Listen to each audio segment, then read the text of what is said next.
For 10 years, Jiang Nanxing loved Rong Shi with a desperate, all-consuming fire. She gave him her youth, her devotion, and 3 years in a marriage he claimed was just a contract. On his 29th birthday, she planned the ultimate surprise, only to discover the ultimate betrayal. Her husband and his first love, Xiao Chun, wrapped in a lie as flimsy as her lingerie. He served her divorce papers with the words, "I've only ever loved Xiao Chun." Xiao Chun drove the knife deeper, flaunting a fake pregnancy test and sneering. The one who isn't loved is the real mistress. Nanxing's decade of love shattered into the humiliation of a half-open coat, bloodied palms, and silent, solitary tears. As she prepared to sign the papers that would end her old life, a long-dormant voice echoed her mind, a legacy ignored for 20 years. The heir of the Jiang family must reclaim what is rightfully hers. She was no clinging vine. She was a dormant titan.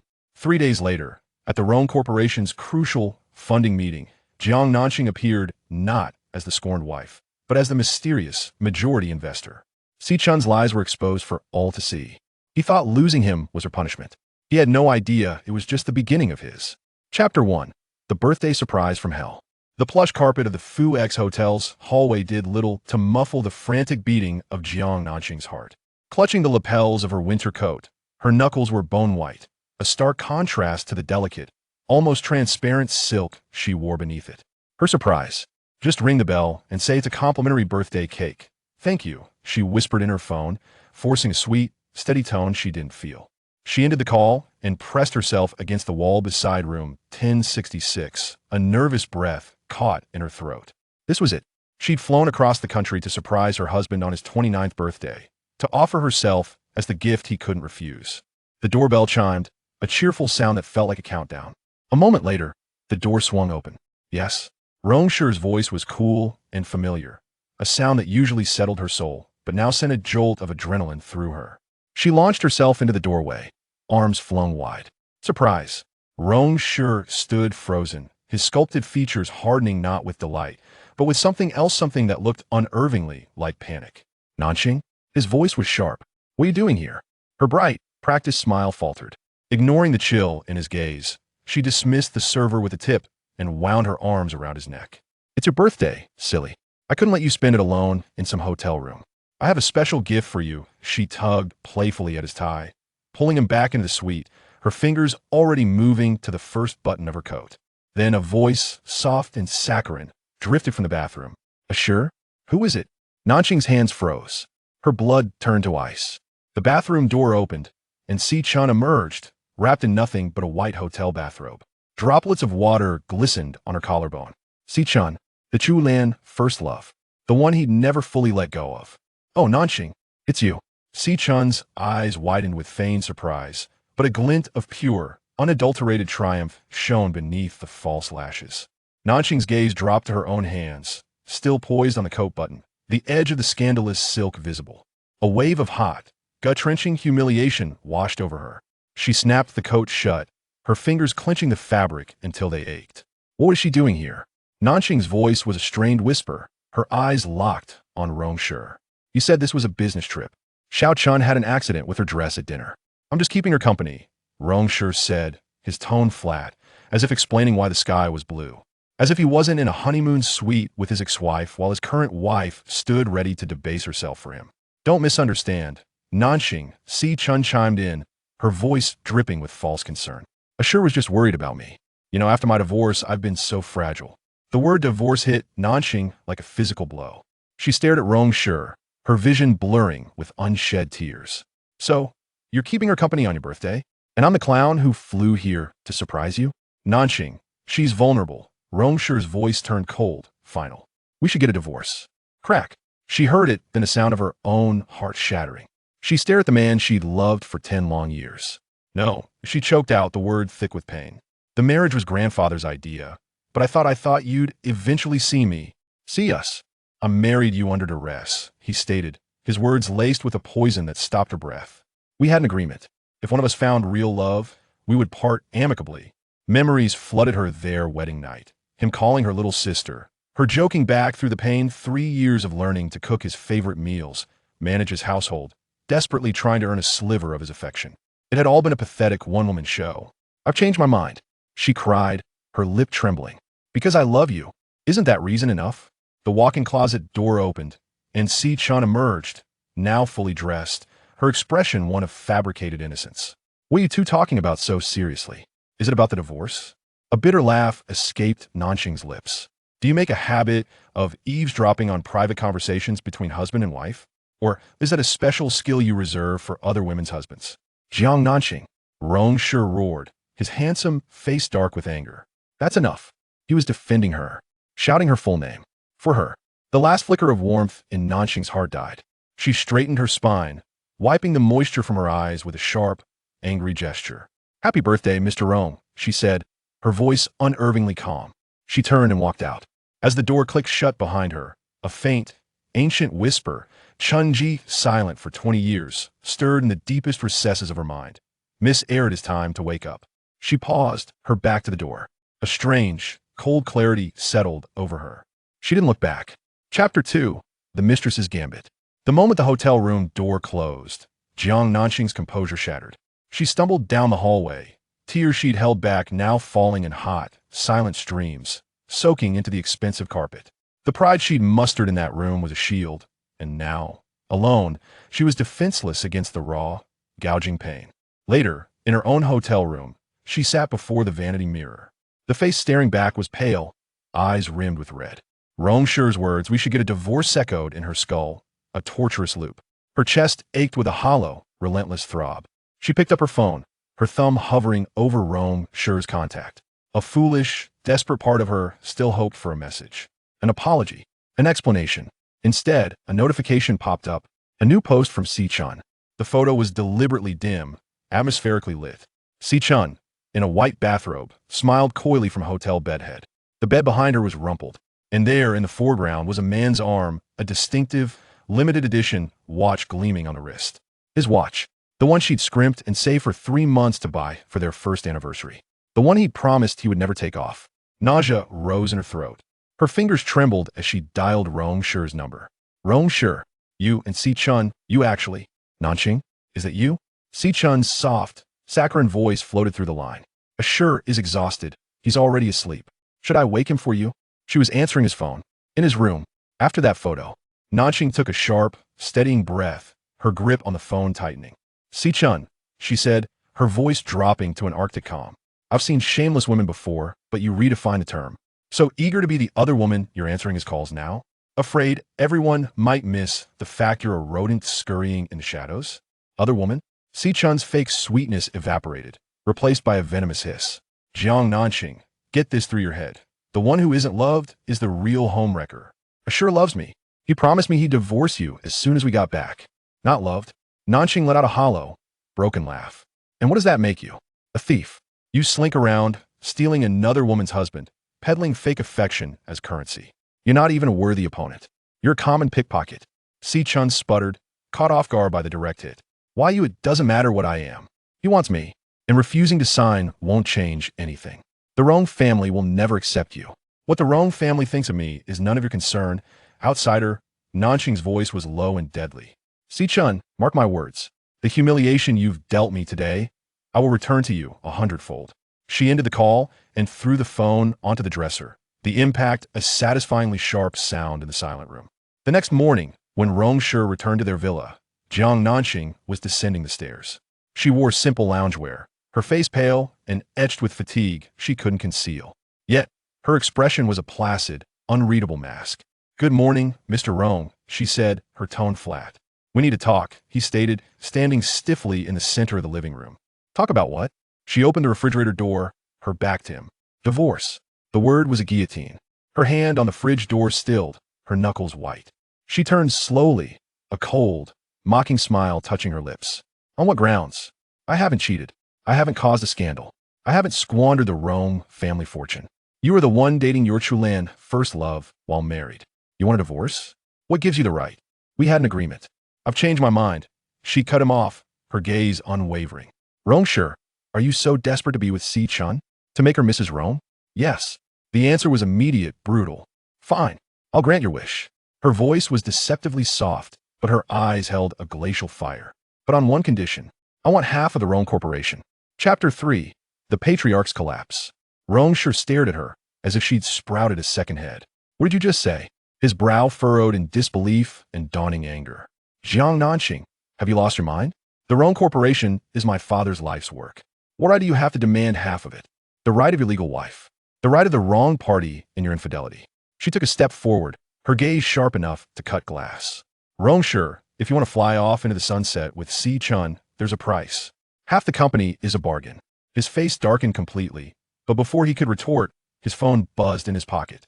He pulled it out, his expression shifting from anger to alarm at the caller ID'd housekeeper. Master, it's terrible. The old master, he's collapsed. He's on his way to First People's Hospital. The servant's voice was frantic. Rong Shi's face drained of color. What? How? I'm on my way. He hung up and, without a glance at Nanxing, turned for the door. Nanxing's heart seized. Grandfather Rong was her anchor. Wait. She snatched her coat from the sofa. I'm coming with you. The black luxury car sped towards the hospital, the silence inside thick and heavy. Xiao Wu drove while Rong Shi and Nanxing sat in the back, a chasm of unspoken words between them. Nanxing stared out the window, tears welling in her eyes, her fingers twisted together so tightly they hurt. Don't worry. Grandfather is strong. He'll be fine, Rong Shi said, his voice uncharacteristically gentle. He reached out, his fingers brushing against hers in a tentative offer of comfort. The moment his skin touched hers, she flinched, pulling her hand away and shoving it deep into her coat pocket. She didn't look at him. His hand hovered in the air for a moment before he retracted it, a complex, unreadable emotion flashing in his eyes. At the hospital, they rushed to the private ward just as Director Xiao, the hospital president, was leaving. Director Xiao, how is grandfather? Nanxing rushed forward, her voice trembling. Please be at ease. The old gentleman has regained consciousness and is out of danger, Director Xiao reassured them. It was fortunate he was brought in so quickly. With his heart condition, any delay could have been catastrophic. The vice around Nanxing's heart loosened. She pushed the door open and hurried to the bedside, taking the old man's frail hand. Grandfather, how are you feeling? Are you in any pain? Rong Shi lay propped against the pillows, his face ashen. He managed a weak smile for her. Xing girl, you're here. This old man is fine. Just a familiar ghost acting up. It's my fault. I should have called you yesterday. If I had known sooner. Her tears fell freely now, spotting the starched white sheets. Silly child, this has nothing to do with you. He patted her hand. Then his eyes, suddenly sharp, found his grandson lingering by the door. You, boy, stop hovering and get over here. Rong Shi approached, his expression grim. Grandfather, I'm sorry. I failed to take proper care of you. You haven't failed in taking care of me. You failed in taking care of Xing girl. Rong Jingchu's voice was stern, laden with meaning. Let me make this clear. If I find out you've been mistreating her, you will answer to me. Rong Shi's Adam's apple bobbed. He remained silent. Director Xiao re-entered. Old master, your heart cannot withstand strong emotional shocks. It's imperative you remain calm. The family must ensure his peace of mind. Understood.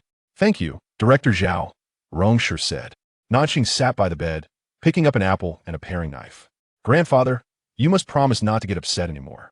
You need to rest and get better. I'm still waiting for our next chess match. Good. No more anger. We'll play chess when I'm out of here, the old man promised, his smile returning. Just then, Rong Shi's phone buzzed again. He glanced at the screen, Xiao Chun, and his brow furrowed. He turned to leave the room. Whose call is so important it can't be taken here? Rong Jingchu's voice cut through the room, cold and demanding.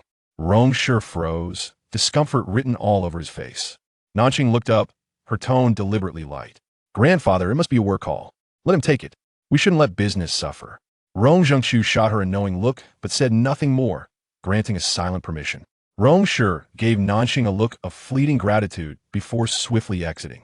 In the hallway, he answered the call, his voice low and strained. What is it? Sure. Why did you leave without a word? I woke up alone. Xiao Chun's voice was a blend of whine and subtle accusation. Rong Shi massaged his temples. Grandfather collapsed. I'm at the hospital. Stay in the hotel. Don't come here. Grandfather collapsed? Is it serious? Her tone shifted instantly to one of performative concern. Sure, should I come? I could help you look after him. No, he refused without hesitation. It's not appropriate. I'll handle it. On the other end of the line, Xiao Chun's face darkened, but her voice remained sickly sweet. All right then. Take care of yourself. Don't overwork. He ended the call and leaned against the cold hospital wall, his mind a tumult of conflicting obligations. He didn't see the shadow in the slightly ajar door to the ward. Jiang Nanxing stood there, having heard every word of his exchange. The final, faint ember of hope in her eyes guttered and died, leaving behind only cold, hardened resolve. Chapter 4. Grandfather wishes to hold his great-grandchild. I do not wish to awaken you, said Rong Shi. As morning dawned, he awoke to find her sleeping beside his bed. After gently lifting her onto the bed and ensuring her comfort, he quietly departed. Cough, cough. Suddenly, Xiao Chun broke into a cough. What is it? You were quite inebriated last night. I stayed awake all night to care for you. Perhaps I have caught a cold, she replied. Her voice soft and her tone perfectly balanced, devoid of any hint of seeking praise, yet aptly reflecting her devotion to him. Her reminder stirred Rong Shi's recollection of the previous night. After Jiang Nanxing's departure, he had indulged a bit too much, leading to his intoxication. It was only upon awakening that he realized Xiao Chun had seemingly kept vigil over him throughout the night. Remember to take your medicine, Rong Shi admonished. Although this sounded rather formal, Xiao Chun felt a surge of sweetness in her heart. This man, usually so aloof, displayed concern that felt as rare and precious as a gem. Her sweet laughter floated across the distance. Sure, are you at home now? In truth, she wished to inquire whether he had discussed divorce with Jiang Nanxing. Yet, she understood that some matters should not be approached too directly or hurriedly. I am at the hospital. What? Are you unwell? I am fine. It is grandfather. What is wrong with grandfather? Xiao Chun feigned concern. Heart disease. But he is now stable, so do not worry. Rong Shi glanced at his grandfather's hospital room, sensing that the time was right. All right, I must go. I will call you later. He ended the call. Xiao Chun's thoughts began to race, her brows gradually brightening with joy. It seemed that fate was favoring her. The old curmudgeon, Rong Shi, had fallen ill. Heart disease, indeed. He cannot tolerate stress, can he? He disapproves of her, does he? Perfect. If it could provoke the old man to his demise, then no one could thwart her union with Shi. The position of the mistress of the Rong family would then be within her grasp. Compared to Jiang Nanxing, her loathing for Rong Shi was far more intense. She wished for his immediate departure from this world. Years ago, when she and Rong Shi were together, they encountered fierce opposition from Rong Shi, culminating in a series of tragic events. Had it not been for Rong Shi's interference, she would be the one standing beside Shi today, not that wretched Jiang Nanxing. Just wait. She would reclaim everything that rightfully belonged to her. After ending the call, Rong Shi returned to the hospital room. From tomorrow onward, you two shall move back in, commanded old Master Rong without hesitation. Rong Shi's expression faltered. What does that look upon your face? Old Master Rong glared at his grandson, clearly displeased.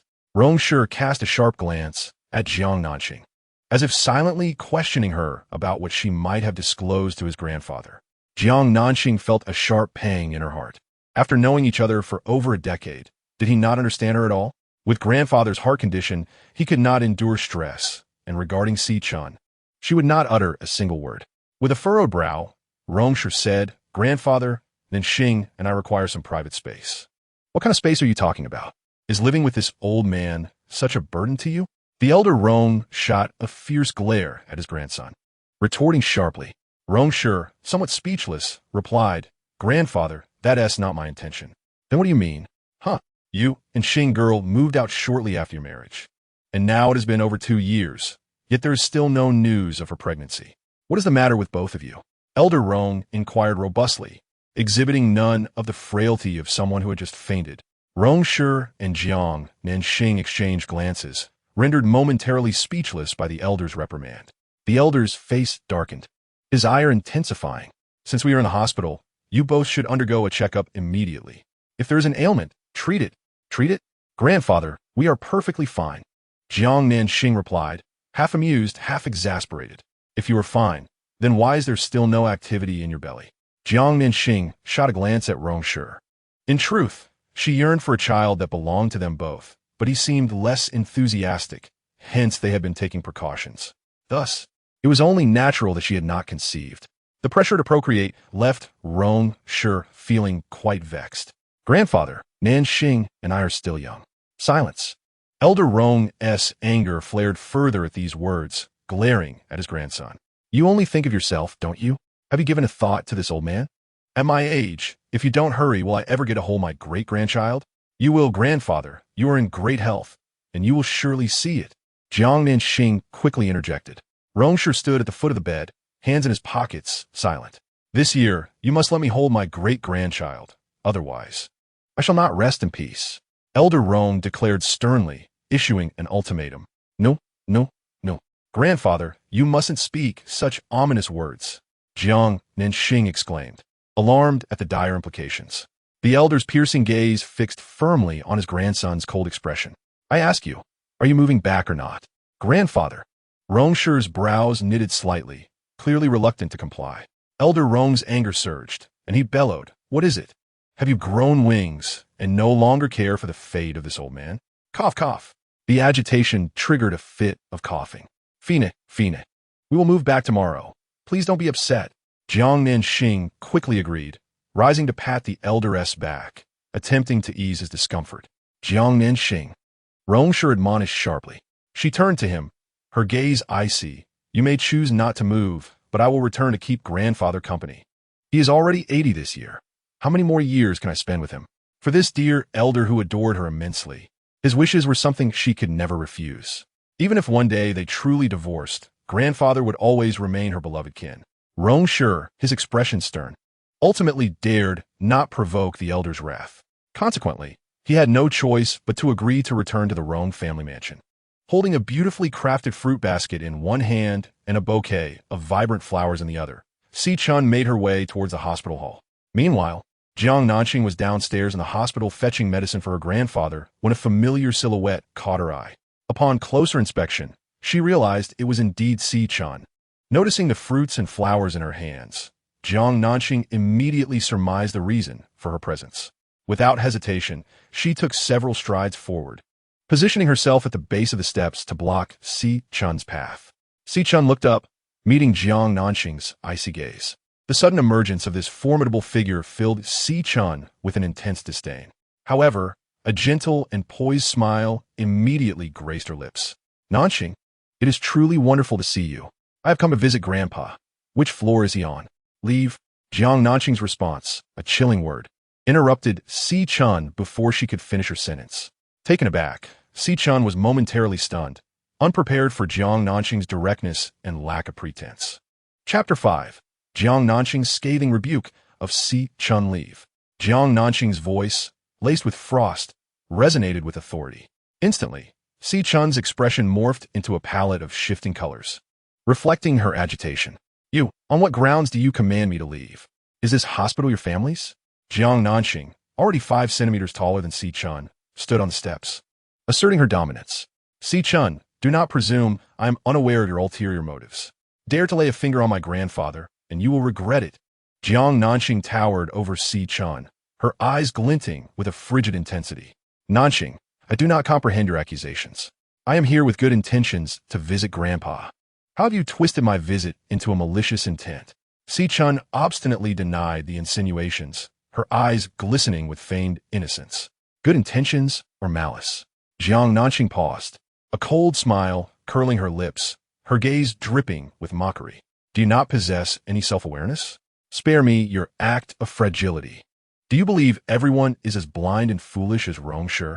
Xiao Chun's face stiffened under the scrutiny, her anger simmering just beneath the surface.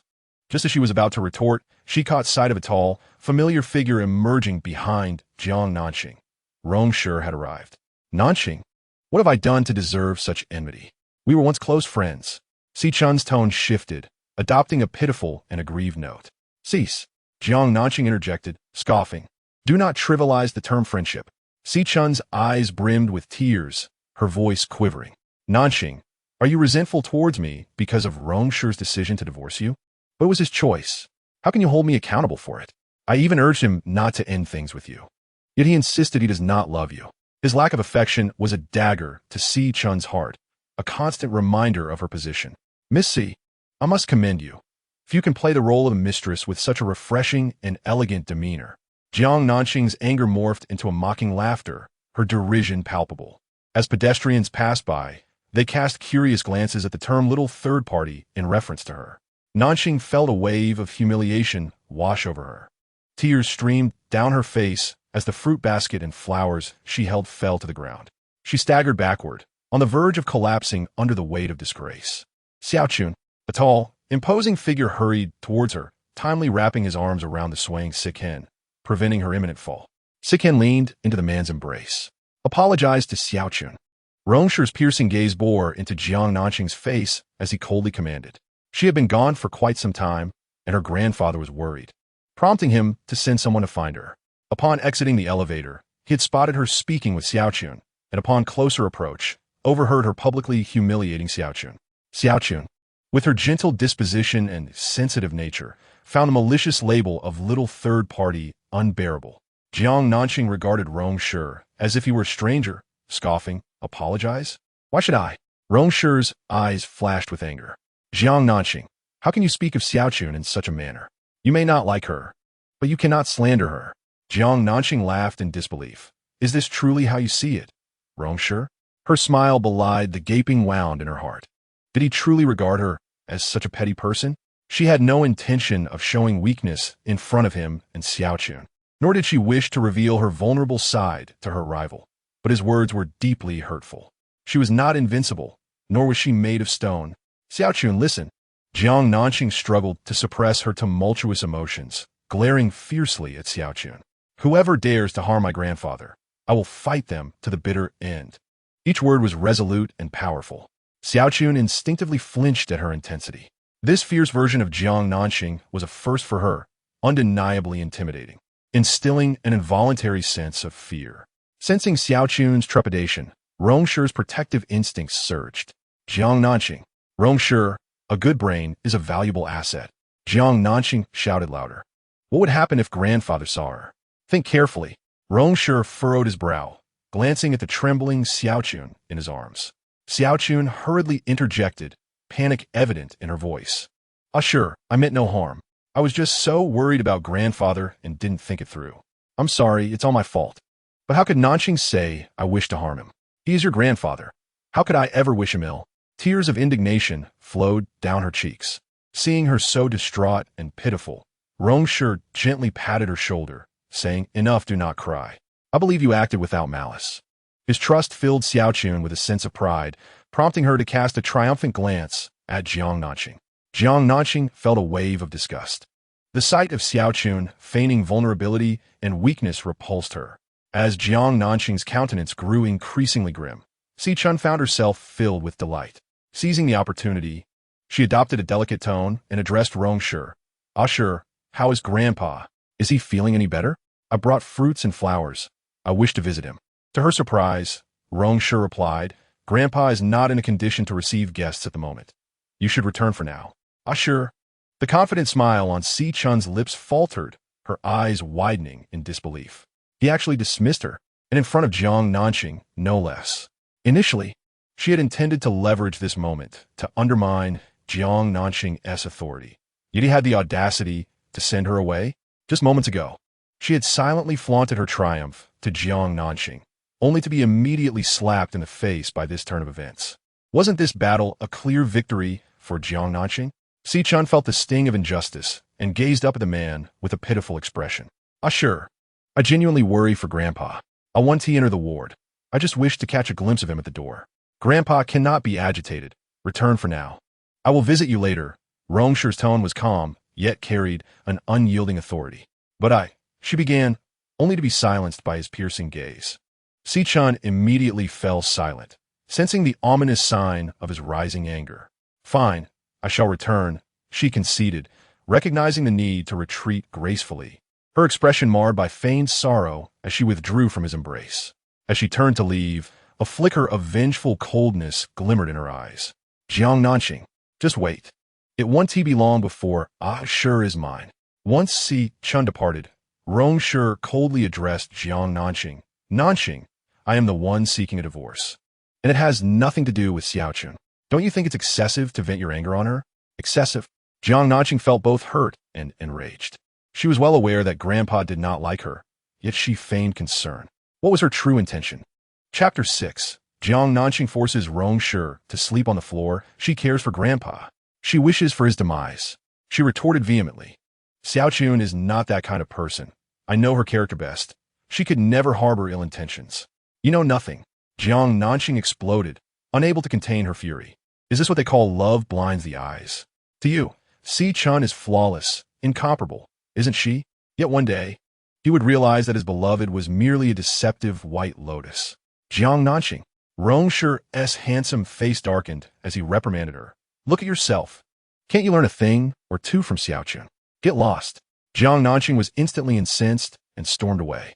Her heart felt as though it were being torn apart. To compare her with Xiao Chun, even suggesting that she fell short, was the utmost humiliation.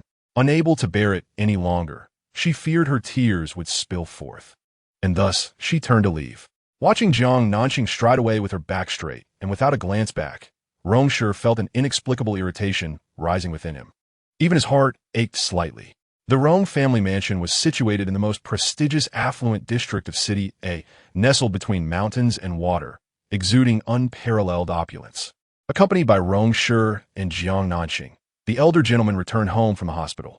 For the entire afternoon, Jiang Nanxing kept him company, engaging in chess and conversation. Her sweet and playful demeanor bringing immense joy to him.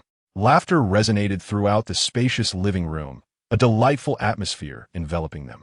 During dinner, Jiang Nanxing eagerly inquired, "Wow, Aunt Xia, what delectable dish have you prepared today? It smells divine." As she settled at the table, a spread of fragrant dishes caught her curiosity. The elder replied, "Donkey meat, sheep kidneys, loach, and tiger whip." Just as Jiang Nanxing took a spoonful of soup, she nearly spat it out, barely managing to cover her mouth with a napkin in time. What on earth? These are all invigorating delicacies. While she could tolerate donkey meat and sheep kidneys, the mention of tiger whip was rather excessive. She cast an awkward glance at Rong Shi, who appeared unfazed, his expression inscrutable. These are all nourishing and restorative foods. You must indulge, the elder commanded, his piercing gaze fixed on his eldest grandson. Jiang Nanxing felt a mix of amusement and exasperation. She wished to decline, having found the dishes appealing before knowing their nature, but now it was quite difficult to swallow. This year, you must give me a plump great-grandson, otherwise. Don't expect to live separately. The elder admonished, glaring at his grandson. And you, with your position as CEO, needn't bother keeping it. With heads bowed, Rong Shi and Jiang Nanxing silently commenced their meal. After dinner, under the elder's subtly insistent urging, the two returned to their respective bedrooms. Upon emerging from his shower, Rong Shi was met with a pillow striking his head. "What madness is this?" he exclaimed, grasping the pillow and glaring at the petite woman seated cross-legged in the center of the bed, her small frame radiating defiance. How dare she tell him to leave while they were in the hospital? And now, knowing the elder's ulterior motives, she still chose to comply. What a fool. "You shall sleep on the floor," Jiang Nanxing stated flatly, her tone icy. "What?" Rong Shi suspected he had misheard. "You, sleep on the floor? Why should I sleep on the floor? You are filthy." "What did you say?" He furrowed his brow in disbelief. "You are filthy," she articulated slowly. Each word like ice. "Where am I filthy? I just showered." He failed to grasp her meaning, coldly tossing the pillow back onto the bed. "No amount of washing will cleanse your dirty body and soul." Jiang Nanxing scoffed, throwing the pillow he had returned to her once more onto the floor. "Try throwing my pillow again, Jiang Nanxing." Rong Shi's voice was low and menacing, laced with danger, as he picked the pillow up and tossed it back onto the bed. Yet, Jiang Nanxing showed no fear, seizing the pillow for a third time and hurling it to the ground. "Are you itching for a fight?" With a fierce reprimand, Rong Shi felt provoked. His thin lips pressed into a cold, sinister curve, his dark eyes overshadowed by stormy clouds. "You may shout a bit louder," Jiang Nanxing coldly laughed, reminding him that this was not their little home, and should their grandfather overhear, he would face dire consequences. The man's furious flames were indeed quelled by half. "This bed also belongs to me. By what right do you deny me a place to sleep?" He lowered his voice. Should the illustrious president of the Rong family be relegated to the floor? How could she even think of such a thing? "You are filthy." She repeated those two words, her tone icy and distant.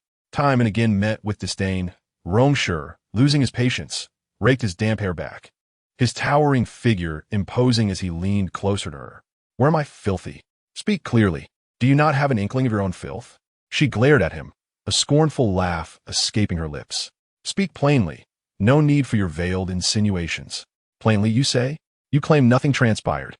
Yet you clamber into another's bed. Rong, do you have no shame?" Her jealousy was hard to contain as she mocked him without reservation. "Clamber into another's bed? What on earth are you talking about?" Rong Shi squinted his dark eyes. You and Xiao Chun. What's Xiao Chun in me? Are you not ashamed? Can you not admit it? A true man should own up to his actions.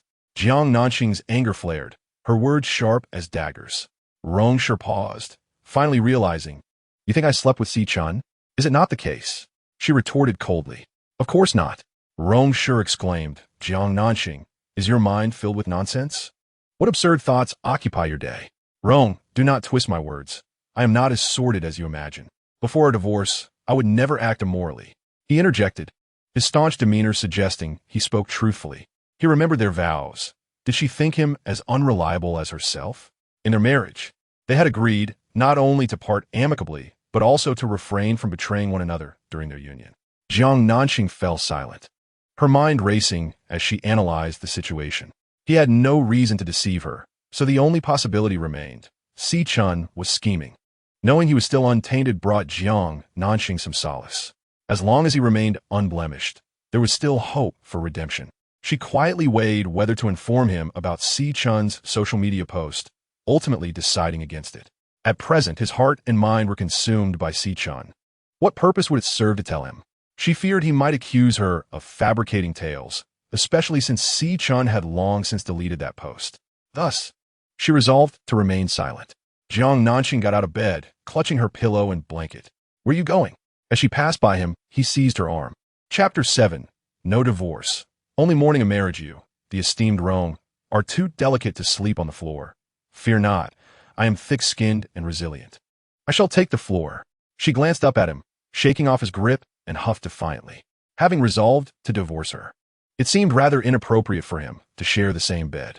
The floor is freezing, he exclaimed. Let be cold. I might as well freeze to death, she retorted, pouting her red lips in defiance. He fell silent. She flung her pillows and blankets onto the floor and, propping her chin on her hands, glared at him. Let me tell you, there is no divorce between us, only a sense of bereavement. If I cannot bear to see you die, then I might as well freeze to death myself. Her declaration struck the man's heart like a small stone, sending ripples of emotion through him. What nonsense are you spouting? Death and dying. You must truly be itching for a lesson. He barked, tossing the pillows and blankets back onto the bed. Sensing the concern that naturally seeped through his words, Jiang Nanxing felt a pang in her nose. It was disheartening. Without Xiao Chun's interference, they would genuinely be a loving couple. After 3 years of marriage, he had been a competent husband, cherishing, pampering, and accommodating her whims, even tolerating her occasional mischief and unreasonable outbursts. She had once believed they would continue this way until old age, never anticipating that happiness could be so fleeting. Noticing her sudden shift in mood, Rong Shi furrowed his brow. What's wrong? Nothing, she murmured, lowering her head. He leaned down to look at her, but she quickly turned away, hastening back to the bed to prevent him from seeing her reddened eyes.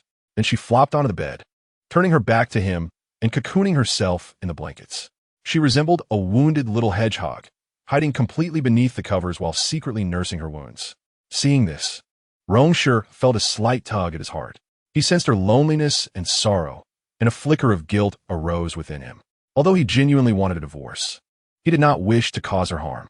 After all, they had shared 3 years of joyful companionship, both physically and emotionally. He gently laid down beside her, cautiously attempting to pull back the covers, only to have her abruptly yank them back, as if to say, "Don't you dare touch me." Rong Shi was left speechless, pondering how only he could endure her foul temper. If she were to remarry, would she ever find another man as tolerant as he? The thought of her remarrying made him frown deeply, as those 2 words stirred an unsettling feeling within him. In the dead of night, the ringing of their phones roused both Rong Shi and Jiang Nanxing from slumber. As he turned on the bedside lamp, she also blinked awake, their eyes meeting in surprise. The sudden brightness revealed that they had unknowingly embraced each other in their sleep. After 3 years of sharing a bed, they had grown accustomed to this intimacy. Yet, given his insistence on divorce, such closeness now felt rather inappropriate. Nevertheless, despite the inappropriateness, neither made a move to distance themselves. It seems that in this moment of warmth, no one wishes to disrupt it.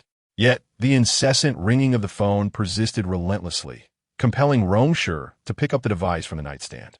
"Mr. Rong, could you come over? Miss is in a very bad state." As soon as the call connected, an anxious female voice resonated from the other end. It was a maid from the Si family. Rong Shi immediately released Jiang Nanxing, turning over in haste. Take good care of her. I will be there shortly. Jiang Nanxing, witnessing the evident concern in Rong Shi's eyes, felt her heart fracture, bleeding profusely. The warmth of the preceding moment dissipated in an instant. Rong Shi, seeing him hang up the phone and begin to dress, her anger dispelled her drowsiness, and she sat up, glaring at him furiously. Something has happened to Xiao Chun. I must go. Rong Shi, dare you to leave? She shouted sharply, her voice piercing. Rong Shi's hands faltered momentarily before he continued fastening his buttons, coldly retorting. Xiao Chun is in trouble. Although the call had been made by a servant, Si Chun's cries had crawled through the telephone line into his ears. Jiang Nanxing had naturally heard them too. She felt a deep disdain. Feigning fragility was Si Chun's habitual tactic, one that only Rong Shi, the blind and oblivious man, failed to see through. His words of concern for Si Chun deeply wounded her, igniting a tempest of anger within. Tears welled in her eyes as she snapped, Rong Shi, if you dare to step out of that door today, I will inform grandfather. As her words hung in the air, silence enveloped them. Rong Shi narrowed his dark eyes, a glimmer of cold light flashing within. Threatening him? Did she not realize that being threatened was something he loathed above all else? As you wish, he said, standing by the bed, adjusting his tie with practiced ease before coldly uttering the words. Having said that, he opened the door and departed. Jiang Nanxing bit her lip fiercely, her eyes turning red as her heart twisted painfully. It hurt. She struggled to endure, yet the pain only intensified. Ultimately, unable to suppress her emotions any longer, she threw herself onto the bed, allowing her tears to soak into the pillow. Moments later, she sat up again, fiercely wiping her face and chastising herself. What are you crying for? What is there to cry about? It's just a despicable man. Jiang Nanxing, can you not have some dignity? Can you? But the more she scolded herself, the more her tears flowed. No, she did not desire dignity. She simply longed for him. Dingling, the doorbell rang, and the door swung open from within. Mr. Rong, Aunt Lee called respectfully. Where's the young lady? Rong Shi inquired as he entered. In her room, came the reply. He strode directly towards Si Chun's bedroom. Inside the dimly lit room, Si Chun was curled up under the covers, trembling. Xiao Chun, Rong Shi sat by the bed, reaching out to check on her condition. Ah, don't touch me. To his surprise, as soon as his hand brushed her forehead, she suddenly screamed, flailing her arms and retreating to the corner of the bed, panic-stricken. Xiao Chun, it's me. Rong Shi knelt beside the bed, leaning forward to grasp Si Chun's shoulders, his voice heavy with concern. Ah, sure. Si Chun opened her tear-filled eyes, as if awakening from a dream, gazing at Rong Shi with a pitiful expression. Ah, sure. Why are you here? Aunt Lee, miss, I called Mr. Rong. Aunt Lee interjected. Who told you to call Ah, sure? I've already told you I'm fine. Why did you alarm him? Si Chun retorted fiercely at Aunt Lee, her demeanor suggesting that she should not have disturbed Rong Shi. Rong Shi gently patted Si Chun's hand, then turned to Aunt Lee, saying, You did well.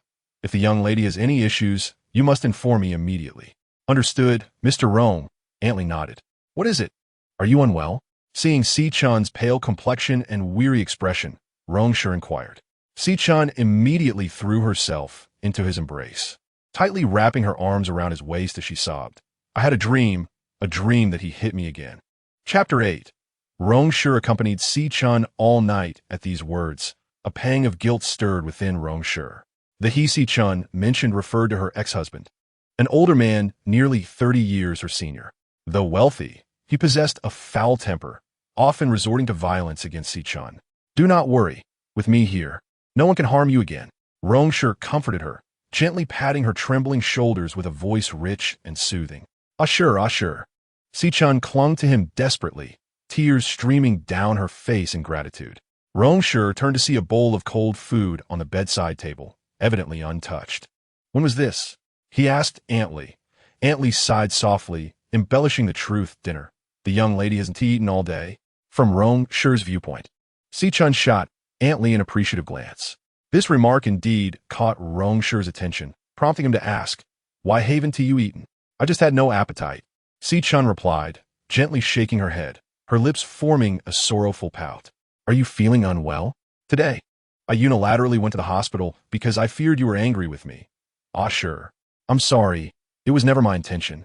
I was simply too worried about grandfather. Xiao Chun seized the opportunity to defend herself, delivering her grievances with poignant sincerity. I understand. I am not angry. Really? Xiao Chun's face lit up with surprise. Yes. Rong Shi nodded, then instructed Aunt Li, please prepare something for your young lady to eat. Yes, Mr. Rong. Aunt Li exited the bedroom. Soon, Aunt Li returned with a bowl of chicken soup, and under Rong Shi's attentive guidance, Xiao Chun obediently drank every drop. Watching Aunt Li leave with the empty bowl, Xiao Chun silently steeled herself, thinking, ah sure, it's time for my performance. Ah sure, it's quite late. You should return. If grandfather finds out you visited me, he'll scold you. I'm fine by myself. I'm not afraid at all, truly. She spoke of her fearlessness, yet her eyes shimmered with tears, portraying an image of understanding and self-sacrifice. I will leave only once you have fallen asleep. All right. Her face brightened instantly as she obediently closed her eyes. She resembled a particularly easily satisfied little creature, awakening an overwhelming sense of protectiveness in men. Rong Shi remained steadfastly by Xiao Chun's bedside until the soft sound of her snores filled the air. Confirming that she had drifted into slumber, he attempted to rise. However, the moment he stirred, her hand clasped around his. In her dreams, she murmured, her brow furrowed in a mixture of anguish and fear. She clutched his hand as if it were a lifeline. Reluctantly, Rong Shi settled back onto the edge of the bed. Do not be afraid. I am here, he whispered. As if she had heard him, Xiao Chun's brow began to relax, yet her grip on his hand remained firm, preventing his departure. The following morning, Xiao Chun beamed sweetly as she watched Rong Shi enter the elevator. Be careful driving. Ah sure, she gently reminded him just as the doors were about to close. Rong Shi nodded, offering a quiet acknowledgement. Once the elevator door shut, her tender smile slowly faded, replaced by a self-satisfied grin, reveling in her cunning. Yes, she had acted deliberately. Rong Shi's absence from home would surely infuriate Jiang Nanxing. Jiang Nanxing had been cherished like a gem by the Jiang family, her fiery and proud nature ensuring that she would undoubtedly report Rong Shi to the elder, who, in a fit of anger, might suffer a heart attack. In that case, her marriage into the Yong family would be all but assured. At the Yong residence, Jiang Nanxing and her grandfather were enjoying breakfast when Rong Shi, having just returned home, attempted to sneak upstairs. Yet, the path to the upper floor led directly through the dining room. Halt! The old man's keen eyes caught his grandson red-handed. Good morning. Grandfather, Rong Shi was obliged to stop. What brings you back from outside? The elder's brow furrowed in suspicion as he scrutinized Rong Shi, then turned to Jiang Nanxing. Did he go out last night? Jiang Nanxing cast a fleeting glance at Rong Shi before gently nodding. Yes, he had to attend to an urgent matter at the company. Xiao picked him up. Rong Shi regarded Jiang Nanxing with profound astonishment. She had lied to their grandfather? After her furious outburst the previous night, threatening to expose him, she not only refrained from reporting him, but was now even aiding him? A warmth kindled in his typically icy demeanor. This girl, ever so stubborn in words, yet soft-hearted in spirit. Is that so? The elder replied, half convinced.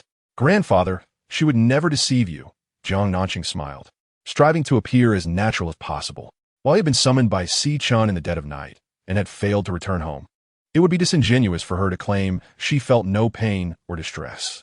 Yet, even amidst her own heartache, she chose to conceal the truth for her grandfather's sake.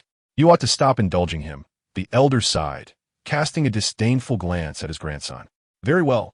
Jiang Nanxing smiled, lowering her gaze to sip her porridge, masking the sorrow that lingered beneath. Thank you. After Jiang Nanxing returned to her room, the typically aloof man unexpectedly expressed his gratitude. I do not require your thanks. She retorted. Then what do you desire? I have a class reunion on Saturday. You shall accompany me. Very well. Rong Shi nodded in agreement, without the slightest hesitation. She approached him, gazing deeply into his eyes, declaring, on this day, you belong solely to me. Under no circumstances shall you defy me, provided it does not breach the law or morality. Her assistance warranted such a request. Agreed. He responded with a nod. Jiang Nanxing had envisioned a sweet weekend with Rong Shi, reminiscing about their past joys, as she still harbored love for him, hoping perhaps their marriage could be salvaged. However, upon their arrival at the reunion, she was dismayed to discover that Xiao Chun was also present. How is it that she is everywhere? Is she truly so pervasive? She and Si Chun were from the same department, but different classes, making her presence at the reunion rather unwarranted. Jiang Nanxing stifled a laugh, as this was her first encounter with someone so shamelessly crashing a class reunion. To undermine her marriage, the young lady from the Si family was indeed audacious, resorting to every conceivable tactic. Ah, sure. Upon seeing Jiang Nanxing and Rong Shi, Si Chun immediately approached them with a sweet smile. Jiang Nanxing firmly grasped Rong Shi's arm, steering him in the opposite direction. "What are you doing?" Rong Shi asked, his expression cold and displeased. "You must not converse with her," Jiang Nanxing insisted, forcibly guiding Rong Shi to another area, where she greeted their classmates with an elegant smile. While whispering coldly, "Why?" he was perplexed. She halted, picked up 2 glasses of red wine from the refreshment table, handed one to him, and clinked their glasses together after he instinctively accepted, asserting, "Today you are solely mine." Chapter 9. Si Chun remarked, "Let us see who possesses the higher standing." With that, she downed her drink in one go. Rong Shi remained unfazed, merely exchanging pleasantries. "No," she insisted, refusing to yield. "Can we not engage in a rational discussion?" Rong Shi's brows furrowed as he noticed Si Chun gazing at them with a pitiful expression from a distance. Jiang Nanxing, too, observed this. She grasped the tie of the man, feigning an adjustment, but actually redirecting his gaze back to her. "Rong Shi, if you cannot comply, you need not have agreed to my request. Since you accepted, you must follow through." Rong Shi found himself without a rebuttal. At that moment, a classmate approached them. "Ah, Nanxing, it has been ages. Indeed, it has been 3 years since we last met.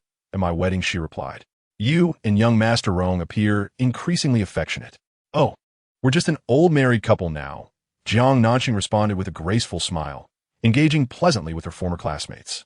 Meanwhile, Si Chun seethed with frustration, nearly twisting in anger. Rong Shi was ignoring her. No, it was not that he disregarded her. Rather, Jiang Nanxing would not allow him to acknowledge her. In the depths of his affection for her, coupled with an overwhelming sense of guilt, Rong Shi found it impossible to ignore her. Yet, he was perplexed by the means Jiang Nanxing had employed today, which rendered him so compliant to her wishes. Upon learning that the couple intended to attend a reunion, she had exerted considerable effort to appear, initially with the intention of vexing Jiang Nanxing, only to discover that she was the one being thoroughly vexed. How dare she play games with her? Well, let us see who possesses the greater prowess. As Rong Shi lowered his head for the 3rd time to respond to Si Chun's messages, the increasingly impatient Jiang Nanxing interjected, "Mr. Rong, if you continue like this, I shall have to confiscate your phone." Rong Shi glanced at her with a cool demeanor before putting his phone away. Jiang Nanxing turned her gaze towards Si Chun, who, clutching her phone, bit her lip and gazed longingly at Rong Shi, her eyes brimming with unshed tears, a portrait of pitiable despair, as if she had suffered a grievous injustice. Jiang Nanxing's disdain was palpable. She held Si Chun's pathetic act in contempt. Yet, she couldn't deny that a significant number of men were easily swayed by such theatrics. As her disdain for Rong Shi began to wane, Si Chun's emotional manipulation took hold, prompting Jiang Nanxing to pull him away to mingle with other classmates. Witnessing Si Chun's pitiable state without any sign of Rong Shi's concern, Si Chun's heart seethed with resentment, leading her to drown her sorrows in drink. Soon, she became slightly inebriated, swaying gently in a state of tipsiness. At that moment, a lecherous man approached her, speaking with ill intent, and in her drunken stupor, she leaned against him. The man seized the opportunity to guide her toward the exit. Seeing the vile man attempting to take the intoxicated Si Chun away, Rong Shi stepped forward to intervene. "What do you think you're doing?" Jiang Nanxing swiftly grabbed his arm, demanding an explanation. "Xiao Chun is in danger." Rong Shi's brow furrowed as he attempted to shake off her grip. "You mustn't go." However, her hold was firm, rendering him unable to break free. Desperately, she insisted, "You promised me." Jiang Nanxing was taken aback by the harshness of his gaze and words, each syllable cutting through her heart like a sharp blade. Enduring the pain, a bitter smile graced her lips as she questioned, "What kind of person am I?" At that moment, the figures of the lecherous man and Si Chun had already vanished at the exit. "You are no more compassionate than Xiao Chun." Jiang Nanxing froze. He had said, "You are no more compassionate than Xiao Chun." Jiang Nanxing stared at the man who had spoken so harshly to her, her gaze piercing. "Say that again." Yet he had no time to acknowledge her sorrow. shaking off her hand and swiftly pursuing the exit. His strength was formidable, and his forceful movement nearly caused her to stumble. Once she regained her footing, his figure had already disappeared beyond the exit. Rong Shi, Jiang Nanxing cried out, her heart shattered and aching profoundly.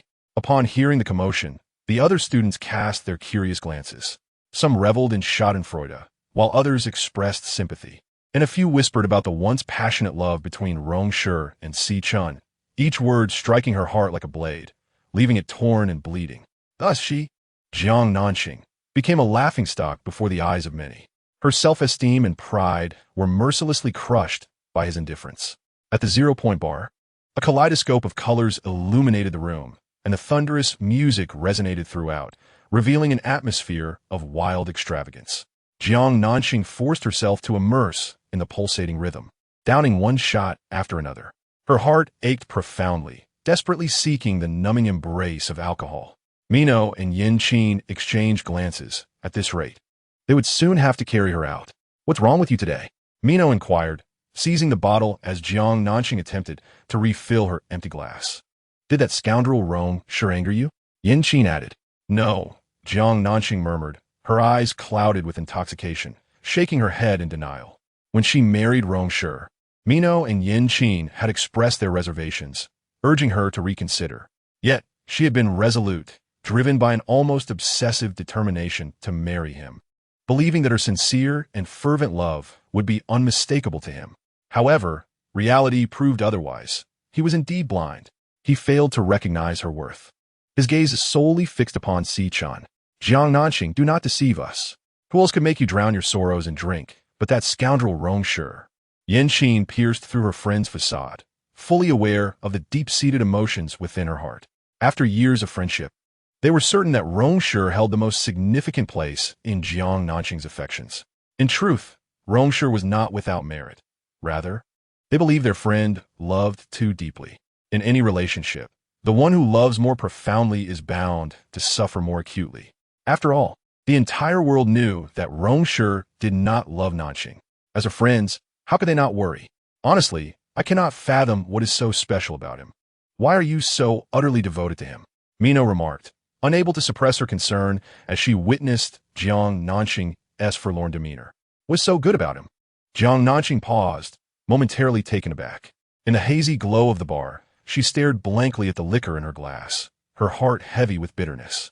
Yes, there are those whose qualities elude explanation, yet remain irreplaceable. To her, Rong Shi was precisely that kind of existence. Raising her eyes, she gazed at her two friends with a sense of melancholy. I invited you here to drink with me, not to berate me. Jiang Nanxing, we are only concerned for you.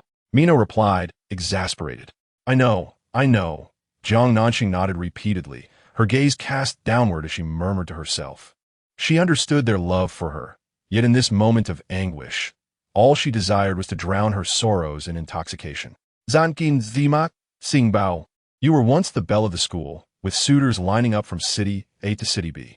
What manner of man could you possibly desire that you haven't encountered? Why must you cling to this crooked tree called Rong Shi? Jiang Nanxing shook her head with a bittersweet smile, her eyes glistening as tears began to form.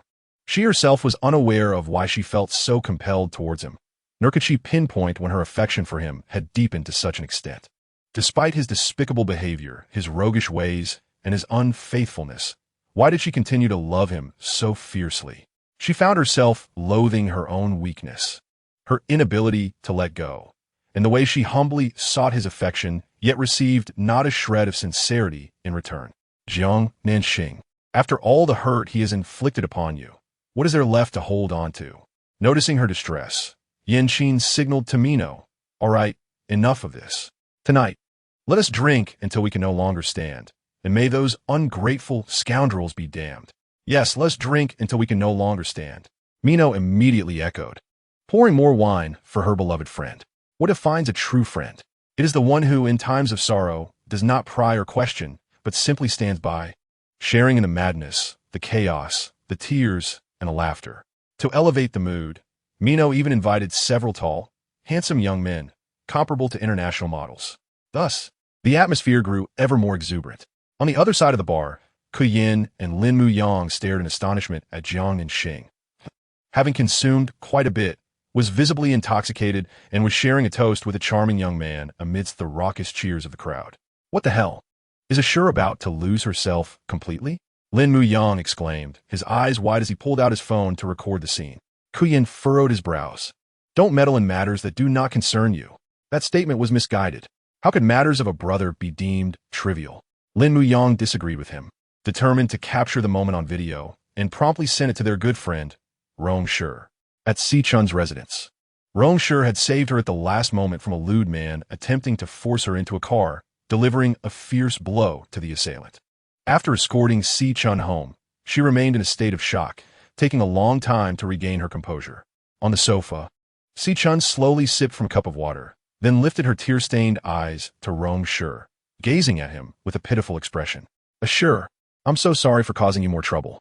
It's all right, Rong Shi replied, taking the unfinished cup from her and placing it carelessly on the coffee table, gently admonishing.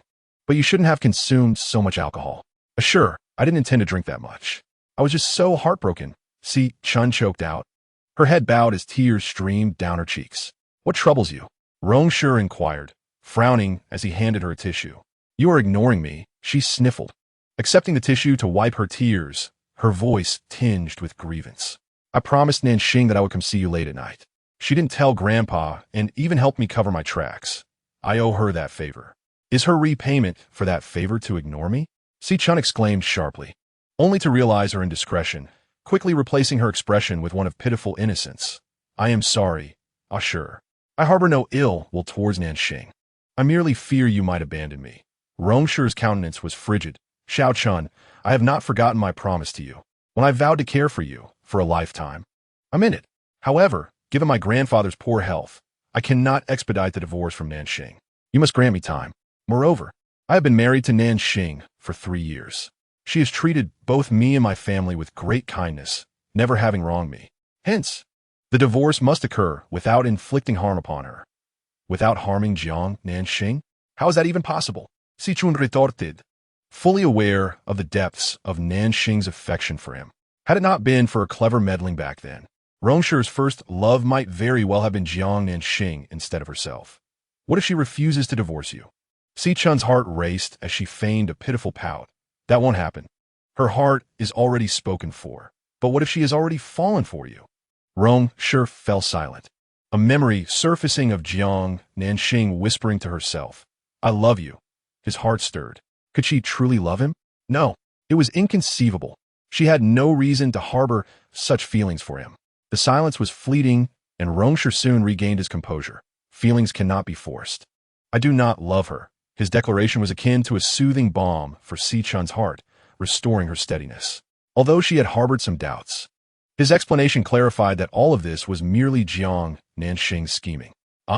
Attempting to leverage emotional ties to separate her from Ashur. And what was the outcome?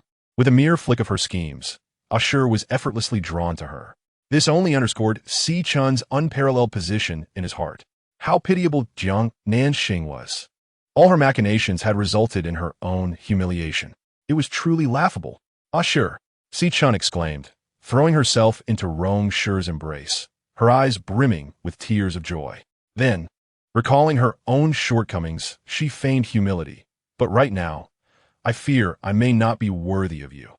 In my heart, you remain as you've always been, he replied succinctly, his tone unmistakably sincere.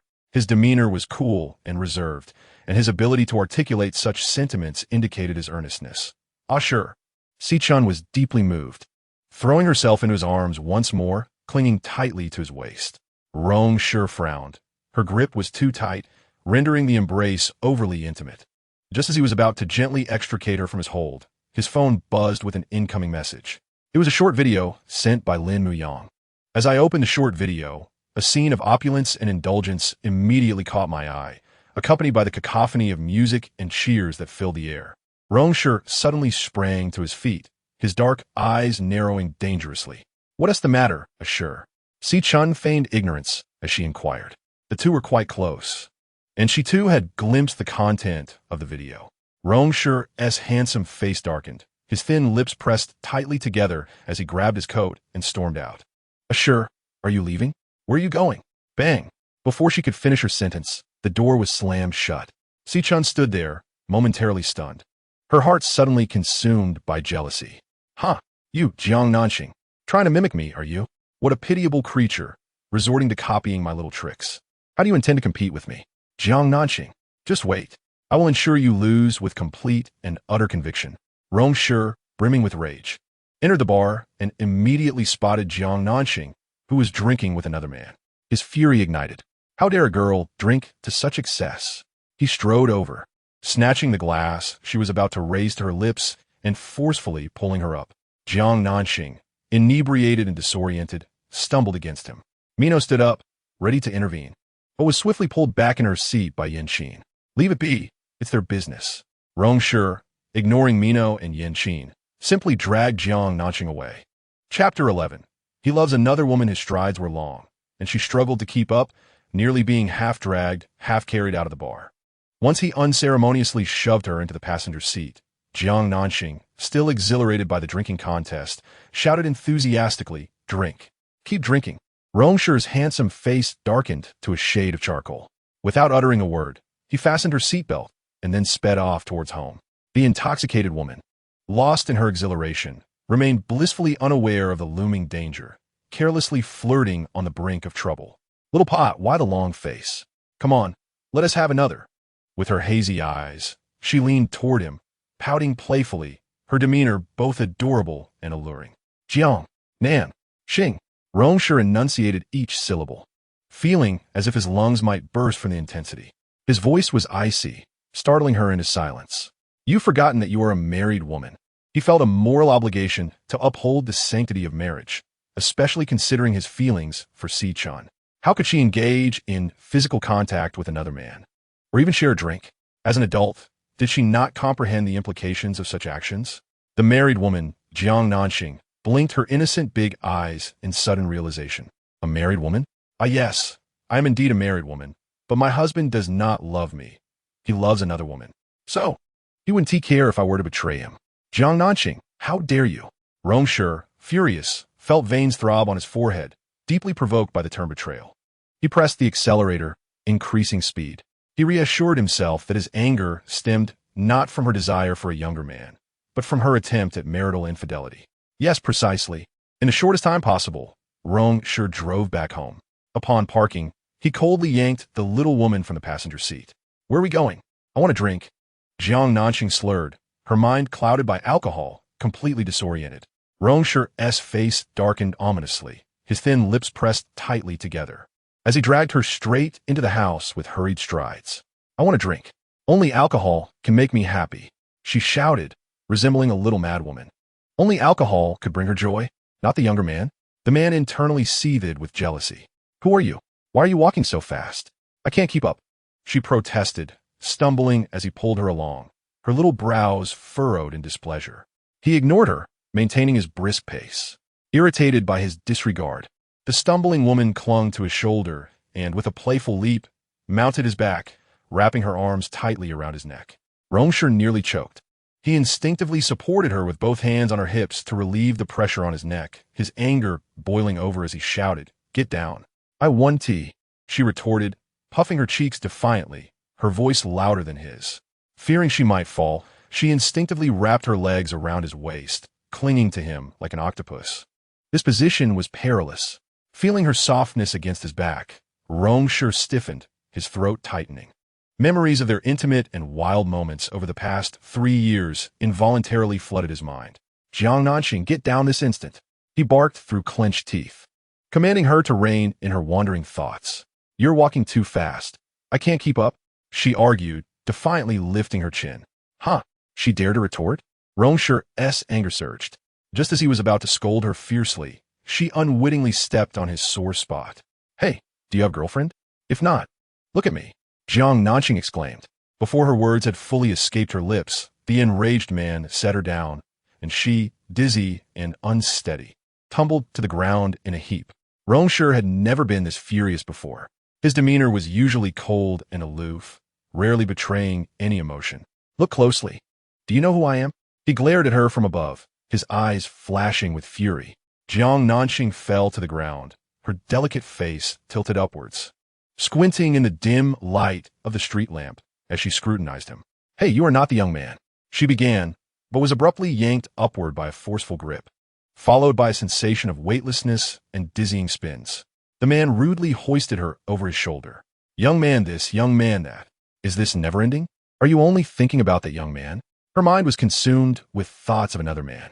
Rong Shi was thoroughly enraged. Jiang Nanxing was unceremoniously carried into the master bedroom's bathroom as if she were a mere sack of potatoes. He tossed her into the bathtub, turning on a shower. Icy water cascaded down upon her, eliciting a piercing scream. In an instant, she was jolted awake. Like a drenched chicken, she sat in the tub, wide-eyed and incredulous as she gazed at the man who had just assaulted her, a tumult of sorrow and rage surging within her. "Rong Shi, you are insane," she shouted, her eyes reddening with fury. "Was such cruelty truly necessary? Just because you do not love me, must you inflict such harm? You shower tenderness upon Xiao Chun, yet you treat me with such cold disdain, devoid of any affection. Does your conscience not ache? The saying absence of comparison is the source of injury rang true in her case. Awake now?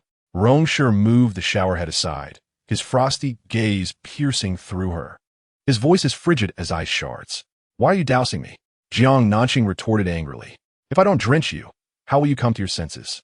He scoffed. "Life offers few chances to be intoxicated. Does it concern you whether I am lucid or not?" Anger and sorrow intertwined within her as she clenched her fists, nearly hysterical as she shouted at him. Why should she awaken to endure the heart-wrenching pain he inflicted, even if he did not love her? Must he be so ruthlessly cruel? "Do you not want me to care?" Rong Shi narrowed his eyes dangerously, his voice laced with chilling intensity. "Have you forgotten your status? You are my wife. Do I not have the right to care for you? Wife? You still remember I am your wife? Is there room in your heart for anyone but your first love?" She sprang to her feet, defiantly confronting him, her neck arched in disdainful laughter. "Then go take care of her. Why concern yourself with me?" She would not allow him to think that her drunkenness could erase the humiliation and pain he had inflicted upon her mere hours ago, abandoning her to pursue Xiao Chun in front of their classmates, leaving her the object of their ridicule. How could she ever hold her head high among her peers again? "Do not presume to dictate who I should be concerned about. That is my affair and none of your business," she yelled, her sorrow igniting her rebellious spirit. "Jiang Nanxing, we are not divorced. You are still Mrs. Rong. How dare you drink with those dubious men in public? What my dignity of the Rong family's dignity?" He chastised, his words sharp and piercing. Upon hearing those words, Jiang Nanxing felt a surge of displeasure. She furrowed her brows and retorted, "What do you mean by that? They are all Nono's friends. Mino is a celebrity agent, and those young men are her protégés. Are they truly friends and not mere companions?" Rong Shi sneered. "Companions?" Jiang Nanxing was left speechless, her heart aching, a wave of bitterness washing over her. His words not only humiliated Mino and the others, but also struck a harsh blow to her dignity. In his eyes, did she truly appear so despicable? She felt too pained to speak, yet he mistook her silence for acquiescence, which only fueled his anger. "Jiang Nanxing, you truly have no standards." Each word was a piercing jab. She was never one to passively endure mockery. His incessant taunts ignited her instinct for self-defense. "Who says I have no standards? I do have my preferences. Look at those young men, each one younger, more handsome, and more charming than you. I simply adore them." Her words were abruptly silenced as he forcefully pinned her against the cold ceramic wall, biting her lip with fervor. He had no desire to hear her speak. Her sharp tongue was infuriating. The moment those reckless words escaped her lips, proclaiming her preference for younger and more handsome men, his actions became uncontrollable. Did she find him old? Did she believe other men were more appealing? How could this be tolerated? He bit her lip harder, gazing into her eyes with a menacing intensity, uttering, "Dare to say you like them again?" Jiang Nanxing's eyes glistened with unshed tears. "Rong Shi, you are truly insufferable." He bit down even harder. She dared not utter another word. Her eyes reddened as they locked in a fierce stare. Their breaths intertwined, and both their gazes ignited with fury. Yet, as they continued to bite and glare, the tension in the air suddenly shifted. An intimate atmosphere enveloped the bathroom, the temperature rising dramatically. They both recalled the most intimate moments they had shared before losing control. Before things spiraled further, Rong Shi regained his composure first. He furrowed his brows slightly, releasing her and stepping back to create distance between them. In that moment of release, the flicker of hope in Jiang Nanxing's eyes dimmed once more. She had sensed a moment of genuine emotion from him, believing he harbored some feelings for her. But it turned out she had been mistaken. Even though their married life had been harmonious and pleasant over the past 3 years, upon Xiao Chun's return, he was unwilling to even touch her. Wasn't this undeniable proof that he did not love her? I don't want Grandpa to worry. So wash off that alcohol scent from yourself. Rong Shi coldly tossed aside his remark before striding out of the bathroom, watching the man swiftly retreat. A bitter smile crept onto Jiang Nanxing's lips. Was she truly a venomous beast, prompting such an urgent escape from her presence? His tenderness towards Xiao Chun was matched only by his cruelty toward her. Jiang Nanxing turned on the shower, sinking into the bathtub, hugging her knees and burying her face in her legs, tears streaming down like a river.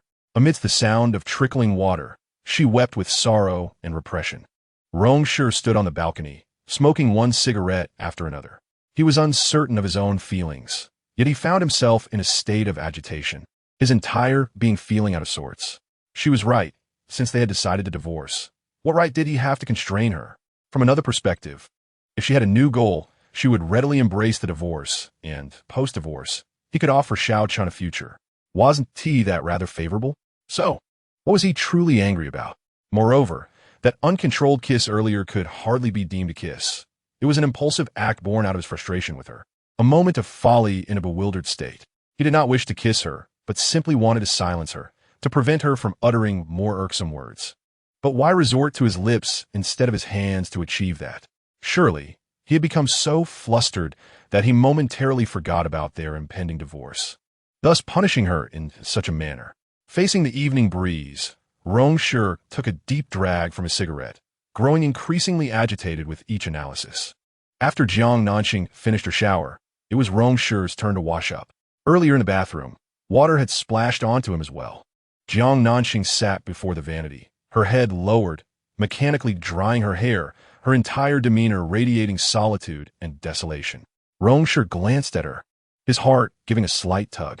He wished to apologize for his earlier irrational behavior, yet the words "I'm sorry" lingered on his lips, unable to escape. She was stubborn, and at that moment, consumed by anger. His apology would likely fall on deaf ears. Therefore, he decided to postpone it until after his shower. He took his loungewear and entered the bathroom. No sooner had he stepped inside than his phone rang. Jiang Nanxing, having just finished drying her hair, heard the ringtone and glanced at the bathroom where the water was still running. She rose and walked to the bedside table. Picking up the phone, she saw the name Xiao Chun on the screen. "Hello," she answered. "Is this Jiang Nanxing?" On the other end, Xiao Chun was taken aback to find her on the line, her astonished voice nearly spilling from the receiver. "Where? Sure. In the shower." Xiao Chun immediately erupted. What have you two done?" Her accusatory tone suggested she believed herself to be Rong Shi's wife. "Do we owe you an explanation for what we've done?" "Xiao Chun, isn't your ego a bit overinflated?" Jiang Nanxing retorted without reservation. Xiao Chun's mind raced with thoughts of what they might have done that necessitated a shower. She held her breath, unconsciously clenching her fists. "Did you just—" "Yes," Jiang Nanxing interjected decisively. Why was it always Xiao Chun who added to her distress? Today, she would ensure Xiao Chun experienced the bitterness as well. Seeing Jiang Nanxing confirm her suspicions so unequivocally, Xiao Chun was consumed by jealousy and rage, unleashing a torrent of insults. "Jiang Nanxing, are you truly this shameless? You're divorcing, yet you still seduce him. You have no dignity. Regarding the audacity of shame, I truly cannot compare to you, the esteemed daughter of the superior. I am legally bound to Rong Shi as his wife, and our actions are beyond your purview. Are they not?" Jiang Nanxing scoffed, retorting with a biting sarcasm. "You." Xiao Chun, exasperated, responded. "Jiang Nanxing, he does not love you. Have you not heard the saying? A forcibly picked fruit is never sweet, yet it can quench one's thirst." Jiang Nanxing interjected, her demeanor exuding confidence as she countered. "Xiao Chun, you need not repeatedly claim he does not love me. Even if he does not, I, Jiang Nanxing, am still his rightful wife. As long as I do not concede my position, you shall never stand openly by his side. You will forever remain a shadowy mistress, scorned by all." Chapter 13. The ring you wish to purchase. Xiao Chun's face turned ashen, her teeth clenched in fury. Unwilling to concede defeat, she sneered. Do you truly believe that winning him over will signify your victory? Jiang Nanxing retorted. Let me enlighten you. It was I who allowed him to leave. Do you think he would seek you out if I had not permitted it? Indeed, if Xiao Chun insisted on retaining his affection, Rong Shi would likely be loath to abandon her. A bitter pang stirred within Jiang Nanxing. Yet, before her rival, how could she allow herself to appear vulnerable? While she could not discern the veracity of Xiao Chun's claims, she sensed a hint of bluster within her words. So, should I express my gratitude for your pretended magnanimity? Xiao Chun, if you possess such unwavering confidence in Rong Shi, why resort to such underhanded tactics? Jiang Nanxing scoffed disdainfully. Xiao Chun, gritting her teeth, stubbornly denied. I do not comprehend what you are insinuating. Last time you posted on social media, it was solely visible to me, was it not? Should you choose to disseminate such content again, have the audacity not to delete it instantaneously. Such quick deletions only serve to reveal your insecurity. Jiang Nanxing mocked. You. Before Xiao Chun could retort, Jiang Nanxing severed the call, allowing her rival a taste of frustration. Jiang Nanxing dreamt a vivid dream. Within it, she and Rong Shi were wed by the seaside 3 years prior. The minister inquired if she would take Rong Shi as her husband, to which she joyfully replied in the affirmative. The minister then turned to Rong Shi, asking if he would take her as his wife, cherish her, and walk with her through life. Just as he was about to respond affirmatively, Xiao Chun appeared from a distance, gazing at Rong Shi with a pitiful expression. It was as though he had lost his very soul, immediately abandoning her to approach Xiao Chun. Panic surged within her as she yearned to grasp his arm and prevent his departure, yet she found herself immobilized, as if under a spell. All she could do was watch helplessly as he advanced towards another woman. No, don't go, don't go. Jiang Nanxing jolted awake, screaming, her heart racing. She stared up at the ceiling, gasping for breath, cold sweat beading on her forehead, her mind still entrenched in the dread of losing Rong Shi. What is it? Did you have a nightmare? A low, magnetic voice resonated above her, familiar and warm. She lifted her gaze, meeting Rong Shi's eyes, which were filled with concern. In that moment, she seemed to have suffered an immense grievance. Her eyes reddened as she instinctively leaned into his embrace. The line between reality and dreams blurred for her. It's all right. I'm here. Be good. Don't be afraid, he murmured softly, his heart melting as he enveloped her in his arms, gently patting her trembling back to soothe her. With a pitiful pout, she nuzzled her cheek against his neck, seeking comfort. Ever since he mentioned divorce, she had bristled like a tiny hedgehog, offering him nothing but disdain, and it had been days since he had seen her in such an endearing light. How he missed it! A smile crept across his face as he affectionately tousled her hair. Silly girl, what were you dreaming about? I dreamt of you, she began, but abruptly halted, sensing something amiss. Her small face, once nestled against his neck, shot up, their eyes locking. In an instant, Jiang Nanxing was fully awake. This was no dream. She had believed she was still lost in slumber, which explained her earlier solicitousness. But the warmth in his embrace was undeniably real. They had indeed shared the same bed, entwined in a tender slumber. What was happening? She distinctly remembered sleeping on the floor, having decided to cuddle with her blanket after feeling increasingly incensed following a call with Xiao Chun. After he had emerged from the shower, he had wanted to speak with her, but she had feigned sleep, completely ignoring him. So how had she ended up in bed? Suddenly, Jiang Nanxing pushed away from Rong Shi, who was perilously close to tumbling off the edge of the bed. You, she started, her expression now frosty, the previous warmth vanishing entirely. Don't touch me, she snapped, her tone icy and resolute. Fully awake now, Jiang Nanxing radiated a chill, resembling a little ice princess. Rong Shi cursed under his breath, thinking of her ungratefulness. Had it not been for his concern, carrying her to bed while she slept soundly, she would have woken up with aches and pains. Instead of gratitude, she held disdain toward him, aware that she was still angry about the previous night's events. He recognized his own culpability and lowered his stance, attempting to gently ruffle her hair as he coaxed. All right, don't be upset. Go away, she retorted, swatting his hand aside, still refusing to show him any kindness. Could his gentle words truly erase her coldness? His affectionate demeanor faltered, and he wondered why she persisted in her unyielding stance even after his attempts to appease her. Jiang Nanxing, enough is enough. Don't push your luck, he said, irritation creeping into his voice as he furrowed his brow. "Oh, so you're the one who can change your mind and still feel justified?" Jiang Nanxing shot back. With such an attitude, did he truly deserve forgiveness? No, he did not. I agreed to that, but do you think I could just stand by during that situation? Rong Shi defended himself firmly. Even if their positions had been reversed, he would have unhesitatingly rushed to her aid when danger loomed. Thus, he felt no guilt in his actions. Seeing that he showed not an ounce of remorse, Jiang Nanxing, in a fit of indignation, retorted, "Then go take care of her. Don't meddle with me." After saying this, she threw aside the covers and stormed into the bathroom. Meanwhile, in the Century Mall's jewelry store, Xiao Chun was joyfully selecting accessories.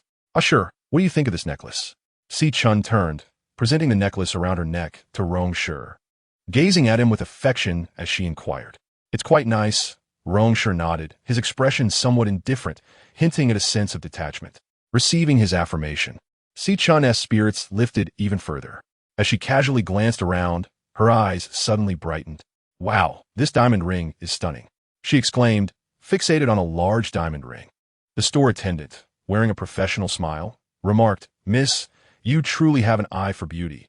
This is our prized possession, known as Eternal Love."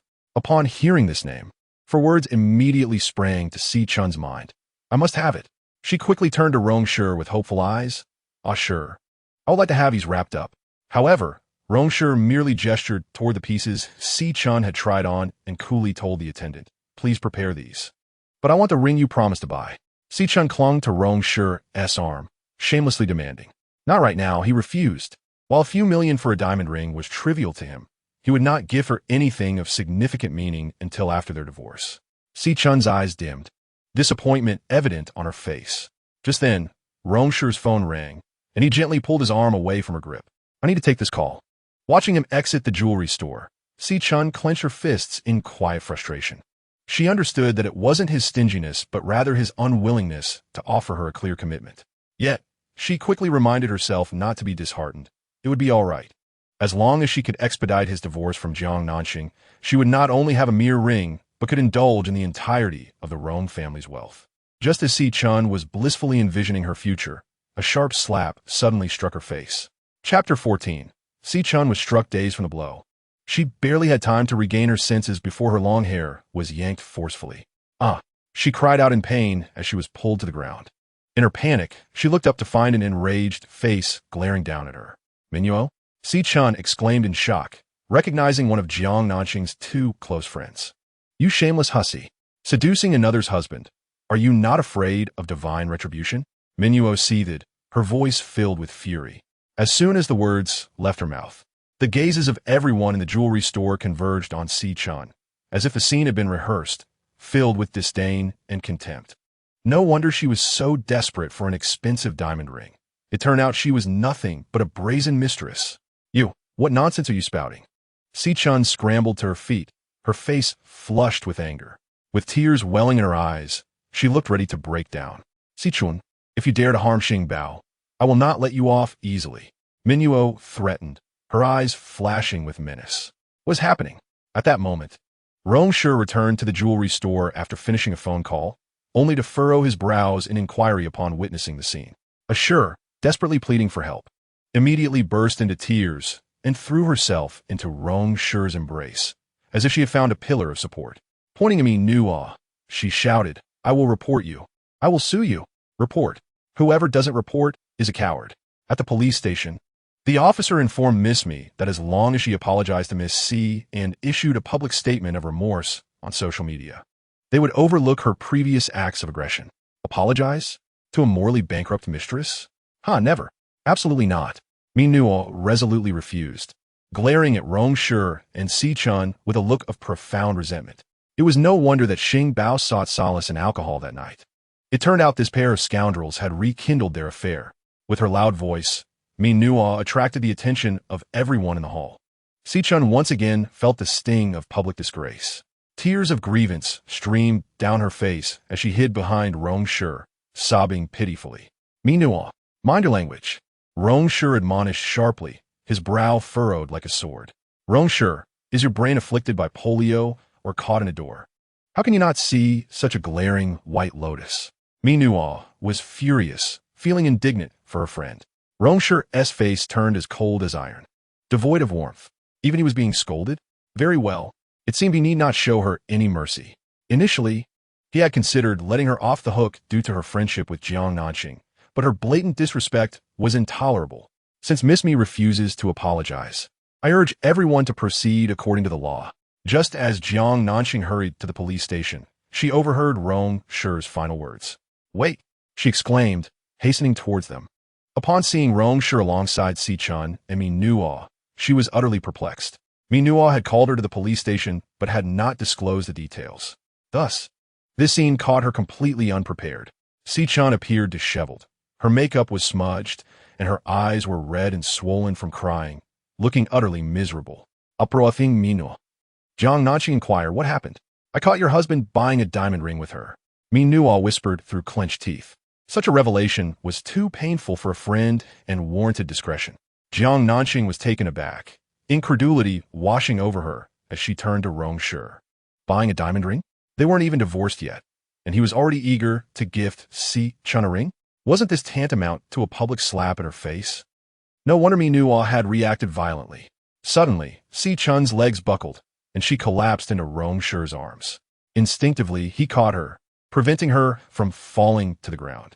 Witnessing this tender scene, Jiang Nanxing felt a sharp pang in her heart, as though were being gnawed by 1,000 ants. Leaving her eyes misty with unshed tears, she averted her gaze, unable to bear the sight any longer.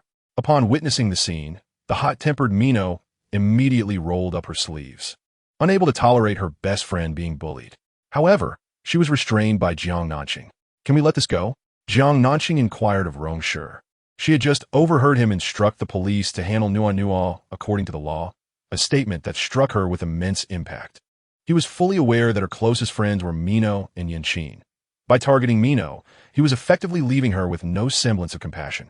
Was it truly acceptable to disregard her feelings entirely in order to retaliate for Xiao Chun? A flicker of hesitation crossed Rong Shi's eyes. She had always found it difficult to refuse his requests. Sensing her uncertainty, Xiao Chun quickly tugged at his sleeve and interjected, "Ah, sure. Perhaps we should just let it go. I have no grievances with Miss Minot. She was only acting for Nanxing." This calculated retreat only fueled the flames, subtly implying that Minot's aggression was instigated by Jiang Nanxing. "What do you mean by that?" Jiang Nanxing furrowed his brow. Xiao Chun hastily shook her head, feigning panic. "I meant nothing else. I truly meant nothing." She pursed her lips, casting a pleading glance at Rong Shi, performing her act of fragile anxiety with remarkable finesse. "Are you suggesting that Nua attacked you at my behest? Is that correct?" "I never said that, but that is precisely what you imply." "Jiang Nanxing," Rong Shi admonished, disapproving of her confrontational demeanor. Meeting the piercing gaze of the man, Jiang Nanxing smiled, yet her smile was more sorrowful than joyful. How could a heart become so biased? She could not see the slander Xiao Chun was casting upon her. Merely refuting Xiao Chun's claims made him feel pity for her. "Ashi, please don't be angry. I'm fine," Xiao Chun interjected, wearing a mask of grievance mixed with concern. "Miss C, you must be a colossal trash bag to contain so much," Minot retorted, disgusted to the point of nausea. "I urge everyone to conduct themselves appropriately." Ignoring Minot's scorn, Rong Shi no longer wished to engage with her. After speaking to the police, he took hold of Xiao Chun and attempted to leave. "Must you insist on this?" "Rong Shi?" Jiang Nanxing pressed, furrowing her brow as she forcefully grasped his arm. He turned to glare at her coldly, his lips pressed tightly together, remaining silent. "I ask you, must you persist in this manner?" Rong Shi continued to remain mute. Standing behind Rong Shi, Xiao Chun subtly tugged at the corners of her mouth, a triumphant glint in her eyes as she regarded Jiang Nanxing. Suddenly, Jiang Nanxing laughed. "Fine." With a swift motion, he raised his hand and delivered a resounding slap across Xiao Chun's face. "Ah!" Xiao Chun shrieked, her shock evident as she clutched her stinging cheek, tears streaming down her face. "Jiang Nanxing!" Rong Shi erupted in fury, instinctively stepping in front of Xiao Chun, her earlier hesitation evaporating entirely. Striking someone in front of him, did she still hold any regard for him? The protective stance he took around Xiao Chun pierced her heart like a sharp blade. "I also struck her. You may imprison me alongside her," Jiang Nanxing declared. At that moment, Xiao Chun tightly clutched Rong Shi's sleeve, weeping in distress. Rong Shi was seething with anger, nearly ready to explode. As you wish. Chapter 15. What if I can't win? Watching Rong Shi lead Xiao Chun away from the police station, Jiang Nanxing felt her heart wrench in agony. It was as if she had just endured a life-and-death struggle. With the enemy gone, she suddenly felt utterly exhausted. Her shoulders sagged as she despondently sank into a chair. Xing Bao observed her best friend's sorrow, while Nua's eyes brimmed with compassion. Why did you get involved? Jiang Nanxing offered a bitter smile, her voice subdued. She did not reproach Nua, but felt sympathy for her. Given Nua's current status, there was no need to engage in a public brawl with someone like Xiao Chun. It was beneath her. I can't stand it, Nua exclaimed, fuming. Does your hand hurt? Does your heart ache? Jiang Nanxing fell silent. Of course it hurts. How could it not? Yet no matter how much it hurt, she had to endure it. After all, who compelled her to stubbornly marry a man who did not love her? A marriage she chose herself must be endured, even if it meant crawling through it. Hasn't that little wretch married abroad? When is she coming back? Nua inquired, puzzled. At the beginning of the month. Why didn't you tell us? She got divorced. Jiang Nanxing lowered her gaze, absent-mindedly picking at her nails, evasively answering. Nua was taken aback. So what? Rong Shi wants to divorce me. What? Nua gasped, springing to her feet. Jiang Nanxing offered a bitter smile. Nua Angeret felt an immediate urge to confront Rong Shi and Xiao Chun, yet she understood how much her friend cared for that scoundrel of a man. After a moment of silence, Nua looked at her friend and quietly asked, What do you think? I don't know. She shook her head, her heart in turmoil. Nua slapit hertich, resolute and spirited. Leave. A three-legged toad is hard to find, but two-legged men are everywhere. What's so special about him? The earth will still turn after you part ways. Jiang Nanxing remained silent, her fingers nearly breaking the skin. You don't want to let go, do you? Nua's voice softened again, cautious. Jiang Nanxing continued to be silent. Then fight for it. Nua's spirit surged once more, indignant. Why should that little wretch succeed? You are the rightful young mistress of the Rong family. What if I can't win? Jiang Nanxing looked up, her eyes filled with a pleading innocence. Only in front of those she cherished could she reveal her vulnerabilities without restraint. Nua paused, her expression serious as she stated, At least you won't have regrets. Jiang Nanxing considered this and agreed. Some loves?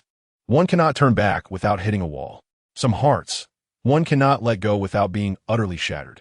In the parking lot of the police station, Rong Shi sat in the driver's seat, his handsome face dark and foreboding, with anger evident in his eyes and brow. Sure, please don't hold a grudge against Nanxing. I believe she didn't truly instruct Miss Me to strike me. Perhaps she was merely venting to a friend, which led to a misunderstanding and her bias against me. Xiao gently advised as she settled into the passenger seat, fastening her seatbelt with grace. Rong Shi remained silent, his mind consumed by the image of Jiang Nanxing's sorrowful yet furious expression. An inexplicable irritation brewed within him. Noticing his unwillingness to engage in conversation, Xiao felt a flicker of satisfaction. She turned slightly to face him, her tone becoming increasingly tender. Sure, please listen to me. Do not blame Nanxing, all right? Although she can be somewhat willful, she is not a bad girl. Nanxing has always lived a life of privilege.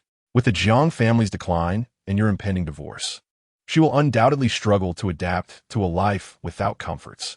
It is only natural for her to misplace her frustrations onto me. Her words subtly implied that Jiang Nanxing was a person enamored with superficiality. Rong Shi retrieved his phone and opened his contacts. Really, please don't be angry. It hardly hurts at all. Just 2 slaps are nothing to me. Yet, her meticulously crafted performance failed to capture the man's attention. Rong Shi, with his gaze lowered on his phone, remained indifferent to her lamentations. In the past, he would have offered her heartfelt comfort, but today he seemed uncharacteristically detached. Was he truly rendered foolish by Jiang Nanxing's actions? Sure. Xiao observed him with suspicion, her dissatisfaction growing. Are you even listening? Yes, Rong Shi replied dismissively, sending the message he had composed without lifting his head. Despite their proximity, Xiao could not see the contents of his text due to the phone's screen protection feature. Then do not blame Nanxing. All right. Xiao felt a wave of disappointment wash over her. Did he truly hear her? Did he just agree? Shouldn't he be chastising Jiang Nanxing for her rudeness? Shouldn't he be advising her not to stoop to Nanxing's level? After all, she had been struck by both Jiang Nanxing and Minot, and her cheeks still burned with pain. Yet, He offered her no consolation. Fasten your seatbelt. I will take you home, Rong Shi said coolly, putting away his phone. Okay, Xiao responded with a slight smile, though her hand, hidden beneath her clothing, clenched tightly. She was furious, yet refrained from expressing it. Never mind, she silently reassured herself. He must be too upset with Jiang Nanxing to consider her feelings. Otherwise, given how much he cared for her, he would not purposely neglect to comfort her. She resolved to be magnanimous and not to burden him with her grievances during his moments of frustration. She needed to uphold her image as a compassionate and tender-hearted individual. Half an hour after Rong Shi and Xiao departed, the police offered a brief admonition to Jiang Nanxing and Mino before allowing them to leave. Upon returning to the Rong residence, Jiang Nanxing entered the living room to the sound of cheerful laughter. Rong Shi's mother and younger sister have returned from abroad. Rong Shi's father passed away 5 years ago, leaving behind a family that includes his grandfather, mother, and a pair of fraternal twins. His younger brother, Rong Yu, is studying overseas, while his younger sister, Rong Shi, is a spoiled little princess. This time, their mother and Rong Shi went abroad specifically to visit Rong Yu. Mom, Xiao Shi, you're back. Jiang Nanxing mustered her spirits as she approached, concealing her melancholy. Chun Hui nodded slightly, continuing to organize the gifts. Though she did not harbor a particular fondness for her daughter-in-law, Jiang Nanxing, she bore no animosity either. As long as she treated her son well and was good to the Rong family, that was sufficient in her eyes. Jiang Nanxing, how could you not pick us up from the airport after we returned? What kind of daughter-in-law are you? Rong Shi pouted, her voice laced with unmistakable disdain. I'm sorry, Mom. I wasn't aware of your return today, Jiang Nanxing explained, her demeanor humble and polite. It's all right. How is it you? Quite well. Jiang Nanxing engaged in casual conversation with Chun Hui, while Rong Shi took the opportunity to rummage through the pile of gifts, pulling out an exquisite little box. Here, this is a special gift we chose just for you. Rong Shi emphasized the word special, a mischievous glint flashing in her eyes. Thank you, Mom. Thank you, Xiao Shi. Jiang Nanxing accepted it, unsuspecting of any ulterior motives. Open it and see if you like it, Rong Shi urged, nodding toward the box. All right. As she unwrapped it, she surmised it must contain jewelry or something similar, and thus opened the box without any trepidation. Suddenly, a large, furry, grotesque black spider leaped out of the box the moment it was opened. The shock was overwhelming. Jiang Nanxing turned pale, her terrified scream echoing throughout the Rong residence. Overwhelmed by the visual assault, she instinctively tossed the box aside and fled. In her panic, she stumbled directly into a warm embrace. Rong Shi, a sharp reprimand rang out. The familiar voice jolted Jiang Nanxing back to her senses. It was Rong Shi. Jiang Nanxing, her complexion ashen, instinctively clutched tightly at the fabric of the man's waist, trembling in his arms. Spiders were her greatest fear, without exception. Rong Shi, who had successfully pulled off the prank, had yet to revel in Jiang Nanxing's dismay when her brother's furious voice made her heart skip a beat. Why are you so fierce, brother? It was just a joke. Must you be so petty? Rong Shi pouted, her brows furrowed in displeasure. You know very well that your sister-in-law is terrified of such arachnids, yet you deliberately frightened her like this? Rong Shi's expression darkened, his gaze sharp and cold as he glared at his sister. Meanwhile, his warm hands continued to gently soothe Jiang Nanxing's trembling back, offering her silent comfort. What is there to fear from a mere fake spider? We are all grown-ups. How trivial. Rong Shi disdainfully rolled her eyes and huffed. And you still dare to say that?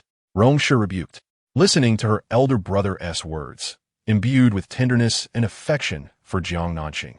Rong Shi felt a surge of indignation. She turned and clung to her mother's arm, pouting, Mom, look at my brother. He only favors his wife, while I, his own sister, am nothing in his eyes. You were in the wrong from the start. Even jokes must have their limits. Chun Hui gently chastised her daughter. The gift for Jiang Nanxing was purchased solely by her daughter, and she was unaware of its nature. After addressing her daughter, Chun Hui shifted her gaze to her son and daughter-in-law. All right, enough of this commotion. If you disturb Grandpa, you'll both end up regretting it. Her words subtly favored her daughter. A tinge of bitterness welled up in Jiang Nanxing's heart. Although Chun Hui was generally kind to her, there remained an undeniable distinction between a daughter and a daughter-in-law. How fortunate it is to have a mother. Once, she too was her mother's treasure darling. What should she do? She missed her mother. If her parents were still alive, she would not have to rely on others. nor would she have to endure grievances without a refuge. Although Grandpa Rong treated her exceptionally well, who else truly cared for her?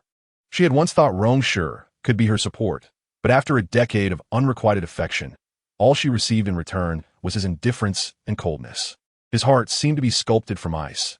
No matter how fervently she poured out her warmth, it could not thaw him. The past tenderness and affection were mere illusions. Sweetly cloaked poison. The more Jiang Nanxing pondered, the more sorrowful she became, her heart aching painfully, a sorrowful tide swelling within her chest. Her eyes grew warm, misty, and tears began to accumulate, on the verge of spilling over. She was already feeling so wretched and did not wish to become the subject of ridicule. Withdrawing from his embrace, she lowered her head to shield her sorrow from prying eyes. "Mom, I feel a bit unwell. I'm going upstairs," she muttered gloomily before hastily ascending the stairs. Nanxing, just as she entered her room, her wrist was seized by the man pursuing her. Overwhelmed with grievance and distress, she flung her arm, vehemently shaking off his grip. The force of her action was such that her hand nearly struck his face, but fortunately, he had retreated quickly. Rong Shi was taken aback, his breath caught in his throat. "So this is how you repay kindness? Have you forgotten who protected you just moments ago?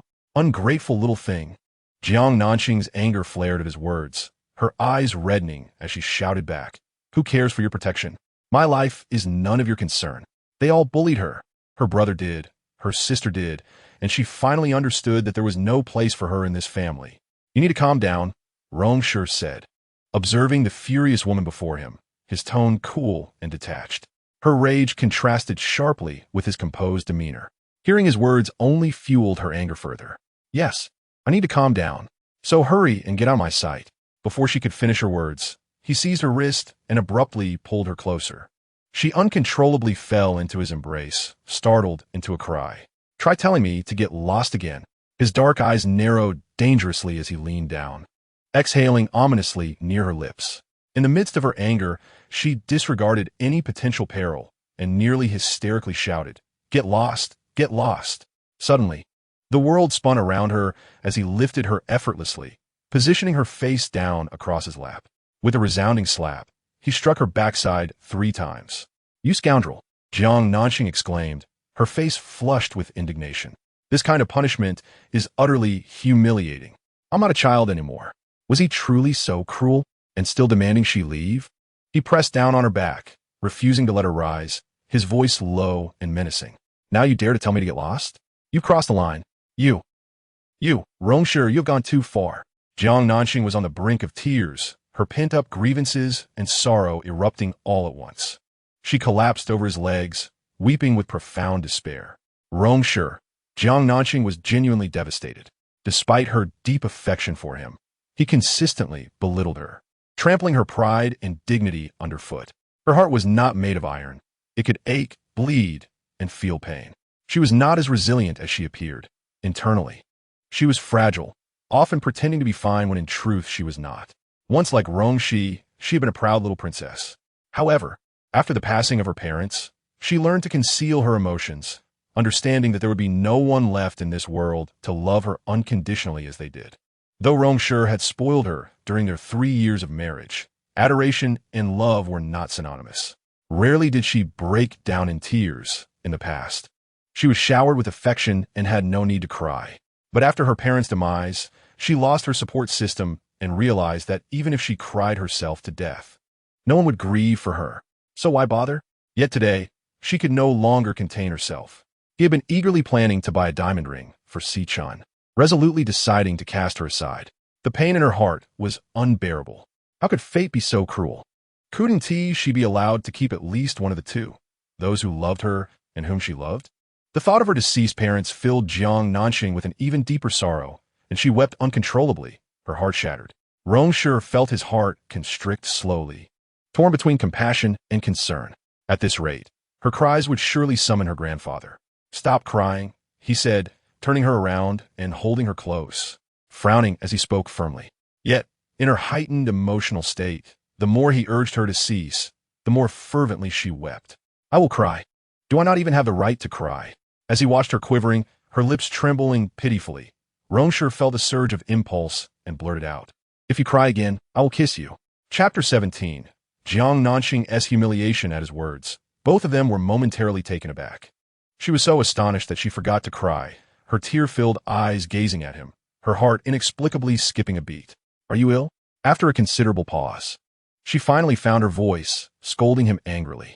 "Enough, stop crying," he replied, unperturbed as his decidedly elegant fingers gently brushed away the tears clinging to her cheek. Jiang Nanxing was momentarily taken aback. Was he trying to comfort her? Why? In the police station, he had been so harsh and fierce, yet at home, he exhibited an entirely different demeanor. Seeing the tenderness in his eyes, a saying flashed through Jiang Nanxing's mind. The weasel pays a New Year visit to the chicken. With no good intentions, his sudden gentleness could only be a ploy to hasten her agreement to divorce. Once divorced, he could be with the woman he truly cherished. Upon this realization, Jiang Nanxing, feeling utterly wronged, forcefully swatted his hand away. "It's none of your business." She rejected his feigned gentleness. "As long as you remain my wife, I have the right to care for you." Rong Shi's expression darkened as he said coolly, "Is the Rong family on the verge of collapse? Are you so idle that you can manage both the young lady of the Xi family and me? Can you handle it? This is my affair." "Rong Shi, I am no longer a little girl. A slap followed by a sweet treat does not work on me. Do you think I would forget how you allowed the police to treat me with such cold formality just because you supported me a moment ago?" She exclaimed in anguish, the memory of his ruthlessness cutting her deeply. "Cold formality, and yet you can still be at home?" He shot her a sidelong glance, scoffing. Jiang Nanxing was taken aback. What did that mean? Did he have a hand in freeing them? But when he left with Xiao Chun, hadn't he insisted that the police act according to the law? Logically, they had violated public order and administrative responsibility, warranting detention for over 5 days. Fine, even if he used his connections to bail her and Mino out. It could not erase the humiliation and pain he had caused her. Wasn't he supposed to seek vengeance for his beloved? Why release me?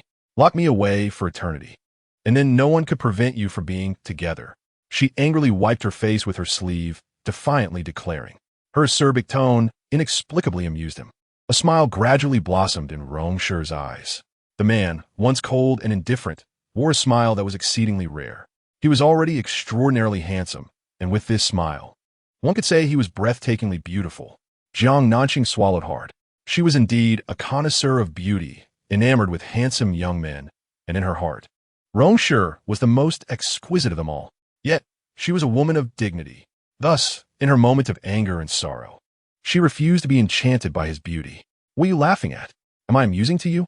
In the eyes of the esteemed Rong Xiao, "Am I merely a joke?" She retorted angrily. How could he hurt and humiliate her, then mock her? Was he not insufferable? "Rong Shi, let me tell you, do not go too far. I have been married into the Rong family for 3 years without ever wronging you. Even if you married me under your grandfather's duress, that is not my fault. How could you treat me this way? What have I done to you?" He remarked with a faint scoff. How could he even dare to question her? Since Xiao Chun's return, how many times had he wounded her heart? Did he not possess any self-awareness? Jiang Nanxing was infuriated. A man without a sense of remorse was futile to engage with. Yet, to let him off the hook felt unjust.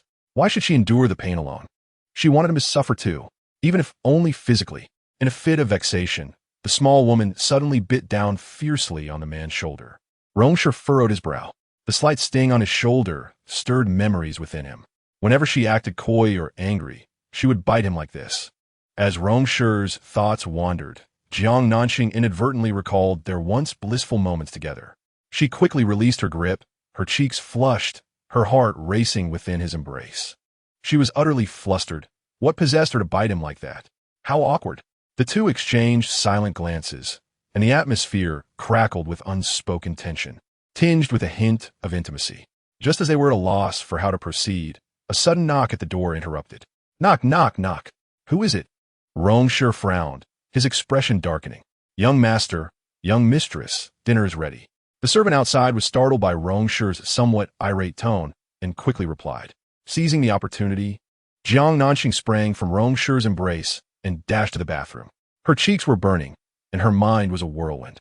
She desperately needed to splash cold water on her face to regain composure. Rong Shi silently observed Jiang Nanxing's hasty retreat, a faint smile unconsciously tugging at his lips. On Sunday, Chun Hui took Jiang Nanxing and Rong Shi to a soiree. The outdoor venue featured a lawn, a pool, delightful cakes, and fine wines. Jiang Nanxing detested such social gatherings. She quickly concocted an excuse to inform her mother-in-law, Chun Hui, and retreated to the relatively quiet poolside. Just as she was about to video chat with her friend, a sharp, caustic voice pierced her ears. "Oh, isn't this Miss Jiang? Why are you hiding here alone? Are you ashamed to be seen?" Jiang Nanxing turned to see a beautiful, delicate face instantly clouded with frost. Four exquisitely made-up women approached her, their malicious smiles evident. Among them was Rong Shi. The speaker, Zhao Yuanyuan, was recognized as Rong Shi's close friend and Xiao Chun's cousin, accompanied by two of Zhao's sycophants. Of course, after snatching someone else's man and forcing a couple apart, I wouldn't have the face to show myself either. Zhao Yuanyuan stood arrogantly before Jiang Nanxing, each word dripping with derision. Jiang Nanxing understood that Zhao Yuanyuan was referring to Rong Shi and Xiao Chun. Zhao Yuanyuan was a devoted sycophant of Xiao Chun, and the two had never seen eye to eye. Some people simply lacked dignity. Unaware of her own limitations, Zhao Yuanyuan foolishly attempted to compete with my sister. Yet, what can be seized from a person's heart, even if she became the beloved of young Master Rong? It wouldn't alter the fact that his heart belongs solely to my sister. Zhao Yuanyuan scoffed disdainfully. Rong Shi wore a faint smile, allowing Zhao Yuanyuan to deride Jiang Nanxing while calmly observing from the side. Jiang Nanxing clenched her fists, her nails digging into her palms. The familiar pain began to spread within her, a reminder of the undeniable truth that Rong Shi did not love her, a fact that others wielded as a weapon against her. Is it truly worthwhile to be tethered to a man who does not love you? If one cannot possess something, must they deny it to others? How utterly malicious. TSK. Only someone devoid of shame could engage in such repulsive acts. Seeing Jiang Nanxing remain silent, Zhao Yuanyuan grew emboldened, sharpening her words to a cutting edge. Jiang Nanxing narrowed her bright eyes. She had no desire to engage in a battle of wits with a simpleton. Yet some individuals ought not to be granted too much leniency. She, Jiang Nanxing, was not someone to be humiliated by just anyone. Chapter 18. His heart belongs only to Xiao Chun, glaring coldly at Zhao Yuanyuan, who was clearly there to provoke. Jiang Nanxing forced a smile that did not reach her eyes. Shame? Miss Zhao seems to have some understanding of the concept of shame. How rare. Given her apparent sense of shame, the Miss Zhao who was photographed last month entering a hotel with a married man cannot possibly be you, can it? She retorted without reservation. You. Zhao Yuanyuan's complexion shifted dramatically, paling and darkening in a troubling manner. And what about the month before last? When reports surfaced about the Zhao family's daughter being a habitual gambler, racking up enormous debts and being coerced into taking scandalous photographs. Surely, that was not you, right? Jiang Nanxing pressed on, landing blow after blow. Jiang, Nan, Xing. Each word struck Zhao Yuanyuan where it hurt, her face turning a furious shade as she ground her teeth, rage igniting in her eyes. Ah, and what about the month prior to that? Wretched girl, may you perish. Zhao Yuanyuan suddenly shoved Jiang Nanxing with all her might. Unable to tolerate further humiliation being aired, Jiang Nanxing was unexpectedly pushed backward. Splash! She fell into the vast swimming pool. Rong Shi furrowed his brow. Concern etched across his face. Jiang Nanxing could not swim and harbored a psychological aversion to drowning. In a primal instinct for survival, she flailed her arms desperately, thrashing about in the water. The more she struggled, the more fear consumed her. After choking on a few mouthfuls of water, despair washed over her, and she felt as if her life were slipping away. In a daze, she seemed to hear Rong Shi calling her name. Nanxing, splash. Rong Shi leaped into the water, swiftly reaching Jiang Nanxing and hoisting her above the surface. Soon, she was brought ashore. Nanxing, Nanxing. Rong Shi's brows knitted tightly as he patted her back with urgency, calling out to her. His deep voice conveyed unmistakable anxiety and concern. Cough, cough. Jiang Nanxing violently expelled the water from her lungs, gradually awakening from her semi-conscious state. Her complexion was pale, and the terror in her eyes had yet to dissipate. She gasped for breath, unsure whether it was from the cold or fear, her entire form trembling uncontrollably. Are you all right? Rong Shi inquired, gently encouraging her to lean against him. She coughed violently, her teeth chattering, huddled in his embrace, both helpless and pitiable. The pain in her throat from swallowing water made speaking a laborious task.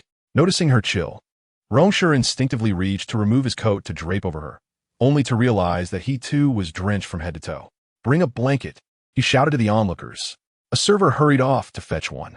"It's all right now, do not be afraid," Rong Shi whispered softly, stroking Jiang Nanxing's trembling back. With reddened eyes, Jiang Nanxing, in that moment, confirmed that once again he had come to her rescue. Still shaken, she bit her lip, striving to suppress her impending breakdown. While soothing his frightened wife, Rong Shi cast a glance at Zhao Yuanyuan, his gaze sharp enough to pierce the heart, icy and devoid of warmth. Instantly, Zhao Yuanyuan felt as though she had plunged into an ice cavern, a wave of dread rising from within, prompting her to involuntarily step back. Rong Shi's eyes instilled in her a sense of impending disaster. Not far away, Xiao Chun's face twisted with jealousy. Jiang Nanxing was truly cunning. She must have seen her arriving at the banquet with Ashur and, in a bid to attract his attention, deliberately leapt into the pool. She had expertly manipulated Ashur's sense of responsibility, calculating that he would not let his so-called wife drown, thus daring to gamble her life. And she had succeeded. The moment Ashur witnessed her falling into the water, he abandoned his stunning companion, diving in to save her without even shedding his coat. The esteemed Miss Jiang had resorted to such despicable tactics to capture a man's attention. How pitiable and laughable. Disgusting. Shameless. Xiao Chun seethed internally, nearly grinding her teeth to dust. Unwilling to concede defeat to Jiang Nanxing, she snatched the blanket from the server as they passed, signaling for them to let her deliver it. "Nanxing, are you all right? Oh dear, how could you be so careless? Hurry, the blanket is here, wrap yourself in it." Xiao Chun hurried towards Rong Shi and Jiang Nanxing with the blanket. Feigning concern, Jiang Nanxing, just regaining her composure, felt a surge of anger at these words. It was clear that Zhao Yuanyuan had pushed her deliberately. How could Xiao Chun twist the narrative to make it seem as though it was her own carelessness? This was not the way to confuse the truth. "Nanxing here." Xiao Chun attempted to drape the blanket around Jiang Nanxing herself. "Get away." Jiang Nanxing vehemently rejected Xiao Chun's insincere concern, waving her hand to dismiss the blanket. Suddenly, Xiao Chun cried out, losing her balance and tumbling towards the pool. Splash! She fell into the water, creating a splash. In the eyes of everyone present, Xiao Chun's plunge resulted from Jiang Nanxing's gesture. Yet, Jiang Nanxing's hand never actually touched Xiao Chun. Xiao Chun, upon witnessing Xiao Chun fall into the water, Rong Shi urgently called out, immediately releasing Jiang Nanxing and leaping back into the water. As his body suddenly withdrew, the support that Jiang Nanxing had relied upon vanished, causing her to unexpectedly collapse onto the lawn. In that moment of embarrassment, she beheld his reckless determination to save another woman, and her heart felt as though it were pierced by 1,000 arrows, a painful mess of flesh and blood. At that moment, her gaze no longer saw the trembling figure of herself, but only Xiao Chun, desperately calling out for Rong Shi to save her. Jiang Nanxing's face turned pale. Her eyes reddened with fury, fixated on Rong Shi and Xiao Chun in the pool. She watched as Rong Shi lifted Xiao Chun from the water, observing the panicked and helpless Xiao Chun clinging tightly to his neck. The sight was too piercing, and Jiang Nanxing wished fervently for blindness, believing that if she could not see, perhaps her heart would not ache. Do you see? Rong Shi's heart belongs solely to my sister. The moment she needs him, he will leave you without hesitation. Zhao Yuanyuan sneered with malicious delight, disdainfully regarding Jiang Nanxing, delivering her words like daggers. Jiang Nanxing's throat felt parched, as though filled with gravel. She wanted to straighten her back and rebut Zhao Yuanyuan, but ultimately, she found herself speechless. For every word uttered by Zhao Yuanyuan was a cruel truth. It was common knowledge that Rong Shi loved Xiao Chun. He had unhesitatingly abandoned her to save Xiao Chun, a fact evident to all. With the truth laid bare before her, how could she argue? With what could she defend herself? The intense pain surged rapidly, permeating her limbs and bones in an instant. It hurt so much that she dared not breathe too deeply. Soon, Rong Shi emerged from the water, holding Xiao Chun in his arms. Ashur, I'm so cold. Xiao Chun shivered, nestled against Rong Shi, her eyes red and her demeanor fragile, evoking a sense of pity. Then she looked at Jiang Nanxing with a sense of grievance, her voice trembling as she accused, Nanxing, what did I do wrong? Why did you push me? Chapter 19. Jiang Nanxing is accused. Just as Jiang Nanxing stood up, feigning strength, she was jolted by Xiao Chun's words. I didn't push you, she immediately retorted, refusing to be wronged. You pushed me, Everyone saw it. Xiao Chun cried, tears streaming down her face, looking pitiful. I kindly brought you a blanket. Xiao Chun, spare me your feigned innocence. I am not a vessel for your deceit. Jiang Nanxing shouted, her worldview shattered by Xiao Chun's shamelessness. Jiang Nanxing. Rong Shi's voice resonated with authority. Gazing at the indifferent man, Jiang Nanxing felt a profound bitterness within her heart. Sadness surged into her being, tearing her heart apart. Bleeding profusely, did he threaten her? To protect his first love, he was willing to wound her heart in front of everyone. He couldn't see that Xiao Chun wronged her, yet he couldn't tolerate her speaking a single word against Xiao Chun. At that moment, Shi lamented, no matter what I do, Nanxing never seems to like me. I have exhausted every effort to please her. With a pouting lip, Xiao Chun wept, overwhelmed by sorrow. Be yourself. There is no need to seek the approval of anyone, Rong Shi advised. Upon hearing these words, Xiao Chun smiled, her eyes brimming with tears of gratitude. And even Jiang Nanxing managed to smile, albeit one that appeared more sorrowful than joyful. He truly was a blind and oblivious man. Jiang Nanxing stood frozen in place, watching as Rong Shi strode away, embracing Xiao Chun. He felt a pang of concern for Xiao Chun, fearing she might feel cold or uncomfortable. Yet had he ever considered that she, too, was flesh and blood? She, too, could feel cold and fear pain. What on earth is happening? Chun Hui pushed through the crowd, frowning as she beheld Jiang Nanxing, drenched and dejected. Mother! Jiang Nanxing lowered his gaze, his voice hoarse and broken. Her face was as pale as a sheet of paper, her expression despondent, resembling a soulless automaton. First, change your clothes, Chun Hui urged, pulling her away from the unkind stares of onlookers. In the lounge, having changed, Jiang Nanxing emerged from the restroom, immediately meeting Chun Hui's piercing gaze. Does your grandfather know? Chun Hui asked bluntly. Surprised to see her son with Xiao Chun, she expressed her astonishment. He probably doesn't, Jiang Nanxing replied, his eyes cast down, shaking his head listlessly. Chun Hui's expression turned grave. If you do not resolve this quickly, he will soon find out. Detecting the displeasure and reproach in her mother-in-law's tone, Jiang Nanxing felt a deep sense of helplessness. Mother, happiness must be fought for, and marriage must be defended. Chun Hui interjected succinctly. But mother, he loves Xiao Chun. Jiang Nanxing raised her gaze, her eyes glistening with unshed tears. She, too, desired to fight for her place. She, too, wanted to safeguard her love, yet she feared that no matter how hard she tried, she would receive not even a shred of pity from Rong Shi. More than anything, she dreaded the thought of her love ultimately leading to the destruction of her dignity and pride. And what about you? Shen Yui incroyable souffle. Jiang Nanxing was momentarily speechless. She loved Rong Shi, but in his eyes, her love held no value. Thus, who would care for her feelings? Chun Hui was a perceptive woman, skillfully navigating the conversation. She stepped toward the window and remarked, I have always admired your mother. Do you know why? The abrupt shift in topic caught Jiang Nanxing off guard. Because your mother embodies an indomitable spirit. Chun Hui turned to face Jiang Nanxing. You are her daughter. Therefore, you should not be in this state. Jiang Nanxing's heart ached, her voice slightly choked. Was her mother-in-law offering her encouragement? Did this signify that she was on her side? Furthermore, not everything is as it appears, nor is every situation as dire as one might imagine. Chun Hui spoke with profound meaning, simultaneously giving her daughter-in-law a look that beckoned her to come closer. Jiang Nanxing approached the window, following her mother-in-law's gaze towards a swimming pool. Just moments ago, Zhao Yuanyuan had smugly watched as Chun Hui led Jiang Nanxing away, and with a scornful sneer directed at her retreating figure, she spat. Did she really think of herself as the center of attention? That Miss Jiang could dare to insult me? She ought to take a good look in the mirror and see what she truly is. Good riddance if she were to drown. Pouting in frustration, Zhao Yuanyuan was abruptly interrupted when someone seized her hair from behind.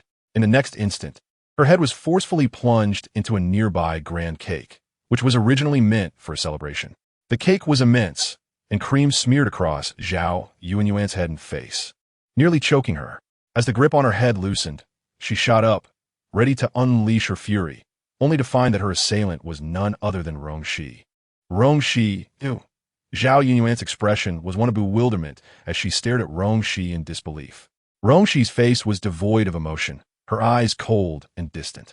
When she had pushed Zhao Yuanyuan into the cake, some cream had inadvertently stuck to her own hand, and with a look of disdain, she wiped it on Zhao Yuanyuan's dress. Zhao Yuanyuan's face turned pale upon realizing that the dress, which she had purchased at great expense, was now sullied. Rong Shi, with a sardonic smile, fixed her gaze on the color drained from Zhao Yuanyuan's face and declared, "The Rong family does not allow you to lay a hand on my people." Upon hearing this, Zhao Yuanyuan thought her ears were deceiving her. "But, weren't you the one who despised her?" After a moment, she found her voice and exclaimed. Those who knew Rong Shi were well aware of her disdain for Jiang Nanxing, often wishing for her to leave the Rong family altogether.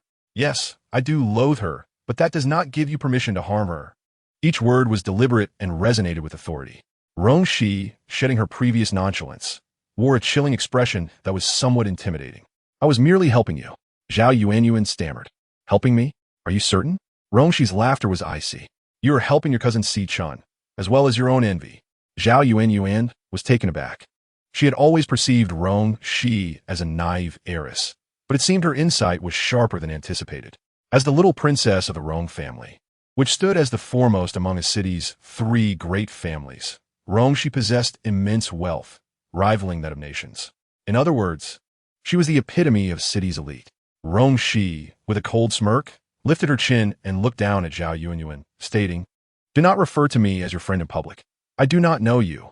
The blood drained from Zhao Yuanyuan's face.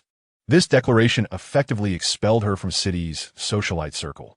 Once, she had flaunted her connection to Rong Shi to assert her status, but now, with a single remark, she found herself cast out. The fall from grace was instantaneous. Zhao Yuanyuan felt as if she had plummeted from heaven to hell. The resentment she harbored towards Jiang Nanxing intensified considerably. Jiang Nanxing was truly a wretched person. Not only did she attempt to usurp her cousin's affections, but she had also caused her to offend Rong Shi. She was nothing short of calamity. She would not let this go unpunished. In the dead of night, Jiang Nanxing awoke from her fevered slumber, parched and restless. Fearing the disturbance of her family, she dragged her weakened form down the stairs in the dark. Guided by the silvery moonlight streaming through the window, she successfully made her way to the kitchen. She reached for a cup to fill with water. In her dazed state, boiling water scalded her hand. With a sharp clatter, the cup fell to the ground, shattering upon impact. Instinctively, she bent to retrieve it. Her fingertips grazed the jagged glass shards, and the cruel edge sliced through her delicate skin, causing blood to flow freely.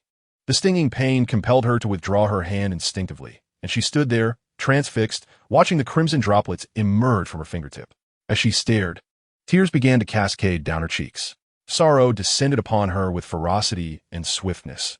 Her heart ached painfully, weighed down by a grief that threatened to suffocate her. Crouching on the floor, she clutched her knees tightly, weeping silently and suppressively. What was happening to her? She had never been like this. She had always been a warm little sun, optimistic and cheerful. How had she become so fragile? Was it possible that without him, she could accomplish nothing?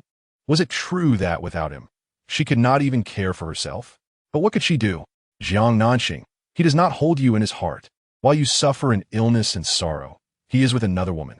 The one he cherishes has returned, and he will soon abandon you. So you must learn to let him go. Only by relinquishing your love can you extricate yourself from this sea of suffering. Yes, stop loving him. Loving him is truly too painful. The more she pondered, the deeper her sorrow grew. The more sorrowful she became, the more it hurt. Tears fell onto the floor, blurring into translucent blossoms of grief. Suddenly, her arm was seized, and she was pulled up with a firm grip. In the next moment, a warm embrace enveloped her. The familiar scent of masculinity filled her senses, halting the scream that was about to escape her lips. It was Rong Shi, the man who brought her both love and pain had returned. Jiang Nanxing's mind was clouded, and for a moment, she could not discern whether the man before her was real or merely a figment of her imagination. After all, he should be with Xiao Chun at this very moment. How could he possibly be here? Lifting her tear-streaked face, she scrutinized the man in the faint moonlight, and only upon confirming that she was not dreaming did she murmur, "Why are you back? This is my home.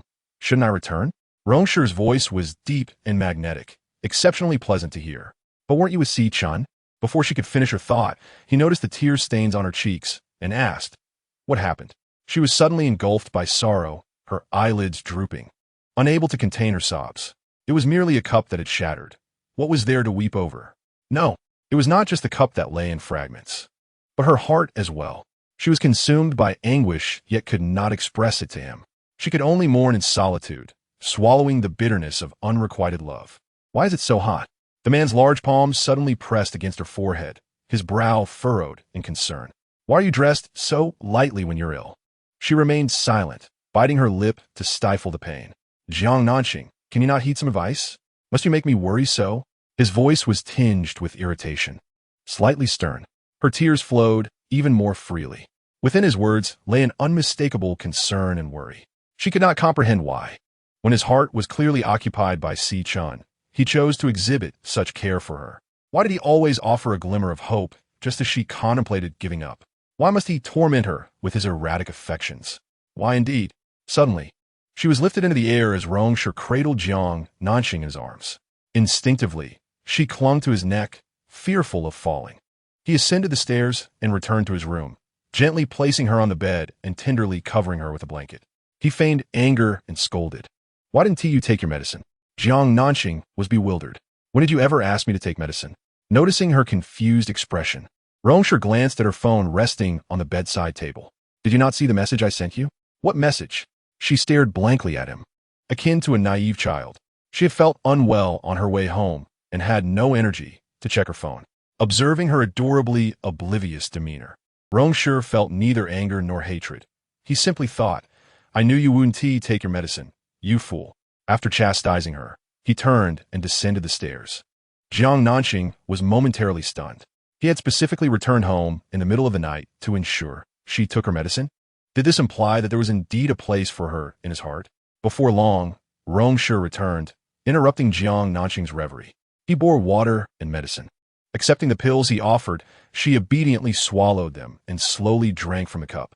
On such a cold day, falling into the water means you should immediately take your medicine. How can you not know such basic common sense? His expression was stern, his voice low as he admonished her. I don't know, she mumbled, pouting her lips in displeasure. After all, he only had eyes for Xiao Chun. What did her well-being matter to him? Oomph. Are you talking back? Rong Shi's expression darkened, his displeasure evident. Jiang Nanxing began to cry again. She did not wish to weep, yet she could not help it. Perhaps those who were unwell were inherently fragile and sensitive. She felt extraordinarily aggrieved. The suffering and pain she had endured during this time were all due to him. Yet how could he have the audacity to chastise her? In his eyes, Xiao Chun was precious as a gem, while she was as insignificant as grass. Why are you crying again? Rong Shi furrowed his brow. I feel unwell. She collapsed, curling up like a shrimp, biting her lip in a choked sob. Witnessing this, his heart constricted, and he urgently inquired, where does it hurt? I will take you to the hospital. In my heart. Rong Shi was momentarily speechless. Jiang Nanxing huddled under the blanket, her petite form trembling slightly. Cold, he noticed, and, unbeknownst to himself, a tinge of compassion infused his questioning tone. She responded pitifully. Rong Shi climbed onto the bed, enveloping the small woman in his embrace, just as he had on countless cold nights before, using his own body to warm her. The familiar chest, the comforting warmth, the recognizable masculine scent surrounded her completely, gradually dissipating the sorrow within her heart. She understood she should not cling to his tenderness. Yet she found herself powerless to control her feelings. As the medication took effect, Jiang Nanxing felt drowsy. In her haze, she nestled further into his arms, murmuring almost inaudibly, Husband. Rong Shi's heart softened instantaneously. I'm here. Let us not get divorced, please. She pleaded in her sleep, her brows furrowed and eyes closed. Looking utterly pitiful, Rong Shi's emotions were complex. Husband, her delicate face nuzzled against him, playfully seeking his affection as usual. In her ailing state, she had retracted her defenses, appearing fragile, as if she might shatter with the slightest touch. Be good, I'm here. Rong Shi softly replied, his large hand gently stroking her back, which trembled slightly from unease.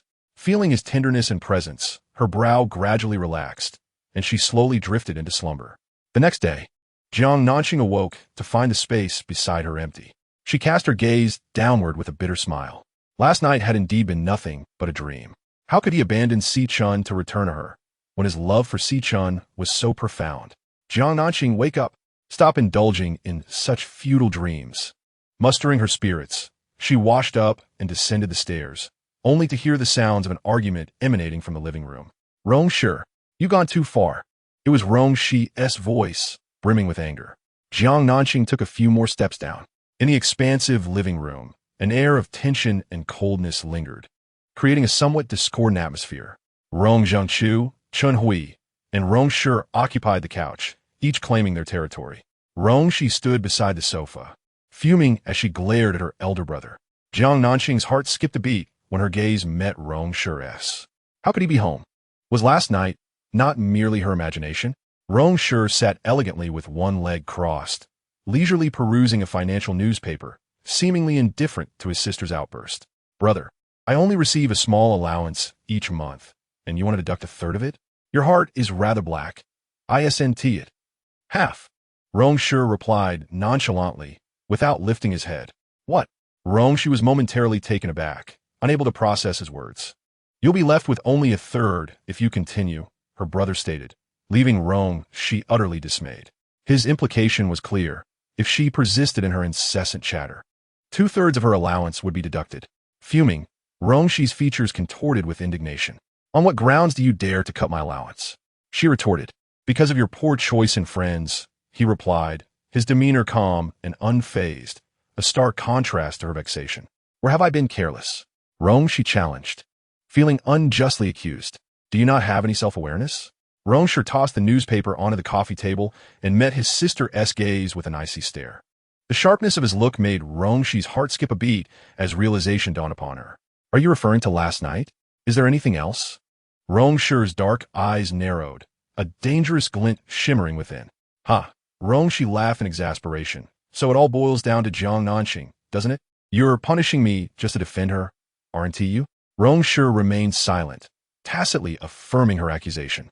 Rong Shi was seething, a whirlwind of confusion and fury. If her elder brother held Jiang Nanxing in such high regard, why then was he entangled with that pure-hearted scion? The events of the previous night were telling. He had seemed far more concerned for Sion's well-being, rushing to her aid when she fell into the water while disregarding Jiang Nanxing, leaving his wife shivering in the cold. What a scoundrel! Rong Shi seethed internally. Grandfather, mother, my brother is tormenting me. Are you not going to intervene? She puffed her cheeks, casting a pleading glance toward her grandfather and mother, her voice tinged with grievance. Perhaps you should first explain what transpired last night. How did you mistreat your sister-in-law? Grandfather Rong Zhengqiu removed his reading glasses, fixing his sharp gaze upon his granddaughter. Rong Shi bristled at his words, eager to retort. I did no such thing. It was they who conspired against me. Do you think I would believe you? Grandfather queried. Grandfather! Rong Shi exclaimed, stamping her foot in frustration. He had always favored Jiang Nanxing. It seemed futile to plead with him. Mother! She turned to her mother, her lips pouting. Don't call for me. Chun Hui, engrossed in her phone, couldn't even muster a glance at her daughter. Rong Shi's face fell, engulfed by a sense of abandonment and injustice. Grinding her teeth in frustration, she shot her brother a look that conveyed, since you have shown no kindness, do not expect any loyalty from me. Rong Shi narrowed his eyes. It was not I who bullied Jiang Nanxing, but rather you. Rong Shi declared defiantly. Oh, Grandfather Rong Zhengqiu cast a disinterested glance at his grandson. Rong Shi, while one may indulge in food, one must not speak carelessly. Rong Shi's languid, resonant voice carried a note of warning. Ha, are you frightened? Rong Shi retorted with a forced smile, then turned to her grandfather, urgently seeking to lodge a complaint. Grandfather, last night my brother brought, standing on the staircase, Jiang Nanxing, realizing that Rong Shi was about to reveal the incident concerning Sion, cried out in alarm. Everyone turned to her. The girl has awakened. The old man remarked with a benevolent smile, his eyes brimming with affection. Grandfather, Jiang Nanxing hastened toward him, eager to bridge the gap. Ah, sure inquired about your discomfort. What do you feel unwell? Do you need to see a doctor? No need, Grandpa. It's merely a slight cold, and I'm already fine. Upon hearing this, Rong Shi promptly exclaimed, Jiang Nanxing, your cold has absolutely nothing to do with me. I remained silent last night, so this burden is not mine to bear. Jiang Nanxing took a seat beside her grandfather and softly acknowledged her with a gentle Rong Shi furrowed her brows. What was that about? Jiang Nanxing smiled at her, saying, Thank you. This expression of gratitude seemed inexplicably out of place, leaving Rong Shi momentarily stunned. Had she taken some strange medicine? Why was she thanking her?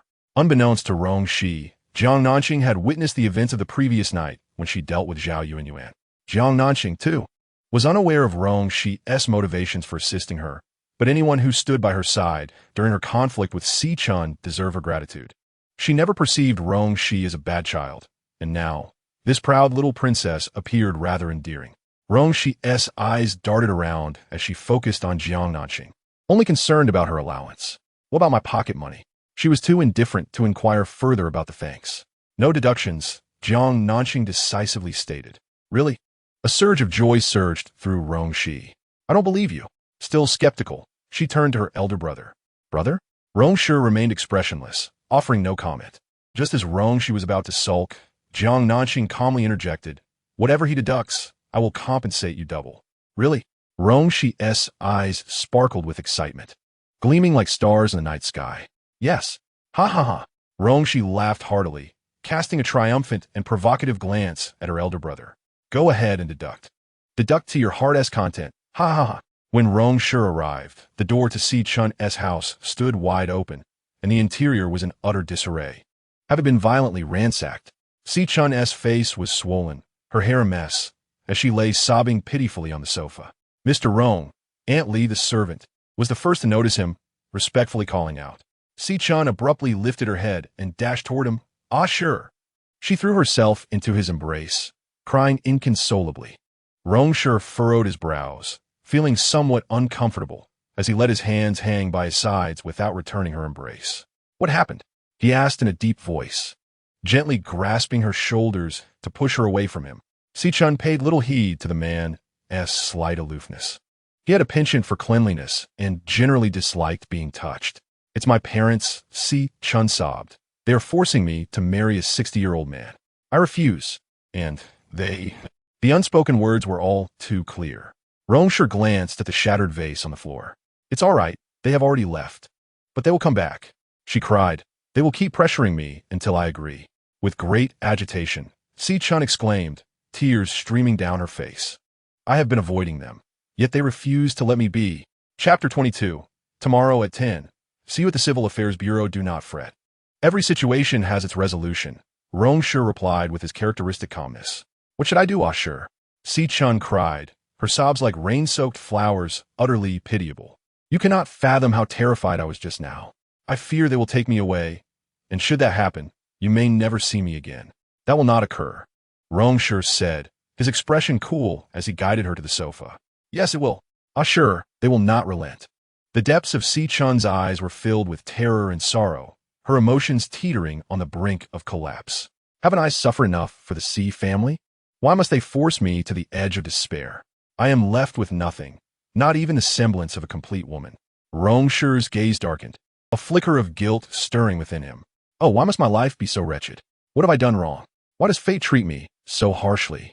Xiao Chun, observing the subtle shifts in Rong Shi's expression, intensified her lament, her cries growing ever more sorrowful and helpless. Rong Shi, I am here, he said simply, the coolness of his words carrying a promise. Xiao Chun felt a surge of satisfaction, her heart brimming with joy.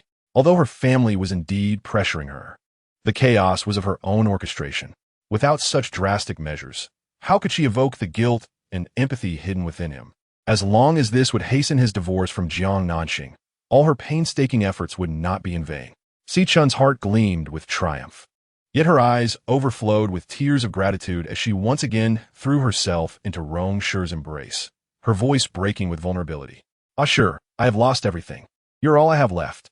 Each of her words subtly hinted at his promises to her, urging him to remember his vows, to take responsibility, and to grant her a perfect future.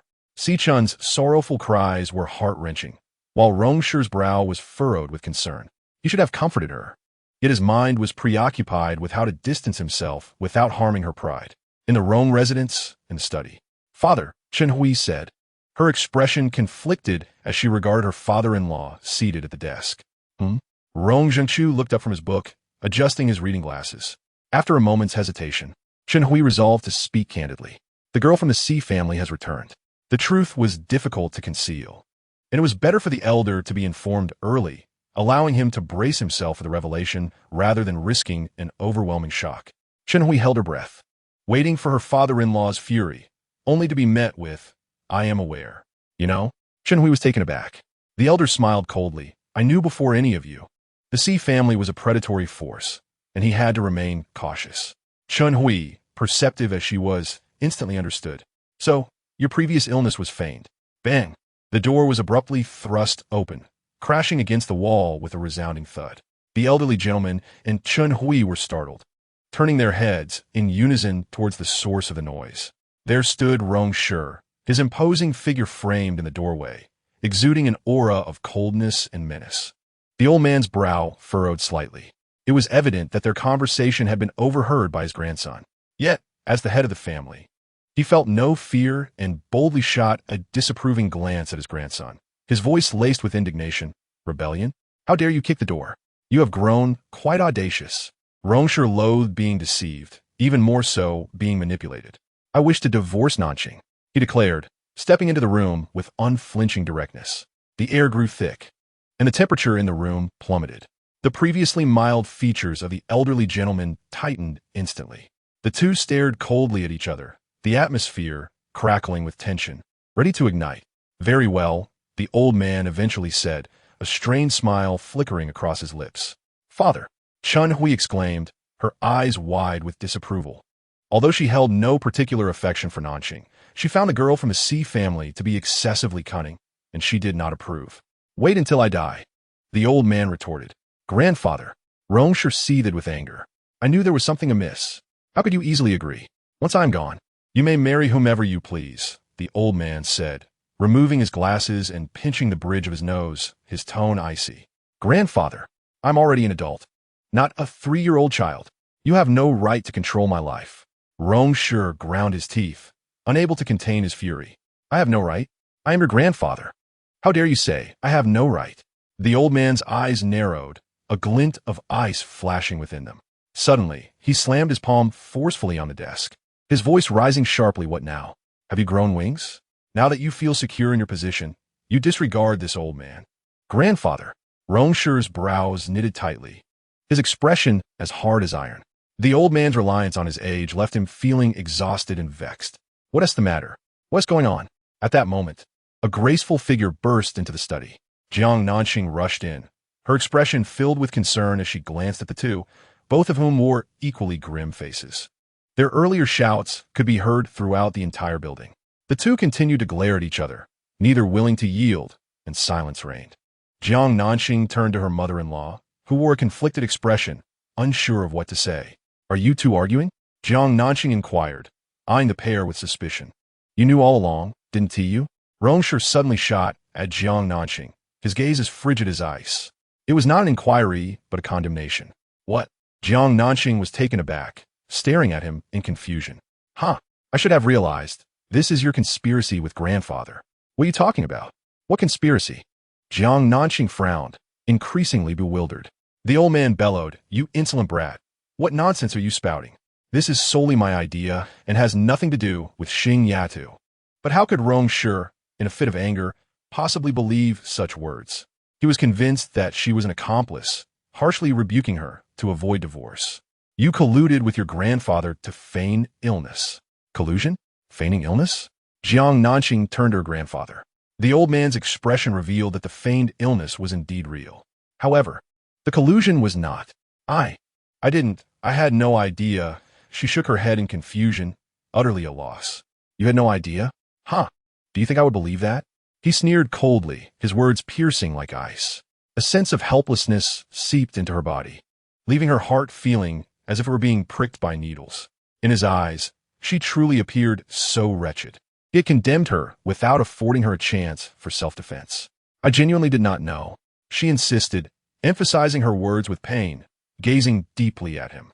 "I truly do not wish for divorce, but I am not despicable enough to use my grandfather's health to deceive you." Her sincere words, however, were met with his icy retort. "Tomorrow at 10 o'clock, the Civil Affairs Bureau." Chapter 23. Grandfather spit blood. His voice was devoid of compassion, offering no room for negotiation. Jiang Nanxing's complexion drained of color as she stared at him, her heart twisted in agony. It felt as though an invisible hand had tightly grasped her throat, rendering her speechless with pain. In a fit of rage, Rong Shi turned and walked away. "You dare!" The old man sprang to his feet, fuming, and yelled at his grandson's retreating figure. Rong Shi, however, paid no heed, striding away without a backward glance. Jiang Nanxing stood frozen in place. It was hard to discern whether her heart was more pained or sorrowful. She simply felt that her efforts and perseverance had become a cruel joke. No matter how much she compromised, she could not elicit the slightest hint of sympathy from him. Even when she lowered herself to the dust, he continued to hurt her with such audacity. "Jiang Nanxing, since you have failed to capture his attention, why not let it go? Life is too short. Why must you torment yourself so?" Jiang Nanxing lowered her gaze, a bitter smile spreading across her lips. "Star Yatu." The old man looked at his dejected granddaughter-in-law with compassion, wishing he could drag that unfilial grandson back and give him a good thrashing. Jiang Nanxing took a deep breath, burying the acidity and pain deep within her heart, lifting her eyes to force a smile that said, "I am fine. Nothing is wrong. Grandfather, why don't we just let him be?" she suggested, appearing to smile. Yet that smile was filled with desolation and bitterness, evoking great sympathy. She was truly exhausted and no longer wished to continue subjecting herself to such indignity. "What did you say?" The old man's eyes widened in shock, filled with fury. He could prevent his grandson from divorcing, but if his granddaughter-in-law also chose to give up, then their marriage would indeed be at an end. Stung by the shock and disappointment in her grandfather's eyes, Jiang Nanxing hurriedly lowered her head. "Grandfather, he does not love me." "Nonsense." The old man's face flushed red, his chest swelling with pent-up emotion. "Grandfather, I am truly sorry. I can no longer endure this," Jiang Nanxing lamented. Before he could finish speaking, the elderly man, overwhelmed with emotion, suddenly coughed up blood. "Dad, grandfather, is the Blue Night Bar not answering?" Qin Haoan gestured towards Rong Shi's incessantly flashing phone, indicating that if he did not answer soon, the device would be overwhelmed. Rong Shi raised his glass, tilted his head back, and drank it all in one go. His expression was as cold as ice, his lips pressed into a grim line, and beneath his gaze burned a fierce anger. It was a call from Jiang Nanxing and his mother, undoubtedly attempting to persuade him to return and apologize to his grandfather, to avoid further provoking him. Yet, he was unwilling to concede. After all, he was the one who had been deceived. Why should he bear the burden of an apology? At that moment, Rong Shi's phone fell silent, only to be replaced by the ringing of Qin Haoan's device. "Hello," Qin Haoan answered, glancing at Rong Shi moments later. "It's Nanxing's call. Should I answer it?" Rong Shi's face remained as still as water, unperturbed. "She claims grandfather is in the hospital." Upon hearing this, Rong Shi's anger flared, and he shot a cold glance at Qin Haoan. Inform her that such tired tactics lose their novelty. The call from Jiang Nanxing was abruptly terminated. Soon after, Qin Haoan received a WeChat message containing a brief video of the elderly man being resuscitated. After the intervention, he narrowly escaped peril and, shortly after being transferred to a hospital room, gradually regained consciousness. Jiang Nanxing remained vigilantly by her grandfather's side, her heart heavy with regret and fear, her eyes swollen from tears. "Do not weep," the elderly man, pale and frail, spoke in a whisper, lacking his usual vigor. "I am sorry, grandfather. I'm so terribly sorry," Jiang Nanxing sobbed, clutching his hand tightly, her head bowed as she choked on her tears. She felt an overwhelming sense of remorse and guilt. Aware that her grandfather was furious, she nevertheless added fuel to the fire. Had she not agreed to the divorce, he might have been upset, but would not have suffered such a severe reaction. Thus, she believed it was all her fault. She had nearly brought harm to the one who had always cared for her so dearly. "See, I'm still alive. Do not cry." The elderly man managed to pat his granddaughter-in-law's hand, offering her a comforting smile, despite his exhaustion. Having just returned from the brink, his strength was depleted, and speaking was a laborious task. Even at such a moment, he not only refrained from blaming her, but also sought to comfort her. Jiang Nanxing's guilt surged, and through tears she exclaimed, "Grandfather, I was wrong. I will not proceed with the divorce. Please do not be angry with me. No divorce?" The elderly man's once dull eyes suddenly sparkled with renewed life, adding color to his pallid face. Yes, yes, yes. No divorce." Jiang Nanxing nodded vigorously, her voice choked with emotion. "Grandfather, I promise you, I will strive with all my might and will never again give up easily. Really? Yes, truly. She nodded vigorously, then raised her hand to fiercely wipe away the tears on her face. Grandpa, if you truly wish for me and Ashur to reconcile, then you must recover swiftly. You need to support me. You must be my pillar of strength. When he bullies me, you must protect me. Upon hearing her words, the old man felt a heavy stone lift from his heart, revealing a trace of a comforting smile. When Rong Shi arrived at the hospital, the old man had just fallen asleep. Jiang Nanxing saw him and signaled with her eyes for him not to enter, so as not to disturb her grandfather. They then moved to the corridor at the end of the hall. What happened? Rong Shi asked, his brow furrowed, his tone icy. Jiang Nanxing lowered her head. Her eyes reddened with guilt. I told Grandpa that I agreed to the divorce, and it made him so upset he nearly collapsed. Rong Shi's frown deepened. But upon realizing that her grandfather was now stable, he felt some relief. You agreed? He inquired, his expression inscrutable. Jiang Nanxing suddenly raised her head, locking her gaze onto the man before her, her heart bleeding. Was his heart truly so callous? Shouldn't his concern be for her grandfather's health? Did he only care about whether she consented to the divorce? Was his mind solely occupied with how to expedite their separation, so he could marry Xiao Chun? Jiang Nanxing clenched her fists, her nails digging into her palms, using the physical pain to alleviate the anguish within her. But Grandpa doesn't agree, she exclaimed. So? He retorted. I listen to Grandpa. Jiang Nanxing, you are an adult. His face darkened, his gaze piercing. But I'm also a person of conscience. She countered. Her grandfather had treated her well, and she could not disregard his life or death. If her grandfather did not wish to see them divorced, then she would do her utmost to honor his wishes for as long as he lived. Rong Shi let out a cold laugh. Are you certain it is conscience and not scheming? Scheming? What do you mean by that? Jiang Nanxing's eyes widened, her face paling. Rong Shi pressed his lips together, merely gazing at her coldly, remaining silent. She forced a bitter smile, filled with sorrow. I understand now. You think that I informed Grandpa about Xiao Chun's return and colluded with him to feign illness to delay the divorce. Is that right? Is it not so? Chapter 24. You actually hit your wife? Jiang Nanxing's face turned as pale as a sheet. Huh, so you truly believe that? Rong Shi, I will say this one last time. I am not. I did not. She straightened her back, her words resolute and unwavering. Then how did Grandpa find out? I don't know. I certainly did not tell him. Whether you believe, it is up to you. The man remained silent, seemingly weighing the credibility of her words. After a moment, he said, As for the divorce, Grandpa truly cannot endure any more stress. It would be best if you refrained from mentioning it again. She interrupted, firmly refusing. Rong Shi regarded her with an expression of confusion.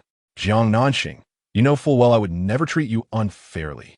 The underlying implication is, why do you insist on dragging this out without divorcing? Jiang Nanxing is equally perplexed, unable to suppress the simmering jealousy within. With indignation, he retorted, Is Xiao Chun truly that significant to you? More important than grandfather's life? This is an entirely different matter. Do not conflate the two. His handsome visage darkened, his gaze icy. How can grandfather's inability to accept her be a separate issue? Isn't it because of you? What does it have to do with her? A crisp female voice unexpectedly rang out from behind them. The couple turned in unison. It was Rong Shi. What did you say? Repeat that. Rong Shi furrowed his brow fiercely, glaring at his sister. Has the girl lost all sense of decorum? How does grandfather's rejection of Si by Lian concern Jiang Nanxing? He did not accept her even before you married. Rong Shi approached, disregarding her brother's furious glare, and retorted bluntly. This matter does not concern you. Rong Shi admonished his sister with irritation. You bear the surname Rong, just as I do. How can this not be my business? As long as your divorce affects other members of the Rong family, it is no longer merely your affair. Rong Shi replied with righteous indignation. She could not comprehend her elder brother's befuddlement. Although she found Jiang Nanxing quite detestable, her character and integrity far surpassed that of Xiao Chun. Was her brother truly so deluded as to consider divorcing Jiang Nanxing for Xiao Chun? Rong Shi, do not test my limits. Rong Shi radiated coldness, his tone a warning. No. Elder brother, that statement should be reserved for yourself. You are the one challenging the limits of our entire family. Rong Shi narrowed his eyes, scrutinizing his sister with suspicion. Are you aiding her? This naturally referred to Jiang Nanxing. He was baffled. Had these two sisters-in-law not always been at odds? Why were they suddenly united today? Jiang Nanxing cast a deep glance at Rong Shi, her own heart filled with the same confusion. Why was Rong Shi, who had always despised her, suddenly so kind? It left her somewhat taken aback. No, why would I help her? Rong Shi disdainfully shot a glance at Jiang Nanxing, vehemently denying it. Then why are you opposing me? You are in the wrong, so of course I must stand against you. Rong Shi wore an expression of righteous indignation. By opposing me, you are essentially aiding her, are you not? I am not. I did not. You are speaking nonsense. Rong Shi vehemently denied, defiantly propping up her chin. Rong Shi was left speechless, eyeing his sister with incredulity. Did you not claim to dislike her? Yes, I do dislike her, but I dislike Si by Lian even more. Rong Shi, mind your language. Rong Shi's expression darkened instantly, his voice cold. Did I say something wrong? Merely calling her by Lian reflects my beauty, kindness, and good upbringing. In my former temperament, I would have publicly exposed her shameless behavior towards you, ensuring the whole world despises her audacity. Rong Shi was filled with righteous indignation, every word dripping with disdain for Xiao Chun. Rong Shi bellowed, his handsome face darkening further. Brother, I advise you to reconsider your association with Si by Lian and sever ties with her. Even if I am exasperated by Jiang Nanxing, I would never accept Si by Lian as my sister-in-law. Why should you presume to dictate my affairs? Reflect upon this. If I cannot accept her, how do you plan to win over grandfather and mother? That would be an insurmountable challenge. Rong Shi pressed his lips tightly together. Rong Shi, reminded that grandfather still lay in his sickbed, felt anger rise within her as her brother scolded her. Her sharp retort escaped her lips. Brother, I'm not criticizing you, but you should really take a good look in the mirror. What is so special about Si by Lian? She is merely second-hand merchandise. Silence. Rong Shi bellowed in rage. Under his fierce gaze, Rong Shi's rebellious spirit flared, and she defiantly shouted, Why should I be silent? Have I said anything incorrect? She is nothing more than a worn-out shoe. Rong Shi raised his hand. Rong Shi was taken aback, unable to anticipate that her brother would strike her. She stood frozen in place, watching his hand swing toward her without knowing how to evade. In a moment of peril, Jiang Nanxing rushed in. She pushed Rong Shi aside, and Rong Shi's descending hand struck her shoulder. The force of the blow caused her to lose balance, tumbling uncontrollably down the stairs. Nanxing, Jiang Nanxing. Both Rong Shi and Rong Shi cried out in shock. Rong Shi reacted swiftly, taking a large step forward and catching Jiang Nanxing just as she was about to fall completely. In his urgency, he pulled her with such force that she collided with him, landing firmly in his embrace. Jiang Nanxing's heart raced wildly, instinctively. She clung tightly to the man's waist, trembling in the warmth of his broad embrace. Thankfully, he had caught her. Otherwise, the consequences of such a fall would have been dire. Suddenly, she gasped in pain. What's wrong? Rong Shi immediately released her and furrowed his brows in concern, his eyes glistening with charm. It seems I've twisted my ankle. Jiang Nanxing attempted to move her ankle, her face paling in agony. His fury ignited, and he scolded, Who told you to come over here? If you hadn't rushed in, you wouldn't have gotten hurt. You startled me to death. Cece is no longer a child, Jiang Nanxing replied softly, her gaze lowered. For the sake of Xiao Chun, he was willing to harm even his own sister. And for saving his sister, she twisted her ankle without receiving so much as a word of gratitude, only to be reprimanded. It seems he is hopelessly in love with Xiao Chun. Rong Shi, you have gone too far. You actually hit your wife. Rong Shi suddenly shouted, her face a mask of indignation. Rong Shi glared coldly at his sister. I will inform grandfather and mother, and I will rally the entire family against you. Rong Shi declared angrily, turning to leave. Cece, Jiang Nanxing called out urgently, instinctively reaching out to stop her, but accidentally brushed against her injured ankle, causing her eyes to redden in an instant from the pain. Rong Shi turned around, her delicate brow furrowed in frustration as she scolded, Jiang Nanxing, you are truly foolish. Why do you still protect him after he treats you this way? Now the mistress is making her demands. Can't you be a bit more assertive? With your weakness. Who else would they bully? And you still dare to say that? Rong Shi's face darkened like iron as he reprimanded his sister. Chapter 25. How dare you smile so sweetly in front of another man? He was so fierce that Rong Shi trembled in fear, swallowing hard. I just said it. Oomph. Though her heart quaked with trepidation, she refused to yield verbally, making a face at her brother before swiftly fleeing. I can't provoke him. Time to escape. Watching Rong Shi's retreating figure, Jiang Nanxing offered a bitter smile. She was not weak. She simply loved Rong Shi too deeply. In a relationship, the one who loves more is destined to suffer more profoundly. Throughout life, one inevitably encounters a person who brings both joy and sorrow, inciting a tumultuous love-hate relationship. Yet, even when the heart aches severely, one cannot escape this fate, often referred to as calamity. And for Jiang Nanxing, Rong Shi was her calamity. Jiang Nanxing had sprained her ankle and required hospitalization for observation.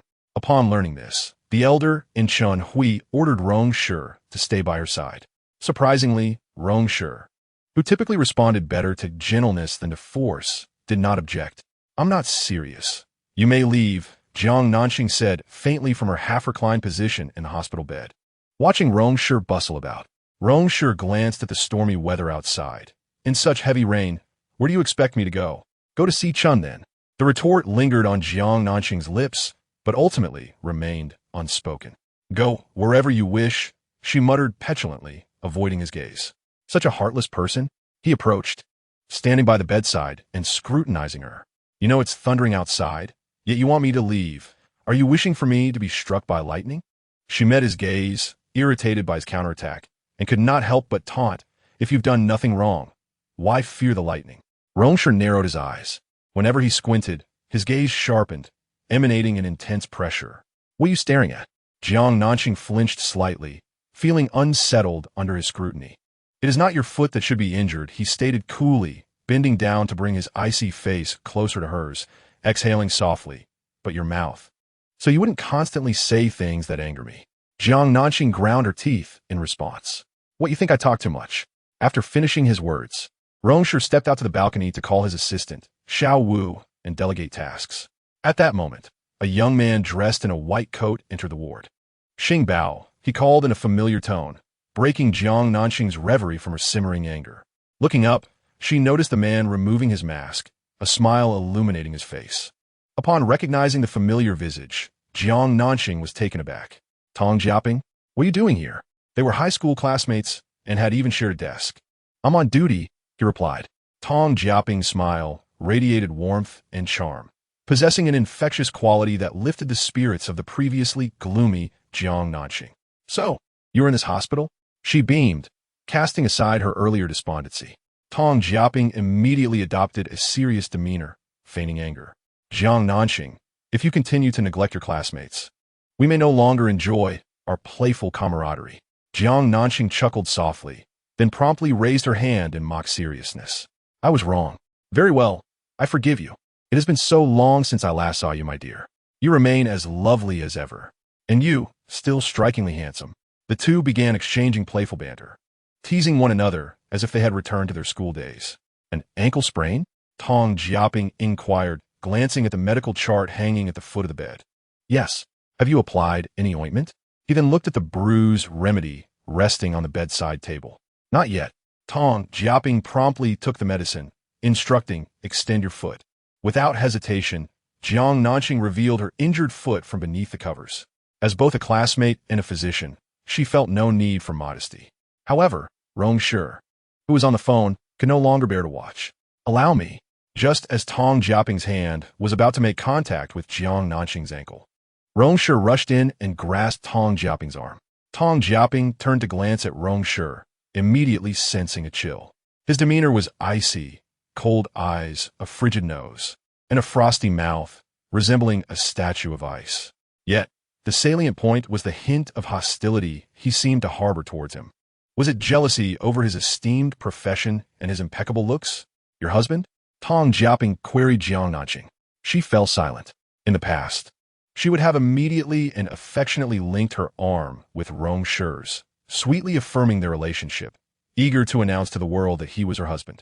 But now, she hesitated to even acknowledge their marital bond. Why humiliate herself by admitting it today, only to face divorce tomorrow? In front of her old classmate, she preferred to maintain a semblance of dignity. Jiang Nanxing's silence incited inexplicable ire in Rong Shi. What did her reticence imply? Was he unworthy of her acknowledgement? Or did she harbor some guilt?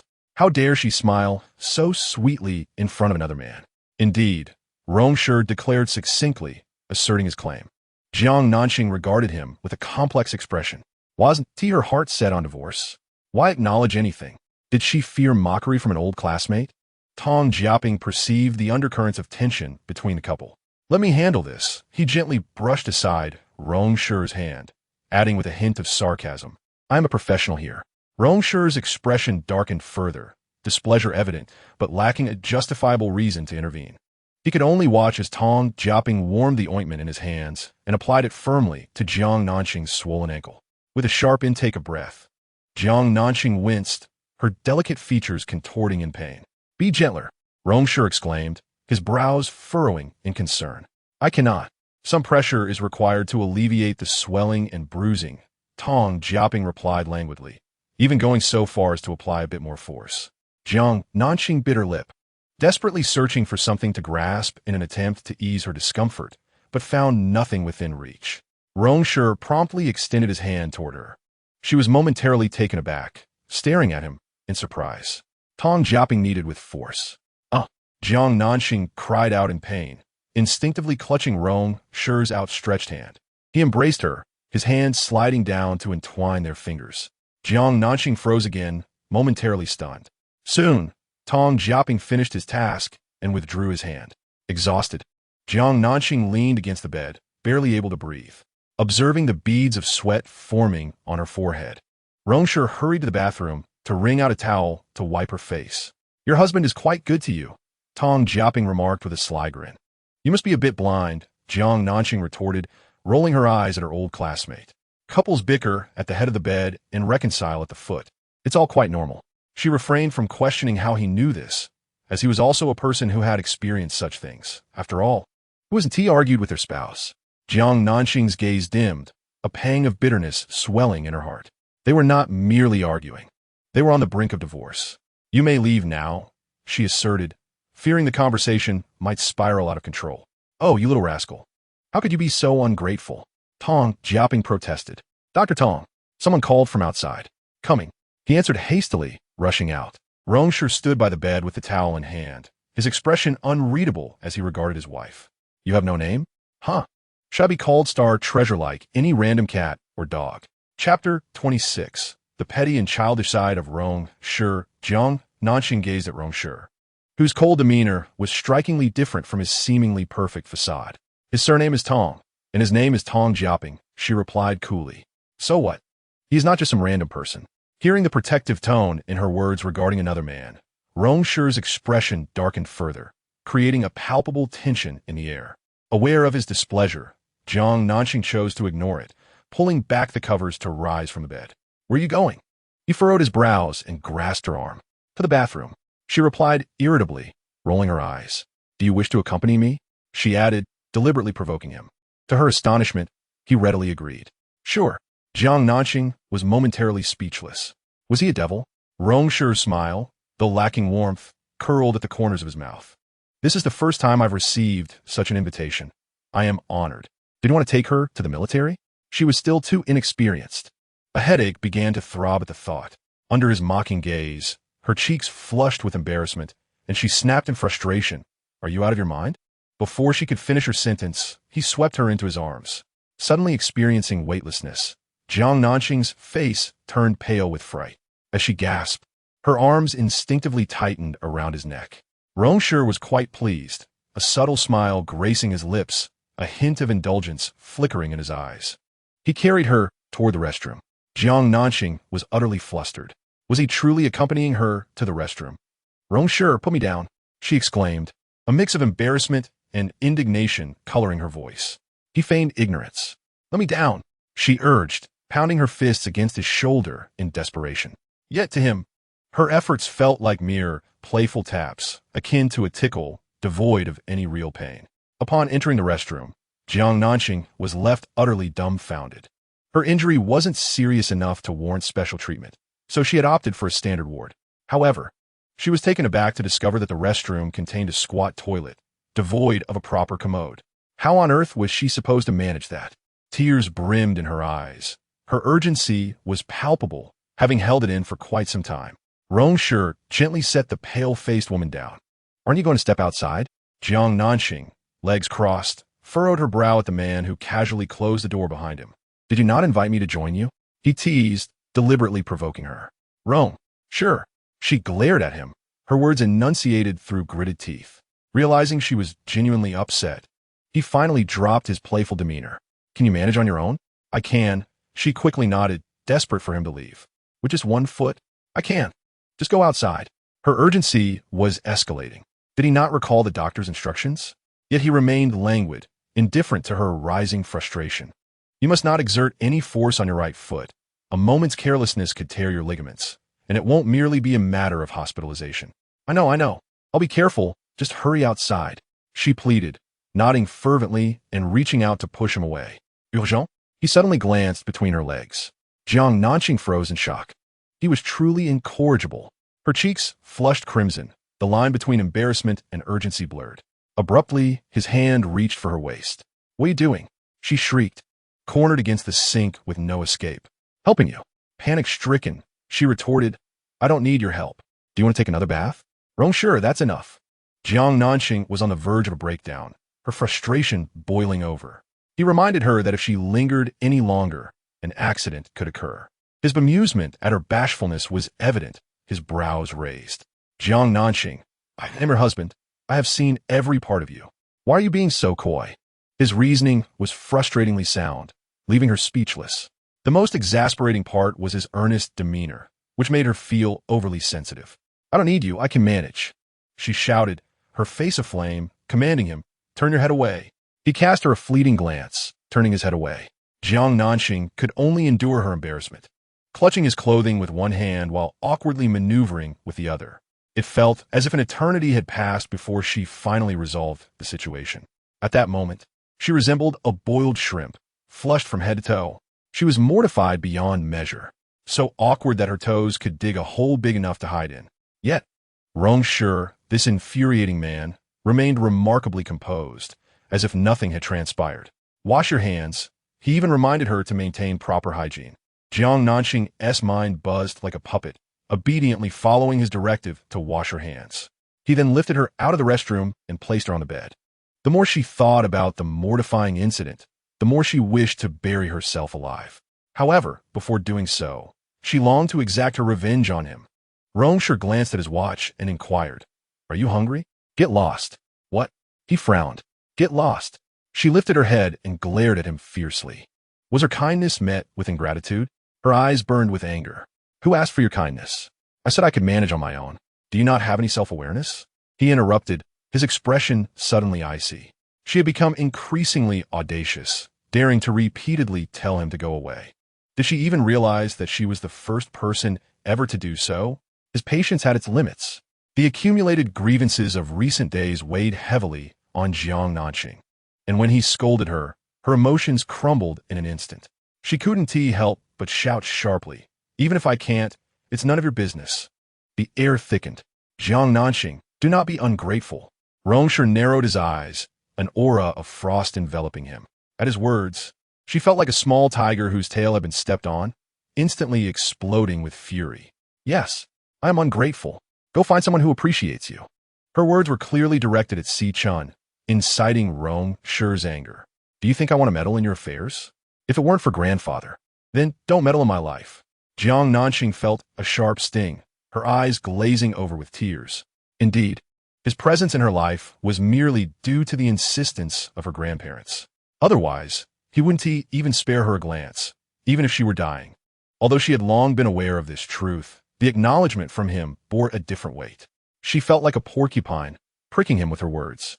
"If you don't want me to interfere and you don't want a divorce, Jiang Nanxing, then what do you want?" There is a limit to unreasonable behavior. His face turned cold, his patience wearing thin. Unreasonable behavior? Did her grievances and sorrow appear to him as mere folly? Overwhelmed by her emotions, Jiang Nanxing grabbed a keychain from the bedside table and hurled it at Rong Shi. "Get lost. I don't want to see you. Go away, go away, go away."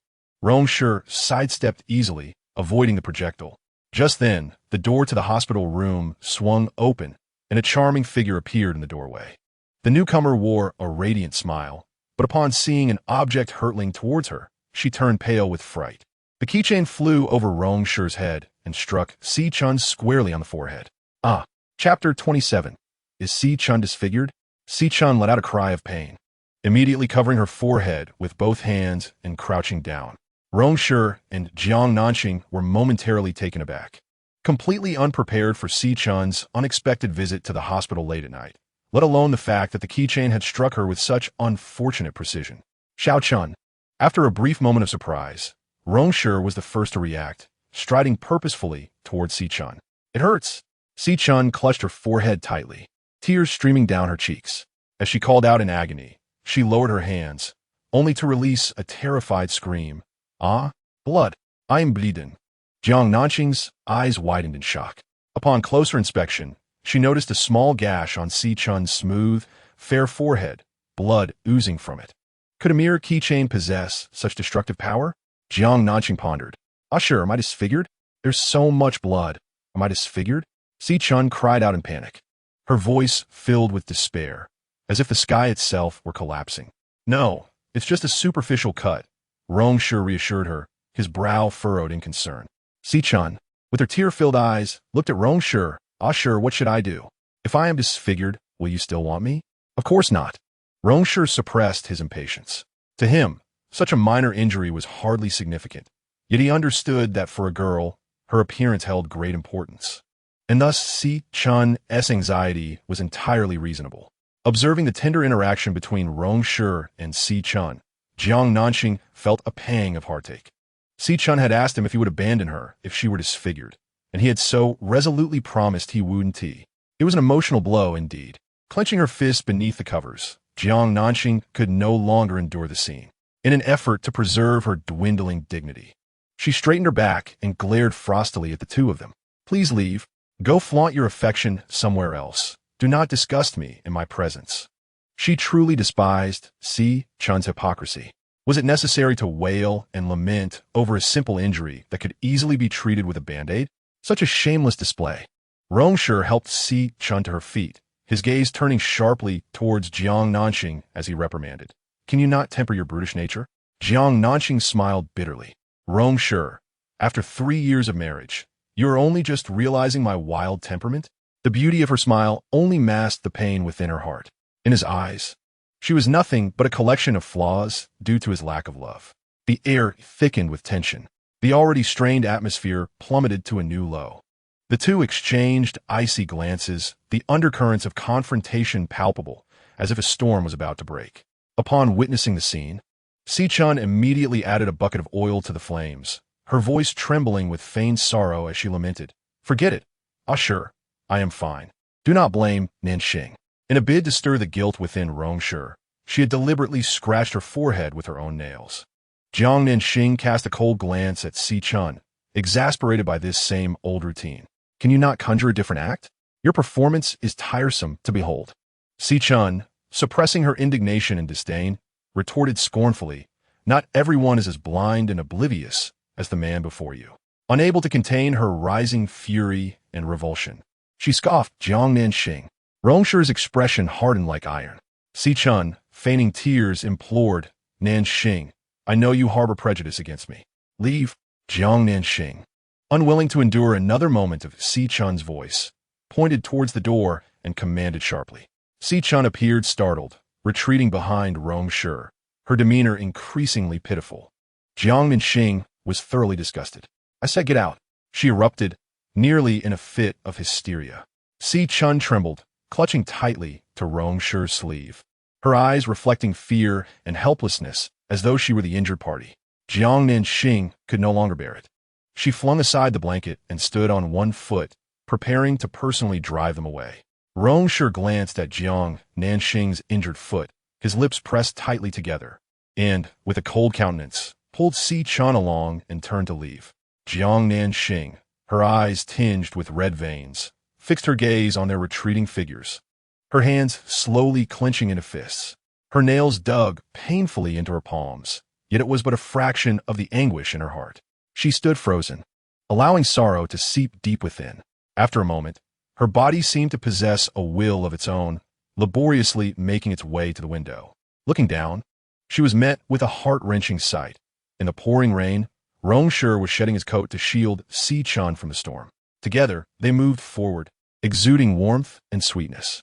A sharp pain invaded her body, coursing through her limbs with alarming speed, leaving her bathed in cold sweat, her face as pale as paper. A self-mocking smile slowly curled at her lips. She laughed at her own foolishness, at her own naivety, at the bitter fate that left her wounded and unable to release this shattered love. After tending to her forehead injury, Xiao Chun followed Rong Shi's steps to the entrance of the hospital. "Ah, sure.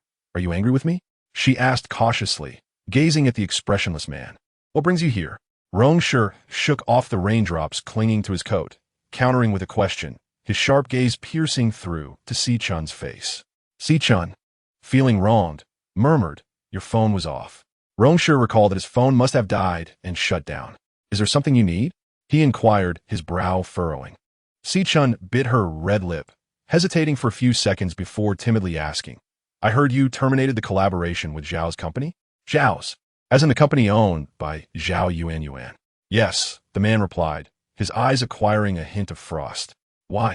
Xiao Chun exclaimed in surprise, her voice inadvertently rising.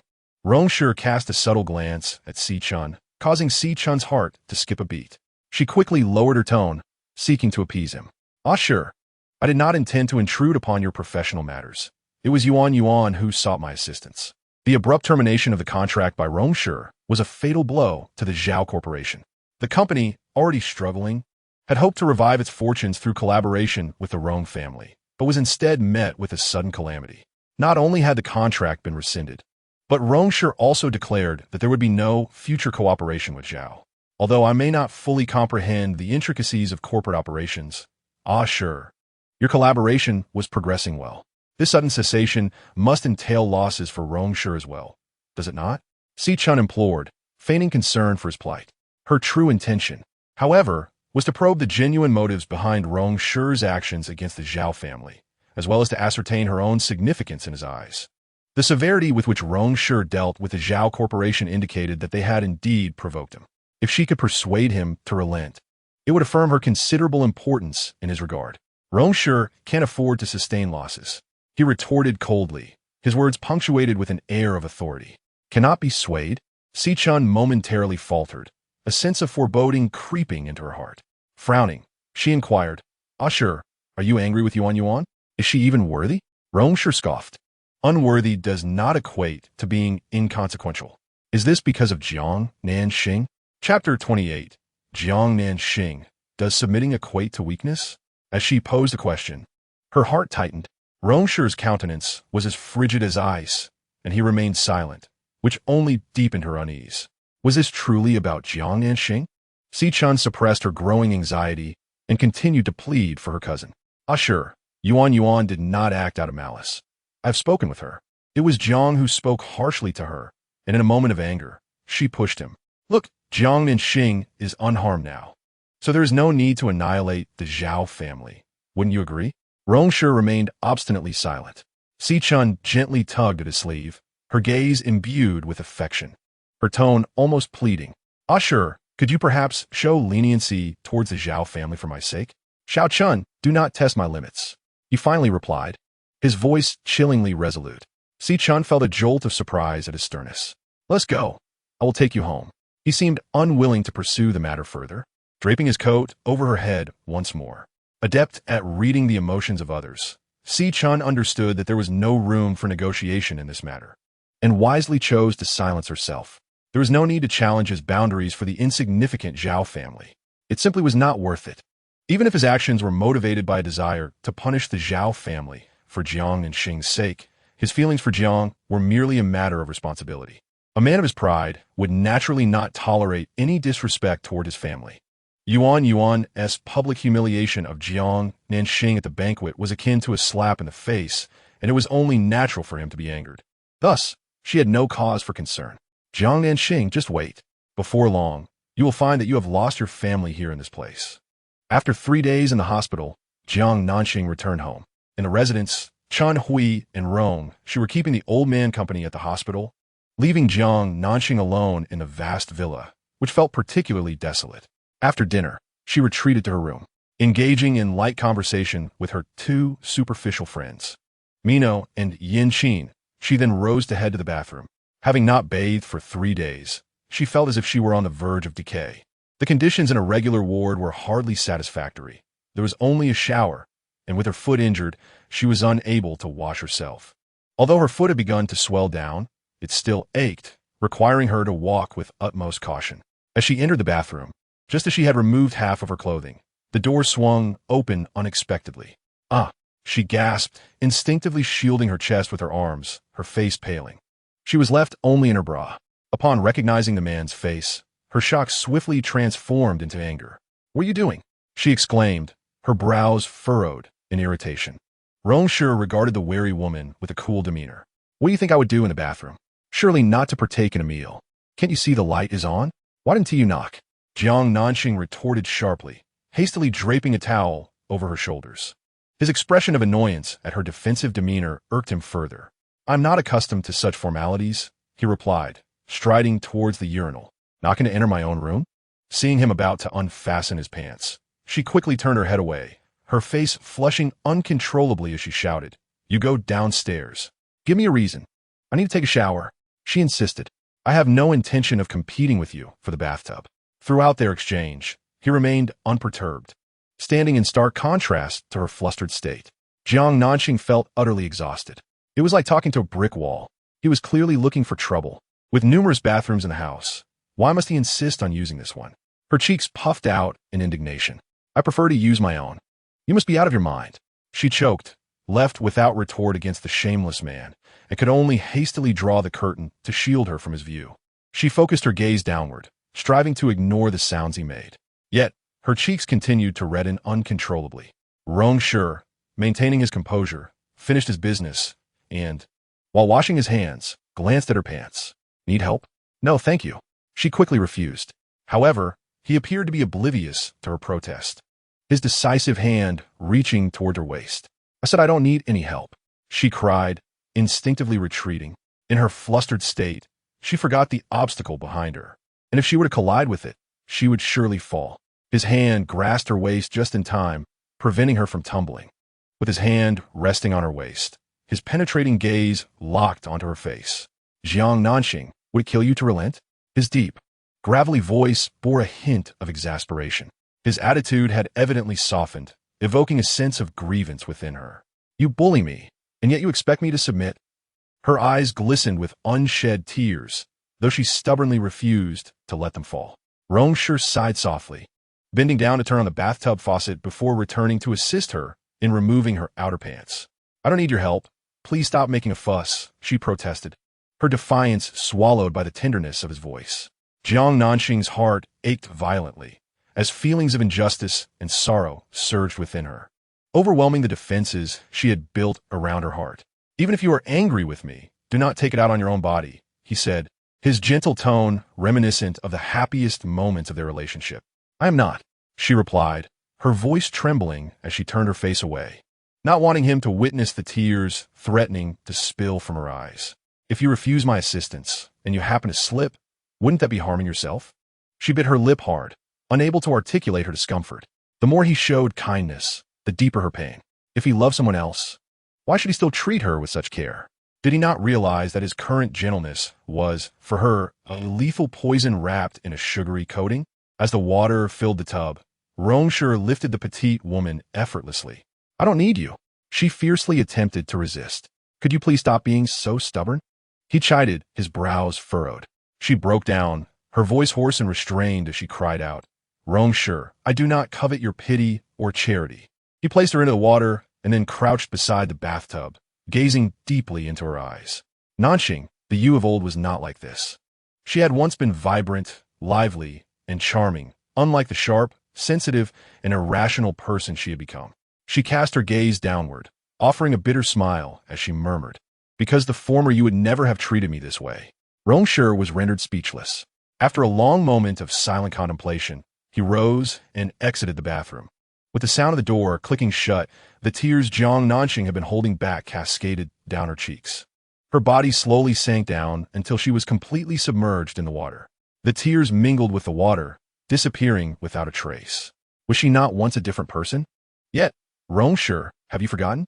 I'm not a meek lamb who simply accepts everything. I shed my armor and expose my vulnerabilities for the sake of loving you. You're able to wound me so recklessly simply because you know I love you. One day, when I no longer love you, you will no longer be able to hurt me.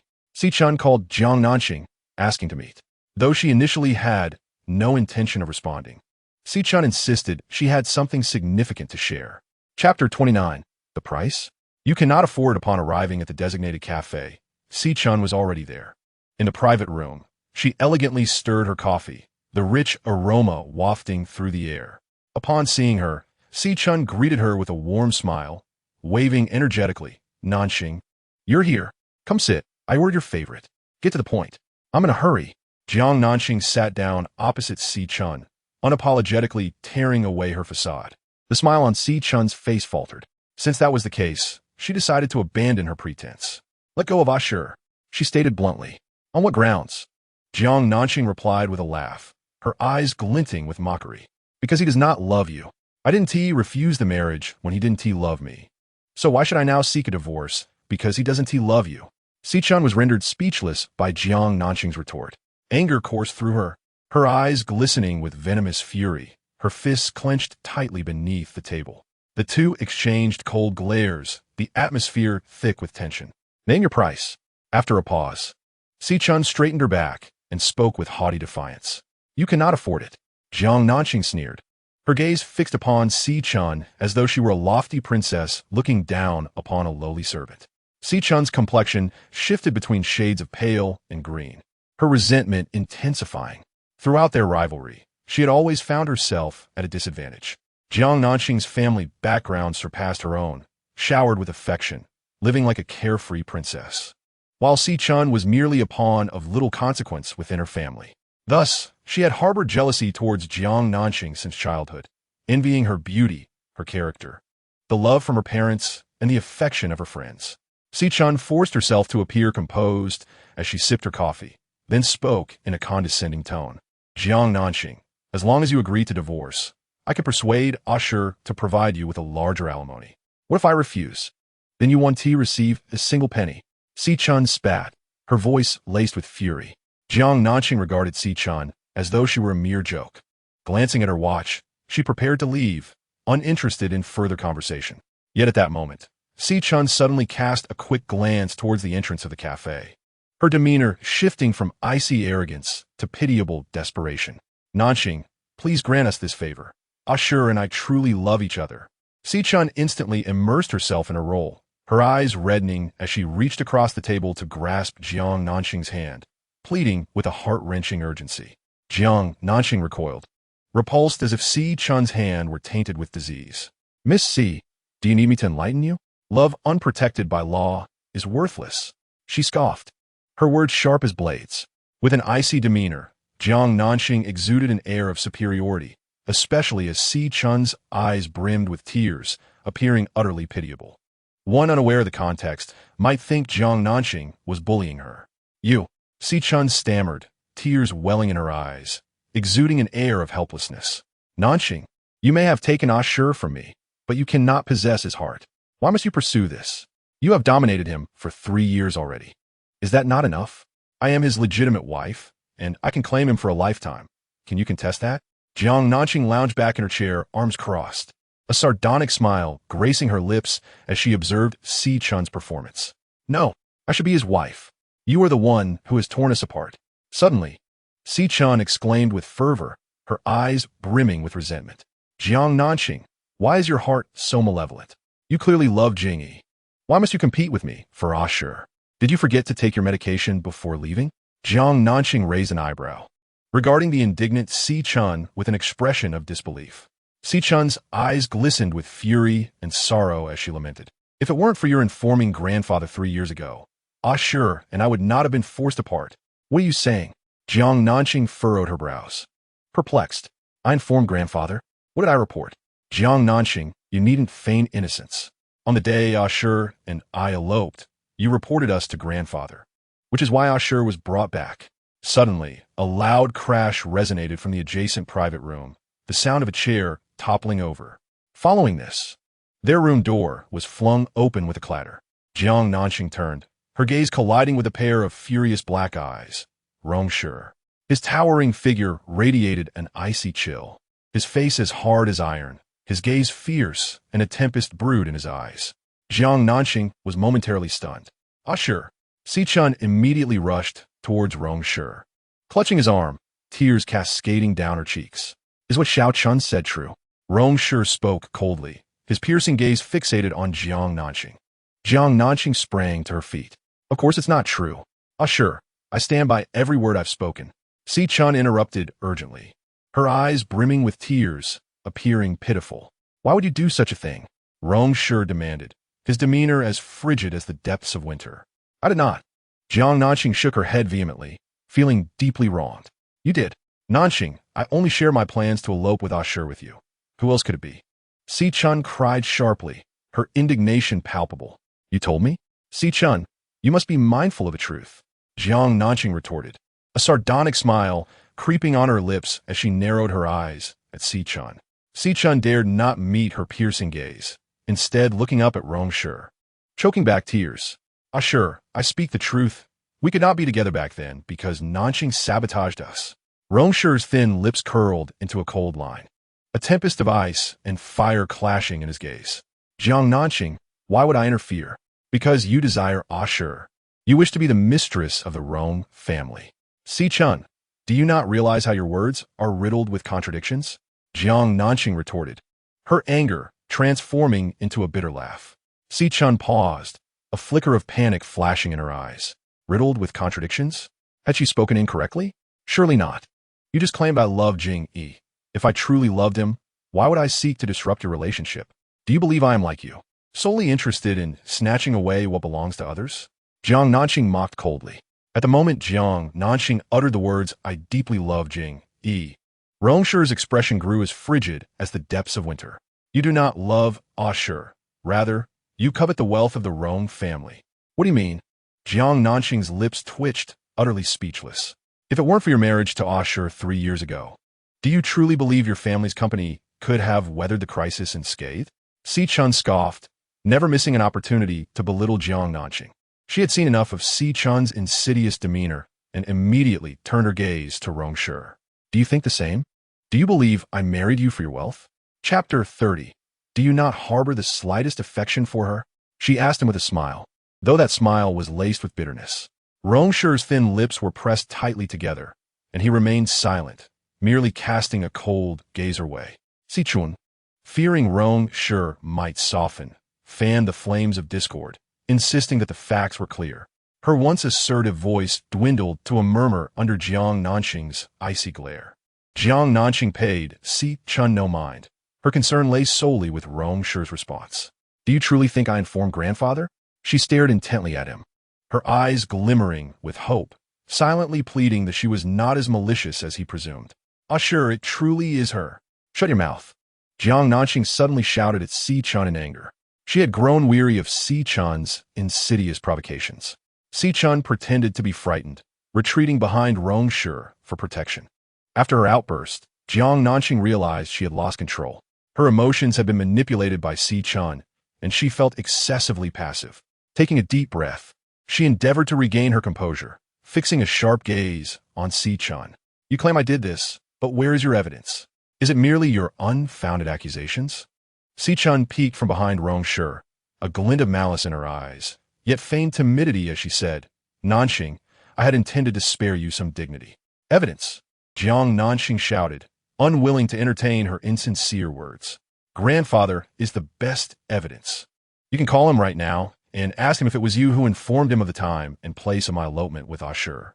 Xiao Chun stood tall, her confidence unshaken. Without a moment's hesitation, Jiang Nanxing took out her phone, dialed her grandfather's number, and activated the speakerphone. The call connected swiftly. Grandfather, it's you, my dear. Did I inform you that Ashur and Xiao Chun eloped? Why are you asking this? Did I tell you? Yes, you sent me a message. Have you forgotten? I didn't. Xiao Chun snatched the phone from her, disconnecting the call. The atmosphere turned tense. Jiang Nanxing stood frozen, as though struck by lightning, her grandfather's words echoing ominously in her mind. How could this be possible? Xiao Chun was framing her. She had been unaware of their plans to elope, let alone their timing and location. Yet, why did grandfather also claim it was her? He would never deceive her, nor would he conspire against her. Jiang Nanxing furrowed her brow in confusion, unable to comprehend the situation. Jiang Nanxing, it seems you have nothing left to say now. Xiao Chun let out a cold hum, her eyes glimmering with a gleeful malice. No, it's not me, I did not. She suddenly regained her composure, raising her gaze to Rong Shi, shaking her head in denial. Even though she was innocent and had nothing to fear, a wave of panic washed over her. Under her grandfather's testimony, she felt an overwhelming sense of helplessness, as if there were no way to cleanse herself even by jumping into the Yellow River. Nanxing, your grandfather has already acknowledged it. Do you still find it worthwhile to argue? Xiao Chun pressed on, casting a triumphant and taunting glance at Jiang Nanxing from an angle unseen by Rong Shi. Jiang Nanxing looked deeply at the man whose expression was dark as a storm cloud, hastily explaining, Rong Shi, it truly is not me. There must be some misunderstanding. Divorce. The three words, cold and devoid of warmth, abruptly silenced her unfinished plea. Jiang Nanxing froze entirely. Time seemed to stand still at that moment, the air crystallizing into ice, and her heart shattered into pieces in that instant. He does not believe her. He only trusts Xiao Chun's words. Jiang Nanxing smiled desolately. Rong Shi, we have been married for 3 years, and you do not even possess this most basic level of trust in me, do you? I only believe in the facts, he retorted coldly, regarding her with a gaze as frigid as ice. The fact is, I did not do it, she suddenly shouted, gripping her hands in a near-hysterical manner. I will promptly provide you with a divorce agreement. With that cold remark, Rong Shi turned to leave, dragging Xiao Chun along, seemingly so disgusted with her that he was unwilling to utter another word. Jiang Nanxing's heart felt as if it were pierced by 1,000 needles. The pain sharp and intense. Her throat felt as though it were being constricted by invisible hands. She wanted to defend herself, but her bloodless lips moved in vain, unable to utter a single word. He does not believe her. What use is there in saying more? At that moment, Rong Shi's expression was as frigid as his heart was full of rage. She had repeatedly crossed his boundaries, leaving him with no room for tolerance. Deceiving him and plotting against him, she was utterly unforgivable. If it were not for her betrayal, he and Xiao Chun would not have parted ways, and Xiao Chun would not have been forced into marriage, nor would her life have been irrevocably shattered, and he would not have to bear the shackles of guilt. Watching Rong Shi and Xiao Chun leave hand in hand, Jiang Nanxing stood frozen in place. Gradually she smiled, yet tears streamed down her face like a torrential rain that could not be halted. In the office of the president of the Rong Corporation, after finishing a meeting, Rong Shi entered while instructing his assistant, Xiao Wu, about the upcoming tasks. Upon raising his head, he was met with the sight of his grandfather sitting in his rightful boss's chair, his face a mask of frost. Xiao Wu, sensing the old man's displeasure, discreetly took his leave, clutching the documents. Grandfather, do not call me grandfather. I have no such unfilial grandson as you. Rong Shi had barely begun to speak when he was met with a stern reprimand from his grandfather. Frowning slightly, he fell silent, his lips pressed together. Your wings have grown strong, and I, an old man, no longer catch your eye. You dismiss my words as mere whispers, do you? The elder's voice thundered. Grandfather, this is a workplace.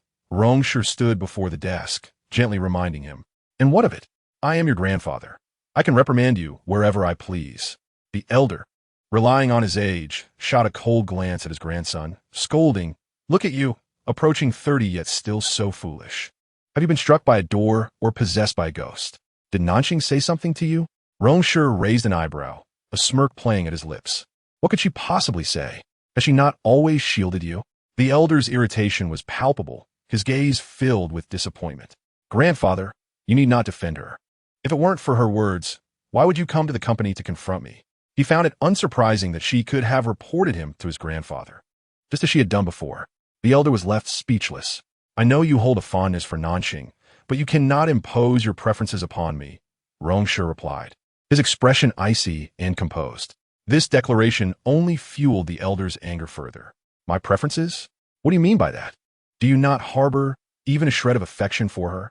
None at all, he retorted swiftly, denying it without hesitation as soon as the elder finished speaking. Suddenly, A crash echoed from outside the door. Chapter 31. The Divorce Agreement. Both grandfather and grandson paused in shock. Rong Shi furrowed his brow, his heart racing. He strode to the door and flung it open, revealing the office floor strewn with brown coffee stains and shattered pieces of a coffee cup. A scene of utter disarray. "I'm so sorry. I didn't mean to." Jiang Nanxing crouched on the floor, frantically pulling out tissues to wipe the coffee stains, repeatedly apologizing. Her hands trembled uncontrollably. The more she tried to steady them, the worse they shook. Upon hearing those two words escape his lips, she felt an overwhelming urge to flee. But as she turned, she collided with the secretary delivering coffee. The cup shattered, mirroring the shattering of her heart. The secretary, startled, quickly intervened. It's all right, Rong. It was my mistake. I'll handle it." The tissues were snatched away, and Jiang Nanxing slowly rose, her gaze fixed on her empty hands. Murmuring to herself, "I'm truly sorry. So very sorry for loving you for so many years without reciprocation.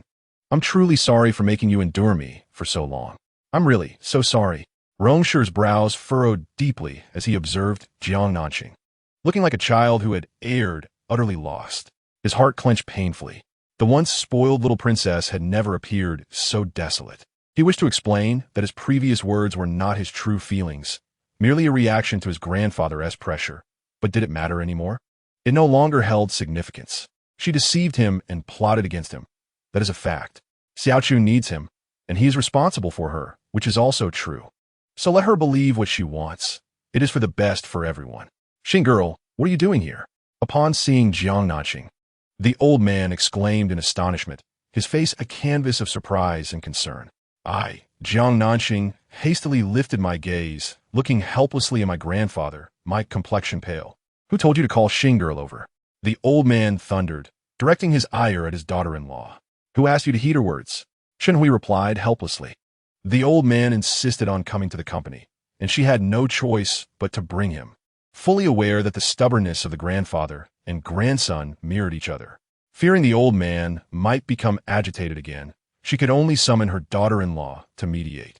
Little did she know, just as they reached the entrance, she overheard the ungrateful child vehemently deny any affection for Nanxing. "Rascal!" the old man scolded, then quickly turned his gaze to his granddaughter with a pained expression, attempting to shield his grandson from blame. "Xing girl, let us return to the hospital." Jiang Nanxing interjected, her eyes pleading. She yearned to leave, to escape this place, not wishing to remain even for a second. The air felt thin, suffocating her. "No, I must teach this wretched boy a lesson today."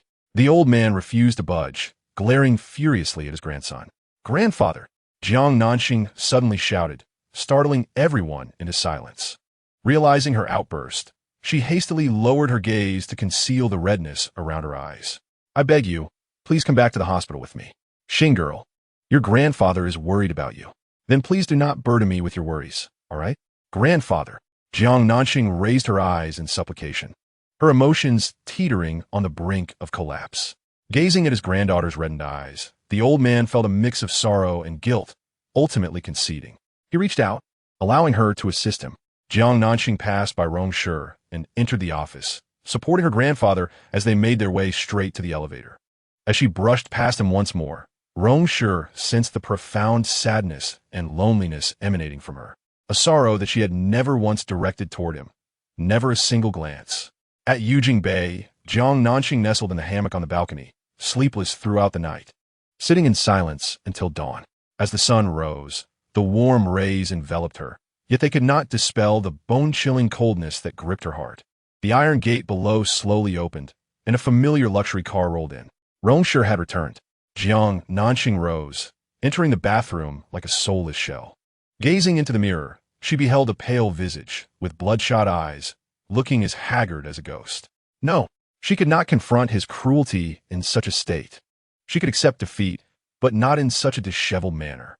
After all, who would pity you if you appeared so pitiful? Washing her face and applying makeup, she endeavored to transform back into the vibrant person she once was. Once she had composed herself, Jiang Nanxing descended the stairs. Rong Shi stood in the living room, hearing footsteps, and raised his gaze to meet hers. She stood on the staircase, their eyes locking in a cold stare. Rong Shi's emotions were tumultuous as memories flooded his mind. images of her rushing down the stairs, her sweet smile illuminating her face as she leaped into his arms. In those days, their love had been undeniably sweet. Jiang Nanxing's gaze shifted to the documents on the coffee table. What was inevitable would ultimately come pass. Straightening her back, she descended the stairs, made her way to the sofa, and picked up the file. The moment the words divorce agreement caught her eye, even with her heart prepared, she felt a sharp pain pierce through her chest. Suppressing the anguish, she began to peruse the agreement. What conditions can you propose? I will do my utmost to accommodate you. Rong Shi broke the heavy silence. Today, her demeanor was unnaturally composed, a calmness that unsettled him, stirring an indescribable vexation within his heart. Jiang Nanxing feigned ignorance, engrossed in the agreement as though he were non-existent, thoroughly disregarding him. When she glimpsed the substantial figure listed under alimony, a smile graced her lips. Such an extravagant sum. How generous of you. She took a pen and crossed it out. Rong Shi was taken aback. I have no interest in your money, she stated coldly. He was momentarily speechless. This house. Jiang Nanxing raised her eyes, surveying their surroundings, and resolutely crossed it out again. I have no desire for it. This was their shared home, imbued with countless memories, some warm, some sweet, some filled with happiness. The love she once felt for this place was matched only by the difficulty of relinquishing it now. Nanxing, Rong Shi furrowed his brow deeply. How could she want nothing? How could they proceed with a divorce? As long as it is yours, I have no interest, she declared, striking through every item related to money. She then found a signature line and decisively inscribed her name. In that moment, as her pen met the paper, Rong Shi's heart lurched violently with an urge to snatch the pen away from her. I have signed the document. You may take it to the Civil Affairs Bureau at your convenience, Jiang Nanxing stated, capping the pen and tossing the signed agreement in front of him. Nanxing, the alimony is rightfully yours. Rong Shi wrestled with this dilemma. How would she survive without anything? Save it for your little pure one to buy a diamond ring and wedding dress. Consider it my gift to her. Jiang Nanxing retorted with a mocking smile, then turned to ascend the stairs. I will vacate this place within 3 days. Jiang Nanxing, he thundered, anger surging within him. She turned back to face him, her gaze indifferent and distant. Must you so adamantly sever ties with me? He demanded, his handsome face darkening with frustration. What other choice is there? If we cannot be husband and wife, we can at least be friends. I refuse to befriend a corpse. Chapter 32. She declared we are divorced. To me, an ex is but a lifeless entity. Her words were delivered calmly and without malice or love. Rong Shi's expression turned grim. Was he indeed berated? Such harshness. Wishing him dead? Jiang Nanxing turned and continued her ascent up the stairs. To the casual observer, her steps were steady. Yet only she knew that each stride felt akin to walking barefoot on burning coals, a searing pain that pierced to her very core, leaving her with no option of retreat. Have you not always asked me why I refused to divorce? Halfway up the staircase, she abruptly halted, turned, and regarded him with an indifferent gaze, still rooted in place. Rong Shi's heart tightened. Because I once loved you, Jiang Nanxing articulated. Her tone was calm, her pace measured, as if recounting an ordinary occurrence. Nanxing, you. He furrowed his brows deeply, his heart skipping a beat. You don't believe me, do you? She continued. That's all right. If you choose not to believe, so be it. A faint smile graced her lips, her voice taking on an ethereal quality. I no longer love you. Rong Shi froze. He watched as she continued her ascent, her resolute steps seeming to withdraw from his world, one stride at a time. Jiang Nanxing exerted every ounce of strength to inscribe her name on the divorce agreement. Upon returning home, she could no longer hold herself together, collapsing against the door, slowly sinking to the floor. Simultaneously, crystalline tears cascaded down her cheeks like pearls severed from their string. Loving him had brought such agony. Why did the decision to cease loving him still hurt so profoundly? It was as though he had become part of her very being.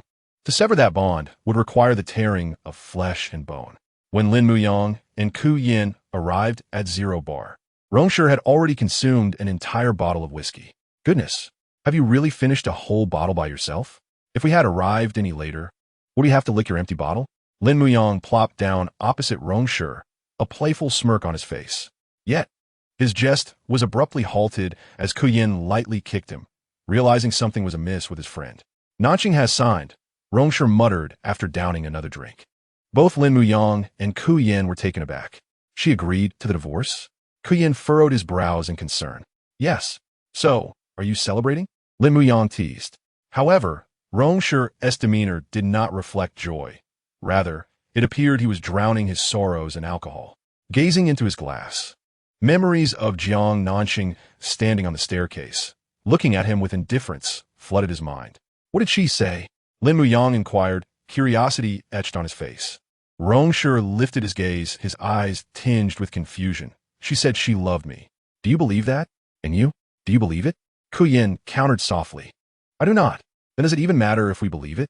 Rong Shi was momentarily silenced, left without words. Furrowing his brow in contemplation, he ultimately shook his head. She cannot possibly love me. Who would have thought that the esteemed Rong family heir harbors such deep-seated insecurity? Lin Muyang jested, tossing a grape into his mouth. Get lost. Rong Shi retorted, clearly agitated. Can't you see I'm troubled? Human beings are not mere plants. Who can be devoid of emotions? You have been married to Nanxing for 3 years. Even raising a dog could foster profound affection. Wouldn't you agree? Whom do you dare to insult? Rong Shi, in a fit of anger, kicked towards Lin Muyang, who effortlessly dodged and rolled his eyes in disbelief. Metaphor. Good sir, do you not grasp the meaning of a metaphor? Yet, it is unreasonable. She clearly loves him. He is returning. Before Rong Shi could finish, Kuyin suddenly blurted out, Who? Rong Shi was momentarily taken aback, unable to grasp the implication. Jing, he is coming back. Her breath hitched. So, her sudden willingness to sign the divorce papers was because Gu Jing Yi was returning? In another private room, Jiang Nanxing observed her friends Mino and Yen Qin, who wore expressions of distress, and chuckled. What's wrong? I am the one getting divorced. Why do you both look so glum? Xing Bao, if you're upset, you can cry it out. Qin heir, and I will always be here for you. Indeed, no matter what happens, we will stand by your side. Mino and Yen Qin affirmed, their hearts filled with deep concern for their friend. I'm not upset. Who said I was? Jiang Nanxing vehemently denied, forcing a smile. However, the more she feigned happiness, the more her friends' hearts ached for her. You need not worry about me. It's just a divorce. It's nothing significant. I'll come to terms with it, truly. She pressed her lips together resolutely, sitting up straight as she earnestly proclaimed. She was striving to assure her friends that even without Rong Shi, she would be all right. Though it would hurt and she would weep, she was certain she would recover. Xing Bao, let us go dance outside. She feared that her carefully constructed facade of strength might shatter under her friend's comforting words. So she swiftly removed her jacket and pulled her 2 friends toward the dance floor in the hall. There is no sorrow that cannot be alleviated by a vigorous dance. If there is, then 2 dances shall suffice. She danced until she was utterly exhausted, until her mind was blank, so that she would no longer dwell on her thoughts. Ah, sure, why have you drunk so much? I know you're happy today, but you must take care of your health. Upon opening the door to the private room, she heard a familiar voice that made her stomach churn. Lifting her gaze, she found Rong Shi and Xiao Chun standing at the entrance of the opposite room. Rong Shi appeared to have indulged considerably, with Xiao Chun holding his coat in one hand while offering him support with the other. What a twist of fate! Jiang Nanxing admonished herself to remain indifferent, yet her heart ached nonetheless. Happy? Indeed, she had finally signed the papers. He was finally free, and he and Xiao Chun could now be together. He had achieved his desires. How could he not be elated? Yet if he was so joyful, why not celebrate with a candlelit dinner instead of coming to this bar to torment her? Oh heavens, I am willing to let go. Why must you allow them to continue hurting me? As Jiang Nanxing emerged from the private room, her eyes met Rong Shi's, and an explosive spark of anger ignited in the air. What are you doing here? Rong Shi glared at Jiang Nanxing with a fierce expression, his brows furrowed in indignation. What do you think I'm here for? Of course, it's for some revelry. Mino stepped forward, positioning herself protectively in front of her friend, glaring at Rong Shi and Xiao Chun with a deep-seated resentment. A pair of disgraceful scoundrels. Who allowed you to dress like that? At that moment, Rong Shi's gaze was solely fixed on Jiang Nanxing, rendering everyone else inconsequential. Upon noticing her attire, a fire ignited within him, searing through him with an intense discomfort. The leather crop top and the provocative shorts accentuated her fair skin and long legs, leaving no room for modesty. How can a girl dress so revealingly and not feel a shred of shame? What she wears is none of your concern. Yen Qin stepped forward, unceremoniously retorting. The 2 women stood like vigilant guardians, shielding their friend from harm. Come back with me, Rong Shi commanded angrily, pushing Yanqing and Mino aside as he seized Jiang Nanxing's wrist. We are divorced. Chapter 33. Jiang Nanxing is carried away. Jiang Nanxing frowned at the furious man, her voice icy as she replied, in other words, you have no authority over me. Until the law is enacted, we are still husband and wife. Rong Shi's fury intensified at her words, and he yanked her forcefully towards him. She was caught off guard, crashing into his chest, the impact causing her eyes to well up. Frowning, with a blaze igniting in her eyes, she gritted her teeth. Let go. Rong Shi's mind, clouded by alcohol, rendered his actions somewhat uncontrollable. Since learning that Gu Jingyi was returning, an inexplicable anger had been simmering within him. The sight of Jiang Nanxing's alluring outfit, combined with her cold demeanor towards him, only stoked the flames further. In a moment of impulsivity, he bent down and hoisted her over his shoulder, striding purposefully towards the bar's exit. His movements were swift and sudden. By the time Mino and Yanqing registered what had transpired, their figures had vanished into the throng of the hall. Mino and Yanqing instinctively tried to pursue them, but were halted by Kuyan, who had just returned from a phone call. The world spun disorientingly. Her soft abdomen pressed against the unyielding hardness of his shoulder, creating an unbearable discomfort. His strides were long and hurried, causing her stomach to churn violently. She felt nauseous. Furious, she clenched her fists and pounded his back. Yet he seemed impervious to her blows, showing no sign of reaction. She wanted to curse him, but refrained, fearing that her distress would manifest in an embarrassing outburst. While she wouldn't mind soiling his back, she wished to avoid any humiliation herself. Just as Jiang Nanxing reached her breaking point, he finally set her down. However, before she could catch her breath, he roughly shoved her into the car. Rong Shi, you scoundrel! Jiang Nanxing was left bewildered by a series of audacious maneuvers from the man, struggling to rise from her seat while unleashing a torrent of curses. Her anger surged, wishing she could tear him apart. Yet, he did not enter the car. Stop the car! Jiang Nanxing bellowed, reaching for the door, only to find it locked and unyielding. I said to stop, she shouted at Xiao Wu, her fists pounding against the window. Xiao Wu, drenched in cold sweat, dared not breathe, focusing solely on driving forward. To her astonishment, the usually amiable and charming Rong Shi exhibited a ferocity that was utterly terrifying. You scoundrel, Rong Shi! As the vehicle lurched into motion, Jiang Nanxing's frustration escalated into a hysterical scream. Turning her gaze to the window, she sought to pierce the inexplicable man with her eyes, only to be struck dumb by the sight of him embracing Xiao Chun outside the bar, their forms entwined. In an instant, she felt deflated. As if all her fervor had been extinguished, her strength sapped away, and she fell into a profound silence. Jiang Nanxing fixated on the two in their embrace until the car carried her away from the scene, leaving her as a soulless puppet, devoid of tears or words, merely sitting in a daze. Her mind replayed the image of Rong Shi holding Xiao Chun, vivid and cruel. Gradually, a bitter smile graced her lips. Truly, one could not remain unscathed. Turning her gaze to the outside, the dazzling lights flickered past her, and something welled in her eyes, blurring her vision, while her heart felt numb with pain. Usher. After ushering Jiang Nanxing into the car, Rong Shi intended to follow, but was interrupted by an urgent call from behind. He quickly withdrew his foot, closed the door, and rapped his knuckles on the window of the driver's seat. Understanding, his assistant Xiao Wu promptly locked the doors and started the engine. After tapping the glass, Rong Shi strode purposefully towards Xiao Chun, momentarily forgetting her presence. Usher, be careful, Xiao Chun called out, and as she saw Rong Shi abandon the car to approach her, her foot slipped, threatening to send her sprawling. With a startled exclamation, Rong Shi instinctively reached out to catch her. She fell securely into his arms, narrowly avoiding a fall. It was deliberate. Xiao Chun, still shaken, clung tightly to his waist, shivering within his embrace. Usher, you scared me to death. Her voice trembled with a hint of tears, portraying a picture of pitiful vulnerability. Simultaneously, she cast a glance at a luxury car passing by, a malicious smirk curling her lips as she shot a triumphant glance at Jiang Nanxing, who was staring at them from inside. You wish to compete with me? Huh, you underestimate yourself. Look, she merely called out to him, and he immediately discarded her to approach her. It is evident that in Usher's heart, Xiao Chun is of utmost importance, unparalleled by anyone else. Everything is fine, he murmured absently, gently pushing Xiao Chun away from his embrace as he watched the departing vehicle. Unbeknownst to him, fine droplets of rain began to fall from the heavens, bringing with them a chilling breeze. "Ah, sure, your coat." Xiao Chun offered her outer garment to Rong Shi, unfurling the umbrella as she spoke. "I knew you hadn't brought an umbrella, so I brought this for you." "I have a car," Rong Shi retorted. "What do I need an umbrella for?" Xiao Chun's smile faltered momentarily, yet she dismissed any other implications, attributing his response to his obliviousness. All right, I just missed you. Is that acceptable?"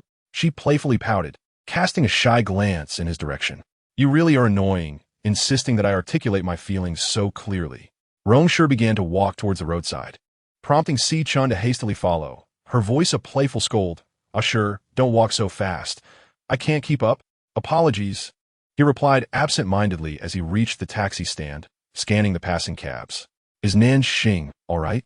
Xiao Chun feigned concern, her heart seething with resentment at the memory of Rong Shi carrying Jiang Nanxing away, leaving her behind. Jiang Nanxing was indeed a scheming woman. In a city bustling with bars, why did she choose to come to 0 Point? Clearly, she was aware that 0 Point was owned by Ashur's brother and knew that they frequented it for drinks. Her appearance, intentionally provocative, was designed to draw Ashur's attention. Such audacity was simply shameless. The more Xiao Chun pondered, the more her anger festered, nearly contorting her face with rage. "She is fine," Rong Shi replied curtly. "Ashur, you shouldn't be so harsh with Nanxing. She is a girl, and your fierceness may hurt her feelings." Xiao Chun suppressed her animosity, softening her tone to one of gentle persuasion. Rong Shi remained focused on the taxis passing by. "Even though you're no longer married, she will always be family. Ashur, I know you have always regarded Nanxing as a sister. Rest assured, I will treat her as my own sister and will continue to be kind to her." During lunch, his briefcase had accidentally fallen, scattering documents across the floor, including the divorce agreement between him and Jiang Nanxing, Chapter 34. "Mr. Gu, welcome back." She quickly picked up the agreement, spotting Jiang Nanxing's signature, and her heart soared with joy. Yet, he seemed in a hurry to present the document to the lawyer, leaving without even finishing his meal. "Though she often targets me, I believe it is merely due to her misunderstandings. I trust she will soon come to her senses." Xiao Chun continued her heartfelt counsel, embodying kindness and magnanimity. "So, Ashur, please do not hold any grudges against her. She is merely spoiled, not intentionally bullying me." At long last, an empty taxi arrived, and Rong Shi raised his hand to hail it, opening the door and slightly turning to the side. Upon witnessing the scene, Xiao Chun, adorned with a blissful smile, confidently entered the car first. This man, forever gentle and chivalrous towards her, exuded warmth. With a soft thud, Rong Shi closed the car door and instructed the driver to proceed, simultaneously extracting a large bill from his wallet to signal the driver to depart. "Ashi?" Xiao Chun gasped, her eyes wide with astonishment as she beheld the man standing outside the vehicle. "Aren't you going to take me home? I have matters to attend to." Rong Shi replied nonchalantly. However, before Xiao Chun could process his words, the taxi swiftly merged into the flow of traffic. The following day, Jiang Nanxing awoke with a start, instinctively reaching for the space beside her. It was empty and cold. Turning to gaze out the window, she noticed the horizon brightening. So, he did not return home last night. Undeterred, she leapt from her bed, neglecting to put on her shoes, and padded barefoot towards the door. After pushing open the doors of 3 guest rooms in succession, she found no sign of him. He truly had not returned overnight. The flicker of hope within her heart extinguished in an instant. Jiang Nanxing returned to the master bedroom like a soulless specter, a pale and haggard smile gracing her lips, tinged with despair. "Ah, Jiang Nanxing, what are you still hoping for? Wake up, will you? He certainly will not return. He and Xiao Chun can finally be together, reveling in their love without a care. How could he possibly come back to you? Stop being foolish. He does not love you. His heart belongs solely to Xiao Chun. This pitiful, weak, and anxious devotion of yours is utterly unwarranted. Love should be 7 parts full, with 3 parts reserved for self-respect. So, cease to belittle yourself." Seated before the vanity mirror, she gazed at her tear-streaked reflection, desperately attempting to counsel herself. The more she urged herself, the more her heart ached. The wisdom of the world is known to all, yet when it comes to severing ties, not everyone can turn away with grace. Suddenly, Her phone buzzed with a message. Rong Shi awakened on the sofa in the study, his head pounding. He had indulged a bit too much the previous night, and upon returning home, the darkness enveloped him. How long had he stood at the door of the master bedroom, wrestling internally with the decision to enter or not? The commotion at the bar had been quite unpleasant, and he wished to avoid another argument. He desired space for both of them to cool down, thus he ultimately chose to retreat to the study. Feeling agitated, he smoked excessively, and when fatigue overcame him, he succumbed to slumber on the sofa. He had slept soundly until now. Rubbing his temples, Rong Shi sat up, pinching the bridge of his nose to ease the throbbing pain. After a brief respite, he rose and made his way out. As he approached the master bedroom, he noticed the door ajar. Upon entering, he found no trace of Jiang Nanxing frowning. He called out, "Where are you, Nanxing?" No response. Nanxing? Jiang Nanxing? He searched the villa thoroughly, both inside and out, yet her figure eluded him. Where could she possibly be at this early hour? A woman known for her penchant for sleeping in? A thought suddenly surfaced in his mind, a phrase she had uttered while signing her name. His heart skipped a beat, prompting him to hastily ascend the stairs. Bursting into the dressing room, he energetically flung open the doors of all the cabinets. Upon witnessing the contents, he let out a significant sigh of relief. Thank goodness, her belongings were still there. At the international airport, amidst the throng of people emerging from the exit, a tall and remarkably handsome man scanned the crowd in search of a familiar, vibrant figure. However, despite his sweeping gaze, he found no trace of the delightful presence he longed to see. Gu Jingyi's deep, captivating eyes dimmed slightly, a flicker of disappointment crossing his countenance. Suddenly, he felt a forceful impact against his back as someone leapt onto him. Instinctively, he reached out to catch her, supporting her with his hands, lifting her effortlessly onto his back. A fond smile danced at the corners of his lips. "Hey, sir, do you require airport pickup services?" A playful voice chimed in his ear, as melodious as ever. Gu Jingyi felt his heart melt, and the smile on his face widened. Was airport pickup service now so extraordinary? A unique offering from the Jiang family. You deserve it, Jiang Nanxing declared with a playful pride. Releasing his hold, Jiang Nanxing slid down to stand beside him. He turned, his long fingers gently brushing her nose in a familiar, affectionate manner. "Still so mischievous," he teased. "Mischief is a sign of health," she replied with a cheeky grin, exuding both cunning charm and innocence. Once the jesting subsided, her expression shifted to one of earnestness as she opened her arms. "Mr. Gu, welcome back." "Thank you," he replied, embracing her, his gaze ablaze with joy. "My car is outside. Let us go," she said, leading the way. Gu Jingyi took out his phone. "What do you feel like eating?" "Hot pot, what are you doing?" "Are you taking candid shots of me?" Jiang Nanxing retorted, glancing back only to find Gu Jingyi aiming his phone at her, pouting playfully. "It's a task from your brother." Gu Jingyi chuckled lightly. He had partnered with Jiang Cheng abroad to establish a company, and, upon returning, Jiang Cheng had requested extra photos of his sister. "I'm not charging you a portrait fee, so why the stealthy shooting? Surely you know that 9 out of 10 candid shots are absolutely dreadful," Jiang Nanxing teased, returning to his side and presenting her face for the camera.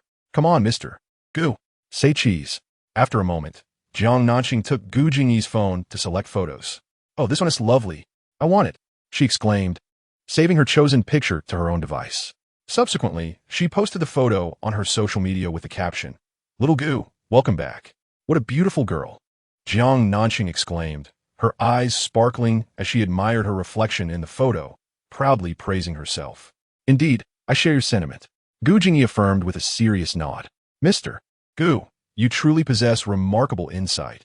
The young woman tucked her phone back into her small handbag, laughing heartily, clearly delighted by the playful banter. "Nanxing," he called her softly. Her eyes sparkled with joy. "Your phone is buzzing again. Aren't you going to answer it?" His gaze fell upon her handbag. Her phone had been vibrating incessantly, yet she had surreptitiously silenced each call, a fact he had noticed. The smile on Jiang Nanxing's face faltered momentarily, but she quickly regained her composure, shaking her head with a cheerful smile. "I won't answer. It's a scam call." Chapter 35. She is not allowed to move away, although she wore a sweet smile. Gu Jingyi discerned the sorrow and grievance hidden within her eyes. "Are you unhappy?" He halted, gazing deeply at her. Jiang Nanxing's heart skipped a beat. She nearly faltered. She had endeavored so diligently to mask her sadness. Why was it still so transparent to his perceptive gaze? Once, she had been a vivacious spirit, mischievous and clever, renowned in their circle as a delightful presence, radiating warmth like a little sun to all around her. However, ever since Rong Shi mentioned divorce, joy had gradually ebbed from her very core. It was as if she had awakened one day to find herself grown up overnight. She no longer felt carefree, nor did she shine as brightly. She had learned to conceal her sorrow, to wear a forced smile, and to disguise her emotions. Jiang Nanxing hurriedly averted her gaze, pretended to look elsewhere, her tone bright. "No, I'm just happy you're back." She dared not meet his eyes, for his gaze was too piercing, as if it could see directly into her soul. Gu Jingyi was not only her brother-esque partner, but also his close friend. If he were to discover that she had been bullied by Rong Shi, he would undoubtedly inform her brother at once. No, she could not let her brother know she was struggling. The embarrassment was secondary. She primarily did not want her brother to worry about her. After all, when she married Rong Shi, her brother had been opposed to the union, yet she had persisted against his wishes. "Nanxing," Gu Jingyi called her gently. She cast a fleeting glance at him before immediately lowering her eyelids. The flicker in her eyes betrayed her unease. "You don't need to pretend in front of me," Gu Jingyi murmured, his rich, magnetic voice infused with endless tenderness. "You're quite bothersome." Jiang Nanxing abruptly turned and hurried outside. In that moment, her eyes glistened with unshed tears. At the Rong Corporation, in the conference room, after dialing Jiang Nanxing's number for the umpteenth time, Rong Shi realized he had been blocked. His expression turned as cold as ice. The temperature in the conference room plummeted due to his frigid demeanor. The executives from various departments, who were sequentially presenting their monthly reports, instinctively held their breath, exchanging apprehensive glances. The atmosphere became taut and oppressive. Rong Shi's gaze darkened as he stared at his phone. Had she lost her mind? How dare she block him? If he were not concerned for her, would he repeatedly call her? It would suffice if she were ungrateful for his attentions, but to dare to express disdain? The audacity!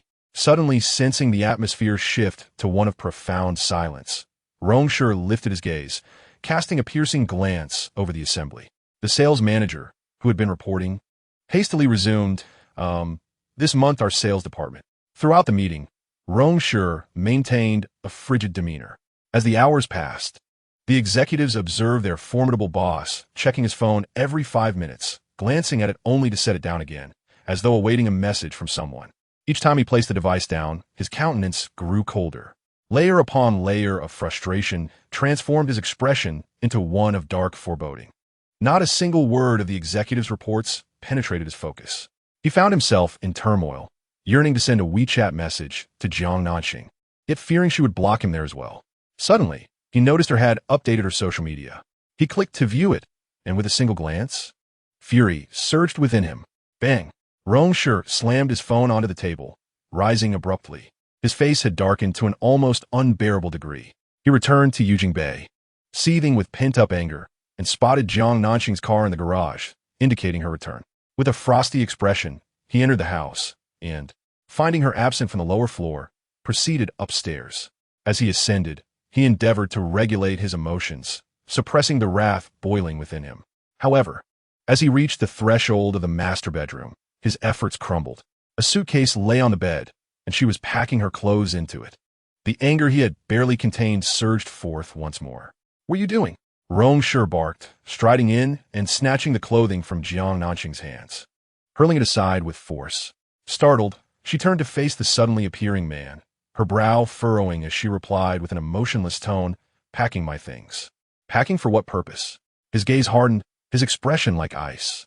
"I told you I would move out within 3 days. Did I grant you permission to do so?" His words dripped with chilling authority. Jiang Nanxing regarded the man before her with a sense of bewilderment. "I do not require your permission." Her demeanor remained calm, devoid of sorrow or joy. "Jiang Nanxing." Rong Shi ground his teeth in frustration. Ignoring him, she retreated into the walk-in closet to continue selecting the items she intended to take. Most of the clothing and jewelry acquired during their marriage had been purchased with his card, which she had no desire to keep. Thus, her possessions were few. "Why are you not answering my calls?" Rong Shi followed closely behind her, his voice cold with inquiry. "I do not wish to answer. Why have you blocked me? You keep calling. Where were you this morning? That is none of your concern." She passed by him, clutching her clothes, maintaining a consistently indifferent and distant demeanor. Jiang Nanxing, Rong Shi, unable to contain his frustration any longer, took 2 swift strides forward and snatched the clothes she was about to place into the box, forcefully tossing them onto the bed. Jiang Nanxing frowned, but did not express anger.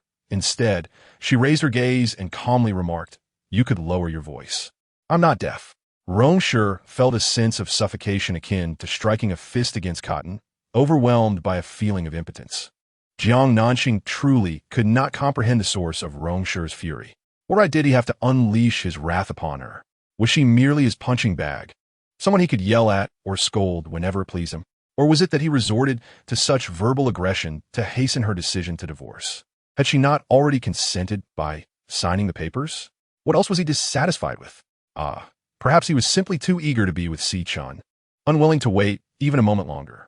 "Tomorrow at 9:30, I will be waiting for you at the Civil Affairs Bureau," she stated. It was better to endure a short pain than to prolong the suffering. If he was so impatient to part ways, then let it be. Rong Shi exploded.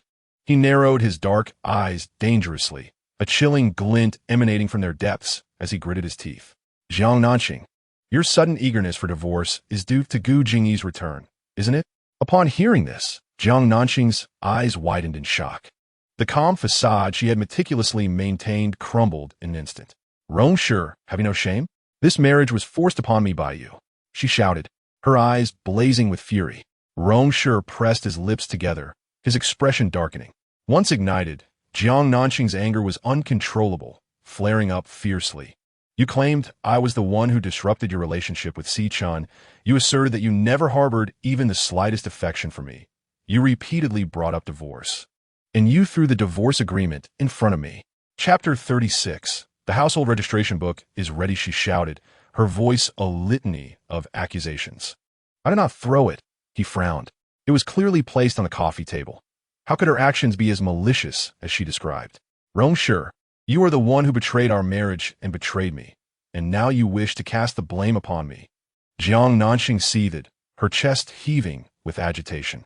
"I have not taken anything from you. What more do you want? Do you expect me to compensate you for the loss of your youth?" Her sudden emotional outburst did not sit well with Rong Shi either. "I merely mentioned Gu Jingyi. Is such a reaction truly necessary?" He retorted with a cold laugh, his words tinged with an unrecognized tinge of jealousy. The post she shared on social media, featuring a selfie with Gu Jingyi, had pierced his heart deeply.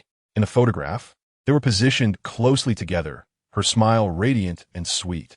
Did she possess no awareness of her status as a married woman? Did she not understand the importance of maintaining distance from the opposite sex? "This trivial matter between us should not involve Jingyi," Jiang Nanxing exclaimed angrily. "Trivial matter?" Rong Shi's expression darkened as he fixed a fierce gaze upon the indiscreet woman before him. "You, Jiang Nanxing, concealed your feelings for Gu Jingyi. Then why did you marry me in the first place? For money?" She scoffed coldly, her voice laced with resentment. "Haven't you already made up your mind about every word Xiao Chun has uttered? Why are you asking me?" She professed her love for him, yet he remained unconvinced. Conversely, when Xiao Chun declared her affection for Jingyi, he accepted it without doubt. Well then, let him say whatever he pleases. Rong Shi's thin lips curved into a chilling arc, his expression hard as iron. "Since you only heed Xiao Chun's words, what is left for us to discuss?" Jiang Nanxing sneered repeatedly, forcefully slamming her suitcase shut before lifting her gaze to him. "Haven't you always wanted to part ways? Very well, I shall grant your wish. See you at 9 tomorrow." With that, she grasped her suitcase and strode towards the exit. Rong Shi instinctively reached for the suitcase. Despite being the one insisting on the divorce, he felt an inexplicable discomfort at the sight of her eager attempt to withdraw from his life and seek solace in another man. A surge of unaccountable anger welled within him. The two glared at each other, neither willing to yield. As he showed no signs of releasing his grip, she, exasperated, kicked the suitcase over with a loud thud before turning away with a cold demeanor. Rong Shi stared at the toppled suitcase, both amused and exasperated. Her little temper was quite something. "Stop!" he bellowed at her retreating figure. Jiang Nanxing ignored him, marching towards the guest room without a backward glance. "Jiang Nanxing, halt!" He pursued her. A resounding slam of the door answered him. The following day, Jiang Nanxing awoke, freshened up, and descended the stairs, only to find Rong Shi waiting for her at the entrance. "Let's go," he said coolly as she reached the bottom, then led the way outside. Jiang Nanxing inhaled deeply, instinctively clutching her small bag containing all her important documents, silently following his lead. Soon, the sleek black luxury car exited the Yu Jingbei Villa area, merging into the flow of traffic. Seated in the passenger seat, Jiang Nanxing glanced at the man focused on driving. After a moment of hesitation, she softly spoke. "I can help you keep this from Grandpa for now. Once he recovers, I will tell him. But during this time, please be mindful of Miss C and ensure he doesn't discover anything." Rong Shi remained expressionless, silent as ever. "Once the paperwork is completed, I will call Grandpa to inform him that I'm going on a trip with Heir and the others, so he won't pressure us to be together. Nor will he force you to stay at the old residence and restrict your freedom." A cold smile flickered at the corners of Rong Shi's lips. It was the first time he found her considerate nature so utterly irritating. Suddenly, Jiang Nanxing's phone rang. "Hello, where are you two? Why haven't you arrived yet?" Came Rong Shi's impatient voice from the other end. Jiang Nanxing paused, momentarily taken aback. "Where to?" "The hospital. Grandpa is being discharged today. My brother mentioned that you both are supposed to pick him up." Rong Shi exclaimed. "My brother and I have something to attend to. We'll be there in 10 minutes. Jiang Nanxing instinctively wanted to refuse, but before she could finish her sentence, her phone was snatched away by Rong Shi. After saying something to his sister, he abruptly ended the call. "What are you doing?" Jiang Nanxing furrowed her brows in displeasure as she snapped at him. "We are picking up Grandpa from the hospital," he replied coolly, altering their course. She was taken aback and patted her bag forcefully. "Aren't we supposed to go to the Civil Affairs Bureau? I have my household registration book ready. First, we pick up Grandpa.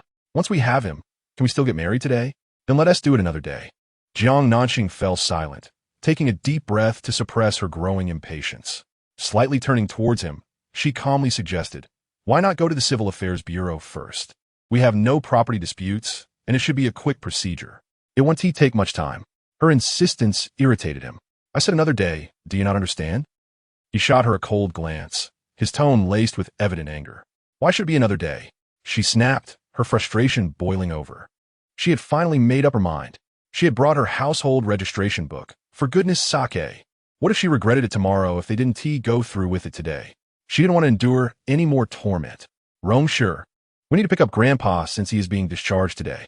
Grandpa can wait a little longer. We can finish the paperwork and then go get him. Are you in such a hurry?"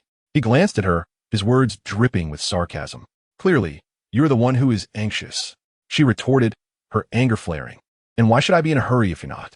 His reasoning left her momentarily speechless. At the hospital, they arrived at the floor where Grandpa's room was located. He walked ahead, with her trailing behind. As they approached Grandpa's room, Rong Shi suddenly halted, causing Jiang Nanxing to collide with his back unexpectedly. The impact hurt her nose, bringing tears to her eyes. "What are you doing?" She covered her nose and stepped back, glaring at him in frustration. He simply reached out and gently pinched her cheeks. Smiling, Jiang Nanxing was at a loss for words. With that grim expression, "Are you afraid Grandpa won't realize we're at odds?" he teased. "Wrong." She swatted his hand away and corrected him with a cold laugh. "We are not at odds. We are in the midst of a divorce." Unable to bear her frequent mention of divorce, his expression darkened. "For Gu Jingyi's sake, you are disregarding Grandpa's health? Rong Shi, are you out of your mind? What does this have to do with Jingyi?"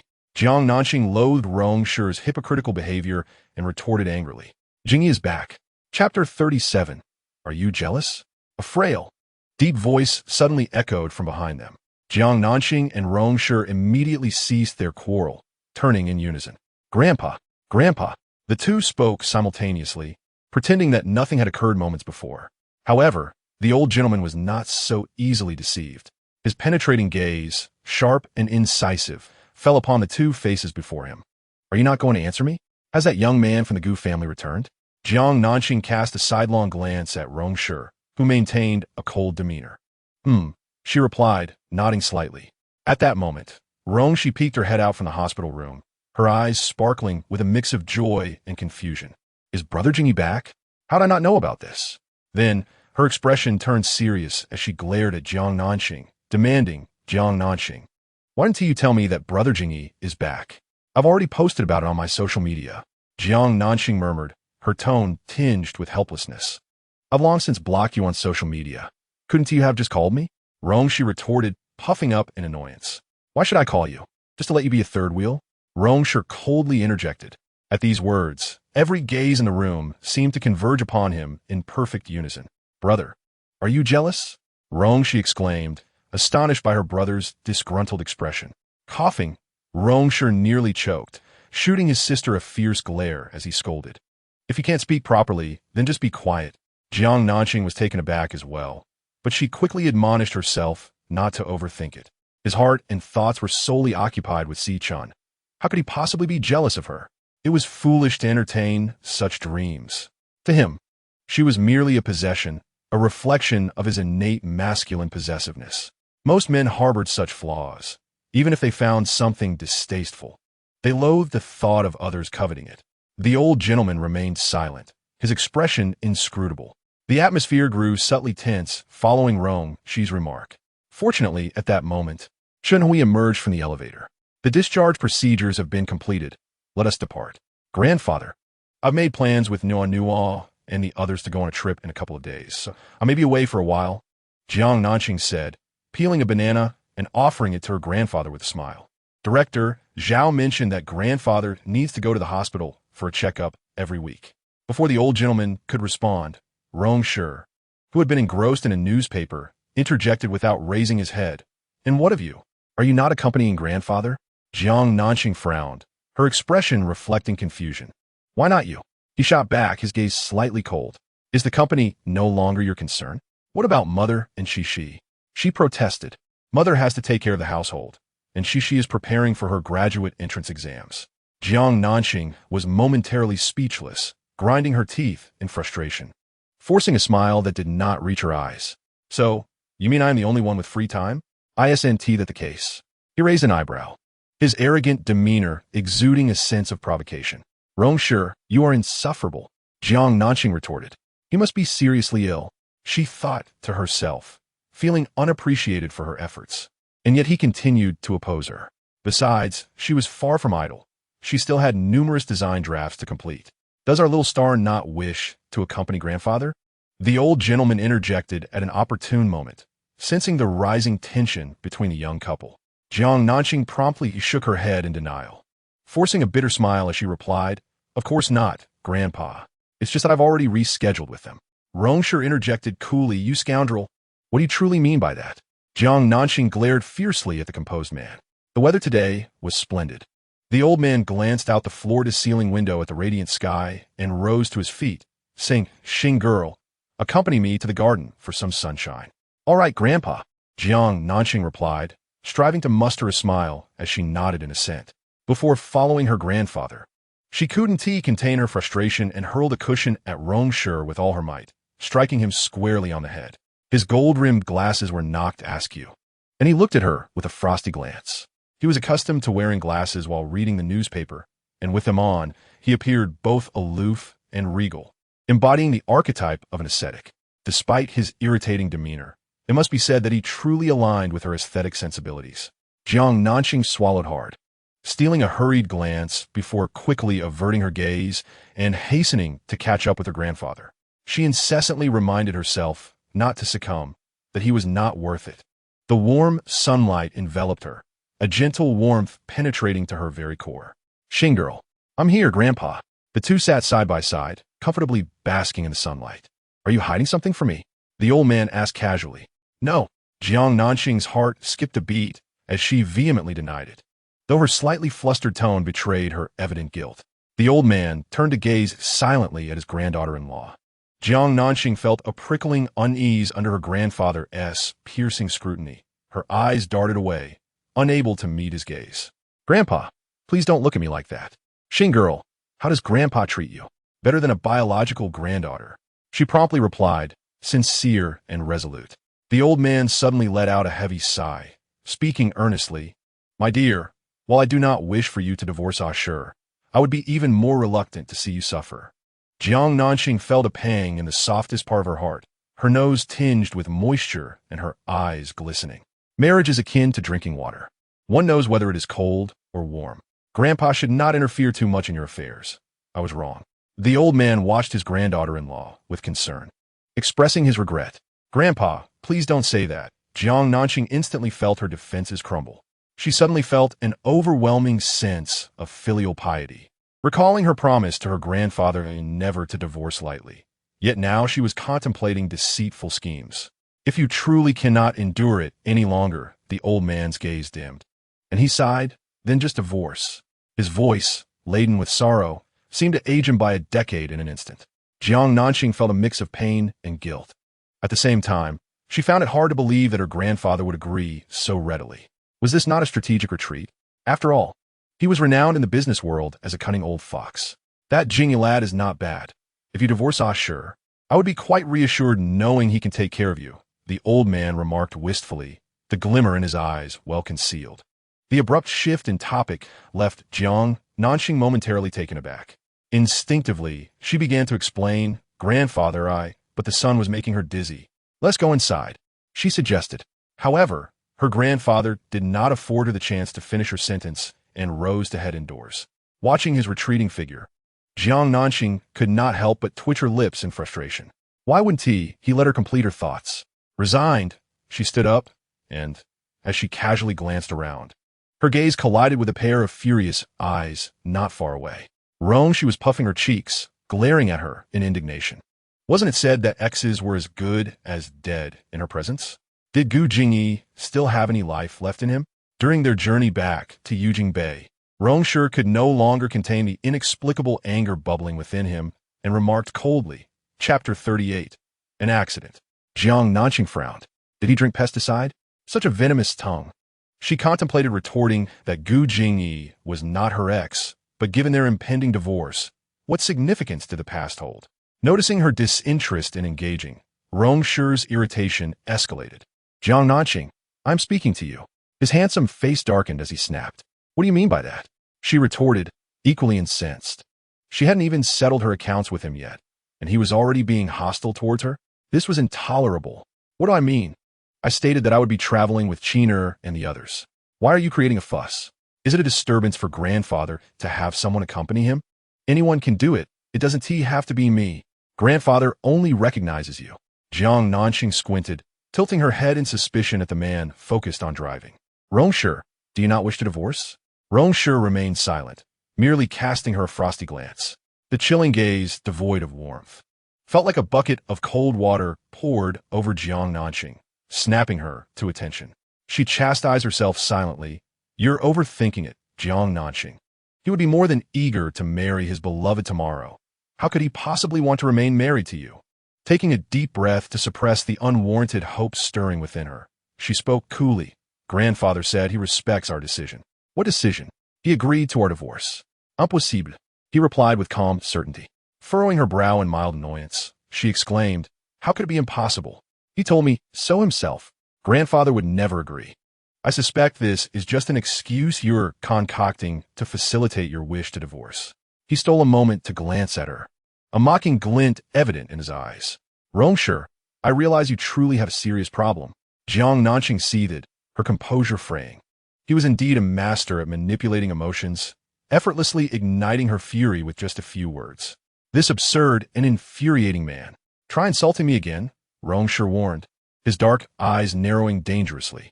Jiang Nanxing took a deep breath, her gaze fixed ahead, and coldly articulated, Rong Shi, I do not wish to argue with you. Do you think I want to? Then please, use your intellect when speaking. Is this your idea of a non-confrontational attitude? He spoke in a low, measured tone, casting her a fleeting glance. The atmosphere became tense. After a moment, Rong Shi spoke again, stating that his grandfather had not yet recovered, and they would discuss the divorce later. Jiang Nanxing couldn't help but laugh. Aren't you concerned about Missy's impatience? She truly could not comprehend the peculiar workings of his mind. Previously, he had been insistent on the divorce, going so far as to provoke his grandfather into a fit of rage. Now that she had acquiesced, and his grandfather had as well, he suggested postponing the discussion. That is my concern, Rong Shi replied coolly. Aren't you worried? That is my affair, Jiang Nanxing retorted, rendered speechless. The tension within the car lingered, the vehicle continuing its journey amidst their silence. The two, mired in their own grievances, remained oblivious to the impending danger swiftly approaching them. They were nearing Yujing Bay, and the flow of vehicles was gradually diminishing. Suddenly, a red sedan from the opposite lane abruptly crossed the double solid line, the driver pressing the accelerator hard, hurtling towards them with reckless abandon. Danger struck, and Jiang Nanxing screamed in terror, instinctively wanting to turn and shield Rong Shi. But Rong Shi was quicker. Upon realizing that a collision was inevitable, he enveloped her tightly in his embrace. Bang! The two cars collided with a deafening crash. Rong Shi's vehicle lost control, skidding before crashing violently into the roadside greenery. Jiang Nanxing was propelled by the airbag, disoriented, and just before losing consciousness, she saw Rong Shi with blood streaming from his forehead, his brows furrowed in concern as he urgently called her name. Nanxing! Nanxing!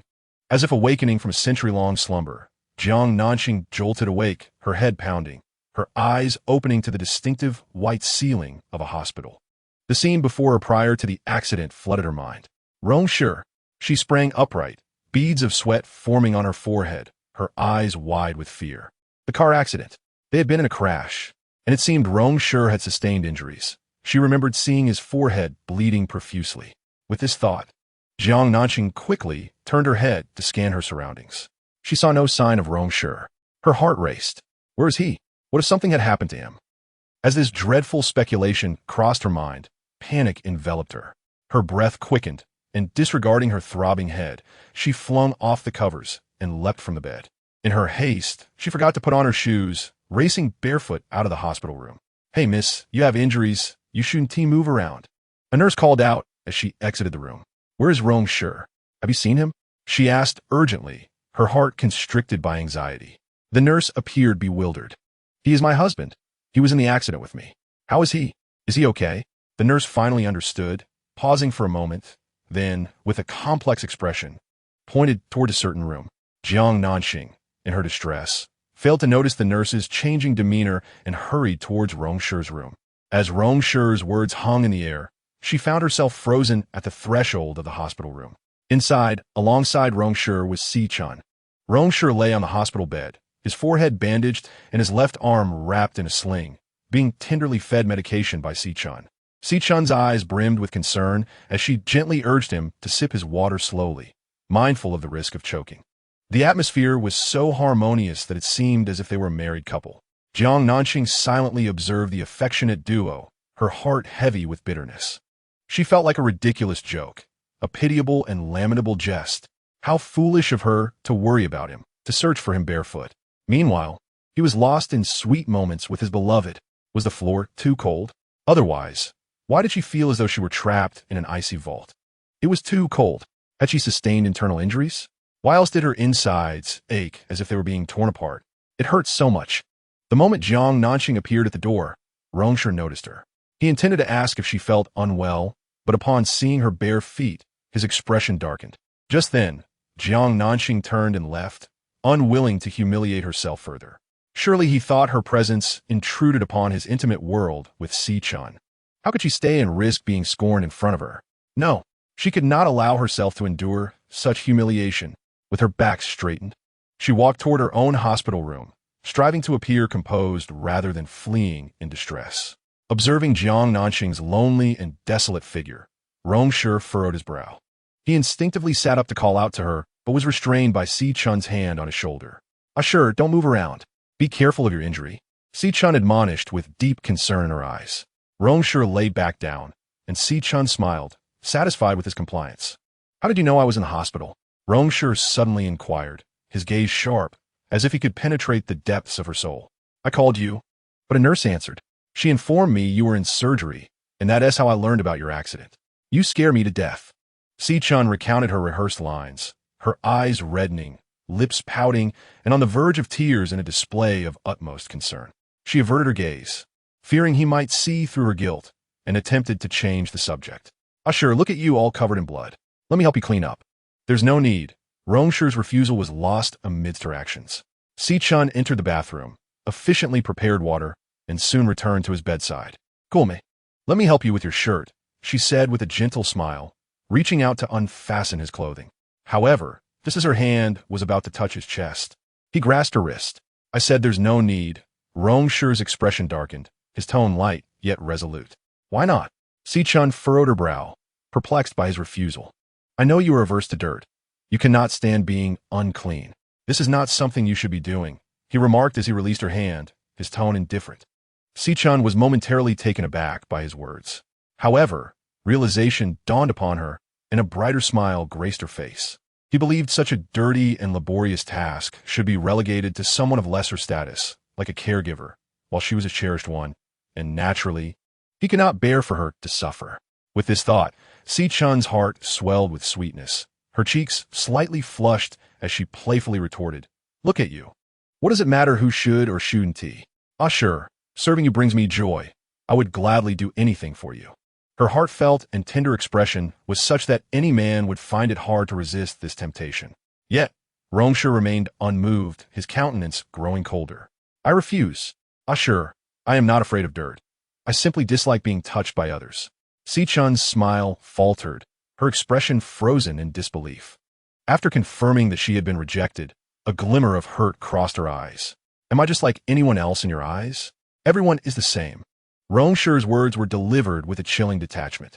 Xiao Chun's heart lightened somewhat. He was not one to offer explanations. Yet now he seemed compelled to clarify his feelings to prevent her from being upset. Yes, he simply was not accustomed to others touching him. It was not a matter of disdain for her alone. He cares for you and does not wish to see you distressed. Xiao Chun whimpered, her eyes sparkling with mischief. Her voice soft as silk. "I will just help you wipe off the stains. I won't do anything else." With that, her face flushed with shyness as her hands reached toward his chest. "Xiao Chun, you have overstepped." He seized her hands again, halting her overly intimate advance. His voice low and frigid, tinged with displeasure. "Huh? Ah, sure, what did you say?" Xiao Chun could hardly believe her ears, seriously doubting her understanding. He was not preventing her out of concern for her, but rather because he felt they should maintain a distance. "You know what I mean." His cold voice extinguished much of the hope in her heart. However, she merely wished to assist him.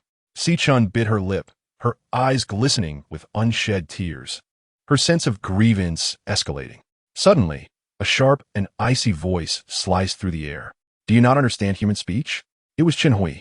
Wrong, auntie." Xiao Chun stammered upon hearing Chen Hui's voice, her demeanor visibly faltering, her voice barely above a whisper. "You may address me as Mrs. Rong." Chen Hui entered the hospital room, casting a cold glance at Xiao Chun. Her gaze was oppressive and utterly effective. The condescension in her words only served to deepen Xiao Chun's sense of inferiority. "Mrs. Rong." Xiao Chun felt an acute sense of humiliation. Lowering her head and hunching her shoulders, her eyes reddening with unshed tears. "Mother." Rong Shi frowned, subtly signaling his mother not to be so aggressive.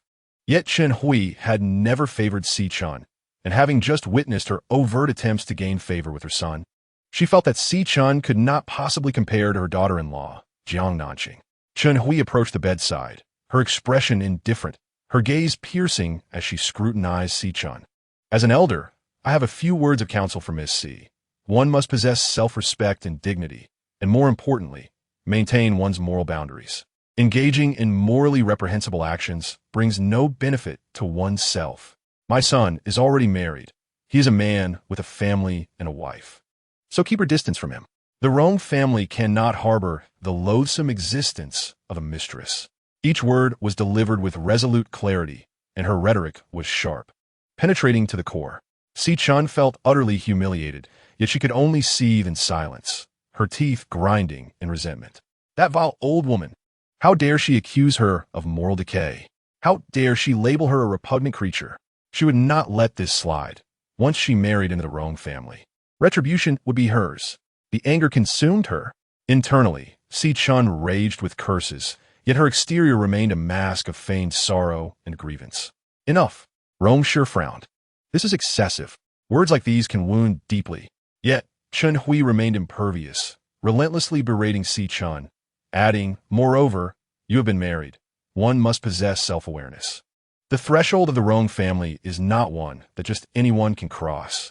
Every word struck home. "Mr. and Mrs. Rong, I merely wish to care for Ashur." Xiao Chun choked, her complexion a tumultuous blend of pale and flushed, her lips trembling on the brink of tears. "His wife will look after him. There is no need for you, an outsider, to meddle. Miss C, please take your leave." Chen Hui coldly issued the eviction notice. "Ashur." with eyes reddening and lips pouting, cast a pitiful glance towards Rong Shi, her pleading gaze naturally requesting his defense. You should head back for now. I will call you later. To her dismay, Rong Shi replied.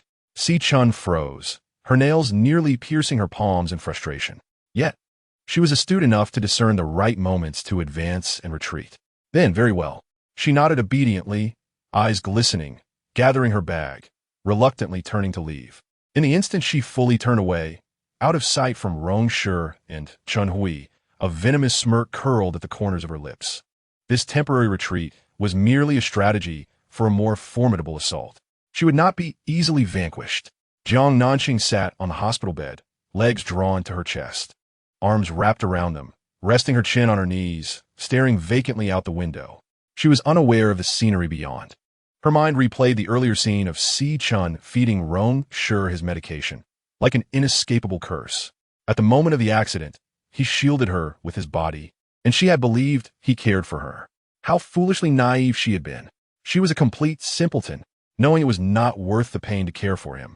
Yet she could not restrain herself. Her heart felt as though it were being devoured by 1,000 ants. Aching so fiercely she wished to extract it and cast it aside. Without a heart, there would be no pain. How delightful that would be. Jiang Nanxing was immersed in a world of sorrow, each thought piercing her heart deeper, her mind unable to extricate itself from the turmoil. Until the sound of footsteps floated into her ears, drawing nearer from afar, eventually halting by her bedside. Chapter 40. Why didn't she just die?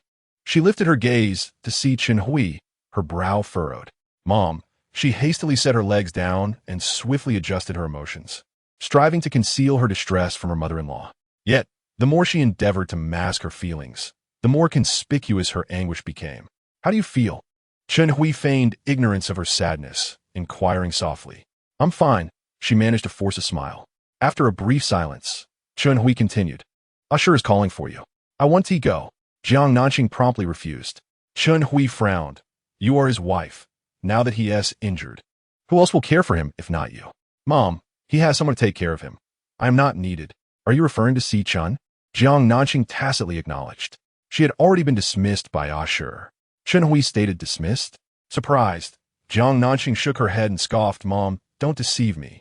How could he possibly bear to send her away? If you don't believe me, go see for yourself. I want to go. Despite her protests, under Chun Hui's persistent persuasion, Jiang Nanxing eventually found herself in Rong Shi's hospital room. Xiao Chun was indeed absent. Chun Hui lingered for a moment, offering a few more words of advice before excusing herself. Soon, the room was left with just Rong Shi and Jiang Nanxing, the atmosphere growing somewhat chilly. Although she had promised her mother-in-law to care for him, Jiang Nanxing only wished to turn and leave. After all, the esteemed Master Rong had ample care. What need had he for her presence to irritate him? Overwhelmed by her grievances, she took a step to leave. Just as Rong Shi opened his mouth, he saw the petite woman turning to depart and immediately called out, Stop. Jiang Nanxing halted, glancing back at him with a frosty gaze. I feel uncomfortable. Bring me some water to wipe myself down, he commanded, like a lord issuing orders. He genuinely felt unwell. As Xiao Chun had noted, he had a cleanliness obsession and could not tolerate being dirty. Where should I wipe? Jiang Nanxing instinctively asked. What do you think? Rong Shi retorted sharply.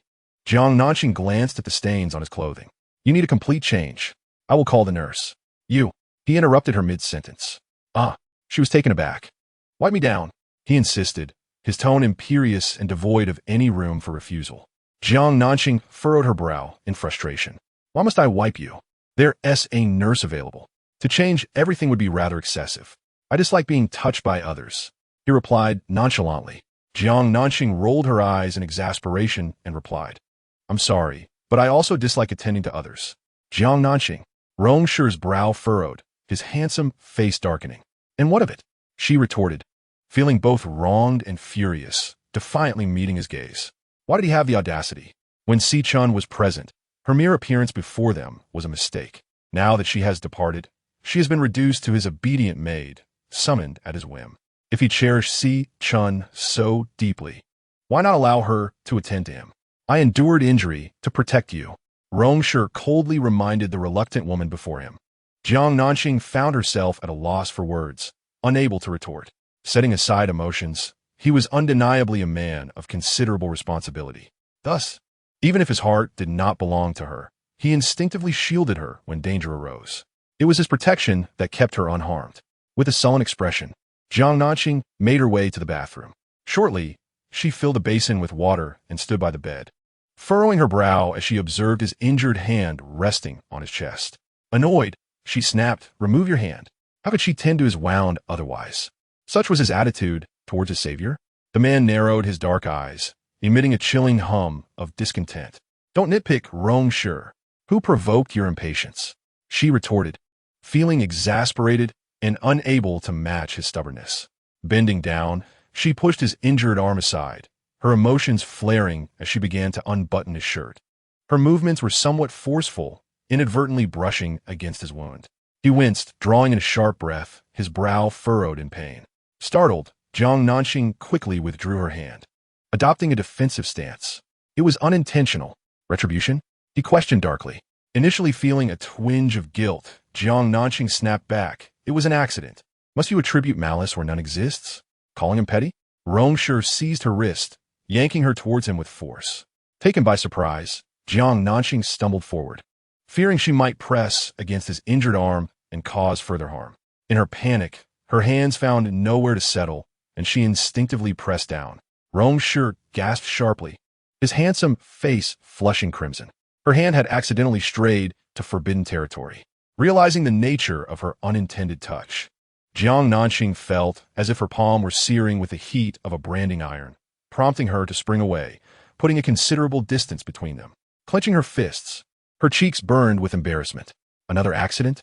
The man's voice, tinged with restraint, became low and husky, infused with an undeniable allure. It was indeed an accident, Jiang Nanxing shouted, filled with mortification and fury. What did he mean by again? Did he think she acted with intent? Observing her flustered state, Rong Shi felt his spirits lift. "Come here," he commanded, his gaze upon her growing inexplicably heated. In frustration, Jiang Nanxing threw the towel at him, exclaiming, "You do it yourself." After tossing it, she fled the scene. She was in such a state of turmoil that she failed to notice a slender figure flit past the doorway. Xiao Chun leaned against the door of the emergency exit, her complexion ashen and her eyes ablaze with anger, enveloped in a chilling aura of malice. She had witnessed the ambiguous scene between Jiang Nanxing and Rong Shi, and her heart brimmed with jealousy. Chun Hui urged her to leave, and she dared not defy the order. Yet, she did not depart from the hospital. Rong Shi was injured, and such a precious opportunity to deepen their relationship was not one she could afford to miss. Thus, after seeing Chun Hui exit, she returned. Little did she know that upon reaching the entrance, she would overhear him requesting Jiang Nanxing to assist him with his bodily care. Stuck outside the door, she felt a wave of confusion wash over her. Had he not claimed to dislike being touched by anyone, even by her? Why then? Was Jiang Nanxing permitted to touch him? He even dismissed the nurse and insisted on Jiang Nanxing's assistance. Why was that? Xiao Chun found herself struggling to comprehend this man, and a sense of unease began to bubble within her. However, this discomfort swiftly dissipated upon witnessing Jiang Nanxing deliberately throw herself onto Rong Shi. Look, how shameless Jiang Nanxing was. Even with Rong Shi injured, she still sought to seduce him. How utterly disgraceful. Did Jiang Nanxing truly believe that her brazen behavior would allow her to snatch Rong Shi from her? A fanciful dream. Rong Shi loved her, he had in the past. He did in the present, and he would in the future. Previously, when Rong Shi had been willing to sleep with Jiang Nanxing, it was undoubtedly because she had exerted considerable effort to entice him. Yes, that had to be the case. Her sharp nails dug deeply into her palm. Yet Xiao Chun felt no pain, her mind consumed entirely by jealousy towards Jiang Nanxing. That wretched woman, how could she be so fortunate as to remain unscathed? Chapter 41. Rong Shi no longer wished to sign an hour prior.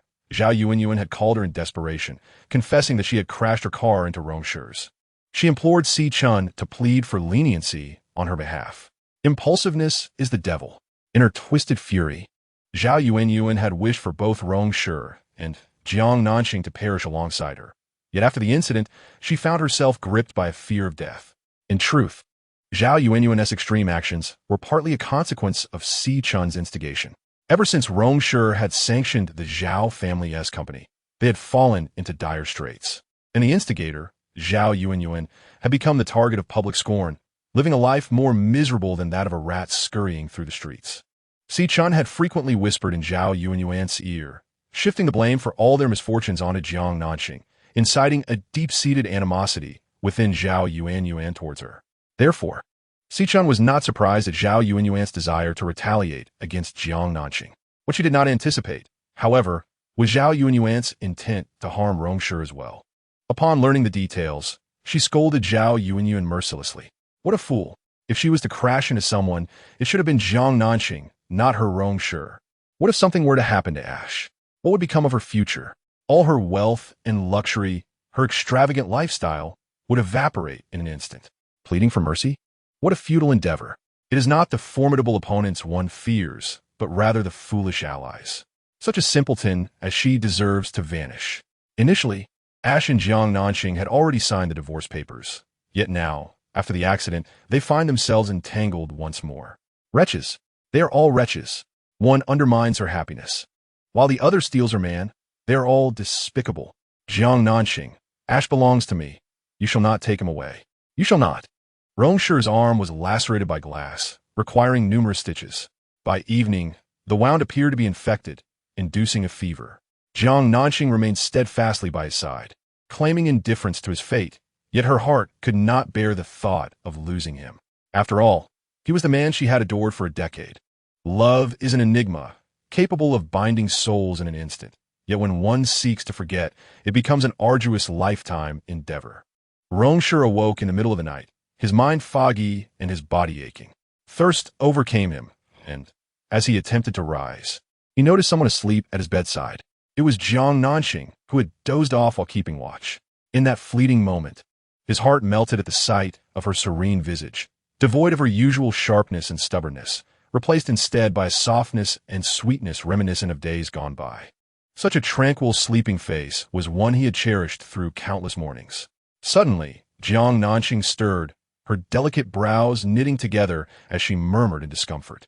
Rong Shi gently rose from the bed, disregarding the pain in his injured arm, and carefully lifted her to place her on the hospital bed, ensuring her comfort. Then, he lay beside her. The bed felt cramped with two, but he relished the closeness. It had been far too long since he had held her while sleeping. This sensation was profoundly missed. In an involuntary reaction, he tightened his embrace, noting how her waist had grown slimmer over time. The turmoil of their impending divorce had taken a toll on her, leaving her frail and lacking the vivacity she once possessed. It was his fault. He had stripped her of her innocence, extinguished her joy, and shattered her faith. Some habits become ingrained over time, and as the sleeping Jiang Nanxing felt the warmth of Rong Shi's embrace, she instinctively nestled closer to him. Like a little rabbit, she burrowed into his chest, nuzzling her small face against him, nearly melting his heart. As she snuggled, she gently opened her eyes, momentarily gazing in confusion at his chest before slowly lifting her head to meet his gaze. Their eyes locked. Realizing she was not dreaming, she gasped and instinctively attempted to push him away. Ouch! Rong Shi exclaimed in pain. Startled, Jiang Nanxing immediately withdrew her hand, worry instinctively flickering in her eyes.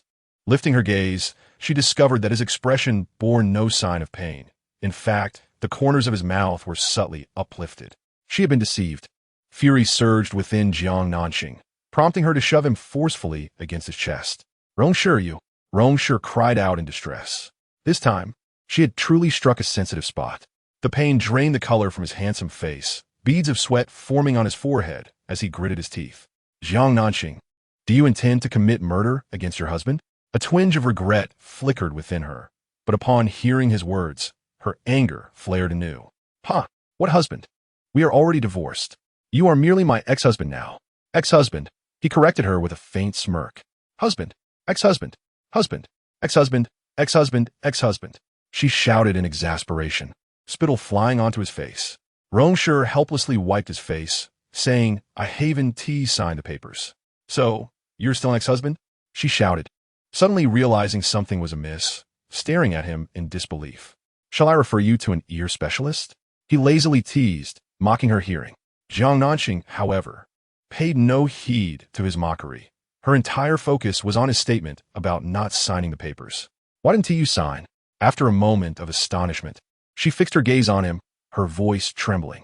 "I simply did not wish to," he replied nonchalantly, tenderly brushing aside the strands of hair that had fallen across her forehead. "Why didn't you want to sign?" She pressed, her heart racing uncontrollably. She could not comprehend it. Had he not always insisted on their separation? Now that she had finally signed, why was he still unwilling? "Why do you have so many questions?" Rong Shi's face darkened as he firmly grasped the back of her head, forcefully pressing her against his neck. "Sleep. The sofa in the study is too hard. I haven't had a good night's sleep in 2 days." Jiang Nanxing instinctively tried to struggle, resisting his intimate gesture. "What did you just say?" She furrowed her brow, abruptly raising her head to meet his gaze. You came back last night? Were you not with your little Chun?" The words slipped out before she could stop herself. Rong Shi gave her a disdainful glance. "Jiang Nanxing, can your mind not think of something reasonable? How many times must I say it? I am a man of moral integrity. I would never act in a manner that contradicts my principles while married." His demeanor was earnest and serious, with no trace of deceit upon his handsome visage. It turned out she had misunderstood. She had thought he had stayed out all night, presumed he had gone to see Chun, when in fact he had merely been in the study. She had searched every room in the house, forgetting entirely about the study. Feeling inexplicably guilty under his angry gaze, she pouted and retorted, "There are so many guest rooms in this house. Why must you sleep in the study? Is that my fault?" Expecting him to press on, she was taken aback when he instead responded meaningfully, "Did you come looking for me in the guest room?" Chapter 42. Jiang Nanxing delivered a sharp slap to Si Chun. "No." Jiang Nanxing vehemently denied it, admitting it would equate to acknowledging her emotional turmoil over the matter. To concede was to lose. She refused to acknowledge it. Rong Shi, however, was disingenuous. "Let me go," she exclaimed, her anger flaring as she struggled in his embrace. "Do not move," he insisted, tightening his hold around her, his masculine essence enveloping her. "Let me hold you." Jiang Nanxing's heart throbbed painfully. It was a bittersweet ache. "It has been so long since I held you to sleep," he whispered softly in her ear, his low, husky voice exuding an irresistible sensuality. "Be good, sleep now." His gentle coaxing seemed to possess a certain enchantment, compelling her to lower her defenses, to relinquish her struggles, and to surrender to his warmth, utterly captivated. The night wore on. Suddenly, a loud clang echoed as a metal object fell to the ground, jolting Jiang Nanxing and Rong Shi from their slumber. Both opened their eyes, turning toward the sound. The hospital room door swung open to reveal Si Chun, frozen in the doorway, her eyes red and filled with disbelief as she stared at the couple entwined in sleep. Scattered on the floor was a fragrant bowl of hot chicken soup. Rong Shi furrowed his brows. Jiang Nanxing's lips twitched. Si Chun's expression of shock and anguish resembled that of a wronged wife catching her husband in infidelity. "What a drama." "You, how could you too?" Si Chun's eyes brimmed with tears as she choked on her words, utterly heartbroken. "How could you do this?" Jiang Nanxing sat up, casually raking her fingers through her hair, and retorted with a cold smile, "Why can't we?" The sight of Si Chun's dramatic display provoked her ire, and she found herself unable to restrain her emotions. "You two are already divorced. How can you still sleep together?" Si Chun accused, her voice filled with righteous indignation, as if she had suffered an immense injustice. "Until the divorce is finalized, we are still husband and wife. As such, it is only natural for us to share a bed." Jiang Nanxing rose from the bed, a cold smirk gracing her lips as she regarded Si Chun with disdain, gracefully smoothing out her slightly wrinkled clothes. Her words rang out with a resolute clarity. Tears immediately streamed down Si Chun's face as she unleashed a tirade of insults. "Jiang Nanxing, you are shameless." The skills of Miss Si Chun in accusing others of wrongdoing were truly exceptional. Jiang Nanxing, seething with anger, retorted with a mocking smile. Enraged, Si Chun surged forward, raising her hand to strike Jiang Nanxing. Just then, Rong Shi, having just risen, instinctively grasped Si Chun's wrist to prevent her. Seizing the opportunity, Jiang Nanxing swung her hand. Slap! A crisp sound echoed sharply as her palm connected forcefully with Si Chun's face. The air fell silent. The sound of a pin dropping could be heard. Rong Shi released Si Chun's wrist, his brow deeply furrowed in concern. Si Chun was left utterly bewildered, her mouth agape in disbelief as she stared at Rong Shi. Never having imagined he would intervene on Jiang Nanxing's behalf. Had he not stopped her, it would have been Jiang Nanxing who bore the brunt of her wrath. If it were not for his intervention, she would not have been struck by that wretched Jiang Nanxing. Why did he obstruct her? Why? Xiao Chun glared fiercely at Jiang Nanxing, her heart brimming with jealousy. How dare you hit me? Is there a need to choose an auspicious day for this? Jiang Nanxing sneered, exuding an undeniable aura of authority. Yet, within her heart, she too was engulfed in shock and confusion. Wasn't Xiao Chun the apple of his eye? Why would he aid her instead of Xiao Chun? Being both hit and insulted by Jiang Nanxing, Xiao Chun felt utterly defeated, casting a pitiful glance at Rong Shi, pleading, "Ah, sure, Nanxing, leave." Before Rong Shi could utter a word, he was met with a fierce reprimand from Jiang Nanxing. After her outburst, she stormed off. As Jiang Nanxing's furious silhouette vanished from the ward, Rong Shi found himself at a loss for words. Once Jiang Nanxing departed, only Rong Shi and Xiao Chun remained in the room. Usher Xiao Chun immediately pouted, her eyes welling with tears. She tilted her face slightly, presenting her injured cheek to him, hoping he would notice the clear imprint of 5 fingers upon it. "Does it hurt?" Rong Shi asked, casting a detached glance at her face. Yes. Xiao Chun nodded vigorously, utterly aggrieved. "You know well that Nanxing has a fiery temper. Why provoke her?" he replied, his expression revealing no trace of emotion. "She?" Xiao Chun was taken aback. Did he truly suggest she refrain from provoking Jiang Nanxing? Was he defending Jiang Nanxing? No, that was impossible. Rong Shi, just go home, he stated once more, his 3 words striking her like a thunderbolt. Was he dismissing her? Jiang Nanxing had struck her, and he offered no words of comfort, yet he was sending her away? Had he lost his senses? Or had Jiang Nanxing bewitched him? No, she could not succumb to that wretched Jiang Nanxing. As Xiao Chun silently vowed to herself, she donned a sorrowful expression, attempting to please Rong Shi. "Ah, sure, I made you chicken soup but spilled. I got up in the middle of the night to prepare it. It took quite a while. You need not worry about me. Just take care of yourself. Are you angry with me?" Xiao Chun bit her lip, her eyes brimming with tears. Rong Shi remained expressionless, his lips pressed into silence. Seeing this, Xiao Chun's heart sank, a sense of foreboding washing over her. "Ah, sure, I did not mean to clash with Nanxing. I was merely too envious of her." Xiao Chun's gaze fell, her voice trembling with sorrow. "She is your wife. She has every right to share your bed, while I have not even the privilege to stand by your side. Everything was originally meant for me. Ah, sure, it was Nanxing who informed grandfather. She is the reason we cannot be together. It is she." Her furious accusations were abruptly cut short by Rong Shi's casual remark. "Ah, sure." Xiao Chun's eyes widened in disbelief. Rong Shi glanced at the spilled chicken soup on the floor. "I have told you, this is not your concern. Xiao Chun, you have overstepped your bounds." Xiao Chun suddenly recalled the words he had spoken to her the previous day. A wave of panic washed over her, akin to a venomous poison swiftly permeating her very being. Xiao Chun's face turned as pale as a sheet, her body feeling frigid. In the safety corridor, Jiang Nanxing sat on the steps, enveloped in solitude and sorrow. With downcast eyes and a self-deprecating smile, she lamented that no matter how hard she tried, she would never measure up to the radiant moonlight that occupied his heart. Moments ago, Xiao Chun had attempted to strike her, only to be met with her retaliation. He had not protected Xiao Chun, and in that fleeting moment, she had believed there remained some semblance of marital affection between them. Little did she know, the next instant he called out her name. What could his call signify? It was merely a demand for her to apologize to Xiao Chun, just as it had been on several previous occasions. Surely, he now regretted his momentary lapse that had resulted in his beloved being harmed. He must be cradling Xiao Chun in his arms, offering her gentle reassurances, perhaps even promising to seek justice on her behalf. How would he exact justice for his beloved? Would he seize her hand, compelling his cherished one to return the slap she had received? The thought of such a possibility made Jiang Nanxing bitterly smile, her heart heavy with anguish. Suddenly, footsteps echoed behind her.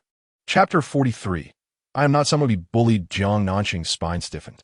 The footsteps bore a hint of familiarity, yet she dismissed the notion, reasoning that he was likely still in the hospital room, comforting the weeping Miss C.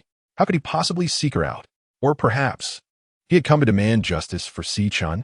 The footsteps halted behind her. Jiang Nanxing turned, lifting her chin, her gaze icy as she regarded the man who loomed over her like a mountain. Tension coursed through her, and she clenched her fists, silently preparing for a confrontation should he dare to lay a hand on her. Rong Shi looked down at the despondent woman seated on the steps. "Isn't the ground cold?" he inquired, his brow slightly furrowed. "Mind your own business," Jiang Nanxing retorted inwardly. Casting him a sidelong glance, she turned her head defiantly, unwilling to respond. Rong Shi found her response amusing. He gently nudged her with his foot, chiding, "Get up." She remained unmoved, tilting her head to glare at him, her face a mask of indignation. Seeing her defiance, the man's expression darkened as he prodded her again with his foot, insisting, "I said, get up." She abruptly stood, taking several steps down the stairs to distance herself from him, and shouted, "Rong Shi, I will not apologize to her." He replied, a soft sound escaping his lips. "I, Jiang Nanxing, am not someone to be bullied," she declared fiercely. "If she provokes me again, I will still strike her. I will not be silenced." Jiang Nanxing froze. What had he just said? It dawned on her, after a lengthy tirade, that he had responded with 3 hums in succession. His demeanor relaxed, devoid of any anger. Furrowing her brow in confusion, she found herself at a loss. "She left," Rong Shi remarked, crying as she went. Jiang Nanxing found herself momentarily stunned once more. Had he truly departed so swiftly? Was he not seeking vengeance for her blow? Thus, it seemed that his attention toward her was merely a consequence of Xiao Chun's absence.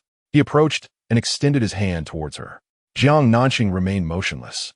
"Shall I descend to embrace you?" His dark eyes narrowed, and his chilling tone bore an unmistakable hint of menace. She cast a fleeting glance at the arm he offered. A cold smirk graced his lips. "Do not doubt it.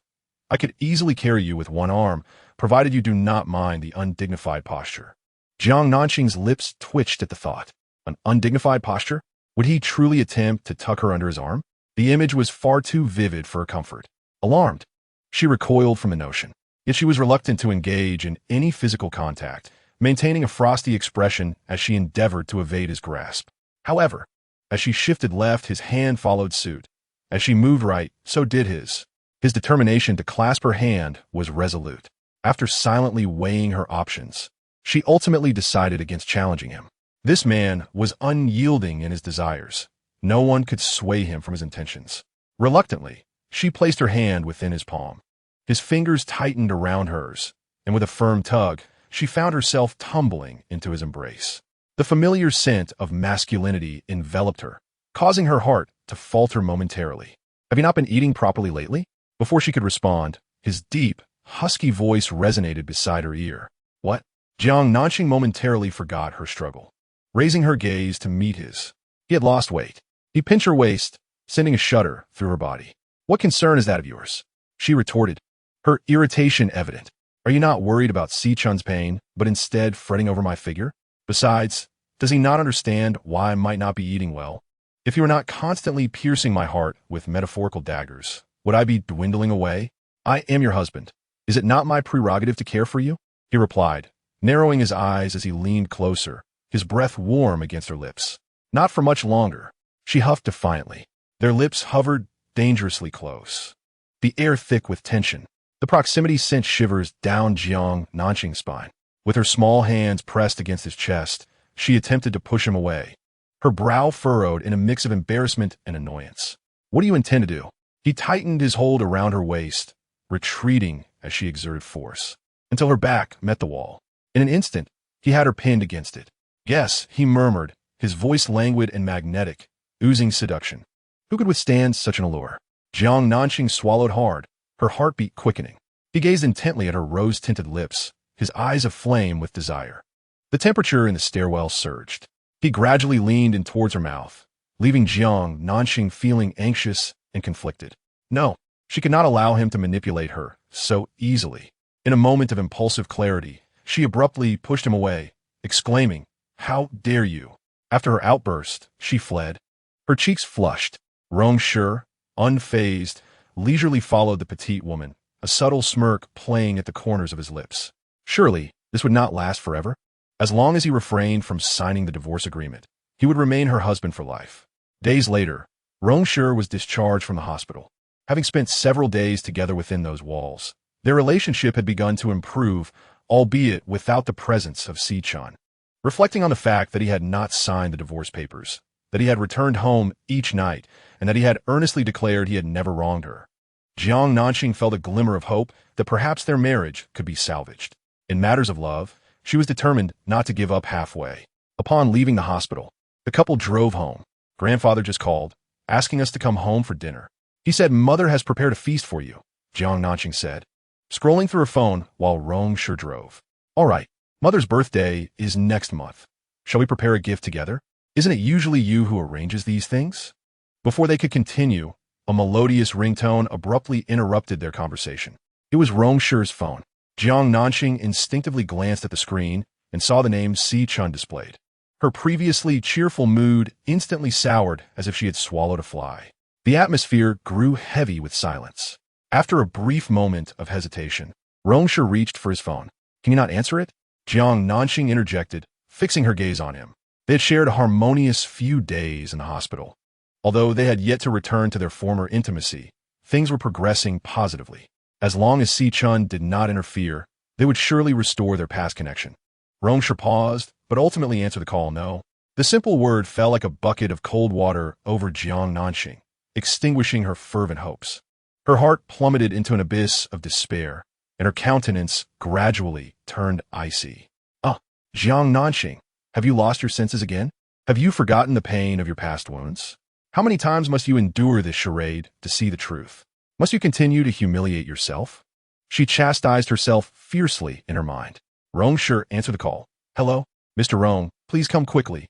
Miss C has been taken away by Mr. C and Mrs. C." The moment the call connected, the voice of Aunt Li, the maid from Xiao Chun's family, came through, tinged with panic. Jiang Nanxing clearly observed Rong Shi's expression turn frostbitten, his grip on the steering wheel tightening. It was evident that Xiao Chun's influence over him was unparalleled. "Send me the location. I will be there immediately." Rong Shi concluded the call abruptly. Jiang Nanxing's lips curled into a bitter, self-deprecating smile. Laughing at oneself for being overconfident, laughing at oneself for being overly sentimental, laughing at oneself for dreaming foolishly. She had foolishly believed that he protected her during the accident, and that his refusal to sign the divorce agreement was a testament to his lingering affection. Ultimately, she had deluded herself. His protection was not born out of care, but rather a sense of duty as a man, as well as concern over how he would explain her death to her grandfather and brother. Therefore, Jiang Nanxing, his kindness towards you is merely a fragment of responsibility. Do not delude yourself into thinking it bears any resemblance to love. Suddenly feeling a chill, she drew her neck in, wrapping her arms around herself, and turned to gaze out the car window, coldly stating, "If you're in a hurry, please pull over and let me out. I can take a taxi home." His beloved needed him now, and he must be anxious to rush to her side. Thus, as the discarded wife, she should be perceptive enough to avoid further humiliation. Rong Shi's face was as cold as ice as he opened the location sent by Aunt Li, made a U-turn, and sped forward. The route home was swiftly becoming contrary to their direction, and he showed no intention of stopping. Jiang Nanxing furrowed her brow in frustration and shouted at him to let her out. "Do you think this stretch of road allows for parking?" He retorted coolly, frequently accelerating and overtaking other vehicles. The inner ring expressway was congested and lacked stopping points. Jiang Nanxing, exasperated, could not help but mock him. "Mr. Rong, do you usually drive like this? Do you bring your wife along when you meet your lover?" Aware of her anger, he refrained from blaming her sharp words and explained. Xiao Chun is in danger. However, his explanation only added fuel to the fire. "If she is in danger, then go save her. Why drag me into this? Am I to witness your love?" She fumed, her heart clenching painfully. Jiang Nanxing felt weak as she instinctively used anger to mask her sorrow. The greater her outward rage, the deeper her inner sadness. Rong Shi frowned and replied gravely, "Nanxing, do not be so harsh. She does not have the fortune of loving parents as you do. Her father's indifference and her mother's neglect are not my doing.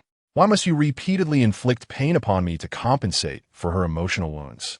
She cried, her eyes reddening, unable to discern whether her tears stemmed from anger or sorrow. He could effortlessly perceive Xiao Chun's fragility, believing her life to be fraught with difficulty. Yet he mistakenly thought her to be an impenetrable fortress. No, he did not believe her to be invulnerable. He simply did not care whether she was weak or heartbroken. There's a saying, "The unattainable forever stirs, while the favored act without fear. Because of his indifference, he could hurt her repeatedly without remorse. When have I ever harmed you to make amends for her? Rong Shi was at a loss for words. You are conjuring unfounded accusations, fabricating grievances out of thin air. She discerned from his expression. I want to get out. In a fit of rage and despair, she furiously tugged at the car door, but it was locked tight, refusing to budge. Did he not understand that this stretch of road was no place to stop? His brows knitted together in irritation as he sternly admonished her. Did she not comprehend the peril of pulling at a car door? Having just survived an accident, did she wish to tempt fate once more? At her age, did she truly lack such basic awareness of danger? Jiang Nanxing fell silent, a chill seeping through her bones, causing the temperature within the car to plummet. Casting her gaze downward, a cold smile slowly crept onto her lips. It wasn't that he couldn't stop. Rather, he was too eager to rescue his beloved, unwilling to squander a single moment on her. She understood. She understood it all too well. Before long, Rong Shi and Jiang Nanxing arrived at the location sent by Aunt Li. Across the street, the C couple was forcefully dragging Xiao Chun towards the car. One on each side. Let go of me. I won't go back. I refuse to go back. Xiao Chun struggled desperately, her piercing screams nearly echoing to the heavens. You have no choice. Whether you want to or not, you will return today. Xi's mother, with a sharp and caustic countenance, berated her daughter fiercely. Xi's father chimed in. Indeed, it's a blessing that Mr. Wang has taken an interest in you. Given your current circumstances, what right do you have to be choosy? Just be thankful he doesn't see you as second-hand goods. Dad, Mom, please let me go. I beg you, I'm your daughter. Please spare me. Xiao Chun pleaded, crying out in desperation. Xi's mother spat. So you are aware that you are our daughter. Yet when the family is in turmoil, you remain indifferent. How dare you claim to be a member of the Xi family? Xi's father, with a fierce demeanor, retorted, let you go? Have you lost your mind? Being with Mr. Wang, although a second marriage, at least gives you some standing, which is far better than being with that boy from the Rong family without any recognition. Dad, he will marry me. Usher will marry me. Just give us a little more time. I implore you. Xiao Chun cried, her tears flowing freely, her hands clinging tightly to the car door, refusing to get in. No, you must return with me today. Stop it. A sharp voice suddenly pierced through the chaos. The C couple turned in unison. Usher is here. Upon seeing Rong Shi, their previously menacing expressions morphed into obsequious smiles. Rong Shi approached with a stoic countenance. Usher, save me. Xiao Chun immediately broke free from her parents' grasp and rushed into Rong Shi's arms, trembling with fear. Rong Shi furrowed his brows slightly, gently pushing her away from his embrace, offering a calm reassurance. It's all right. The moment he arrived, Xiao Chun seemed to find her anchor. She wiped her tears forcefully and turned to her parents, her eyes red and voice resolute. Dad, Mom, please stop pressuring me. I love Usher, and, in this lifetime, I will marry no one but him. The conviction in her voice was akin to a solemn vow. Rong Shi's brows furrowed even deeper. Xi's father shouted in anger, Nonsense! You are such an innocent girl. How could you subject yourself to such indignities? Do you truly wish to endure a life cloaked in shame? The insinuations linger, laden with unspoken meanings. No, father, Usher is already in the process of divorce. He will soon be free, Xiao Chun cried, clutching Rong Shi's arm tightly, imploring him for a response. Yet, Rong Shi remained silent, his lips pressed together in a firm line. Chapter 45. The turmoil of unrequited love. Look at your current state. If you do not find a suitable partner soon, who will want you as you grow older? Xi's mother remarked with a furrowed brow, filled with concern. The three of them seemed to be performing in perfect harmony, their roles seamlessly intertwined. Usher wants me. He will want me. Xiao Chun shouted, then raised her gaze, her eyes brimming with sorrowful desperation as she fixed her gaze upon Rong Shi, anxiously asking, Isn't that right, Usher? Tell my father you won't abandon me, will you? Rong Shi remained silent. Just as Xiao Chun and her parents held their breath, teetering on the brink of despair, he finally uttered a single word. Yes. A wave of ecstasy surged through Xiao Chun, her heart swelling with joy as she exclaimed, Father, did you hear? Usher said yes. The C couple exchanged secret smiles of satisfaction. Yet, their expressions still bore the weight of worry and conflict. But please grant us some time. Usher will resolve his marriage. Do not pressure us any further, please. Xiao Chun, on the verge of collapse, screamed in near hysteria. If you push me any harder, I will take my own life. With a sigh of resignation, Xi's father relented, reluctantly nodding. Very well, we shall grant you a bit more time. With that, the Xi couple drove away, content with their schemes, dreaming of becoming in-laws to the Rong family. After watching her parents' car depart, Xiao Chun turned to Rong Shi, her face radiant with joy. Ah sure, Xiao Chun, do not presume too much, he replied coldly, dousing her exuberance with a splash of icy reality. Xiao Chun stood frozen, staring at the man whose demeanor had turned frigid. Did he truly believe she was being clever? Had he discerned that this entire scenario was her own fabrication? Even if he saw through it, he should not have spoken to her in such a manner. If it were not for the prolonged divorce proceedings with Jiang Nanxing, would she have needed to resort to such tactics? He had always indulged and tolerated her. How could he bear to speak to her this way? Had he truly changed his heart? Had Jiang Nanxing ensnared his affections? Tears welled in Xiao Chun's eyes, overwhelmed by the injustice of it all. Yet, a greater blow awaited her. I will not be divorcing Nanxing for the time being, Rong Shi stated. At that moment, Xiao Chun felt as if she had been struck by lightning. What? Why? You both have already signed. Her eyes widened in disbelief as she exclaimed. I did not sign, he replied coolly. Xiao Chun was taken aback. Why, ah sure. Why did you not sign? Her voice rose in a mixture of shock and anger, her composure unraveling. Rong Shi remained tight-lipped, his silence echoing loudly in the room. Indeed, why does he refuse to sign? He has been pondering this question for quite some time, yet no answer emerges. He simply does not wish to sign. In that fleeting moment, when Jiang Nanxing realized Rong Shi was right, she turned and walked away. Her facade of strength was merely sufficient to carry her this far. Witnessing the man she deeply loves make promises to another woman is a scene too cruel to bear. Her heart feels as if it has been cleaved in two. Unable to endure the sight any longer, she fled in disarray. For an extended period, she wandered through the cold wind. Her feet sore and her legs numb from the relentless journey. Her mind was inundated with memories of him. Unrequited love is a solitary battlefield.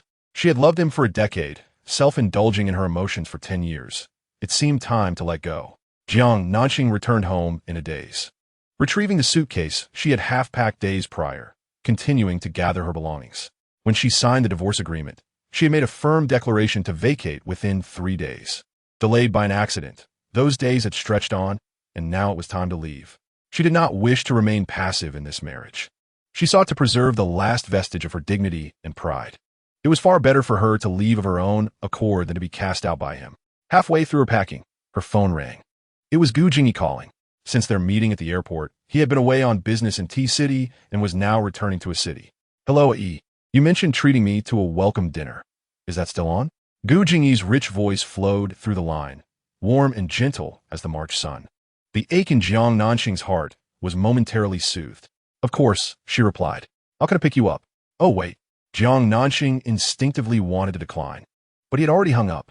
Although the news of her divorce from Rong Shi was not a secret, she was not yet prepared to announce it to the world. She did not wish for those she loved to worry about her. Half an hour later, as Jiang Nanxing appeared at the entrance with her suitcase in tow, Gu Jingi was already there. I only need a hot pot, yet you bring such a large suitcase of money. Are you planning to fund my hot pot for the next 50 years? Gu Jingi leaned casually against the car, hands in pockets, casting a playful glance at her hefty suitcase. She did not respond, keeping her head down as she passed him and directed her suitcase towards the trunk of his car. Gu Jingi frowned, keenly sensing Jiang Nanxing's unusual demeanor. He strode forward, grasping her hand as she prepared to open the trunk. What's wrong? He inquired, his handsome face clearly etched with concern. She lifted her gaze and smiled, her expression composed. It's nothing. I've made plans to travel with Nua and the others. It was as if the fleeting desolation from moments ago was merely a figment of his imagination. Yet Gu Jingi knew he could not be mistaken. Can't you just pick it up after dinner? He raised his brow slightly, and though his gaze appeared gentle, it possessed an undeniable penetrating quality. Jiang Nanxing lowered her head, her eyes flickering as she opened the trunk, saying, Time is tight. I fear we might be late. I will accompany you until you finish the hot pot. Then I must head to the airport. Nanxing, he pressed down on her hand, which was reaching for the suitcase.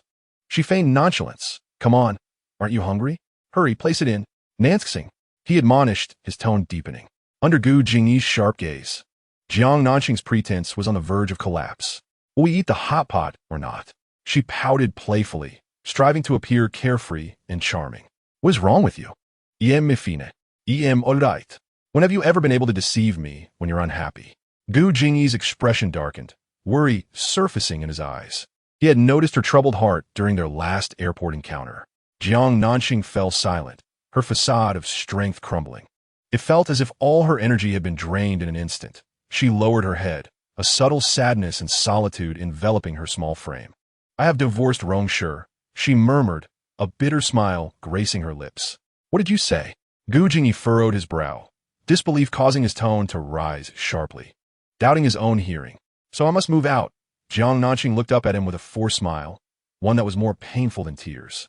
Observing her forced cheerfulness, Gu Jingyi felt a profound ache in his heart. He longed to hold her tightly and offer comfort, yet he felt unworthy. Why? Gu Jingyi inquired, his voice low. Jiang Nanxing bit her lip, remaining silent. Why divorce? Gu Jingyi grasped her shoulders, his gaze piercing into her eyes, refusing to let her evade the question. Jiang Nanxing's eyes brimmed with tears. Please, just don't ask. She could not voice the reality that the man she had desperately insisted on marrying had never truly loved her. She could not admit that the love she had poured her heart into for a decade, risking everything, was merely a cruel joke. No, she did not wish for anyone to witness this pitiful, vulnerable side of her. Gu Jingyi frowned deeply, gripping her shoulders tightly. Nanxing suddenly, a powerful force tore Gu Jingyi's hand away from Jiang Nanxing's shoulder. In the next moment, a fist struck Gu Jingyi's mouth with resounding force. Bang! Pain surged, the metallic taste of blood filling his mouth. Gu Jingyi retaliated with a punch, striking Rong Shi's right shoulder. Bang! Rong Shi staggered back 2 steps, his face ashen. The two men glared at each other, their expressions grim, their eyes locking in a fierce exchange. The atmosphere became taut, poised on the brink of explosion. Gu Jingyi pressed his tongue against his aching jaw, raising a hand to wipe the blood from the corner of his lips. The usually refined and cultured man radiated a chilling aura when angered. Rong Shi subtly shifted his right shoulder, a sharp pain causing him to clench his teeth in silence. His naturally cold demeanor was now further intensified by his fury, rendering him akin to a messenger from the depths of hell, exuding an aura of menacing wrath. The sudden altercation between the two men left Jiang Nanxing in a state of bewilderment. By the time she regained her composure, the sight that met her eyes was the blood seeping from Gu Jingyi's lips, filling her with profound guilt. The unwarranted blow from Rong Shi had been her doing. It was she who had implicated him. After a brief moment of shock, a tempest of rage surged within Jiang Nanxing. What are you doing, Rong Shi? She shouted, her eyes blazing with fury. Are you out of your mind? What reason do you have to assault someone? Was she truly prepared to defend Gu Jingyi? Rong Shi's already ashen face grew even colder, resembling the frigid chill of a winter's night. His thin lips pressed tightly together, eyes glimmering with a dangerous light. He wordlessly discarded his coat, casting it violently to the ground before rolling up his sleeves and advancing menacingly towards Gu Jingyi, embodying the stance of one who would not relent until a fight ensued. Panic-stricken, Jiang Nanxing quickly spread her arms to shield Gu Jingyi. Torn between her deep love for one man and her bond with another who shared no blood ties, she could not bear to witness harm befall either. Step aside. Rong Shi's jealousy ignited upon witnessing her protectiveness towards Gu Jingyi, his teeth grinding in frustration. Jiang Nanxing stood her ground, resembling a feisty lioness, vigilant and poised, as if guarding against an enemy. A sharp pang pierced Rong Shi's heart, a foreign ache unfurling within him. Had she truly begun to view him as an adversary for the sake of another man? Did Gu Jingyi hold greater significance in her heart than he, her husband? Well done, he spat. I command you to move aside. His dark eyes narrowed dangerously, each word dripping with cold menace. Gu Jingyi, Nanxing, you both step aside and be silent. Jiang Nanxing suddenly screamed, her voice bordering on hysteria. Gu Jingyi fell silent. Their marital affairs were indeed not his place to meddle. That impulsive punch had stemmed from a moment of emotional upheaval, triggered by the sight of his cherished little girl suffering. Even the most composed of men could occasionally lose control. It was evident that it was Rong Shi who sought a divorce. If it were Nanxing desiring the separation, she would not exhibit such sorrow. Rong Shi, do not go too far. Jiang Nanxing shouted in indignation. Me excessive? Rong Shi laughed, nearly grinding his teeth to dust. What do you have to strike? He hit me too, can't you see? Rong Shi's eyes widened in fury. You initiated the violence first, she retorted, her voice resonating louder than his. How dare you lay a hand on my wife? Should I not retaliate? Mind your language. What do you mean by laying hands? Jiang Nanxing's eyes blazed with anger as she realized for the first time how utterly unreasonable the man before her was. Am I blind? Rong Shi scoffed coldly. Are you not blind? Jiang Nanxing, filled with indignation, questioned whether in the presence of Rong Shi, only officials were permitted to ignite flames while the common folk were forbidden from lighting their own lamps. Was it permissible for him to embrace others affectionately while she was not allowed even a male friend? Rong Shi's countenance darkened ominously, and he admonished her, Jiang Nanxing, do not confuse the issue. So this is the expression you wear when his matters are mentioned? Jiang Nanxing felt as though her heart was being wrenched. Forget about your little Chun. Do not meddle in my affairs, she exclaimed in exasperation. Gu Jingyi furrowed his brow. Let us depart. She abruptly opened the car door and pushed Gu Jingyi into the driver's seat, then circled the front of the car to take her place in the passenger seat. Halt! Rong Shi commanded sharply. She feigned ignorance. Jiang Nanxing, I command you to stop. Yet she remained deaf to his pleas, resolutely opening the passenger door and settling inside. Observing her enter the vehicle, Rong Shi's expression turned as dark as thunder. Jiang Nanxing, if you dare to leave with him today, he glared at her, exasperation spilling forth. Then do not return. Jiang Nanxing's hand clenched tightly. Turning her gaze, she lowered the car window to face him, her words, I see, as you wish. Gu Jingyi started the car. Watching Gu Jingyi's vehicle swiftly vanish from sight, Rong Shi stood frozen in place. In truth, those last words were not his genuine intention. Yes, Xiao Chun had returned. As Gu Jingyi cast her yet another longing glance, Jiang Nanxing took the initiative to speak. Earlier, her emotions had spiraled out of control, and she had inadvertently let slip a secret. He had undoubtedly heard it. Gu Jingyi tightened his grip on the steering wheel. They had grown up together. Their circles merely differed. Thus Gu Jingyi was well aware of the relationship between Rong Shi and Xiao Chun. Nanxing, you need not console me. I am fine. It is merely a divorce. Nothing of great consequence. She interrupted him urgently as he began to speak, smiling nonchalantly, feigning indifference. Gu Jingyi observed her closely, his heart aching.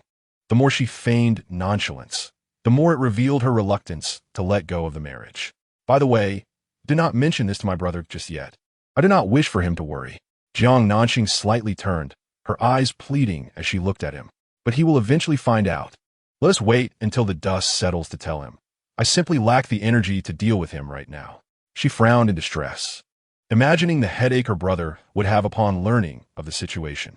If her brother discovered that Rong Shi had strayed during their marriage, he would undoubtedly rush back from abroad. At that point, matters would grow exceedingly complicated. No, her brother must not learn of this. Your brother cares for you, Gu Jingyi remarked, disapproving of the notion of dealing with the situation. I know, which is precisely why I do not want him to worry. Jiang Nanxing nodded repeatedly, acknowledging her slip of the tongue, then gently tugged at his sleeve, playfully pleading, I beg of you. Gu Jingyi's resolve softened immediately. With a resigned sigh, he offered, stay at my place. He was presenting a conditional exchange. She could choose not to inform Jiang Sheng, but she must reside in his home. Jiang Nanxing instinctively rejected the idea, saying, no need, I could go to Nono or Chinera's house. I will inform your brother right now. He freed one hand, pretending to reach for his phone. She quickly pressed down on his hand, exclaiming, hey, you can't threaten me like that. Mino lives with her family, and Yin Qin has a boyfriend. Do you think it would be convenient for me to stay with them? I have a business trip tonight, and you can help me take care of Tiger. Chapter 47. Rong Shi arrived, not giving her any chance to refuse, softly stating, Tiger is a dog, a Labrador. Over 5 years old. Another business trip? She asked, astonished. Didn't you just return from one? I just came back to the country. There's much to handle. Gu Jingyi replied succinctly. Jiang Nanxing fell silent. His words struck straight to the point. Indeed, Nono and Chiner were not in a position to host her. She did have a studio, but it was currently under renovation and unsuitable for living. Actually, I could stay at a hotel, she murmured. Afraid of sure misunderstanding? He interrupted, casting a deep glance at her through the rearview mirror. Not at all. She straightened her back, vehemently denying it. What was there to fear? He could entangle himself with his first love, Why couldn't she temporarily reside at her brother's home? In her heart, Gu Jingyi was no different from her brother Jiang Sheng. They were both her brothers. Yes, they had once been romantically involved, but all of that was the doing of Xiao Chun. At that time, she and Xiao Chun were good friends, and she confided all her feelings to her, including her affection for Rong Shi. Xiao Chun appeared to be wholeheartedly helping her strategize, even encouraging her to confess to Rong Shi on his birthday. She believed her, only to be met with a harsh twist of fate. When she finally mustered the courage to declare her feelings, she opened her eyes to find Gu Jingyi smiling down at her, filled with affection. Her confession had been misdirected. Amidst Xiao Chun's coaxing, she had inexplicably become tied to Gu Jingyi in a relationship. The very next day, Rong Shi and Xiao Chun publicly announced their relationship. Her romance with Gu Jingyi did not last long, culminating in a breakup, and he subsequently became her ex. She was not afraid of Rong Shi misunderstanding. She merely feared causing trouble for Gu Jingyi, especially since he had just taken a punch from Rong Shi. She truly did not expect the previously aloof and dignified Rong Xiao to become so barbaric. Gu Jingyi's kindness towards her rivaled that of her brother Jiang Sheng, which is why she did not wish to involve him. If you're not afraid, why not go? Gu Jingyi inquired, then added, that house is shared between your brother and me. The implication was clear. That also made it your home. Jiang Nanxing found herself at a loss for words. With him stating it so plainly, to refuse further would seem overly pretentious. He had a business trip, and her presence would simply mean living alone without any suspicion of impropriety. Let me stay for a few days. I will start looking for an apartment tomorrow. By the time you return from your business trip, I should be ready to move, she conceded. He nodded in agreement. In the serene embrace of nature, Jiang Nanxing slumbered until the late afternoon. Upon awakening, she noticed Tiger, who immediately sprang to his feet, half of his body sprawled on the bed, panting and enthusiastically wagging his tail. Good morning, Tiger, she greeted, affectionately ruffling his fur before sitting up and stretching luxuriously. Exhaustion had weighed heavily on her lately, and this slumber was the most restful she had experienced in quite some time. After freshening up, Jiang Nanxing resolved to check on the progress of her studio renovations. Soon, she would be a divorced woman, and it was imperative that she focus on advancing her career. As a jewelry designer, she had carved out a modest reputation within her field. As long as she dedicated herself to her work, she had no doubt she could sustain herself. Therefore, divorce held no grave significance. Life would continue unabated regardless of such changes. What purpose did a man serve, if not to hinder her swift pursuit of independence? From this moment forth, she vowed to reign as her own queen, relinquishing the foolishness of being consumed by love and entangled in emotional turmoil. As she prepared, she silently rallied her spirits. Suddenly, the doorbell rang. With no time to comb her hair, she hastened towards the entrance. Before opening the door, she glanced at the surveillance monitor. To her astonishment, the tall figure standing outside was none other than Rong Shi. What brought him here? More importantly, what was his intention? Did he wish to confront Yi again? Furrowing her brow, she contemplated ignoring him. However, he pressed the doorbell with an unwavering insistence, seemingly resolved to remain until she answered. How had she never perceived him as such an unreasonable and obstinate individual? Grinding her teeth in frustration, Jiang Nanxing opened the door with a frosty demeanor. Tomorrow marks the anniversary of my grandmother's passing. Grandfather insists we all go to the cemetery to pay our respects, he stated coolly, standing to the side with an awkward posture, avoiding her gaze, exuding an air of mutual disdain. His unspoken message was clear. It was not his desire to collect her, but rather a command from grandfather he could not defy. The anniversary is next month, Jiang Nanxing retorted, bewildered. Tomorrow is grandma's birthday. An anniversary and a birthday are not the same. Impossible. I have checked. At this, Rong Shi abruptly turned to face her, his words cut short by the sight that ignited his fury. Jiang Nanxing, what are you wearing? Jiang Nanxing glanced down at herself instinctively, responding, my pajamas. You stayed over at another man's home, and you dare to wear such revealing sleepwear. Rong Shi thundered, his expression dark as iron, his eyes ablaze with anger. How is this revealing at all?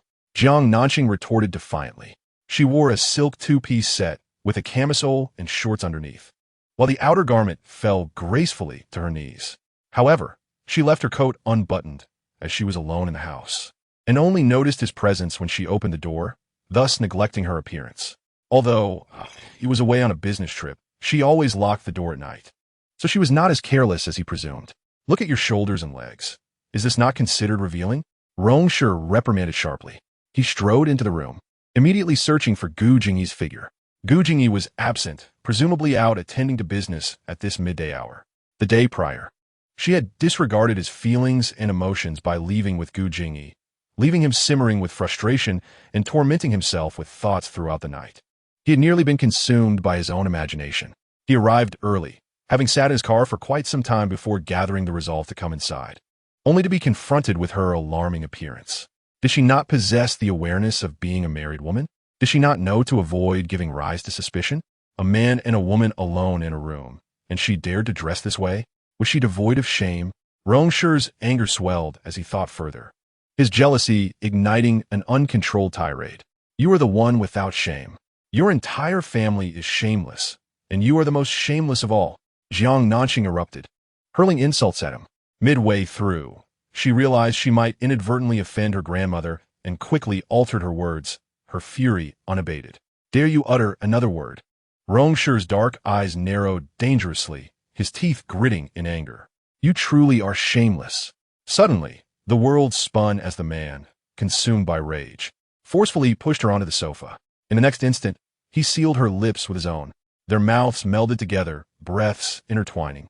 He held her tightly, kissing her with reckless abandon, heedless of everything else.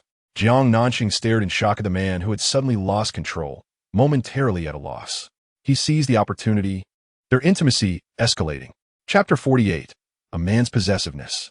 The temperature in the room soared. As he pressed closer, nearly suffocating her, she finally regained her senses. With a sudden, forceful shove, she pushed him away. Slap!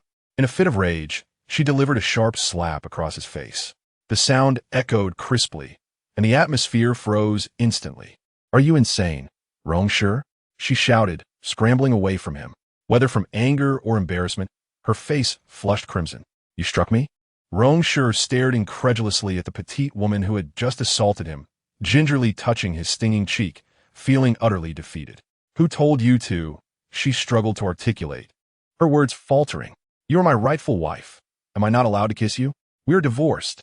She reminded him through gritted teeth, convinced that his audacity rivaled that of a city wall. I have not signed the papers. He insisted, demanding clarification. Jiang Nanxing was rendered speechless. This man was undeniably troubled. He had been the one so desperately seeking a divorce. Now he was the one repeatedly delaying the signing. What did he truly desire? Rong Shi fixated intently on the woman's vividly red lips, his gaze smoldering with an intensity that was almost frightening. The memory of their earlier, unrestrained kiss lingered, leaving him with a craving for more.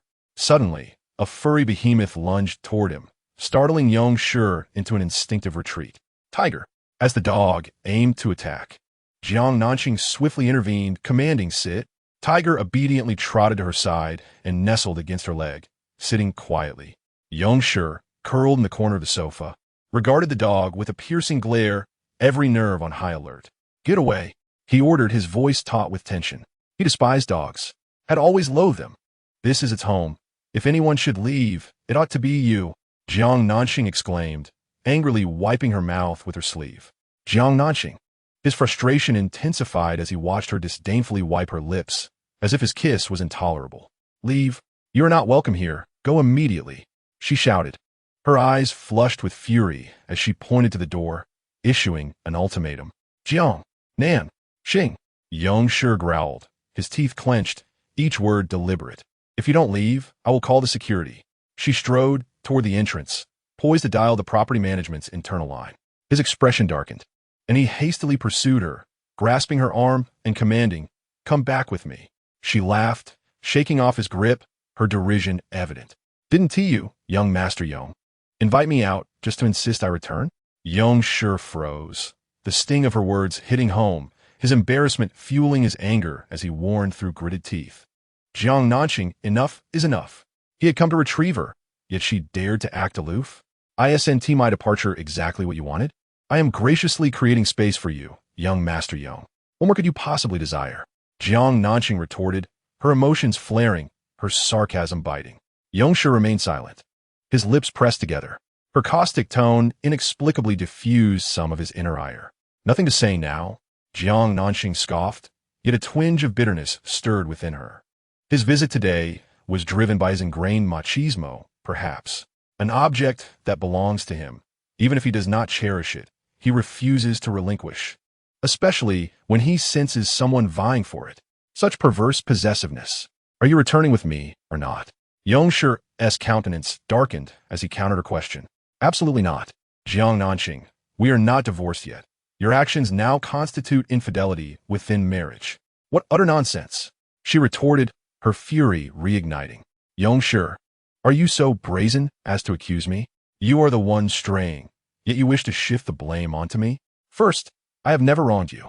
Second, I am not residing with another woman. He replied coolly, an expression of innocence on his face. You are truly grasping at straws. She clenched her teeth, her chest heaving with rapid breaths. It is evident that you are the one plagued by guilt. You are the one consumed by guilt. My relationship with IE is pure and untainted. How dare you claim that yours with Sikhan is likewise unblemished? You shameless wretch! She unleashed a torrent of curses. How could he dare utter such nonsense about his innocence with Sikhan?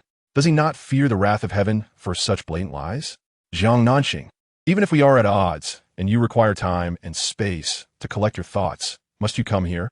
Or has every hotel and city closed its doors? He retorted coldly, our words do not align. Shall you depart or not? Her expression was as frigid as ice. Seeing him unmoving, she seized the internal phone and spoke. Hello, property management? Rong Shi snatched the receiver away and hung up abruptly. Woof, woof, woof. Tiger, ever the loyal protector, immediately barked fiercely at Rong Shi. Rong Shi instinctively took 2 steps back, maintaining a safe distance from Tiger. Knowing well his fear of dogs, she deliberately patted Tiger's head, a malicious smile playing on her lips as she warned, if you do not leave, I cannot guarantee that Tiger won't bite you. Woof, woof, woof.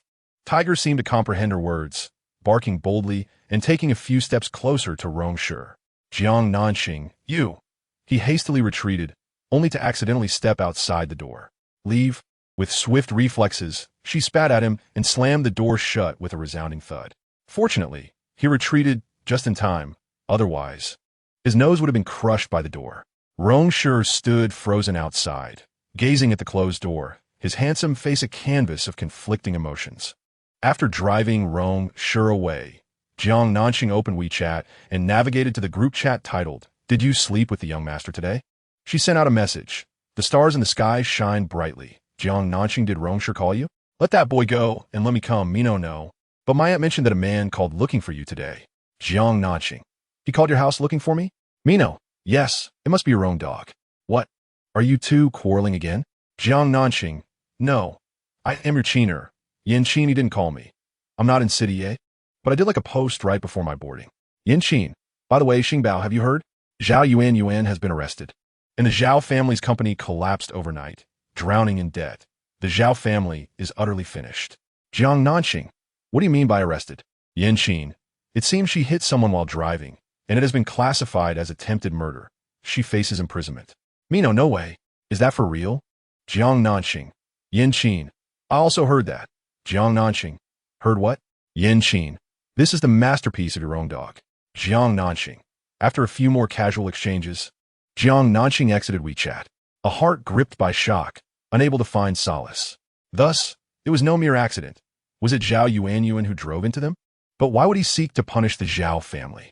Was it due to the incident where Zhao Yuan had pushed her into the pool? Did this lead the desperate Zhao Yuan to harbor resentment, driving her to collide with them, wishing for mutual destruction? Is that the case? Would his retribution against the Zhao family be an act of vengeance on her behalf? The following day, Rong Shi arrived once more. Chapter 49. No divorce. Let us live well. As Jiang Nanxing descended the stairs, she was intercepted by him, who had been waiting. She met his gaze with displeasure and turned to leave. He quickly stepped forward, grasping her wrist. Let go, she exclaimed, her brows furrowed in anger. I have something to say, he replied, his tone icy and serious. I do not wish to listen, she retorted, twisting her wrist in an attempt to break free from his firm grip. You must listen, he asserted with domineering force. Jiang Nanxing, at a loss for words, fumed. Rong Shi, are you out of your mind? Do you need medication? He cast her a cool glance before pulling her into the elevator. Descending to the B2 level of the underground parking garage, they were not alone in the elevator, compelling her to cease her struggles. Ultimately, he ushered her into the car. "Please hurry, I'm in a rush," she stated coldly as soon as she was seated. "There's no hurry. You are well aware of my schedule," he replied meaningfully, making her flush with embarrassment. Thoughts of inappropriate memories involuntarily surfaced in Jiang Nanxing's mind, leaving her flustered. What audacious words are these? Why bring up such matters while driving? This man, who typically exuded an air of aloof restraint, transformed into someone utterly brazen in solitude. "You must be unwell," she fumed, her face burning with indignation. "Jiang Nanxing, do you not care about your dignity living in another man's home?" He countered, his expression as dark as thunder, his anger still simmering. Unyielding, she shot back. "Did you consider my dignity when you yelled at me to leave and then returned? Who provoked you? Who struck me?" Tension filled the air, both unwilling to yield an inch. As the conversation threatened to escalate, Rong Shi ground his teeth in frustration and commanded, "Come home with me." She scoffed. "Why should I return with you? That isn't even my home. I have torn up the divorce agreement." "What?" Jiang Nanxing was momentarily stunned, gazing incredulously at his flawless profile, questioning whether she had misheard. Rong Shi turned to meet her gaze. "We are not divorcing," he stated with solemnity and conviction. "Why?" She frowned, perplexed by his sudden change of heart. "Why so many questions?" He retorted irritably. "Shouldn't there be a reason?" Previously, he sought divorce to be with Xiao Chun. Should he not now have a justification for wishing to remain married? Rong Shi fell silent. Momentarily, he said, "Grandfather wishes for our well-being." A cold laugh involuntarily escaped Jiang Nanxing upon hearing this. She should not harbor such extravagant hopes. After more than 20 years of acquaintance, coupled with 3 years of marriage, she was evidently unworthy of inciting even a trace of his affection or nostalgia. Jiang Nanxing felt profoundly defeated in life. "I wish to be well too," he continued.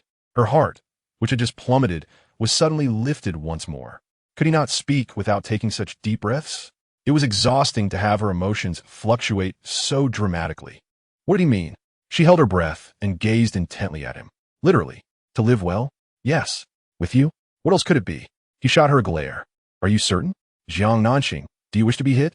His dark eyes narrowed, his words dripping with menace. "And what about Xiao Chun?" She pressed, honing in on the crux of the matter. Her gaze was sharp, scrutinizing every subtle shift in his expression. "I will handle it," he stated, with an air of nonchalance. She scoffed. "How will you handle it? You promised her parents you would take care of her. What I promised was to manage, not to claim." He emphasized the distinction between the two. "Is there a difference?" She sneered. "Of course. To manage signifies that he will not stand idly by should Xiao Chun encounter difficulties. To claim, however, entails bearing the joys and happiness of her latter years." Jiang Nanxing bit her lip in silence, her fingers tapping rhythmically, a manifestation of her inner turmoil and hesitation. "Did you deal with the Zhao family?" After a long pause, she inquired. "Yes," he conceded. "Why?" "You are my Rong Shi's wife. Not just anyone can bully you." His words were resolute, ringing with authority. Jiang Nanxing's heart skipped a beat. So, he was indeed avenging her. Yet, was it not a trivial disagreement among women? Was his grand gesture not a bit excessive? Moreover, Zhao was Xiao Chun's cousin. How would he explain his actions to her? Did he not fear Xiao Chun's anger and sorrow? "Pack your things, we're going home." Sensing her softening demeanor, he seized the opportunity to urge her. "I don't want to," she retorted reflexively, casting him a defiant glance. Although the situation stirred her emotions, it did not erase the pain he had caused her. "Say I don't want to one more time." His dark eyes narrowed dangerously. In a fit of defiance, she exclaimed, "I won't." "Why should I?" Just as she uttered half a word, he suddenly leaned in closer. Startled, she shrank back, but in the cramped passenger seat, there was nowhere to escape. His striking face loomed before her, threateningly whispering, "If you say I don't want to again, I will kiss you until you relent." Jiang Nanxing was left speechless, her cheeks ablaze. He truly was insufferable. With her small hand hastily propping up his approaching face, she gazed at him, questioning his intentions. Did he truly wish to continue their relationship? Did he perceive her as idle? He let out a disdainful hum. Jiang Nanxing fell silent. Indeed, if he were not genuinely inclined to pursue a future with her, There would be no need to prolong their marriage without divorce, nor to entangle himself with her daily. Biting her lip fiercely, she lifted her gaze, looking deeply into his eyes, and with a serious expression declared, "Rong Shi, my heart is flesh and blood, not an impenetrable fortress. It cannot withstand your repeated indifference and torment." Out of love, she was willing to grant him another chance. However, this did not imply that he could hurt her without limits. Rong Shi fell silent for a moment before nodding in acknowledgement. At Rong Corporation, after finishing a meeting, Rong Shi walked towards the CEO's office while conversing with Jiang Nanxing on the phone. "Make sure to come back early. Grandpa wants us to have dinner home tonight." Jiang Nanxing reminded him from the other end of the line. "All right," he replied. "So that's it?" He raised his tone, clearly dissatisfied. "What else?" Jiang Nanxing was taken aback. "Aren't you going to give me a kiss?" Her breath caught, and her cheeks flushed. This had been their customary routine, with daily affection often more intimate than this. However, due to Xiao Chun's recent return, they had not shared such tender moments for quite some time. "Mrs. Rong, I'm waiting," he urged. After a few seconds of silence, she ultimately conceded to his request, shyly blowing him a kiss from afar. "Good girl," Rong Shi replied, satisfaction evident in the smile that graced his lips as he pushed open the office door. "All right, Jiang Nanxing, I'll hang up now. Remember to return early." Sure. Chapter 50. Rong Shi rejects Xiao Chun's affection. Upon seeing Xiao Chun, Rong Shi instinctively pressed her phone tightly, fearing that Jiang Nanxing might hear Xiao Chun's voice. Casting Xiao Chun a stern look to silence her, she returned the phone to her ear and said to Jiang Nanxing, "Okay, I'll hang up now." Observing the pleasant expression on Rong Shi's face transform into one of frost upon seeing her, Xiao Chun felt a surge of hatred welling up within her. Surely, he was speaking to that wretched Jiang Nanxing.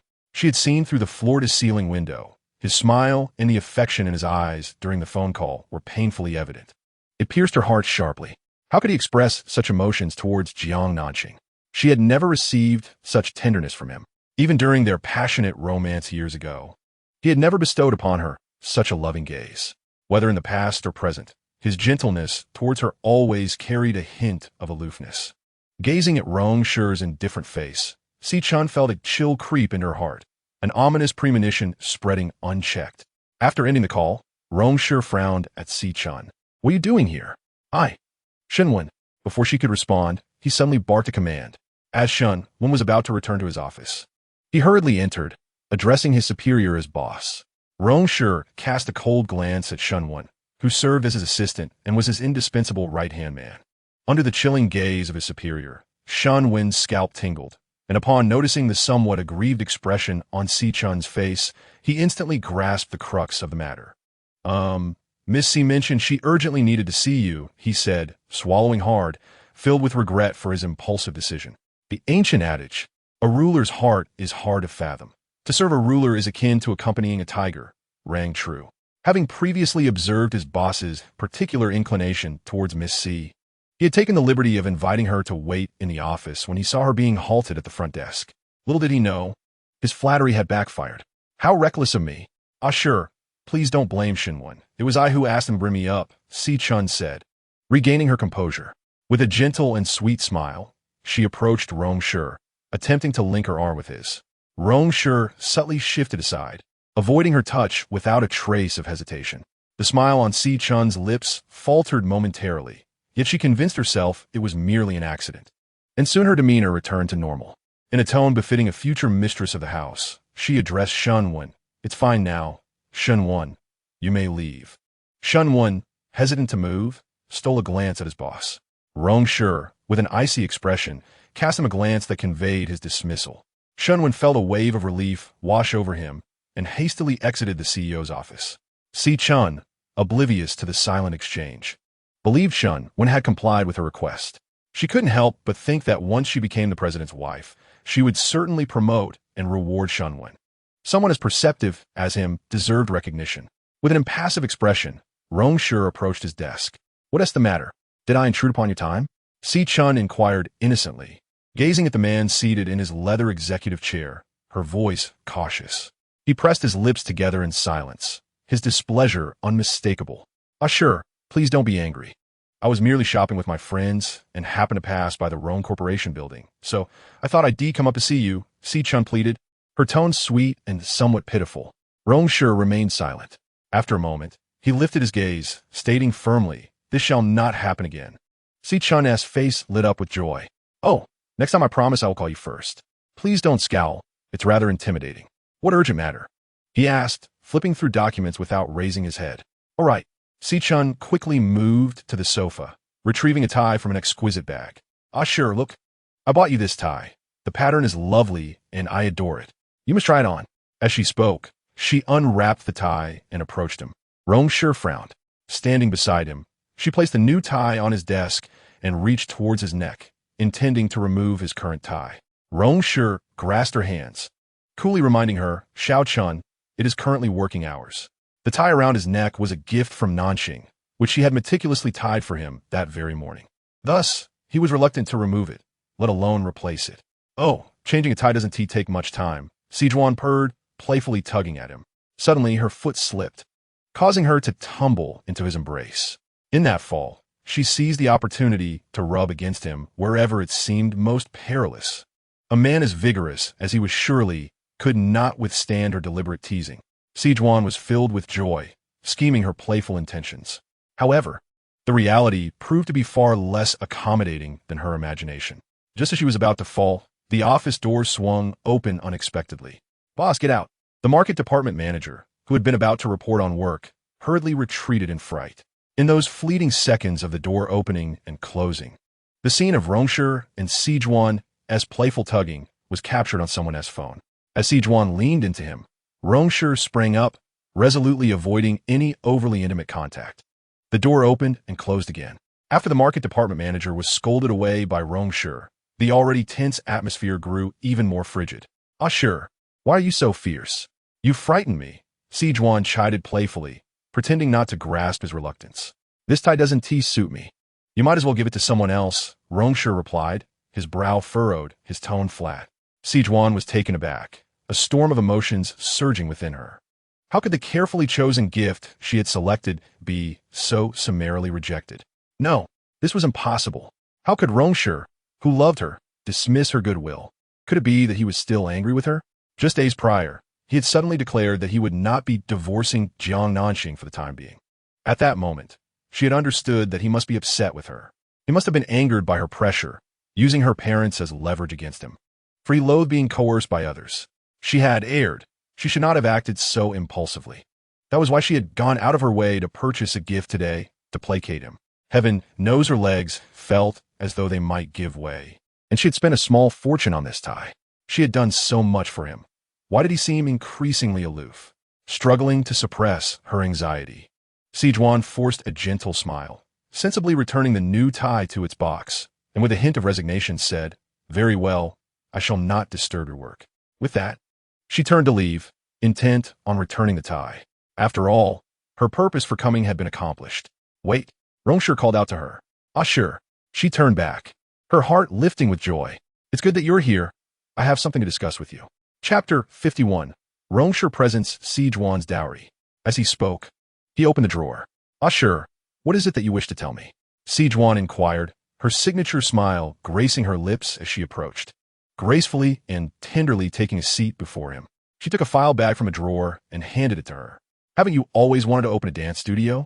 I found the perfect place for you, on the 3rd floor of Bowex International. The renovations should be completed in a couple of days." Upon hearing this, Xiao Chun's eyes suddenly sparkled with excitement. "Really?" She quickly accepted the bag, and upon glancing at the property certificate inside, was overwhelmed with emotion, tears brimming in her eyes. "Ah, sure, you are too kind to me." Bowex International is one of the 2 most prosperous locations in a city, only slightly less affluent than the commercial district where the Rong family is situated, making it a veritable treasure trove. That he had purchased such a spacious venue for her clearly indicated how much she meant to him. "But this is too precious. I cannot accept it." She skillfully concealed her pride and joy, gently pushing the property certificate back towards him, feigning refusal. "Keep it. Consider it your dowry," Rong Shi insisted, returning it with a firm yet composed demeanor. Xiao Chun's face flushed with shyness, her eyes sparkling. "Ah, sure. Why must we even mention dowries between us? Isn't it more of a betrothal gift?" Xiao Chun was momentarily taken aback, her bashfulness freezing on her face. Dowries and betrothal gifts carry entirely different connotations. A betrothal gift signifies the sincerity of a desire to marry her, while a dowry conveys the blessings from one's family. Yes, a dowry, Rong Shi affirmed. A wave of panic surged within Xiao Chun as she grasped the implications, her complexion paling instantly. Sure, what do you mean? Xiao Chun, I will not be divorcing Nanxing, so you should seek your own happiness, he spoke calmly, each word resolute. Xiao Chun felt as if struck by lightning. Not divorcing? I thought it was just a temporary halt. Sure, what are you saying? Hadn't you both agreed to part ways? She stared at him, her eyes wide with disbelief, tears quickly welling up. My happiness is you. If you no longer want me, how can I have happiness? Your happiness does not lie with me. You should find someone who loves you more. No, it's you. Only you. There is no one else. Xiao Chun began to weep, her emotions overwhelming as she threw herself at him. Sure, I cannot live without you. Xiao Chun, please don't act this way. Rong Shi frowned, a hint of impatience flickering in his eyes. He had always been decisive, disliking any sort of ambiguity. Once he made up his mind, he would not easily waver. Xiao Chun understood this all too well, and that understanding only deepened her panic. Sure, why? You know how deeply I love you. You're the only one in my heart. She crouched beside him, looking up with a mixture of desperation and sorrow, tears streaming down her face. And I know you love me too. You don't truly care for Jiang Nanxing. Why won't you divorce her? Nanxing has done nothing wrong. I cannot betray her. How can you say she hasn't done wrong? Don't you remember it was she who informed grandfather, leading to our failed elopement? She is the one who tore us apart. Xiao Chun was on the verge of breaking down, her eyes ablaze with fury as she nearly screamed in despair. As Rong Shi's gaze darkened, I had previously stated that the past should not be revisited. Sure, he is blatantly favoring that despicable Jiang Nanxing. At the moment when Xiao Chun was taken aback, Rong Shi pressed the intercom for Shun Wen and commanded, "Come in, boss." Shortly, Shun Wen entered. "Take Miss E home," Rong Shi ordered with a hint of indifference. She? Witnessing Rong Shi's cold demeanor, Xiao Chun felt as though her world was collapsing. A sense of despair, akin to spring grass on the prairie, surged uncontrollably within her.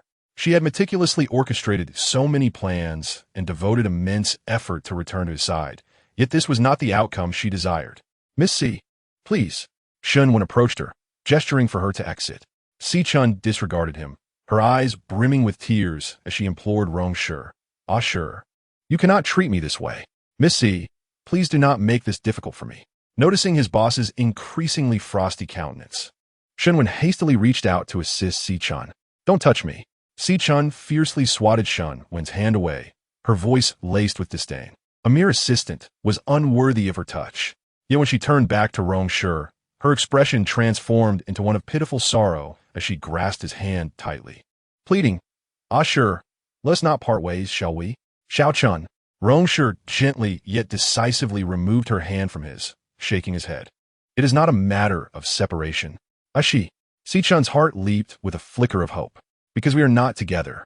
The light in her eyes abruptly extinguished. Xiao Chun's complexion turned ashen, tears cascading down her cheeks. She fixated on him, her sorrow overwhelming as if it could flood the rivers. Rong Shi furrowed his brow, feeling a pang of compassion. Though he had resolved not to divorce, he did not wish to inflict undue harm upon Xiao Chun. After all, he owed her. Thus, he hoped to minimize her suffering, and if material compensation could help, he would not hesitate to provide it. Turning away, he offered Xiao Chun a cold, resolute profile, signifying that this matter was settled and there was no room for negotiation. However, the fleeting glimmer of compassion in his eyes was captured by Xiao Chun. From the depths of her despair, a flicker of hope reignited. He still harbored feelings for her. As long as there were feelings, she still had a chance. Xiao Chun slowly rose, wiping away the traces of tears and regaining her composure. In no time, she transformed back into her gentle, understanding self. She picked up the property deed and, with a tone of reluctant submission, murmured, "I'm sorry, Sure. Please do not be angry. I did not intend to disturb your work. You may continue with your tasks. I shall take my leave." With newfound poise, she straightened her back and, under Shun Wen's escort and the watchful eyes of many, departed from Rong's company, embodying the future president's wife. Soon enough, she would surely become their esteemed first lady. Meanwhile, The studio's renovation was nearing completion, and Jiang Nanxing had been bustling through various furniture markets in recent days, selecting furnishings. After finalizing the orders for desks and chairs, she exited the furniture store. Below is the refined and improved version of your text. Downstairs lies a bustling department store, and feeling a twinge of thirst, she decided to purchase some water. Upon reaching the third floor, a slender figure suddenly obstructed her path. Jiang Nanxing focused her gaze, and her expression shifted dramatically. What had been a delightful mood turned sour, akin to swallowing a fly. It was Xiao Chun. Jiang Nanxing was at a loss for words. To encounter her while shopping? Truly, fate had a peculiar sense of irony. Nanxing, may I have a moment of your time? Xiao Chun implored, her face a portrait of feigned distress. Her tone laced with desperation. 1,000 thoughts raced through Jiang Nanxing's mind. She turned on her heel to leave.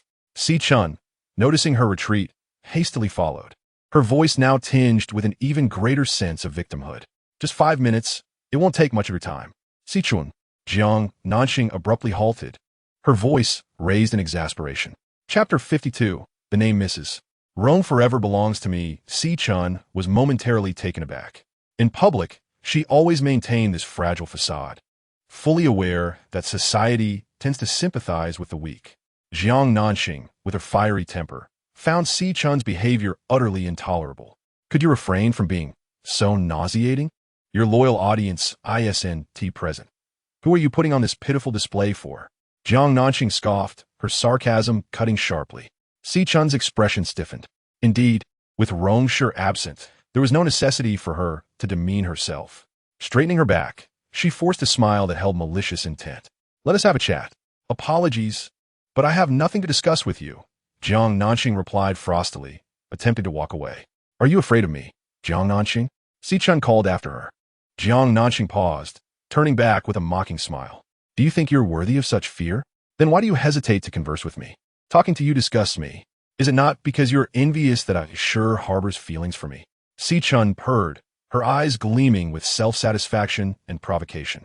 Jiang Nanxing narrowed her watery gaze. She recognized Xiao Chun's attempt to provoke her. Although she initially dismissed it, she could not abide Xiao Chun's arrogance. Did she truly believe that Rong Shi's affection granted her the right to flaunt herself before her? She seemed to forget that Jiang Nanxing was never one to be easily bullied. Want to chat? Very well. Let's converse. Jiang Nanxing acquiesced with a cold smile. The two then selected a nearby cafe, settling into a relatively secluded spot, facing one another. Do not waste my time, Jiang Nanxing stated icily, her subtext clear. Speak quickly, for I have little patience. Xiao Chun, with a smile that suggested ulterior motives, ordered 2 cups of coffee from the waiter. Once they were alone, she began, her tone laden with significance. I hear you've opened a studio. What concern is that of yours? Jiang Nanxing retorted with derision. How fortuitous. I too have opened a dance studio, Xiao Chun replied, her smile growing ever more sinister. What does that have to do with me? What if I were to say my dance studio was a gift from Ashur? Jiang Nanxing felt her heart lurch. She wore a cold expression, furrowing her brows as she silently assessed the credibility of Xiao Chun's words. As if sensing her thoughts, Xiao Chun produced a document from her bag and slid it across the table. You don't believe me? Here, this is the transfer agreement. Take a look. Upon seeing Rong Shi's signature on the agreement, Jiang Nanxing's hand, resting on her lap, tightened into a fist. Was this what he meant by wanting to be together? He claimed he wouldn't divorce her, yet he was bestowing vast properties upon Xiao Chun. Ashur knew of my passion for dance, so he invested considerable effort into creating this surprise for me. Every detail, from the location to the interior design of the dance studio, was personally arranged by him. Xiao Chun said shyly, her eyes brimming with love and gratitude for Rong Shi. Jiang Nanxing discerned the underlying implication in her words. Unlike you, who has to manage everything on your own for your studio. A tinge of bitterness washed over her. It must be said that while Xiao Chun's words lacked overt malice, they were nonetheless profoundly hurtful. Xiao Chun continued, her tone sweet. Ashur says he loves watching me dance, that I resemble a celestial being unparalleled in grace. He even mentioned that with this dance studio, he can admire my enchanting movements at night. The implications were heavy. Jiang Nanxing involuntarily began to envision the scene. Late at night, Xiao Chun, clad provocatively, swaying her lithe form before Rong Shi, piece by piece. Her heart constricted suddenly. Nausea, pain, an overwhelming tide surged within her. Realizing she had struck a nerve, Xiao Chun smiled triumphantly, pressing on, "By the way, what about your studio? Was it a gift from Ashur?" Jiang Nanxing found herself at a loss for words. No, her studio was not a gift from Rong Shi. In fact, he had initially opposed her opening it. This studio was her own dowry, her entire savings. Rong Shi had never contributed a single cent. A wave of desolation washed over her. She wanted to laugh, but found it impossible. There's a saying, isn't there? Ah, yes. A man willing to spend money on you may not necessarily love you, but a man who refuses to spend on you certainly does not love you. Xiao Chun had succeeded. She had inflicted a deep wound. "I just saw you coming out of the furniture store. TSK, you're picking out furniture yourself? Doesn't Ashur help you?" Xiao Chun's voice dripped with schadenfreude, her tone particularly grating. Jiang Nanxing's face grew colder by the second. The more she heard, the sharper the barbs became. "Miss C, do you believe it's an honor to be kept by a married man?" Jiang Nanxing crossed her arms, crossing her legs defiantly, gazing down at Xiao Chun with a commanding demeanor. She raised her voice suddenly, drawing the attention of other patrons. They instantly grasped the nature of their relationship, and the looks directed at Xiao Chun were filled with disdain and contempt. The detestable mistress, deserving of scorn. Xiao Chun stiffened, her complexion paling as she was struck by the weight of Jiang Nanxing's words. "Do you wish to announce it to the world? Shall I assist you in that endeavor?" Jiang Nanxing sneered, exuding an air of regal authority. "Jiang Nanxing." Xiao Chun gritted her teeth, her eyes rife with animosity. Given Rong Shi's stature, a mere dance studio holds negligible significance for him, yet you perceive it as a testament to his deep affection for you? "Miss C, are you indulging in wishful thinking? You revel in dependence on others, but I, Jiang Nanxing, require no assistance. The studio is mine alone, and I stand on my own merit." Each word she spoke resonated with confidence and poise. A confident and exceptional woman invariably shines brighter. And as the crowd beheld Jiang Nanxing, their gazes transformed into admiration and envy. This stark contrast in perceptions elevated Jiang Nanxing to heights of acclaim, while Xiao Chun was submerged in a quagmire of disdain. What is the purpose of such grandiloquence? To put it plainly, it is merely that Ashur does not value you. If a man truly cherishes you, how could he bear to see you toil so? Xiao Chun could not endure this disparity, her anger boiling over as she scoffed with disdain. "Xiao Chun, you need not prance before me like a jester. Even if Rong Shi adores you fervently, what does it matter? You cannot enter the Rong family estate. All your words are in vain." Jiang Nanxing retorted sharply, each syllable laced with incisive clarity. "Ashur said he would marry me." Xiao Chun exclaimed in desperation. "The words of a man are but fleeting deceptions, Miss C. Should you take them to heart, you will find yourself at a loss. Has he not yet disclosed that we shall not part ways?" Xiao Chun's heart seethed with resentment. Her teeth clenched in frustration. It was precisely because she knew they would not divorce that she sought out Jiang Nanxing. Jiang Nanxing need not sow discord. "I'm acutely aware of how much Ashur loves me." Xiao Chun forced herself to maintain composure, reminding herself not to falter, not to lose her footing. She had come to provoke Jiang Nanxing, not to be provoked in return. No matter how deep your affection, you remain a clandestine mistress, the title of Mrs. Rong shall eternally belong to me. Jiang Nanxing scoffed coldly, her demeanor firmly asserting her superiority over any concubine. Naturally, she could not abide by the existence of a mistress. Yet before Xiao Chun, she would never concede. Xiao Chun's face paled in fury. In a fit of rage, she leaned closer to Jiang Nanxing, whispering with a venomous smile. "Jiang Nanxing, you only thrive due to the old man's favoritism, but how long can he continue to dote on you? I doubt he will see the end of this year." Smack! Jiang Nanxing swiftly delivered a stinging slap across Xiao Chun's face. "Dare you utter that again?" she hissed, her gaze icy and menacing. Her grandfather was her Achilles heel. Anyone who dared touch that raw nerve would face dire consequences. Xiao Chun covered her face. Her eyes reddened with fury as she defiantly retorted, "Jiang Nanxing, a savage like you, devoid of any upbringing, is no wonder Ashur does not love you." Before her words could fully escape her lips, a steaming cup of coffee was poured over her head.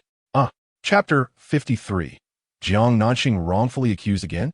Xiao Chun shrieked, both startled and scalded. The temperature of the coffee was not scalding enough to harm her delicate skin, yet the instant it cascaded over her head was utterly horrifying. Xiao Chun's complexion drained of color as she instinctively sprang up, frantically wiping the coffee that had seeped from her hair, her gaze turning angrily towards the perpetrator. Just one glance, and she wilted. It was Rong Shi. Shi.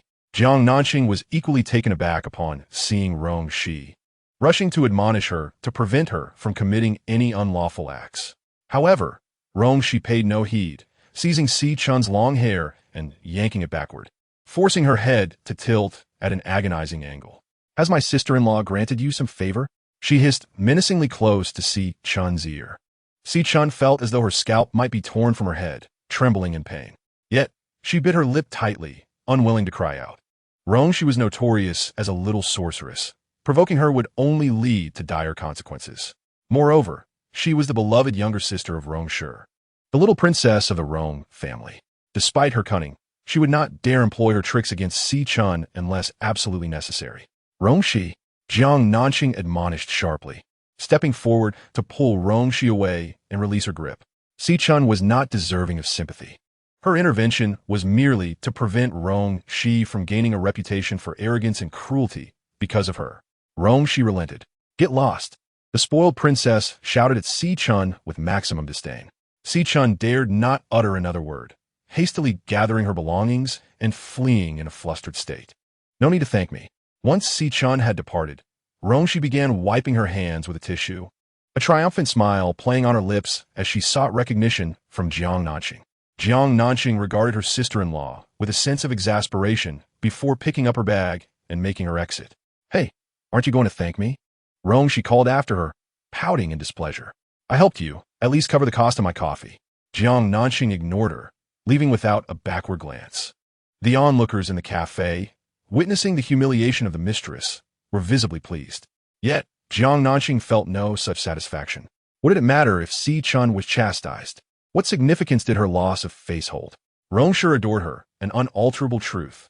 Thus, Xiao Chun could just as easily return, emboldened by Rong Shi's affection, to flaunt her arrogance before her again. Such self-destructive acts could hardly evoke a sense of triumph. At the Rong residence, Jiang Nanxing received an anonymous text containing a photograph.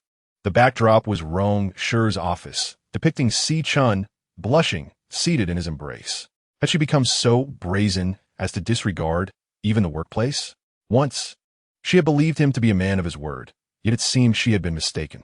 In her eyes, he offered only deceit, pain, and betrayal. She could not comprehend why. If he was so enamored with Xiao Chun, he would still insist on maintaining a relationship with her. Did he find amusement in toying with her emotions? Jiang Nanxing sat on the windowsill, cradling her knees, listlessly gazing at the overcast sky outside. The feeling of having one's emotions held captive by others is truly dreadful. Suddenly, a pair of long arms gently enveloped her, and her back pressed against a warm, broad chest. "What are you thinking about, so lost in thought?" The man's deep, magnetic voice whispered softly in her ear. "It's going to rain," she replied with a muffled tone. His embrace was too comforting. She couldn't help but nuzzle closer, slightly tilting her head to bury her small face in the crook of his neck, deeply inhaling his scent with a sense of longing. Some loves penetrate the very marrow of one's being.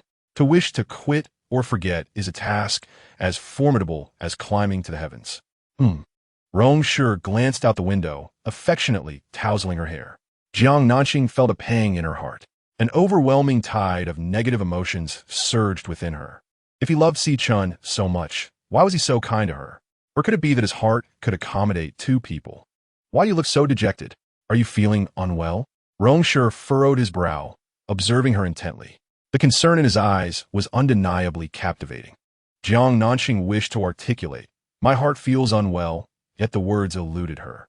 She turned her gaze, staring deeply into his eyes, yearning to see within his heart, to discover if there was even a small place for her, even if just a fragment. But his thoughts were too profound for her to decipher. After a brief moment, she asked, "Do you have something to tell me?" She was offering him an opportunity. As long as he was honest, she would believe whatever he said. Rong Shi appeared puzzled. Jiang Nanxing's heart sank to the depths. He had nothing to say. Thus, he did not wish to be candid with her. Or perhaps he had never considered being so. "It's nothing," She lowered her eyelids, forcing a bitter smile. What's wrong? Noticing her despondent demeanor, he gently lifted her chin, looking into her eyes. Jiang Nanxing bit her lip, hesitating. She was torn between pretending to be oblivious or confronting him directly. Ultimately, she resolved to ask, "Are you?" But at that moment his phone rang. It was a call from Xiao Chun. "I'll take this call," he said, releasing her and standing up. "Don't answer it." Jiang Nanxing interjected sharply, her expression instantly turning icy. "Nanxing, you said you want to make this work." He stood up as well, looking down at her with a firm gaze. If they were to truly make this work, he could not continue to be led around by Xiao Chun. She would not allow it. But if there is something urgent, I cannot stand by idly. Rong Shi's expression darkened slightly at her resolute stance. Upon hearing those words, Jiang Nanxing felt a sharp pang in her heart. How could he say such outrageous things with such conviction? He neither wished to divorce her nor sever ties with Xiao Chun. What was his intention? To embrace both sides? Are you truly reveling in the blessings of others? Jiang Nanxing smiled, yet her expression was more sorrowful than tears. Do you mean to say she will always intrude upon our lives? If that is the case, she does not desire this marriage. After I finished my call, he, however, was unwilling to engage further, striding out of the bedroom with urgency. Watching his hasty retreat, Jiang Nanxing felt a deep bitterness. How could life proceed when a mere phone call could incite such anxiety in him? Rong Shi soon returned to the bedroom. "I've arranged for Xiao Chun at the dance studio, you know?" He entered with that statement. The atmosphere instantly stiffened. Confronted by his question, Jiang Nanxing, already overwhelmed by sorrow, felt an acute pain surge through her, her defenses rising sharply. She coldly scoffed, wishing to proclaim to the world, "Am I really so oblivious?" "Grandfather has reclaimed the dance studio," he added. Jiang Nanxing was taken aback. "Grandfather is aware?" She quickly realized that it must have been Rong Shi who informed him. Gazing at the man's indifferent expression, pain welled within her with every breath, and she couldn't suppress a bitter smile. "So, you think I was the one who informed Grandfather?" Chapter 54. Xiao Chun's ambitions foiled, she replied with a derisive laugh, concealing her sorrow, clenching her fists and silently preparing for battle. If, after all, he continued to favor Xiao Chun in every matter, then she would reject this marriage. Rong Shi, yes, it was indeed me. As he began to speak, she abruptly interjected, her eyes already glistening with unshed tears. "Rong Shi, it was I who informed Grandfather. What do you intend to do about it?" She stood defiantly, chest out, glaring at him like a combative rooster. "You believe everything she says, yet you dismiss my words. If that is the case, let it be known that I informed on her. The dance studio being reclaimed by Grandfather is certainly a cause for her to report me." "No, it is not a report. It is an accusation." Xiao Chun would undoubtedly spare no effort in tarnishing her reputation, which she could surmise even without thinking. My man frowned. "So what if I did inform on her? Should I not do so?" As Jiang Nanxing continued, she felt her composure shatter, her emotions spiraling out of control as she shouted, "On what grounds do you gift her such extravagant items? I am your wife.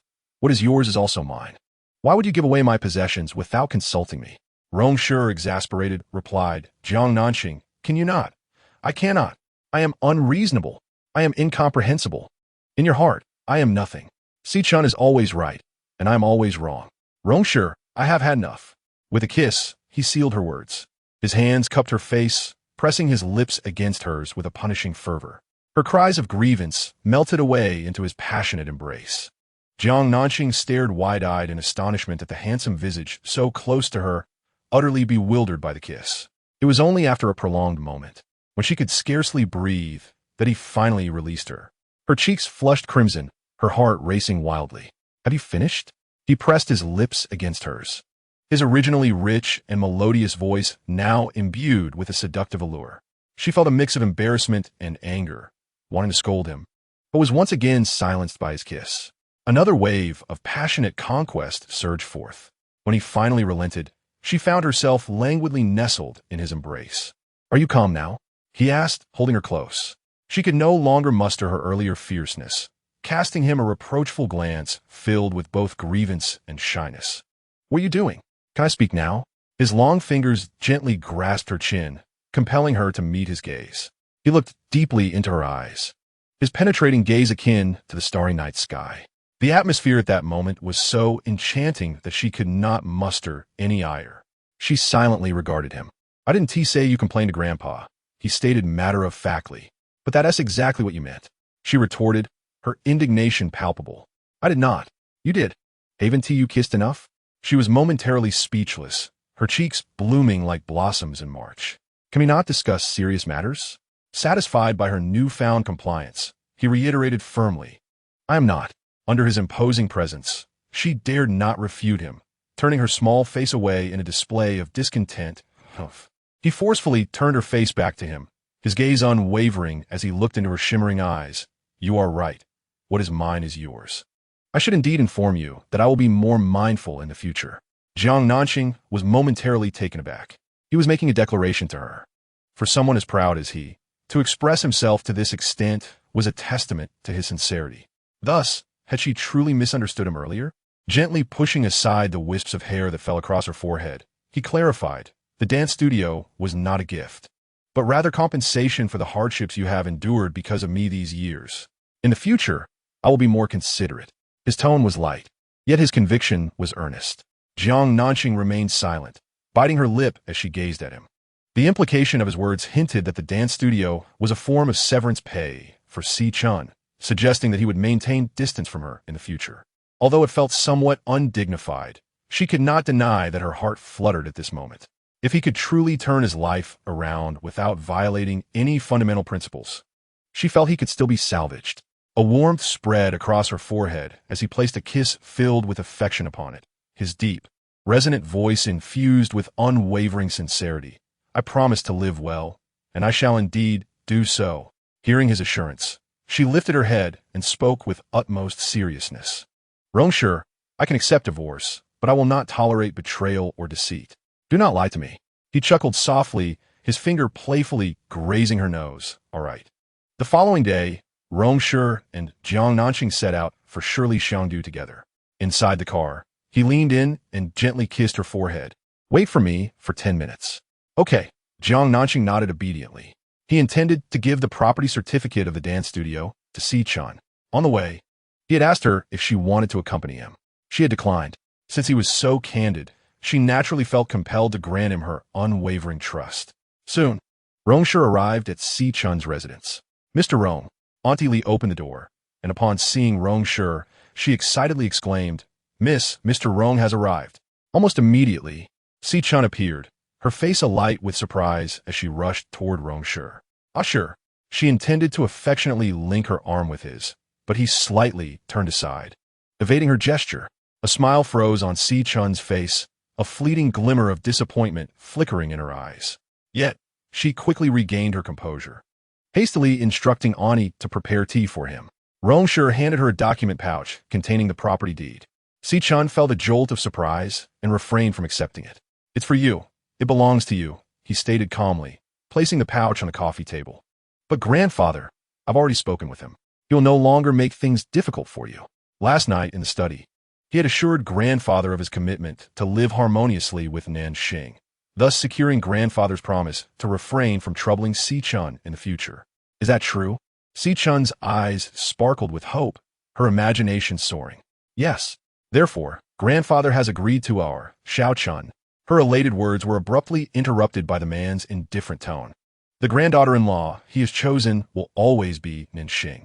Upon hearing this, Xiao Chun's complexion turned as pale as a sheet. How could this be? That wretched old man has simply let her go? She had provocatively targeted Jiang Nanxing, hoping to stir up trouble that would compel the old man to confront her directly. Indeed, everything had unfolded as she anticipated. The dance studio had been reclaimed by the old man. While she feigned panic, her heart secretly rejoiced, for she knew that the more the old man harassed her, the more guilt Rong Shi would feel, and the harder it would be for him to let her go. But now, the old man had unexpectedly agreed to return the dance studio to her. He even promised not to trouble her again in the future. How could she possibly present herself to Rong Shi as a victim now? Without that victimhood, how could she elicit his affection? Rong Shi, and also, Nanxing is impulsive. You should avoid her as much as possible to spare yourself from distress. Xiao Chun's eyes widened in disbelief, her heart seething with resentment. What did he mean by that? He was actually advising her to steer clear of that vile Jiang Nanxing? By what right? Why should she be the one to concede? Wait a moment. Had he discerned something? Had he realized that her provocation of Jiang Nanxing was intentional? A flicker of guilt crossed her gaze. As Xiao Chun racked her brain for a way to sway him, she suddenly heard him say, "Rest well." "Ashi, are you leaving?" she asked urgently, her expression one of reluctance and sorrow. "Yes," Rong Shi nodded, turning toward the door. "Ah, sure." As tears streamed down Xiao Chun's face, she pleaded desperately, "Can't you stay with me just a little longer? I miss you so much." He remained unresponsive, his pace unwavering. "Are you truly going to be so heartless towards me?" Xiao Chun cried out, her heart shattered. Rong Shi, resolute, opened the door. "Ashi." Xiao Chun, filled with defiance, chased after him in tears. Suddenly, she spotted a familiar figure by the elevator. "Ah!" she exclaimed, her voice a cry of alarm. Rong Shi instinctively turned around. She pretended to stumble, using the moment to leap into his embrace. In Chapter 55, the desire for a child emerged. Rong Shi, unable to bear her potential injury, slightly shifted to avoid her collision, reaching out to support her arm. He evaded their intimate contact while simultaneously rescuing her from peril. His reflexes were nothing short of impeccable. Although Xiao Chun did not fall, a flicker of disappointment crossed her eyes. Just then, two abrupt coughs, laden with annoyance, pierced the air. Rong Shi turned, meeting Jiang Nanxing's knowing gaze. "Nanxing," he said, releasing Xiao Chun's arm with an air of composure. Xiao Chun immediately sought to clarify. "Nanxing, you mustn't misunderstand. Mr. Rong, the 10 minutes we agreed upon have long passed," Jiang Nanxing interjected, dismissing her entirely with a lack of interest as she approached Rong Shi. While speaking, she retrieved a wet wipe from her bag and vigorously began to clean the palm of the hand that had touched Xiao Chun. This act was undeniably a slight against Xiao Chun, as if she were infected with some lethal virus. Xiao Chun's expression morphed into a kaleidoscope of colors, her face reflecting a spectrum of emotions. That wretched Jiang Nanxing, she thought, appalled by the humiliation she was enduring. Rong Shi emitted a soft sound, causing Xiao Chun to tremble, utterly astonished by his reaction. What was his problem? Jiang Nanxing was belittling her, and instead of reprimanding her, he was enabling it. Exceeding the time limit comes with consequences, Jiang Nanxing teased, pouting her red lips in a mock display of anger, both playful and endearing. My foot hurts, carry me," she commanded, tapping his shoulder to signal him to bend down slightly. "All right," he acquiesced, half-squatting. Satisfied, Jiang Nanxing leaped on his back and whispered into his ear, "I'm hungry. I want to eat Chin's crab roe buns. Is there more?" As he carried her towards the elevator, she continued, "And the roasted sweet potatoes from the Leaf family in the south of the city. Are you certain you want both?" he inquired. "I don't care. I just want to eat," she insisted. "Very well," he assured her, even if it meant traversing the entirety of City A. Jiang Nanxing felt immense satisfaction at his willingness to fulfill her every request. She was relishing this moment, deliberately provoking Xiao Chun. Why was it always Xiao Chun who made her feel repulsed? Today, she would flaunt her affection for Rong Shi, allowing Xiao Chun to experience the same nauseating and suffocating feelings as if she had swallowed a fly. As Rong Shi prepared to carry Jiang Nanxing away, Xiao Chun's face turned as pale as a sheet, tears streaming down her cheeks. She never anticipated that he could be so cruel, aiding that wretched Jiang Nanxing in piercing her heart. "We shall take our leave," Rong Shi remarked coolly, not glancing back as he stepped into the elevator with Jiang Nanxing in his arms. Xiao Chun stood frozen, her eyes blazing with vengeful fury, fixated on the closed elevator doors, nearly grinding her teeth in hatred. Jiang Nanxing, do you believe you can snatch Ashur away from me like this? Dream on." Upon returning to the car, Rong Shi cast a sidelong glance at Jiang Nanxing, a knowing smile dancing on his lips. "Are you satisfied?" he inquired, snorting. She turned her face away defiantly. His gaze narrowed dangerously as he leaned closer. "What are you doing?" Jiang Nanxing exclaimed, only to be silenced by a strong hand gripping the back of her neck as he kissed her fiercely. She did not hesitate, quickly regaining her composure. She wrapped her arms around his neck, willingly accepting his affection. In the silent war with Xiao Chun, she had finally claimed a victory today. At noon, after completing her tasks, Jiang Nanxing called Rong Shi, and the couple agreed to have lunch together. While waiting for him to arrive, she aimlessly wandered through the mall, feeling quite bored. Suddenly, She felt a pair of chubby little hands wrapped around her thigh.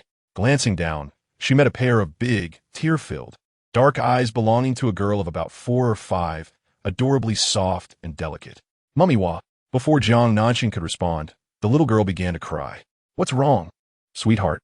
She quickly crouched down, her heart aching for the child. I can't find Mummy wa. I want Mummy. The little girl sobbed, utterly distraught. Hearing this, Jiang Nanxing looked around, trying to spot the child's mother, but saw no woman frantically searching for her child. Don't cry, dear. Annie will help you find Mummy, all right? Jiang Nanxing gently lifted the child, soothing her. The little one was soft and plump, evoking a tender feeling as if she might melt in one's mouth or fly away if held too tightly. Okay, the little girl replied with a sweet, melodious voice, her eyes sparkling as she praised. Annie, you're so pretty. Such sweet words. You are quite beautiful as well. Jiang Nanxing's heart melted instantly, and she couldn't help but plant a kiss on the child's cherubic cheek. It was at this moment that Rong Shi appeared, standing at a distance, quietly observing the tender smile gracing Jiang Nanxing's face. She radiated a maternal glow, and her gaze upon the child seemed adorned with countless stars. At that moment, she shone brilliantly, captivatingly.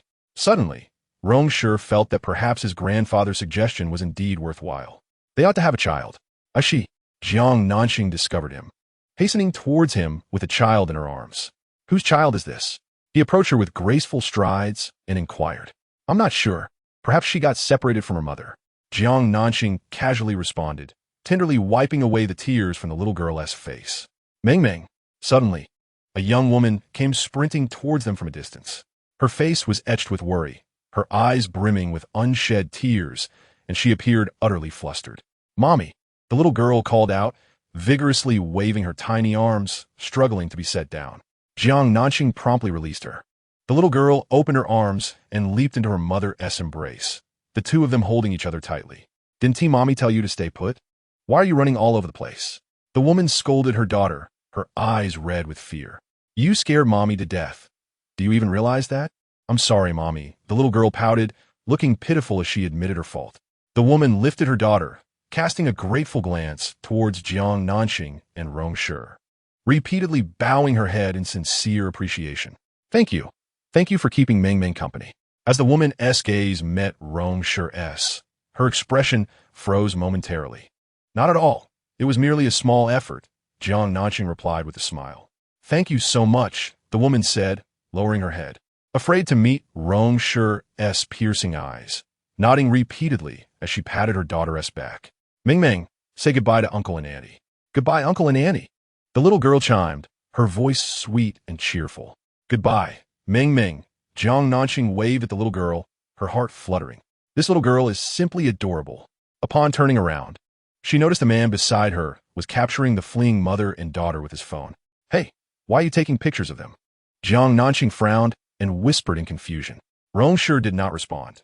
Instead, he pulled out WeChat, located Yanzi, and sent a captured photo. He then tucked his phone away, taking her hand as they walked towards the reserve restaurant. Do you like it? He asked while strolling. Understanding what he referred to, Jiang Nanxing immediately forgot about the photo, nodding vigorously. Yes, yes. That little girl is so adorable. My heart is melting. Then I will make an effort tonight, he said, his tone as casual as if commenting on the pleasant weather. Jiang Nanxing was taken aback, following him like a dazed child. What did you say? After some time, she found her voice, speaking cautiously, afraid to raise her volume lest she shatter her beautiful dream. Let us have one ourselves, he affectionately ruffled her hair. Ensuring she hadn't misheard, Jiang Nanxing abruptly halted, her eyes wide with astonishment. The suddenness of the surprise left her in disbelief. What's wrong? He asked knowingly. Are you serious? She stammered, her excitement making her tongue falter. Of course. However, circumstances have changed. I desire it now. Jiang Nanxing suddenly cradled her face, revealing only her crescent-shaped eyes as she gazed at him, her laughter radiating pure joy.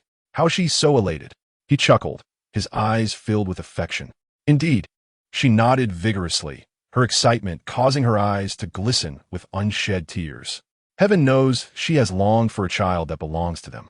The gender is inconsequential. All that matters is that it is theirs. Silly girl. Rong Shi couldn't help but ruffle her hair affectionately, inspired by her exuberance. A gentle smile graced his typically stoic face as he took her small hand, continuing their walk. She looked down at their intertwined hands, unable to suppress her imagination of the day when they might have a tiny pair of hands joining theirs. Just the thought filled her with overwhelming happiness. In that moment, Jiang Nanxing felt like the happiest woman in the world, without exception. Rong Shi was a man of his word. When he vowed to strive for their future, he truly put in the effort. His dedication left Jiang Nanxing waking each day with aches and pains. Though the toil was demanding, she relished it. Sweet days always seemed to pass swiftly, and before long, a week had slipped by.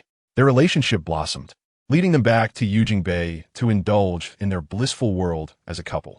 As night fell and the city lights twinkled, Jiang Nanxing granted the housekeeper a day off, opting to prepare a meal for Rong Shi herself. Her culinary skills were modest at best, yet for the man she adored, she was eager to learn. After much effort, she managed to prepare 3 dishes and a soup, waiting with a heart full of joy for her husband's return. Suddenly, she furrowed her brow, a sharp pain gripping her abdomen, causing her to gasp. For the past few days, she had been experiencing these intermittent pains. It seemed a visit to the hospital was in order. Just then, the familiar sound of a car echoed from outside. It was Rong Shi returning home. Her face lit up with delight as she hurried to the door. "Welcome home, Mr. Rong," she exclaimed, beaming at the man who had come back to her. Seeing her sweet smile made Rong Shi's lips curve upward involuntarily, dissipating the fatigue of the day. Quickly, I made a delicious meal for you. Come and taste it," she said, affectionately linking her arm with his, bubbling with enthusiasm. "You made this?" He raised an eyebrow in skepticism. Yes. She nodded eagerly, tugging him towards the dining area. "Can you eat it?" he questioned, doubt evident in his tone. At his words, she halted, glaring at him in mock indignation. "What do you mean by that?" Noticing her pouting lips, he leaned down and placed a gentle kiss upon them. Jiang Nanxing's cheeks flushed instantly. "You're incorrigible." Her bashful demeanor only stirred desire within him. In a swift motion, he pulled her into his embrace, his long fingers grasping her chin, compelling her to meet his gaze. The domineering kiss was about to descend when suddenly, his phone rang, interrupting the moment. It was a WeChat video call from Xiao Chun. Rong Shi instinctively answered, but Jiang Nanxing furrowed her brows, realizing it was too late to intervene. "Ah, sure, save me." The moment the video connected, Xiao Chun's anguished scream pierced through. Within the frame, Xiao Chun was bound to a chair, her hair disheveled, her dress in tatters, blood trickling from her lips, and evident handprints marring her face. She cried out, looking utterly disheveled and pitiful. Behind her stood a young man in his 30s, whom Rong Shi recognized as the son of Xiao Chun's ex-husband. Their divorce had been tumultuous, leaving the stepson filled with deep-seated animosity towards Xiao Chun. "If you want her to live, send me 5 million immediately. Do not call the police, or prepare to collect her body." The man spat before abruptly severing the video call and sending a location pin. Rong Shi turned and rushed out. "Stop!" Jiang Nanxing finally regained her senses and shouted. "Nanxing, this is a matter of life and death." Rong Shi turned back, his brows tightly knit. The once warm and romantic atmosphere had plunged into icy tension. "It is the police's responsibility to rescue hostages," Jiang Nanxing insisted, implying that they should report it to the authorities first. "We cannot call the police. Xiao Chun will be in danger," he retorted, his expression as cold as ice. Jiang Nanxing's heart clenched. Suppressing her anguish, she implored, "Rong Shi, can you please be calm? It's too dangerous for you to go alone." She worried for him. The man in the video was clearly a villain, and what if something happened to him? What would she do then? What about her grandfather? What about the entire Rong family? Did Xiao Chun truly mean more to him than all of that? "I will be careful." Rong Shi reached for his coat. "I won't allow you to go."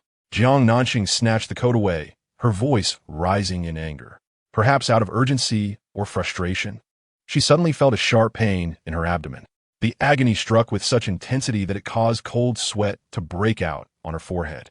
Her complexion turned pale as she furrowed her brows. One hand pressed against her belly, while the other grasped his sleeve. "Ah, sure, can we leave it to the police? Please don't go, my stomach hurts." Her voice was filled with desperation. Yet, he shook off her hand, ignoring her pleas, and swiftly donned his coat before turning to leave. "Rong Shi, can you not hear me? I'm in pain." Jiang Nanxing bent over, clutching her stomach, summoning all her strength to shout. He finally turned back, but instead of concern, his expression was one of reproach.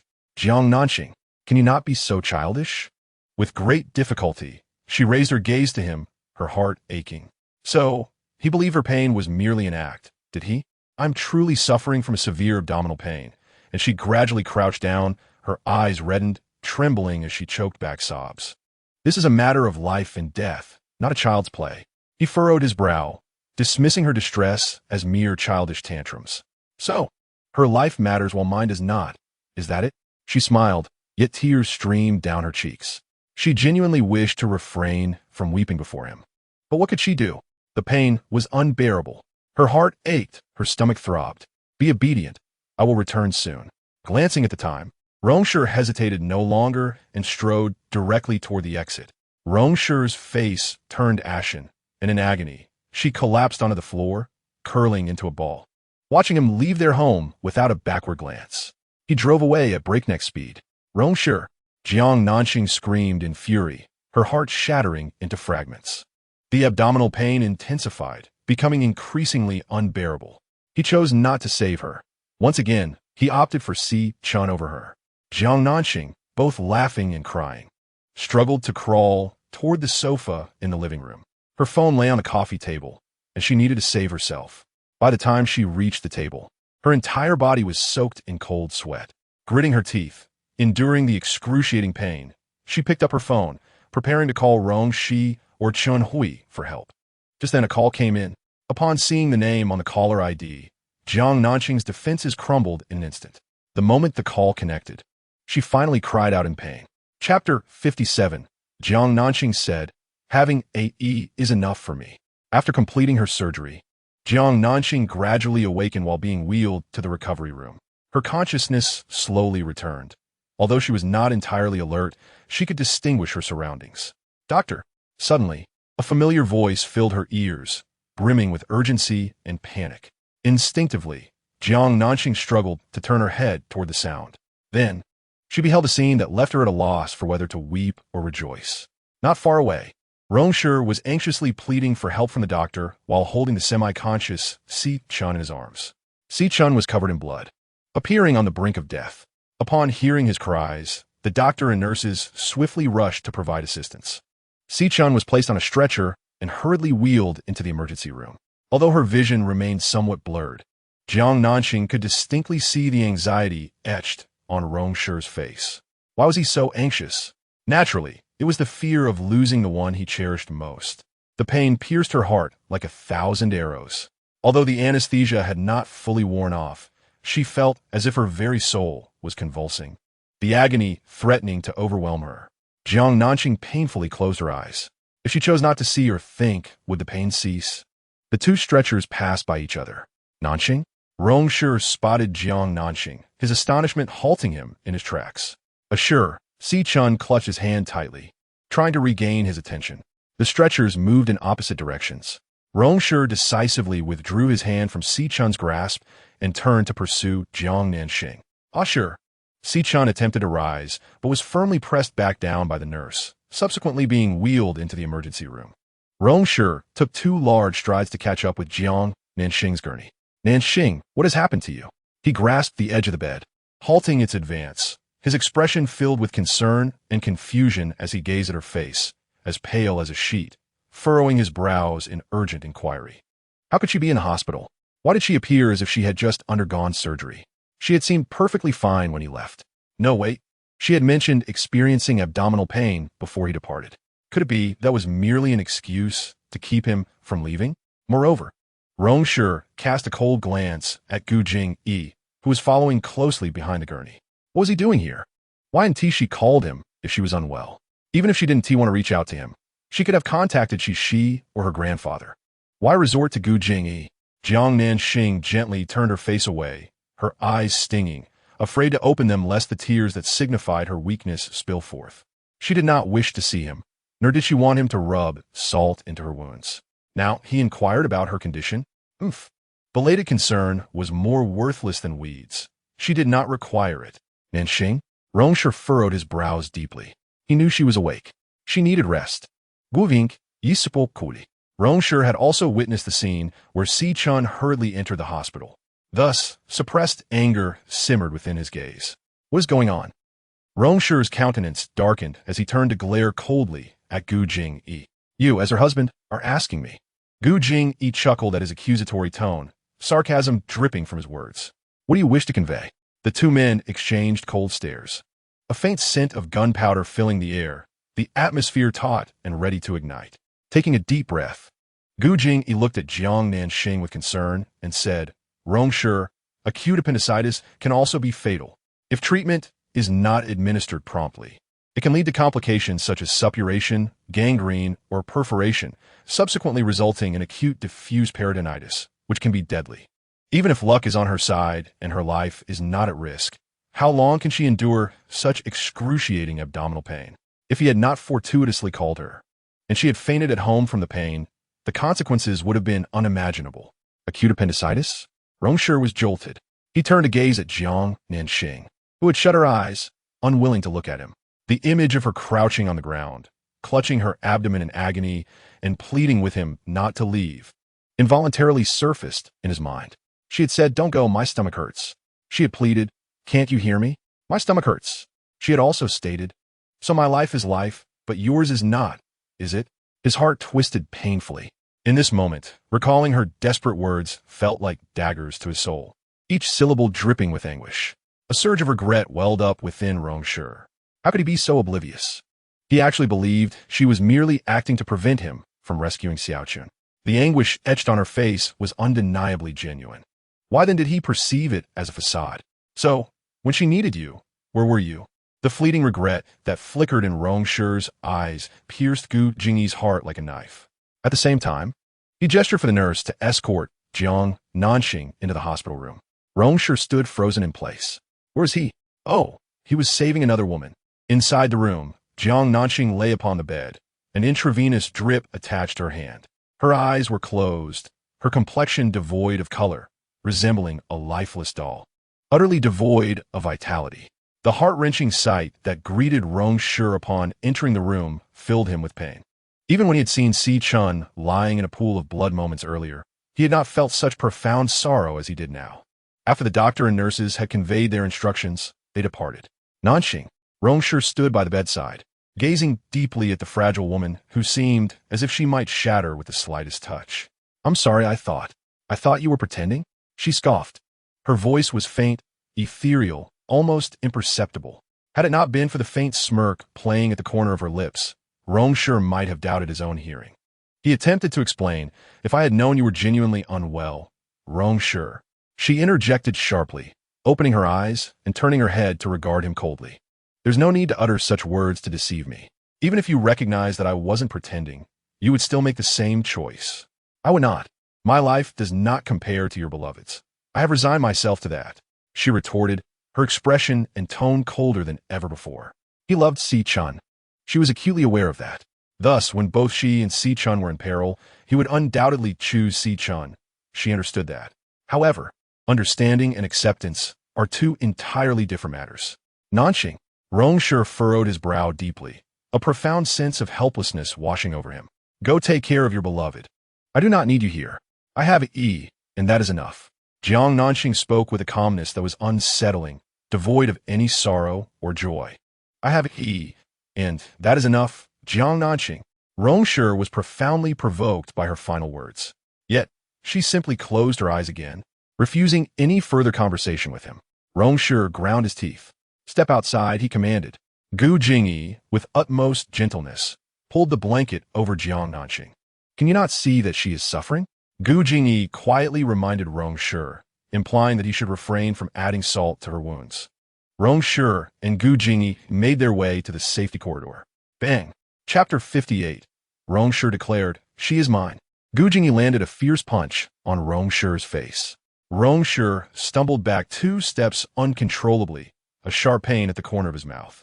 As a faint metallic taste filled his mouth, he furrowed his brow, his expression frosty, yet he had no intention of retaliating. Why refrain from striking back? Gu Jingyi regarded Rong Shi with a chilling gaze, extending his fingers to shake off the pain in his knuckles. This is for saving her. Rong Shi wiped away the blood trickling from the corner of his mouth with his thumb, speaking in a flat tone. He had rescued Nanxing. Thus he bore the brunt of this punch. In the dimly lit corridor, the two men stood like towering icebergs, their eyes locked in a cold stare. The air grew thick, the temperature plummeting. Gu Jingyi recalled the moment he arrived at Yujing Bay, seeing Jiang Nanxing curled on the ground, moaning in agony, igniting a fierce flame within him. Rong Shi, if you cannot protect her properly, then I shall. The normally gentle and refined man now radiated a piercing intensity, each word resounding with conviction. She is mine.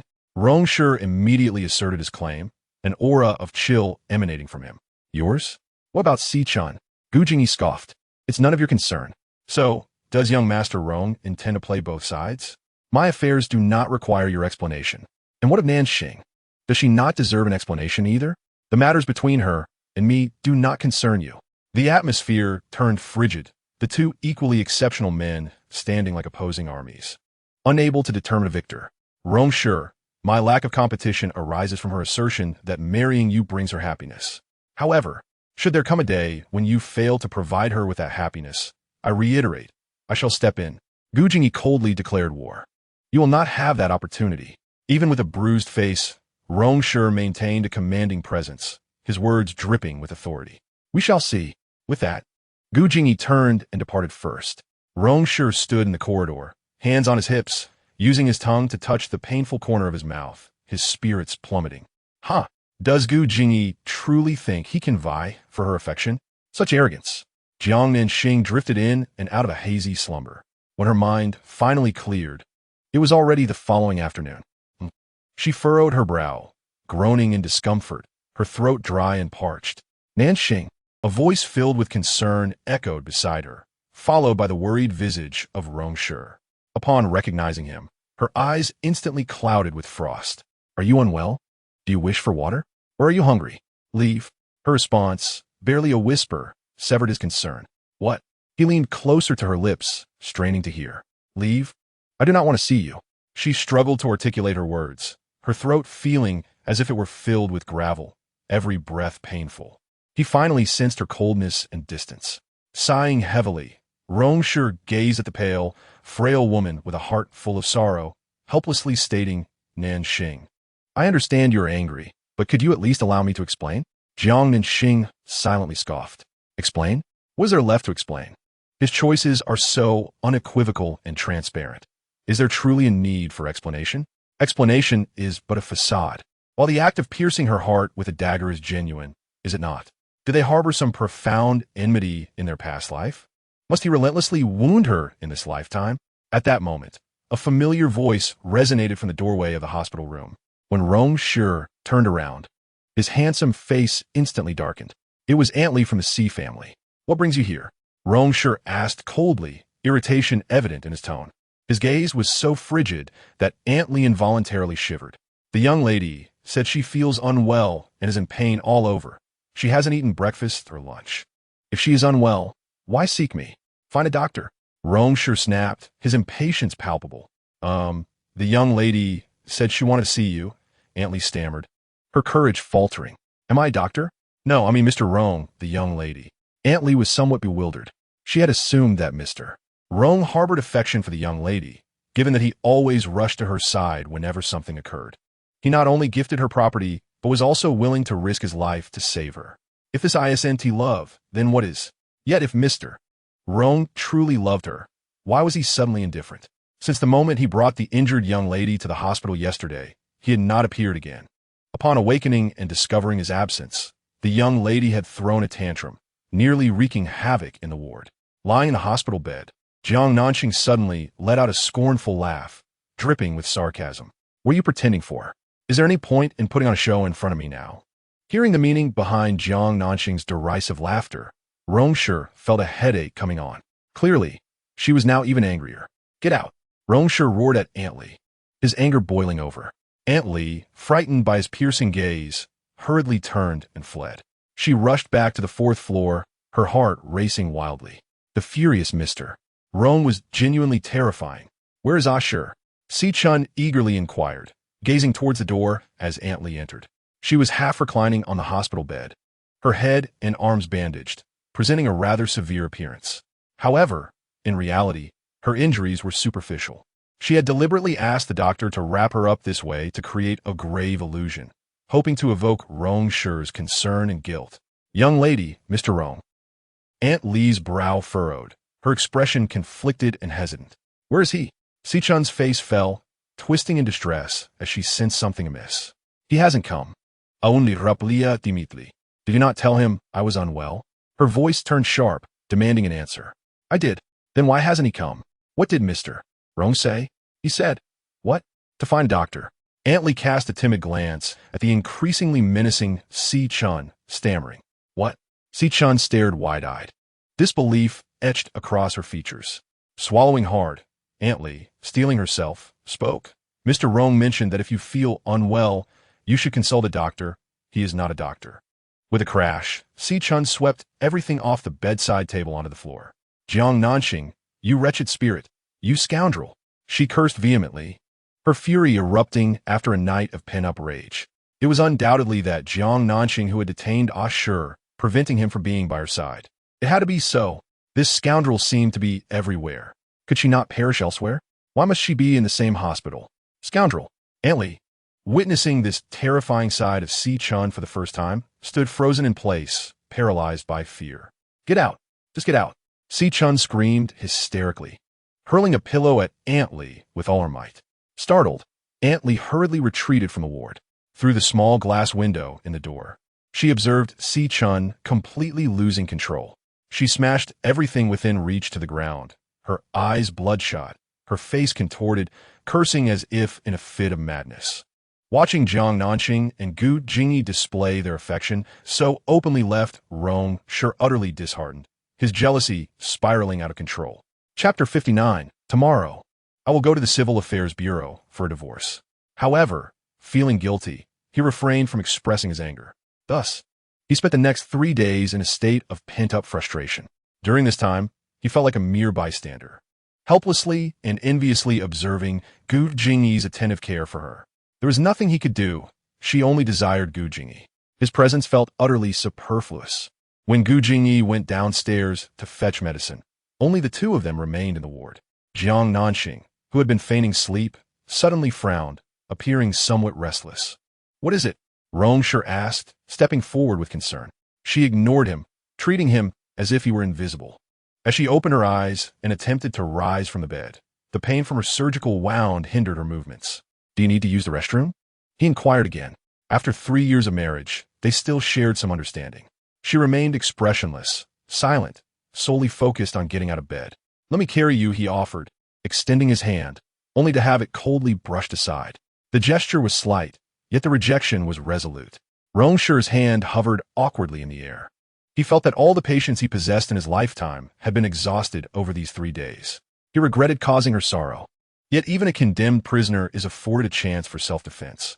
Why could she not hear his explanation?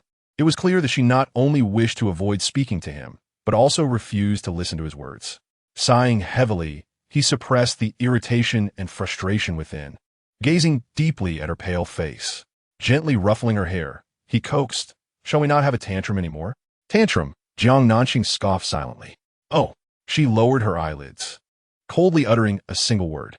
In conversation, the most detestable responses are those ambiguous utterances of a, ah, and oh, which signify extreme indifference and disinterest.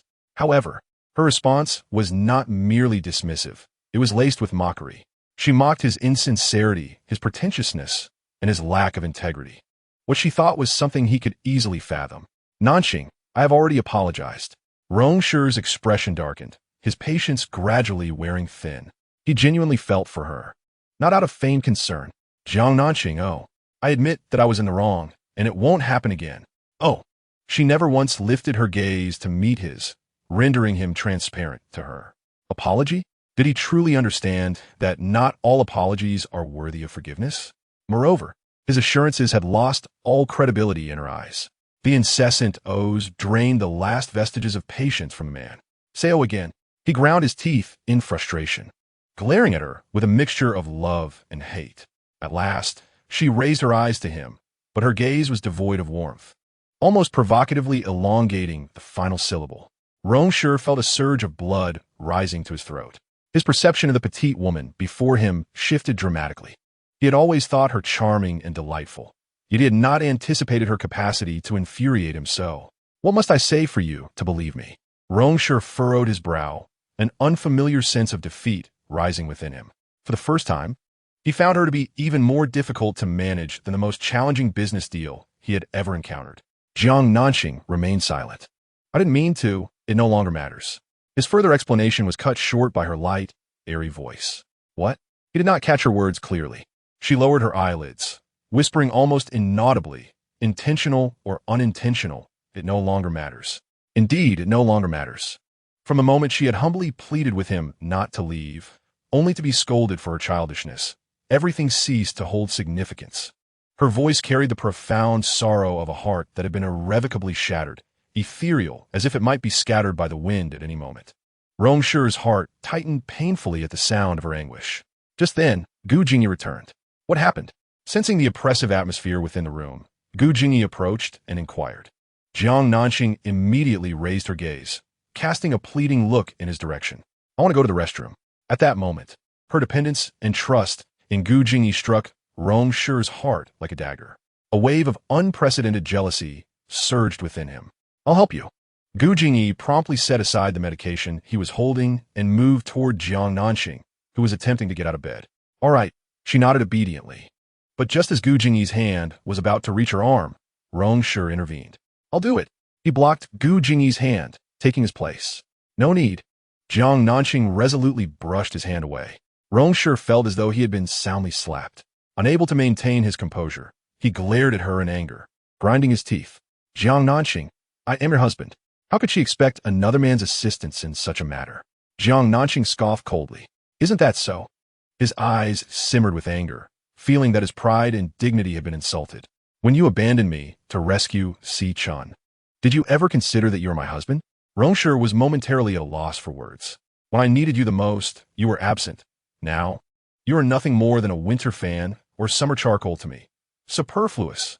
She gazed at him with an impassive expression, her words resolute and ringing. Rong Shi's face darkened to an extreme. Superfluous? She dared to call him that. In a fit of rage, he cast a cold glance at Gu Jingyi, thinking, is he not superfluous? He saved me. Surely he is not superfluous. Upon hearing this, Rong Shi felt as though her heart and lungs might explode. Seeing the anger etched on his face, Jiang Nanxing's scoff grew more pronounced. Rong Shi, given the circumstances, it's time to stop this charade. What did you say? Rong Shi furrowed her brow, utterly bewildered. A charade? What kind of charade was he performing? If your notion of happiness allows Xiao Chun to intrude upon our relationship at will, then I choose not to partake. Rong Shi, we can go to the Civil Affairs Bureau tomorrow to finalize the paperwork. I shall return your freedom. She had not intended to say such things in front of Gu Jingyi, but he was simply too much to bear. Since he and Xiao Chun insisted on this hypocritical display to torment her, she would not grant them the courtesy of sparing their dignity. Rong Shi clenched her teeth in silent fury, desperately suppressing the rage that threatened to erupt from within her. How audacious she was! To mention divorce in front of Gu Jingyi. What did she mean? Was she offering a promise to Gu Jingyi? Was she attempting a seamless transition? Was she preparing to leap into Gu Jingyi's arms immediately after their divorce? Rong Shi's face turned as cold as iron, her tall figure radiating an intimidating aura.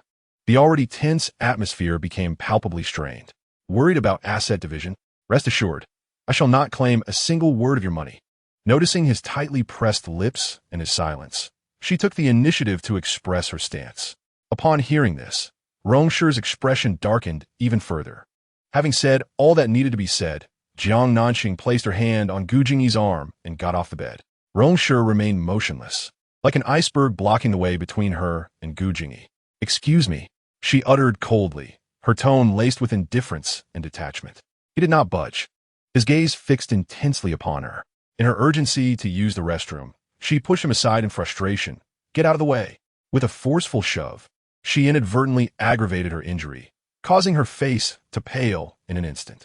Be careful. Chapter 60. She should be beaten like a dog. Gu Jingyi exclaimed, swiftly supporting her as she swayed in pain. Jiang Nanxing frowned deeply, her small hand pressed against the wound, beads of sweat forming on her forehead. She was in pain, her eyes reddening as she glared at him. embodying a stubborn resolve to stand her ground against him. Rong Shi felt a mix of compassion and fury. She was as stubborn as a young calf, the kind that would rather die than concede. Fearing for her well-being, he sighed silently and could only grit his teeth and step back. Then, he turned on his heel and walked away. Out of sight, out of mind. He thought that as long as he didn't witness her tender moments with Gu Jingyi, his heart would not feel so burdened and distressed. Jiang Nanxing remained in the bathroom for a full 10 minutes. When she finally emerged, despite her efforts to conceal her emotions, the sorrow in her eyes betrayed her heart. Gu Jingyi noticed and felt a silent pang of sympathy. He gently helped her back to the hospital bed, showing thoughtfulness by not mentioning the earlier unpleasantness. "I'm sorry." She finally spoke, her tone heavy with remorse. "Why apologize?" He replied with a gentle smile, affectionately tousling her hair. "I've troubled you again," she said, struggling to pull her lips into a smile. She attempted to convey that she was all right, but ironically, the more she smiled, the more bitter her expression became. "Forget about trouble. Don't you remember? We are family," Gu Jingyi softly reassured her. "We are family." Jiang Nanxing hastily lowered her head. She was breaking down. Tears suddenly cascaded down, falling onto the back of her hand. One, two, countless drops. Gu Jingyi regretted only having struck Rong Shi once. He should have beaten him to a pulp. Why are there always people in this world who fail to appreciate their good fortune? Why can't they consider that the person they discard might be someone else's cherished treasure? As if each tear were a drop of water-piercing stone. Gu Jingyi felt as though her tears were hollowing out his heart. "If you keep crying like this, I might just go and hit him again," he said, his gentleness fading into a chilling intensity. Jiang Nanxing felt a pang in her nose, both moved and saddened. She bit her lip and wiped her tears, striving to compose herself so that the one who cared for her wouldn't worry further. Wait again, did he hit Rong Shi before? Jiang Nanxing suddenly recalled seeing a bruise at the corner of Rong Shi's mouth. She had thought it was an injury from rescuing Xiao Chun. So, he was punched by Ai? She gazed at him in astonishment. Gu Jingyi offered her a tissue, speaking in a brotherly tone, "Don't cry, just be well." She accepted the tissue and wiped her tears vigorously. "Be strong, don't make us worry." The us included her biological brother, Jiang Cheng. Remember, both Ah Cheng and I are your brothers. She felt tears welling up again. Even if the whole world abandoned her, her brother and Gu Jingyi would always stand by her side. He spoke with sincerity and gravity. Jiang Nanxing nodded vigorously, her tears breaking free once more. Yes, she must be strong. She must be well. If that dog a man didn't want her, so be it. Without him, she could certainly thrive. Rong Shi was in the smoking room, indulging in a cigarette.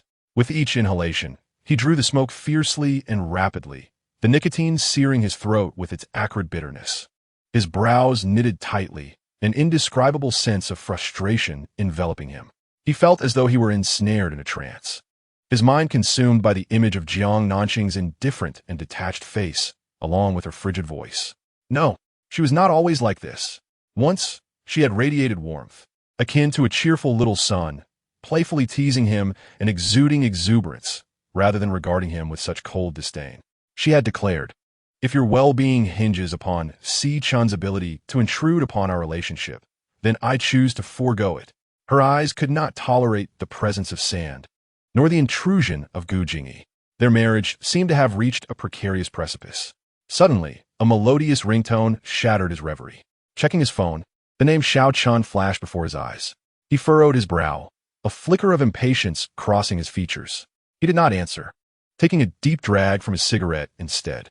The ringtone persisted, ringing and pausing insistently. On the third ring, he extinguished the cigarette with force and promptly powered off his phone.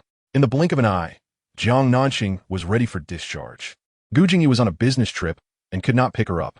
Rong Shi felt a pang of longing. In the hospital room, Jiang Nanxing quietly packed her belongings. "Let me help," Rong Shi offered. "No need," she retorted, her expression icy. Frustration and annoyance welled up within him as he scowled. "Can you not be so stubborn?" "I can manage on my own," she asserted, as if she were in a battle against addiction, striving to rid herself of her love for him, her dependence on him, and everything associated with him.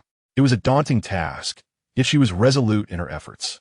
"Jiang Nanxing," His heart teetered on the brink of collapse with her continuous rejections.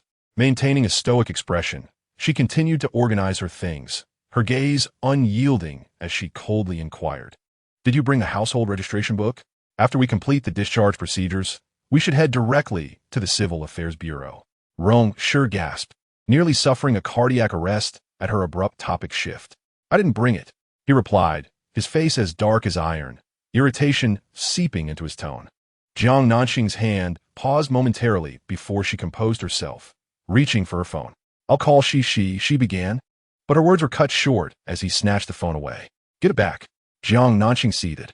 Ignoring her, he switched the phone off. Her expression hardened, eyes blazing with fury as she gritted her teeth. "Rong Shi, I'll say it again. Return my phone." "Divorce? Did I agree to that?" He tucked her phone into his pocket, casting her a steely glance, his demeanor both domineering and resolute as he scoffed. "Why wouldn't you agree? Isn't this precisely what you've been so desperate for?" She retorted, sarcasm lacing her every word. Rong Shi found himself at a loss for words. Indeed, it had been his desire to separate initially, but now he declared, "I will not divorce." Each word was imbued with unwavering conviction. Why not? She looked at him with a gaze that suggested madness, finding him utterly incomprehensible. Did he not love Xiao Chun deeply? Now that she had consented, and her grandfather had agreed, was he not expected to joyfully accompany her in divorce and then happily marry the woman he adored? What was this bizarre behavior he was exhibiting? "I told you, we cannot coexist harmoniously," she suddenly shouted, her eyes reddening with rage. "Let me make this clear, Rong Shi. It is impossible for us to be well as long as Xiao Chun stands between us. If I say we can be well, then we shall be," he retorted stubbornly, his thin lips pressed tightly together. Jiang Nanxing, in a fit of frustration, seized a pillow and hurled it at him. "Do I have a vendetta against you, Rong Shi? Do we have a past life grudge of murder or betrayal? Why must you torment me so in this life?" Suddenly, the door to the hospital room creaked open gently. "Jiang Nanxing," a frail voice called from behind the couple. They turned in unison to see Xiao Chun, clad in a hospital gown, standing at the entrance. Her appearance woeful and her complexion pale, evoking a sense of pity. Jiang Nanxing's lips curled into a barely perceptible smirk, a silent scoff escaping her. Has she finally reached her breaking point?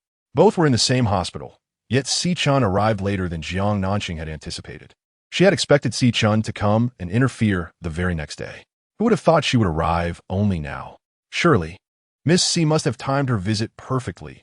Otherwise, had she been any later, Jiang would have been discharged. If that had happened, where would Xiao Chun boast of Rong Shi's gallant act of saving her?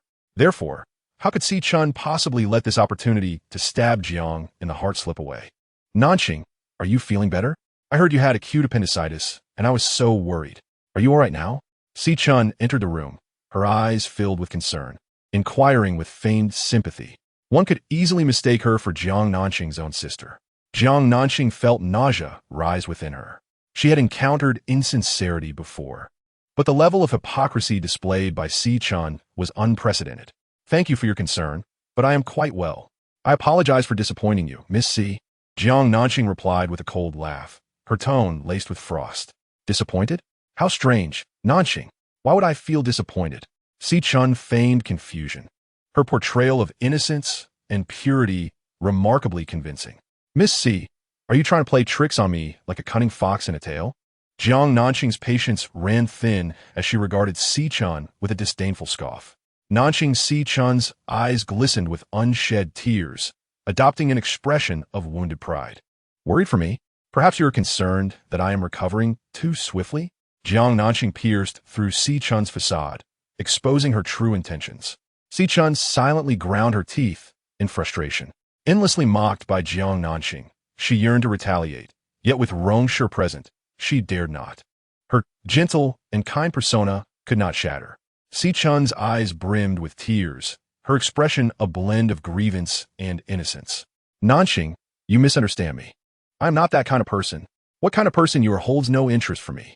Jiang Nanxing retorted, her voice sharp. "Are you angry because I sure didn't take you to the hospital to save me? Please do not blame him.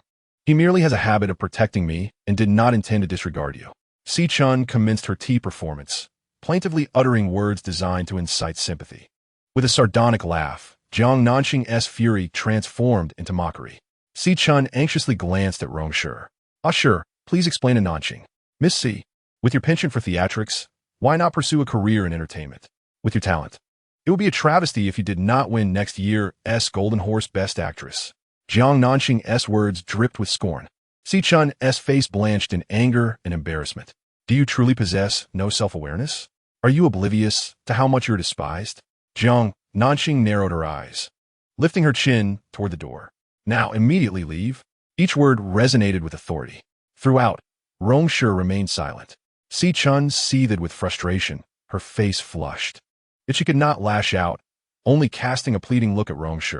Ah, sure, her eyes beseeched, clearly imploring him to champion her. Rong Shi frowned, contemplating Jiang Nanxing's still-healing wound.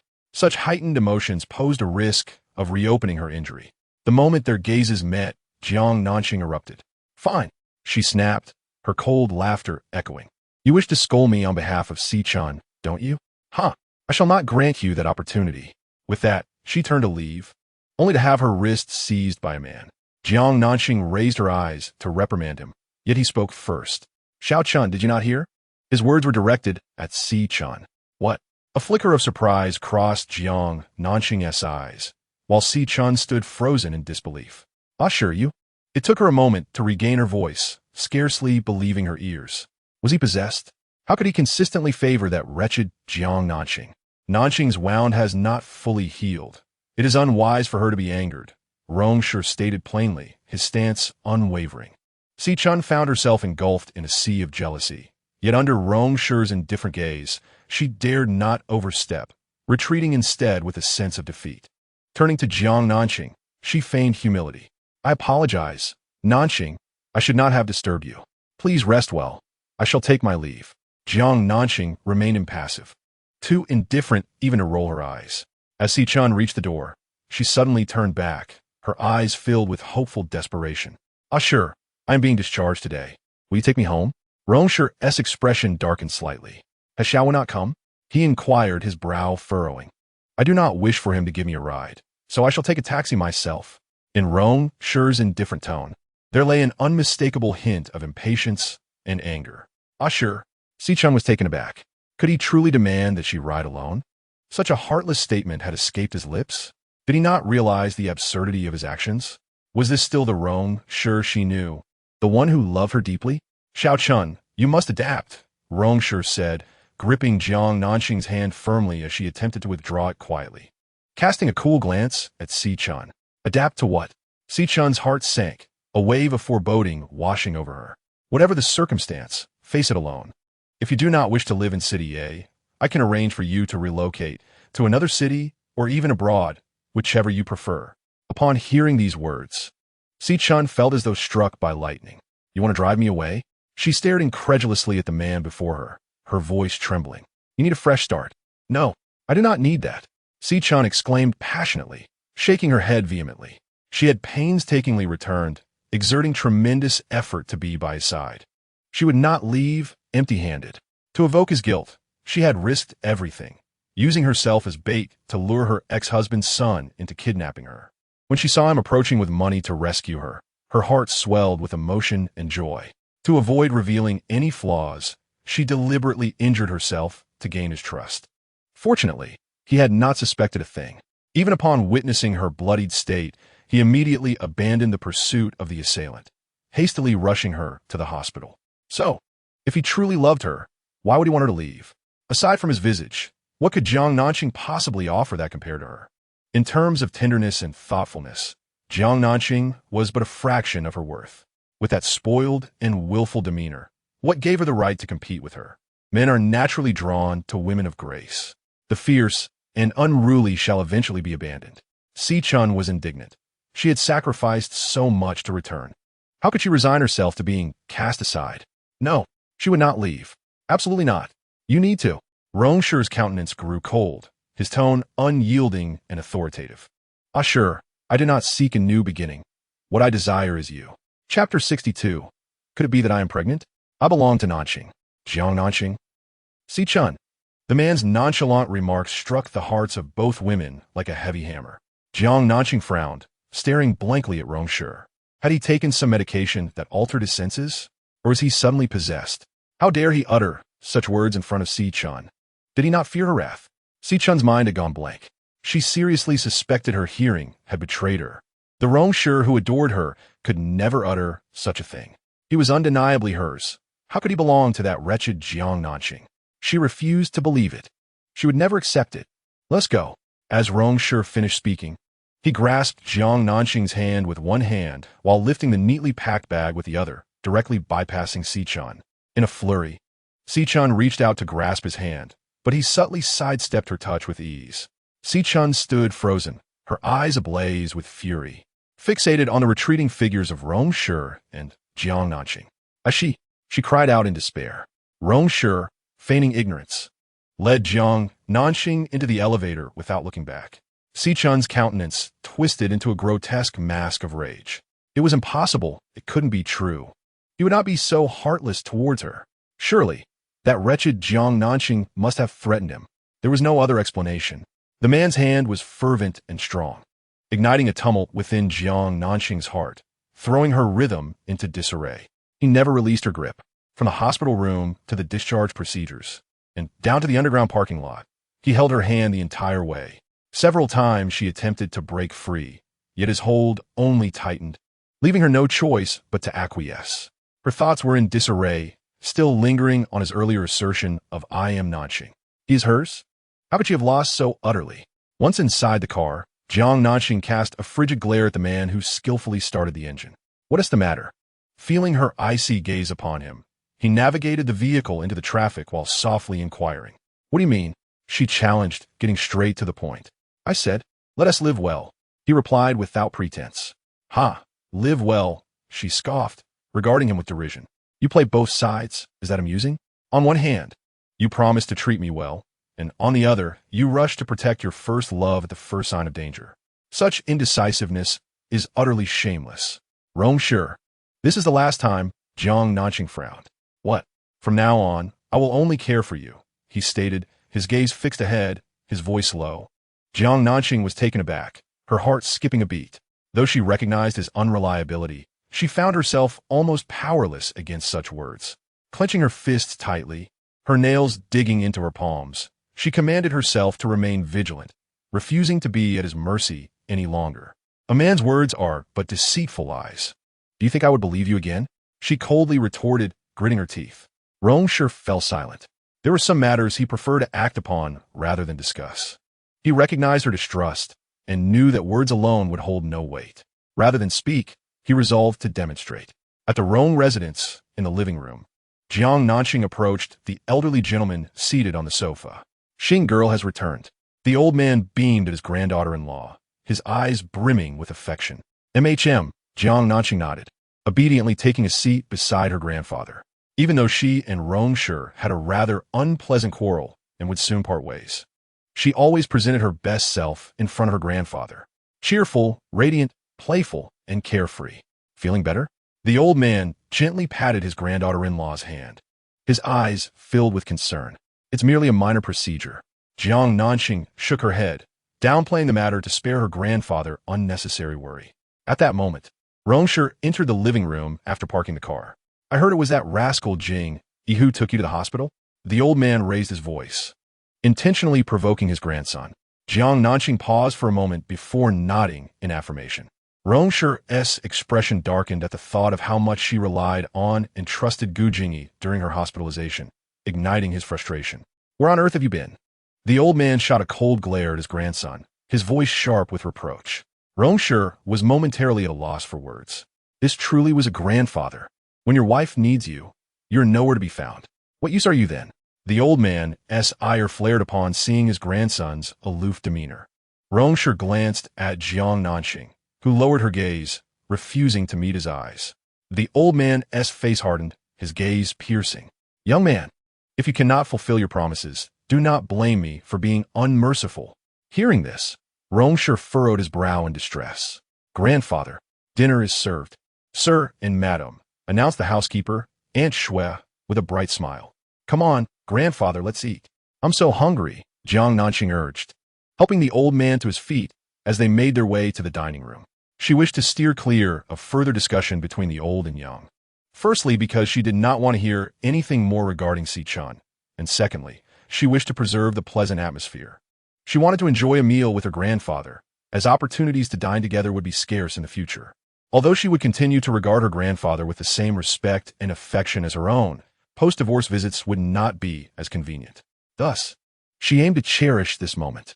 As she helped her grandfather sit down, Jiang Nanxing was about to take her own seat when her eyes fell upon a steamed fish placed in front of her. The faint odor of fish wafted into her nostrils, causing her stomach to churn unexpectedly. Unable to hold back, she clamped her mouth shut and dashed to the bathroom. A few minutes later, she returned to the dining table, her complexion pale and her brows tightly knit, clearly in discomfort. "What is wrong, my dear?" The old man's eyes sparkled with concern as he scrutinized Jiang Nanxing, his gaze sharp and focused on her abdomen.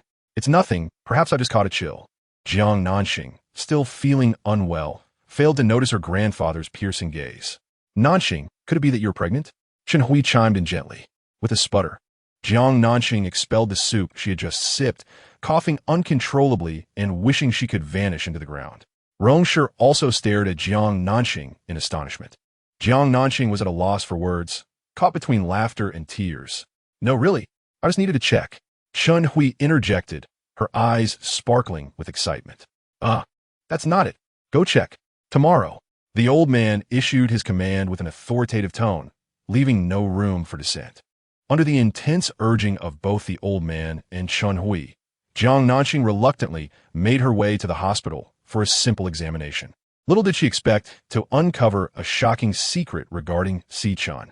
Chapter 63. Xiao Chun's secret. After completing the examination, Jiang Nanxing gazed at the report, utterly bemused. "Mild gastroenteritis. I told you I'm not pregnant." During her earlier quarrel with Rong Shi, they hadn't shared a bed. So how could there have been a chance for pregnancy? Although they had been quite intimate and reckless days before, it was inconceivable that there would be any immediate signs. The old man was indeed fervently yearning for a great-grandchild. She had already stated that she had just undergone surgery and could not possibly be pregnant. Yet he insisted she visit the hospital for a checkup. He suggested that if she wasn't pregnant this time, they could prescribe some medicine to prepare for future attempts. She wanted to say there was no need for preparation. She would never bear his child. However, under her grandfather's hopeful gaze, such resolute words remained unspoken. Clutching the examination report and the herbal medicine for recuperation, Jiang Nanxing prepared to return home. Suddenly, a familiar figure passed by her. A few meters away, Xiao Chun and her aunt emerged from the infertility clinic. Jiang Nanxing intended to turn a blind eye and walk away, but she was drawn in by their conversation. "Miss, don't be disheartened. There are many women who cannot have children. You are not alone," Aunt Lee consoled as they walked. Mid-sentence, she caught a sharp glance from Xiao Chun, causing her to awkwardly change her tone.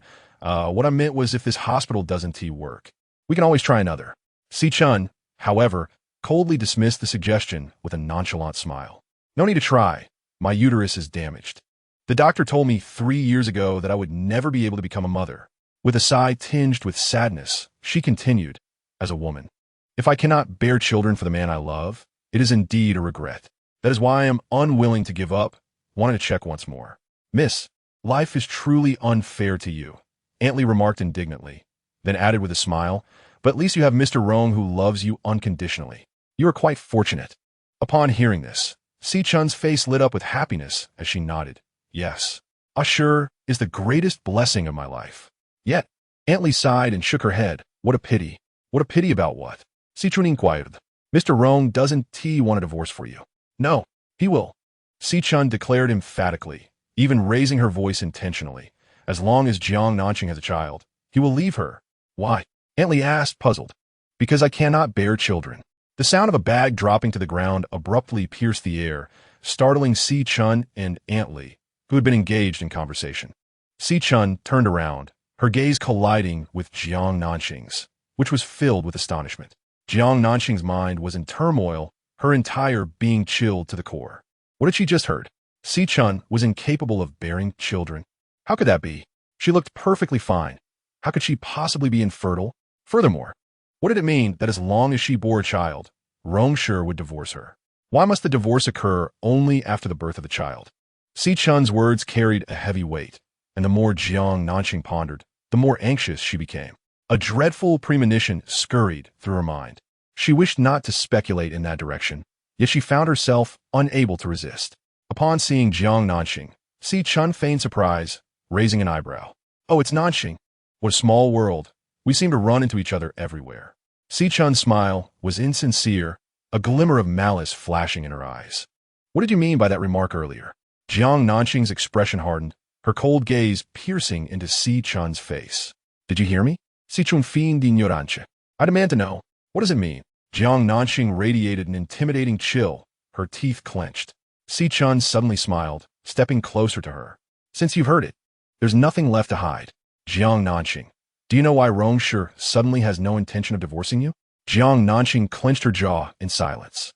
With a venomous smile, Xiao Chun leaned in closer to Jiang Nanxing's ear, her breath icy. "We intend to use your womb." A sharp pain gripped Jiang Nanxing's heart. Her face turned pale, her heart overwhelmed by excruciating anguish. "Do you really believe that old man cares for you?" "Huh. He merely desires a successor for the Rong family." Xiao Chun's derisive laughter rang out, each word a dagger. "I can only blame myself for being unable to conceive, which is why that old man obstructs Rong Shi and me from being together. Otherwise, would you even have the chance to sit in the position of the Rong family's young mistress? Thus, Jiang Nanxing, your triumph will not last long. The day you give birth to a child, your value will diminish. Just think, in the future, your child will have to call me mother." Xiao Chun spoke with a smile. Her face twisted in a somewhat sinister manner, like a snake poised to strike. Jiang Nanxing remained expressionless, coldly scrutinizing the arrogant Xiao Chun. She appeared calm, yet her nails dug deep in her palm. Each of Xiao Chun's words was like a sword, brutally piercing her heart. Her heart bled profusely, riddled with wounds. So, her earlier suspicions were correct? Rong Shi's sudden change of heart regarding the divorce was indeed because Xiao Chun was infertile? In that fleeting moment, the words he had uttered a few days prior echoed in her mind. Let us have a child. He had indeed committed to this promise, diligently engaging in their nightly exercises, even enlisting Aunt Shui to prepare nourishing broths for her, alongside a plethora of fertility medications he had meticulously arranged. His fervent enthusiasm concealed a disquieting truth. He intended to utilize her womb. How audacious!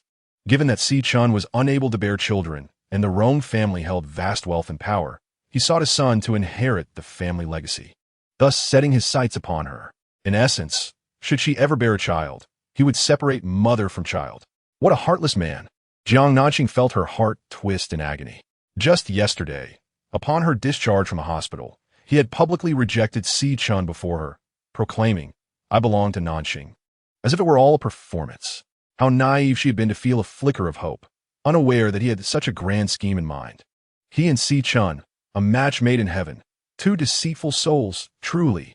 Their acting skills were so refined that their absence from the entertainment industry would indeed be a significant loss. Drawing a silent breath, Jiang Nanxing scolded, "Xiao Chun, you've laid your cards on the table. Do you truly believe I would comply with your wishes?" Xiao Chun shrugged, her smile growing ever more triumphant. "Suit yourself. You've already heard me out. There is no point in being coy. If you leave, make room for me. If you stay, you become a mere vessel for procreation. Your choice." "Xiao Chun, do you think I am still the naive fool from a decade ago, easily led astray by your whims?" Jiang Nanxing fought to suppress her anguish, sneering disdainfully. "Do you think I would believe your words today? Even if my heart is shattered, I shall not allow you to perceive my despair." Chapter 64. I will soon ensure your pregnancy. Believe it or not, I do not believe. Jiang Nanxing enunciated each word with conviction, her presence commanding. The confident smile on Xiao Chun's face faltered for a moment. Grinding her teeth, she feigned composure. "Oh, Jiang Nanxing, why deceive yourself? Have you not witnessed how deeply Usher loved me? Xiao Chun, cease your futile efforts. No matter your tricks, I shall not fall for your deceit again." Jiang Nanxing delivered her cold retort, straightening her posture and striding away. Xiao Chun glared at Jiang Nanxing's retreating figure, her eyes aflame with hatred, capable of wreaking havoc. "Miss, have we failed?" Aunt Li timidly inquired. "Not necessarily," Xiao Chun replied, redirecting her gaze to the traditional herbs Jiang Nanxing had left behind. Jiang Nanxing is merely a stubborn duck, appearing unfazed while tumult brews within her heart. That wretched woman excels at feigning strength. Often, She is deeply hurt, yet she insists on portraying an image of unwavering resilience. It is utterly revolting. Only after Jiang Nanxing's silhouette vanished from view did Xiao Chun turn her attention to the nearby corner. A middle-aged woman emerged slowly from around the bend. Upon catching Xiao Chun's gaze, the woman hastened to her side, beaming with sycophantic delight. "Well done, Miss C." Xiao Chun retrieved a large envelope from her bag and handed it to the woman, expressing her gratitude. "Thank you, Miss C. Thank you." The woman eagerly accepted the envelope. Her face creased with smiles, as if she wished to enshrine Xiao Chun as a deity of fortune. Although working as a servant in the Rong residence offered a decent salary, it required labor. Thus, when presented with the opportunity to earn a substantial sum merely by reporting the young mistress's whereabouts with a phone call, she naturally preferred the prospect of such easy money. With this wealth, she could indulge in a few rounds of gambling again. In the Rong residence, Jiang Nanxing sat in the car for an extended period, her mind in turmoil. Two voices warred within her. One insisted, "Jiang Nanxing, Xiao Chun harbors ulterior motives. Do not be deceived by her. Rong Shi is your husband. You must trust your own judgment. He cannot possibly be that deranged. Therefore, refrain from hasty conclusions. First, seek the truth from him." The other voice countered, "What more is there to inquire? The facts are laid bare before you. If you grant him the opportunity to defend himself, you are nothing but a fool." Jiang Nanxing lowered her gaze and forced a bitter smile. Having played the fool for 10 years, what harm would it do so once more? Aware that Xiao Chun's intentions were dubious, if she chose to believe only her side of the story, would she not be as foolish as a pig? Indeed, she must seek clarity. Until she confronted him directly, she could not find peace. Resolute in her decision, Jiang Nanxing opened the car door and stepped into the house. The spacious living room was inhabited solely by Rong Shi, who was engrossed in a lengthy phone conversation with her best friend. Jiang Nanxing approached her and inquired if she had seen her brother, Rong Shi. Rong Shi gestured upstairs, indicating that her brother was in their grandfather's study. Without hesitation, Jiang Nanxing ascended the stairs. However, as she reached the study door, she abruptly froze. Inside, Rong Shi's voice echoed with palpable anger. "Grandfather, you are being contradictory once more.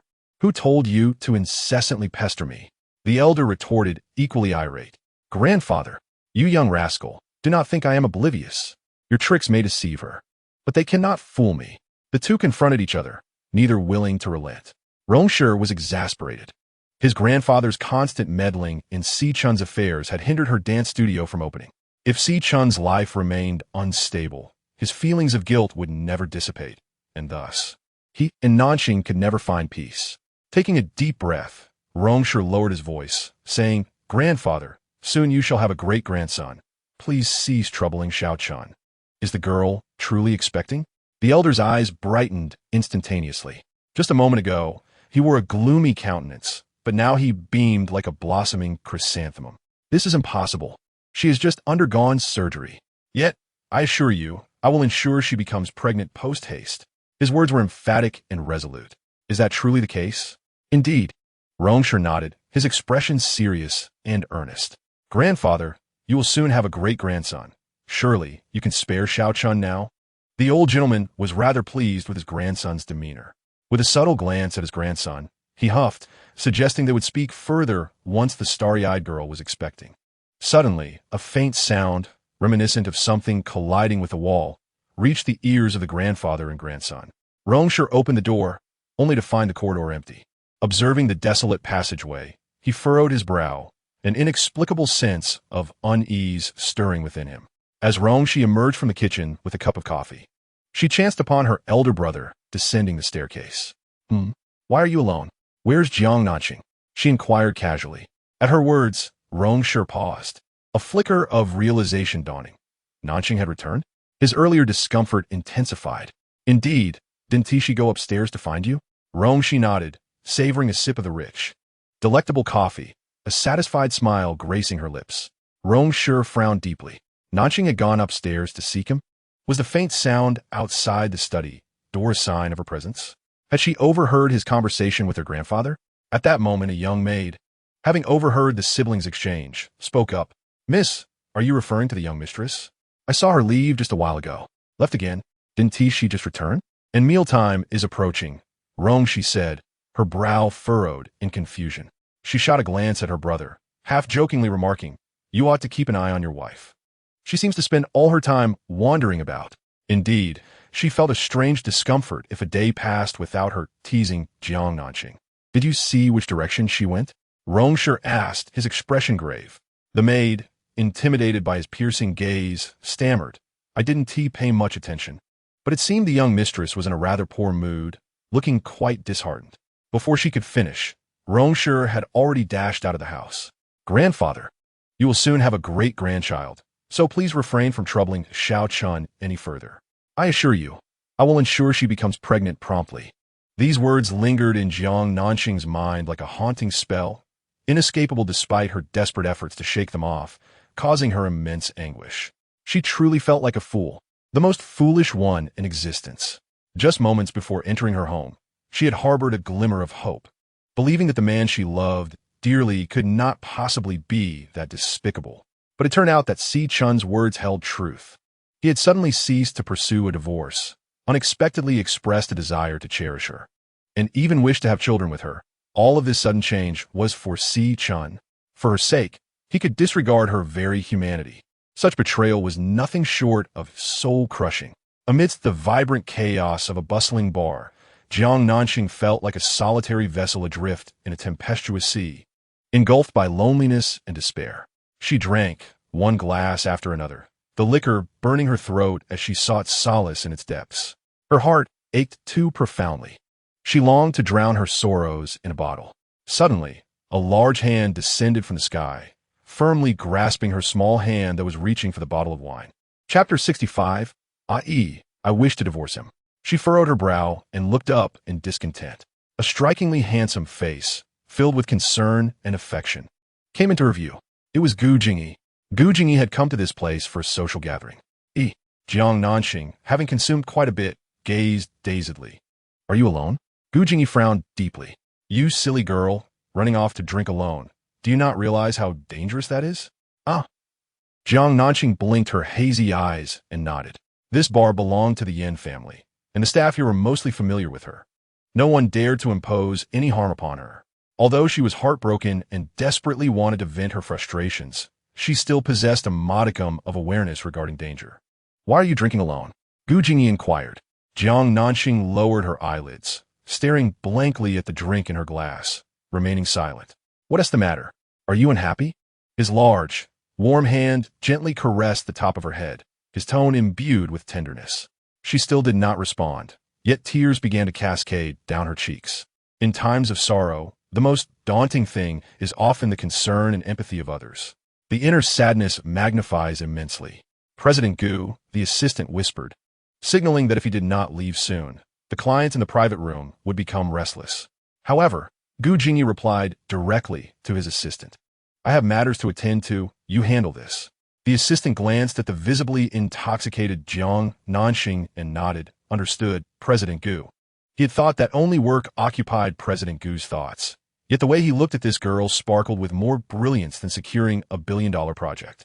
Thus, it seemed this girl held a uniquely special place in President Gu's heart. The assistant took his leave. Jiang Nanxing reached for the wine again. Gu Jingyi promptly intercepted her small hand, gently lifting her up. "I.e., where are you taking me?" Feeling him guiding her away, she furrowed her brows and mumbled. She did not wish to leave. She had not yet had her fill. She longed to drink until she was oblivious to the night, to forget every person and thing that caused her heartache. They say a drink can dissolve 1,000 sorrows. She wanted to give it a try. "Home." After leading her out of the bar, he softly uttered those two words. "Who's home?" she asked, her small brows knitted together. Her drunken demeanor exuded a certain adorable clumsiness, both dazed and charming, melting Gu Jingyi's heart. "Of course it's your home," he chuckled, giving her an affectionate pat on the head. "I'm not going back." To his surprise, Jiang Nanxing reacted vehemently, swatting his hand away and turning to leave. He quickly grasped her wrist, asking why. "I don't want to see that scoundrel." "Rong Shi," she exclaimed, her anger palpable and her eyes glistening with unshed tears. "Has he upset you again, Gu Jingyi?" Jiang Nanxing fell silent, her eyes reddening further. "It is not anger, but sorrow, deep, profound sorrow. Her heart aches terribly." She loves him so dearly. Why must he treat her with such cold indifference? One may choose not to love, but one should never inflict pain. How she wishes to excavate his heart to discover what makes him so cruel. Gu Jingyi gazed helplessly at the heartbroken and furious woman, earnestly advising her, Nanxing, marriage requires nurturing and tolerance. Do not speak to me of him. She suddenly cried out, classifying him as an adversary upon realizing he was defending Rong Shi. She wrenched her hand from his grasp and stormed toward the roadside. Nanxing, seeing her unsteady steps, he hurried to follow. After consuming a considerable amount of alcohol, coupled with her emotional turmoil and the chilling breeze, Jiang Nanxing felt a wave of nausea sweep over her. She dashed to a tree and began to vomit at its roots, having barely eaten in recent days due to her distress. All that emerged was the wine she had just ingested. Gu Jingyi, undeterred by the unpleasantness, squatted beside her, gently patting her back with utmost tenderness. "Are you feeling better?" he inquired, wiping her mouth with his sleeve, each word laced with concern. Jiang Nanxing was immediately overwhelmed by sorrow. Her stomach ached, and her heart felt heavy. The facade of her strength crumbled in an instant. She looked up at him, her eyes brimming with tears. I'm here," he responded promptly. She forced a sorrowful smile. "Am I truly a particularly inadequate girl?" "Of course not," he replied firmly, his expression grave. "Then why does he treat me this way?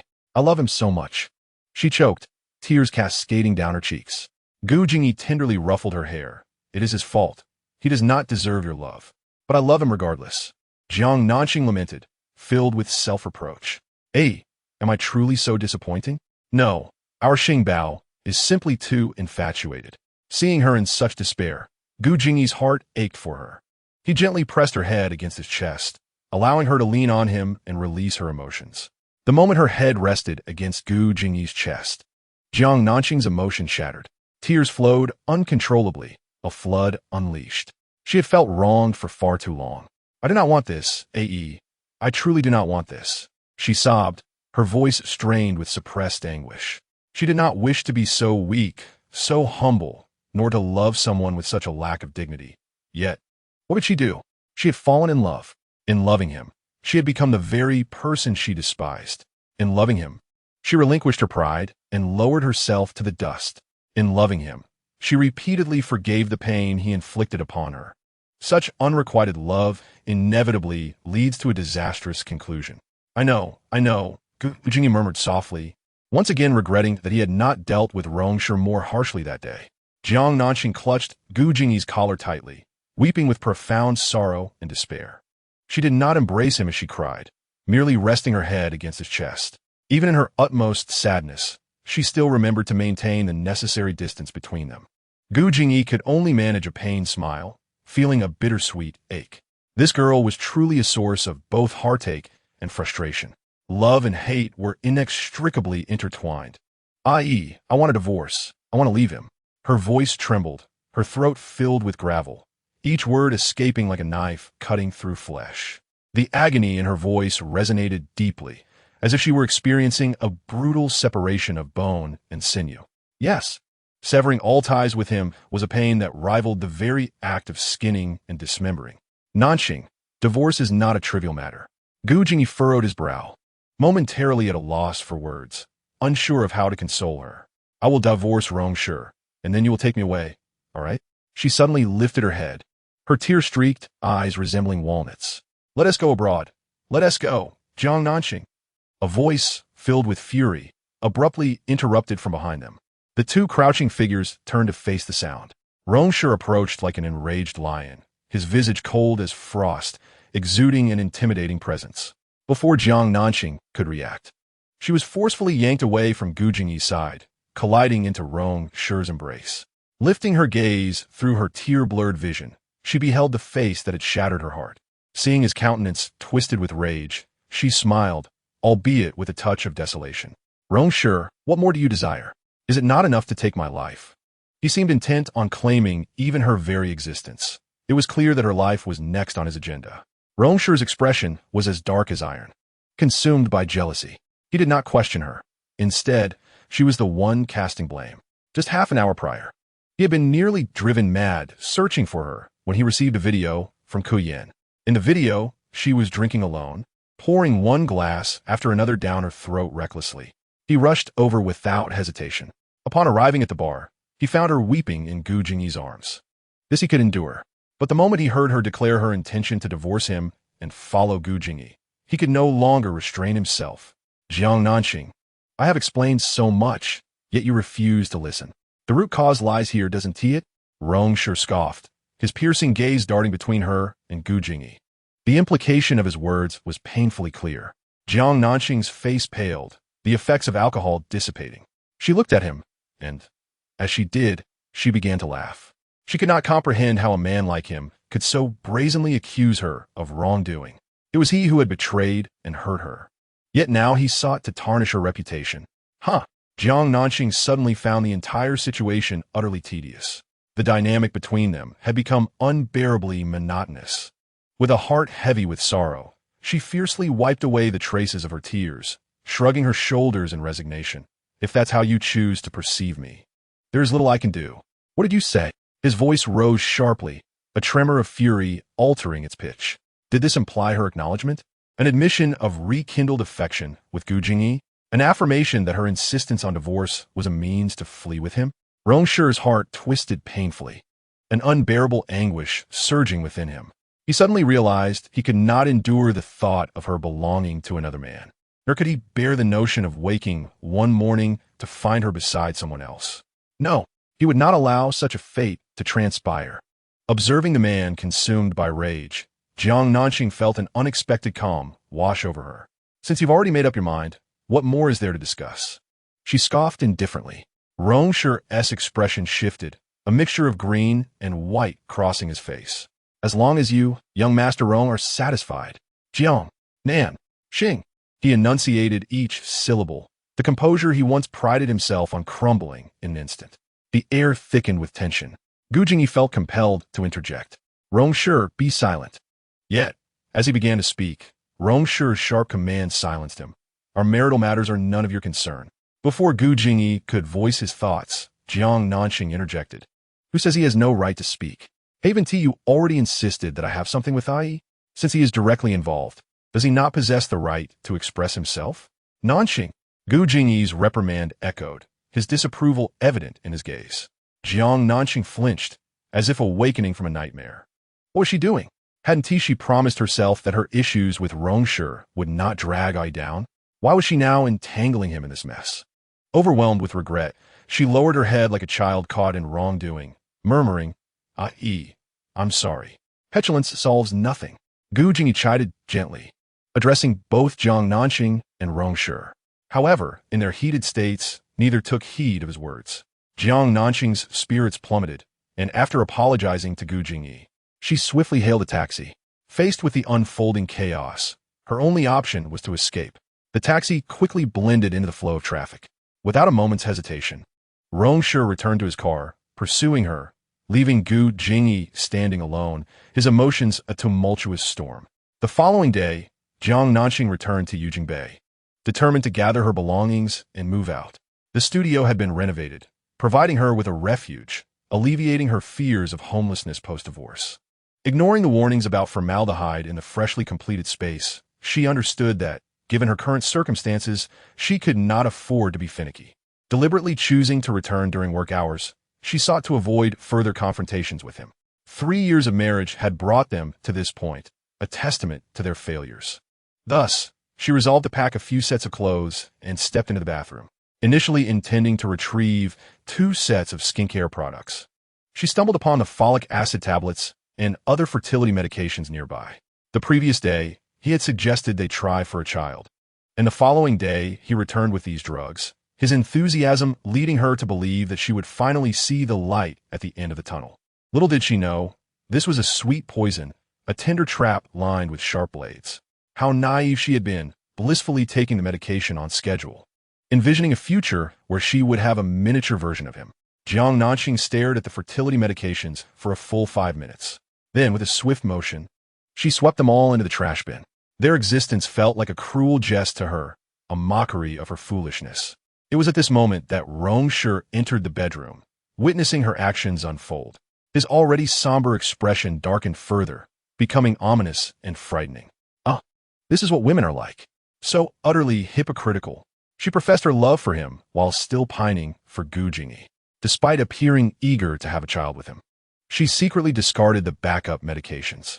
Her mind was clearly set on fleeing with her ex, yet she clung to the memories of his past with Xiao Chun.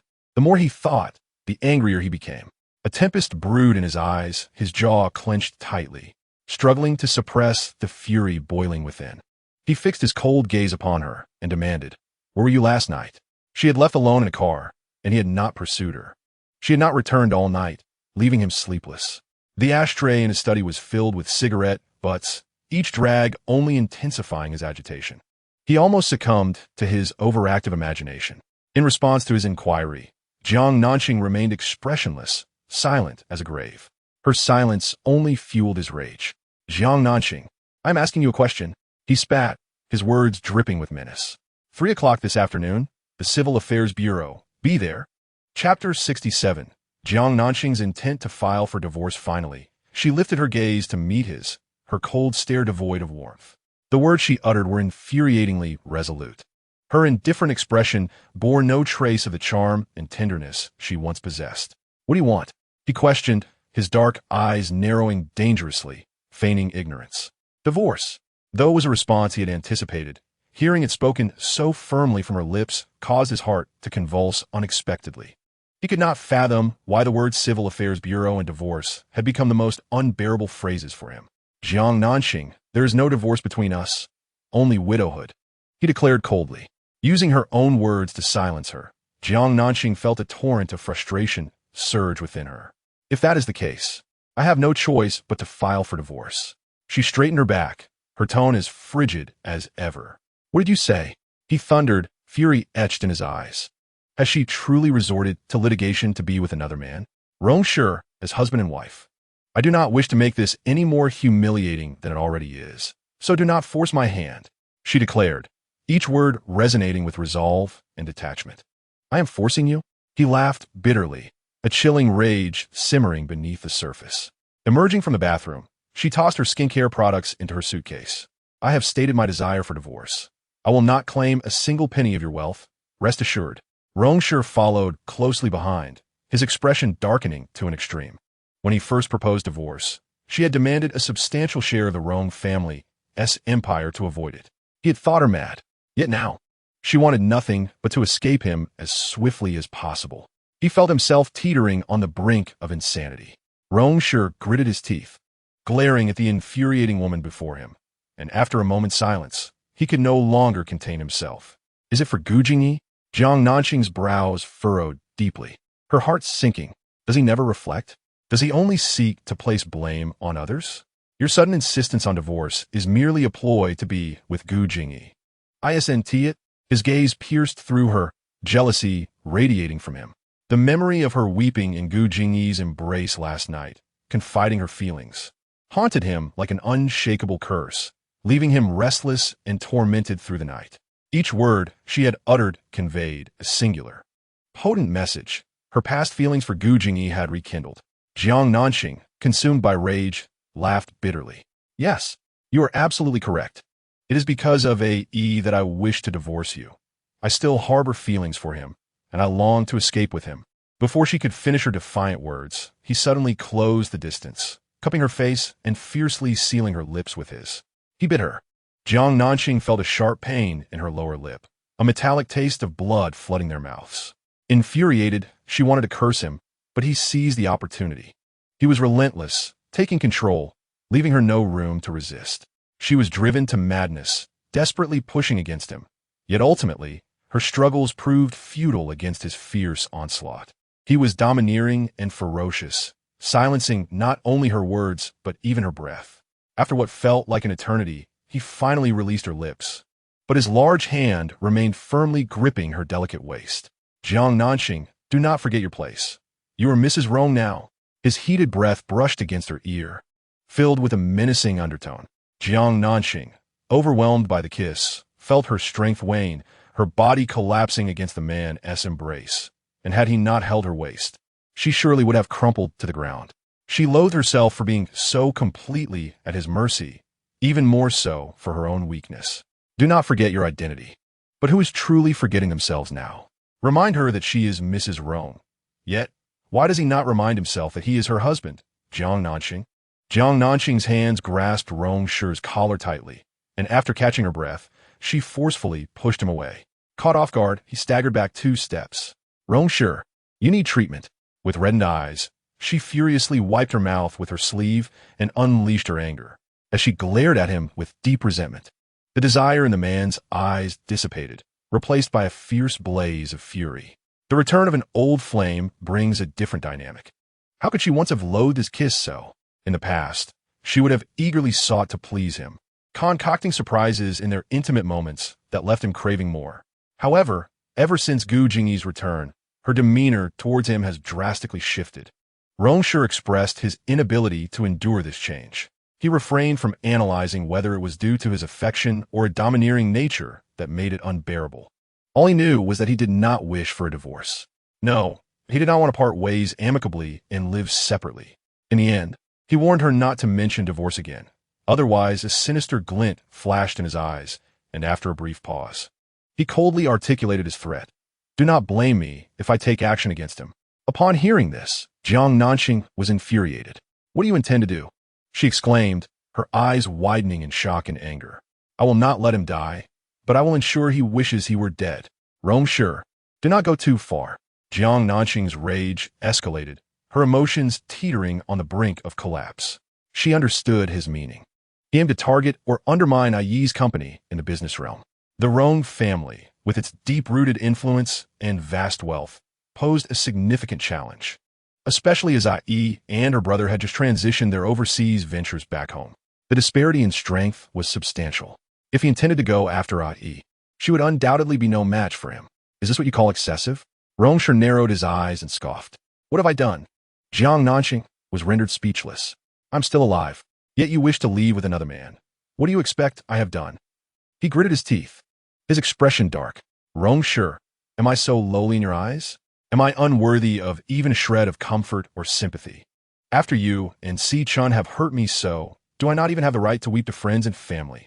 Unable to hold back, she screamed at him in desperation.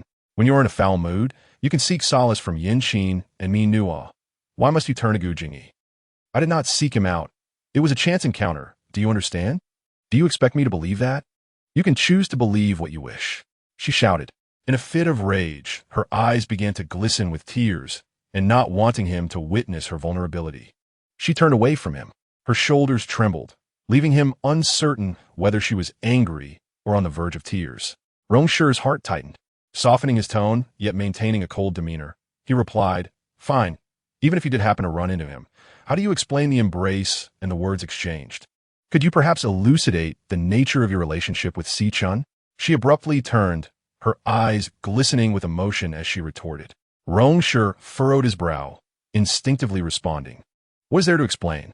It is not merely the two of us. Jiang Nanxing smiled, a bleak smile that was more heart-wrenching than tears. A sense of helplessness flooded his heart, and her voice was imbued with bitterness. Rong Shi, since your heart is so full of her, why do you hesitate to divorce me? Why not leave me and marry her? Even if Xiao Chun cannot bear children, with the advances in medical technology today, the Rong family could easily secure an heir. Why must your happiness be built upon my suffering? Rong Shi was jolted. Chapter 68. A drunken entanglement, what did you say? He frowned deeply. Why must your happiness be built upon? What do you mean by Xiao Chun? He interrupted, his expression grave. Jiang Nanxing's heart clenched painfully as the bitterness deepened within her. This was love indeed. His focus was perpetually on Xiao Chun. The moment she was mentioned, his calm demeanor evaporated. I said, even if Xiao Chun cannot, but he did not heed her words and abruptly turned to leave. Jiang Nanxing stood frozen, her heart heavy with sorrow. Soon, the familiar sound of a car echoed from outside, fading into the distance. Ah, sure. What brings you here? Upon seeing Rong Shi arrive, Xiao Chun's eyes sparkled with joy as she exclaimed, What is happening? Rong Shi held up a surgical report, his expression unusually grave. Xiao Chun focused the intently. She. Her face showed panic, yet her heart soared with delight. What is the meaning of this? Rong Shi's face was as hard as iron, his voice sharp. This is a report from years ago indicating permanent damage to the uterus caused by an abortion. Patient's name, Xiao Chun. The date on the report coincided with the time during which he and Xiao Chun were romantically involved. The moment he learned from Jiang Nanxing that Xiao Chun was infertile, a foreboding sensation gripped his heart. An ominous premonition spread within him. Thus, he sought to investigate Xiao Chun's hospitalization records over the years. And soon this report landed in his hands. During their relationship, they had been intimate once. As the eldest son, he was the cherished grandson of his grandfather. Yet, for reasons unknown, his grandfather harbored a profound bias against the Xi family. Upon discovering his relationship with Xiao Chun, he exerted every effort to obstruct it. In his youthful defiance, the more his grandfather opposed, the more he resisted. Moreover, at that time, Jiang Nanxing's parents had suffered an accident, and the grief-stricken girl wept daily.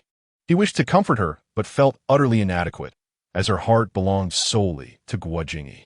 Watching the girl who once clung to him turn to another's embrace ignited an inexplicable fury within him, compelling him to seek solace in alcohol.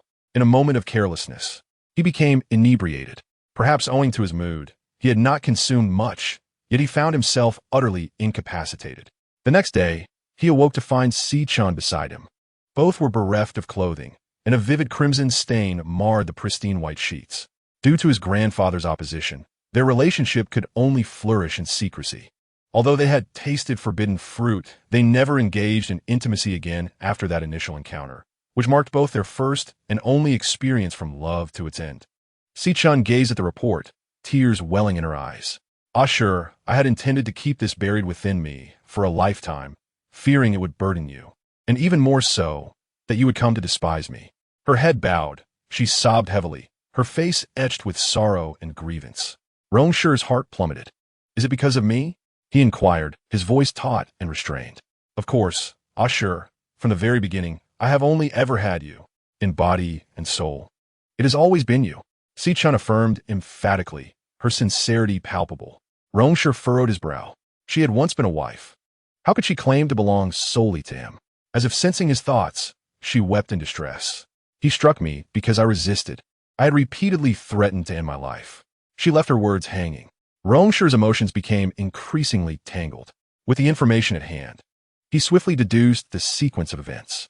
Years ago, he and Xiao Chun had succumbed to passion while intoxicated, resulting in her pregnancy. Due to his grandfather's vehement opposition, their elopement ended in vain, and Xiao Chun, left with no choice, underwent an abortion. The procedure was fraught with complications, injuring her uterus and rendering her infertile for life. Thus, under familial pressure, she had to marry another. Yet, even after marrying, she remained chaste for him. The more Rong Shi pondered, the heavier his heart felt. If this were the case, how could he possibly atone for what he owed her with mere money? Sure, I know you are a man of great responsibility. You do not wish to let Nanxing down, and I understand that. I do not blame you. I can manage on my own, Xiao Chun said, her eyes reddened, portraying understanding and selflessness with remarkable depth. Rong Shi's mood darkened further. Just as Xiao Chun finished speaking, Aunt Li exclaimed in distress, Miss, what nonsense are you uttering? How could you possibly be all right on your own? What man would want you if you cannot bear children? Aunt, please stop, Xiao Chun wept. Her head lowered in utter desolation. My dear, I am only concerned for you. A woman without support will lead a woeful life, Aunt Li lamented. Let it be woeful. This is my fate. The two women engaged in a seamless exchange, each supporting the other's sentiments. Aunt Li, filled with concern and urgency, quickly turned to Rong Shi. Adopting a devoted demeanor as she implored, Mr. Rong, I know I should not meddle, but the miss is truly pitiable. She has sacrificed so much for you, swallowing all her suffering alone to spare you. Aunt, Xiao Chun feigned exasperation, raising her voice. Mr. Rong, she loves you deeply. Can you bear to leave her to a life of loneliness? Aunt Li performed with great fervor, feigning a sense of injustice. Rong Shi's expression darkened. No one appreciates the shackles of moral coercion, and he despised it even more. Noticing the change in Rong Shi's demeanor, Xiao Chun hastily reprimanded Aunt Li. Miss Li, acknowledging Xiao Chun's implicit cue, Aunt Li pretended to be sorrowful as she exited the living room. Sure, do not heed Annie's words. I truly am fine. After Aunt Li's departure, Xiao Chun gazed at Rong Shi with feigned cheerfulness, saying, Why didn't you tell me sooner? Rong Shi furrowed his brow, his tone heavy with gravity. When Grandpa disapproved of our relationship, I believed informing you would only add to your distress. I did not want you caught between me and Grandpa. With her head bowed, Xiao Chun's tears began to cascade down her cheeks, a blend of sorrow and grievance. She portrayed herself as selflessly concerned for him. Yet the truth was that the debauchery that night had been her deliberate orchestration. That day, upon witnessing Jiang Nanxing tightly embraced by Gu Jingyi, he had been so incensed that he rushed to a bar to drink. She had bribed a server to lace his drink, leading him to intoxication. Seizing the opportunity, she had taken him to a hotel, crafting the room to resemble a scene of their passionate entanglement. Although she had yearned for a genuine connection, he remained in a deep slumber, leaving no opportunity for consummation. Fortunately, upon awakening to the evidence of their encounter, he harbored no doubts about their intimacy. As for the abortion, she had indeed been pregnant at that time. Chapter 69. The signature at last. The identity of the child's father was a mystery even to her, the result of a wild night of revelry with several couples. She had initially intended for Rong Shi to embrace fatherhood, but the astute and obstinate Song Zhengshu had consistently opposed her relationship with Rong Shi. The fear of him demanding a DNA test loomed, threatening to expose her deception. After much deliberation, she resolved to terminate the pregnancy. Alas, her misfortune struck. She suffered a severe post-operative infection, resulting in lifelong infertility. However, if this incident could shatter Rong Shi and Jiang Nanxing's bond, then her infertility could be deemed a worthwhile sacrifice. Ashi, I know you do not wish to divorce Nanxing. I seek nothing more than for you not to cast me away, for I have nothing left besides you. Xiao Chun approached Rong Shi, gently grasping his sleeve, tears streaming down her face. Rong Shi's thin lips were pressed tightly together, enveloped in silence. Please let me remain by your side. I do not long for anything else, just the occasional sight of you. She choked on her words, pleading pitifully. To remain near him would signify a substantial victory, for Jiang Nanxing would never tolerate her presence within their marriage. Observing Xiao Chun's delicate demeanor, Rong Shi felt an unprecedented headache. He found himself in a dilemma. Ah, sure, I truly love you. I implore you, please do not abandon me, will you?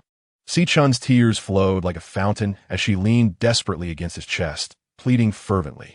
Rong Shi remained motionless, unable to push her away, yet he offered no response. His lack of a definitive rejection provided Xiao Chun with immense encouragement, filling her heart with secret joy. She knew she had once again succeeded in winning back this man's heart. At Yujingwan, Rong Shi sat in the car, smoking one cigarette after another. Half an hour later, he extinguished the last cigarette and stepped out of the vehicle. Upon entering the house, his gaze fell upon Jiang Nanxing, who sat expressionless on the sofa, as still as a statue. Beside her was a suitcase, and on the coffee table lay a new divorce agreement. As she heard his footsteps, she slowly raised her eyes. Their gazes locked. Hers was cold, his was conflicted. Nanxing, please sign, he began, but she coldly interrupted him, pushing the divorce agreement and a pen towards him. Gazing at the prominent words divorce agreement on the document, Rong Shi felt a sharp pang in his heart. Must we really reach this point? He asked through gritted teeth, his voice hoarse and heavy. You ask me? She retorted, a cold smile curling at her lips. Rong Shi furrowed his brow deeply. Nanxing, I do not wish for a divorce. Can you sever ties with Xiao Chun? She interjected, staring at him intently. He was momentarily at a loss for words.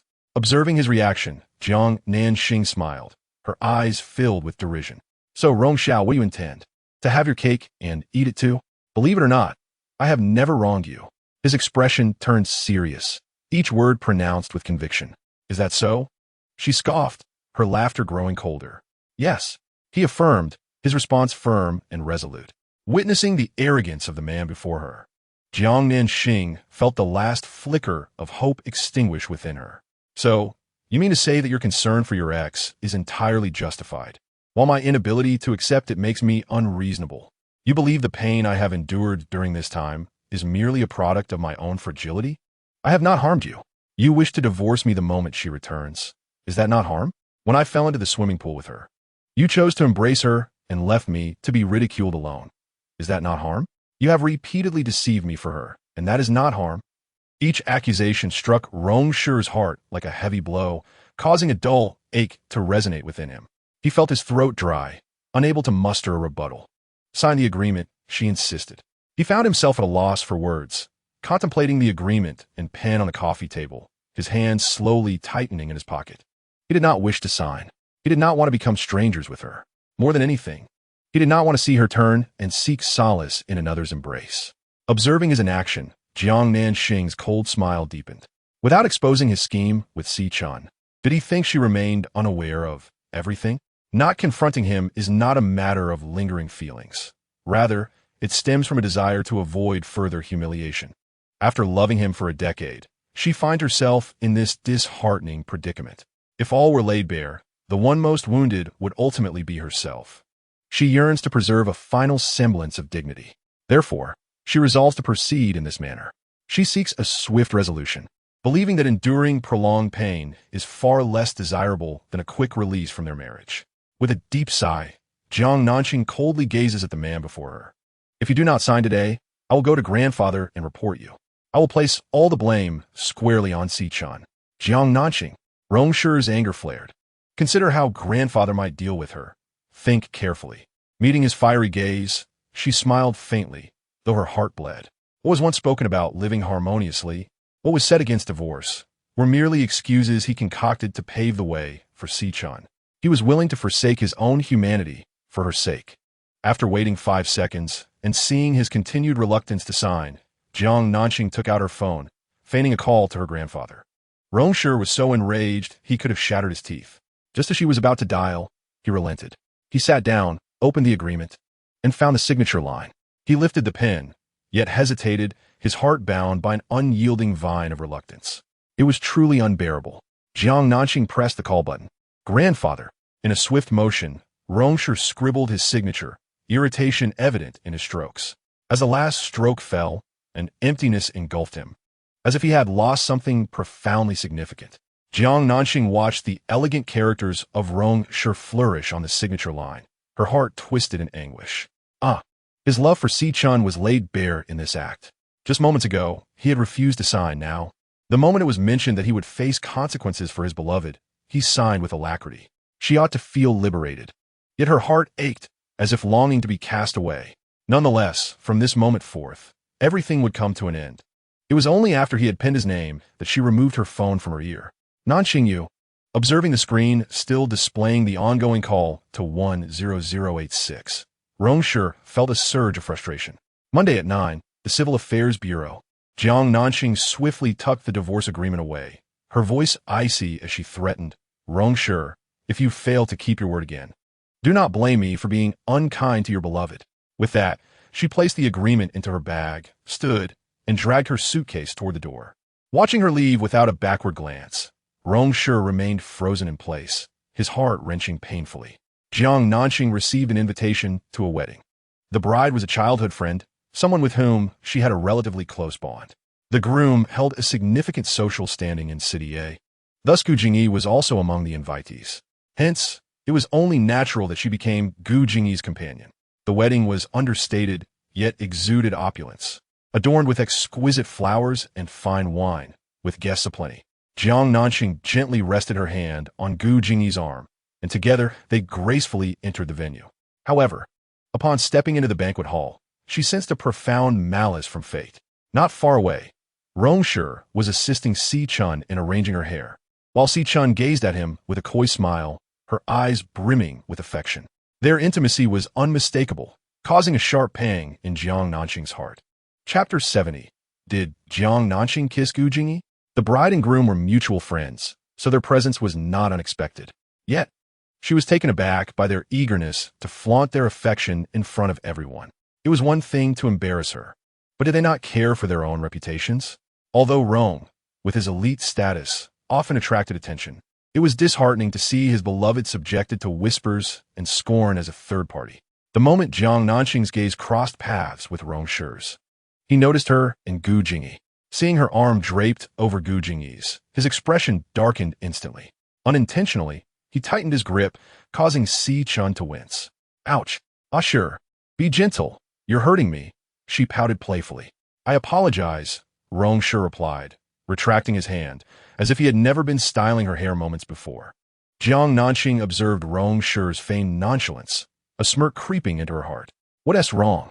Xiao Chun asked, noticing his displeasure, and followed his gaze to Jiang Nanxing and Gu Jingyi.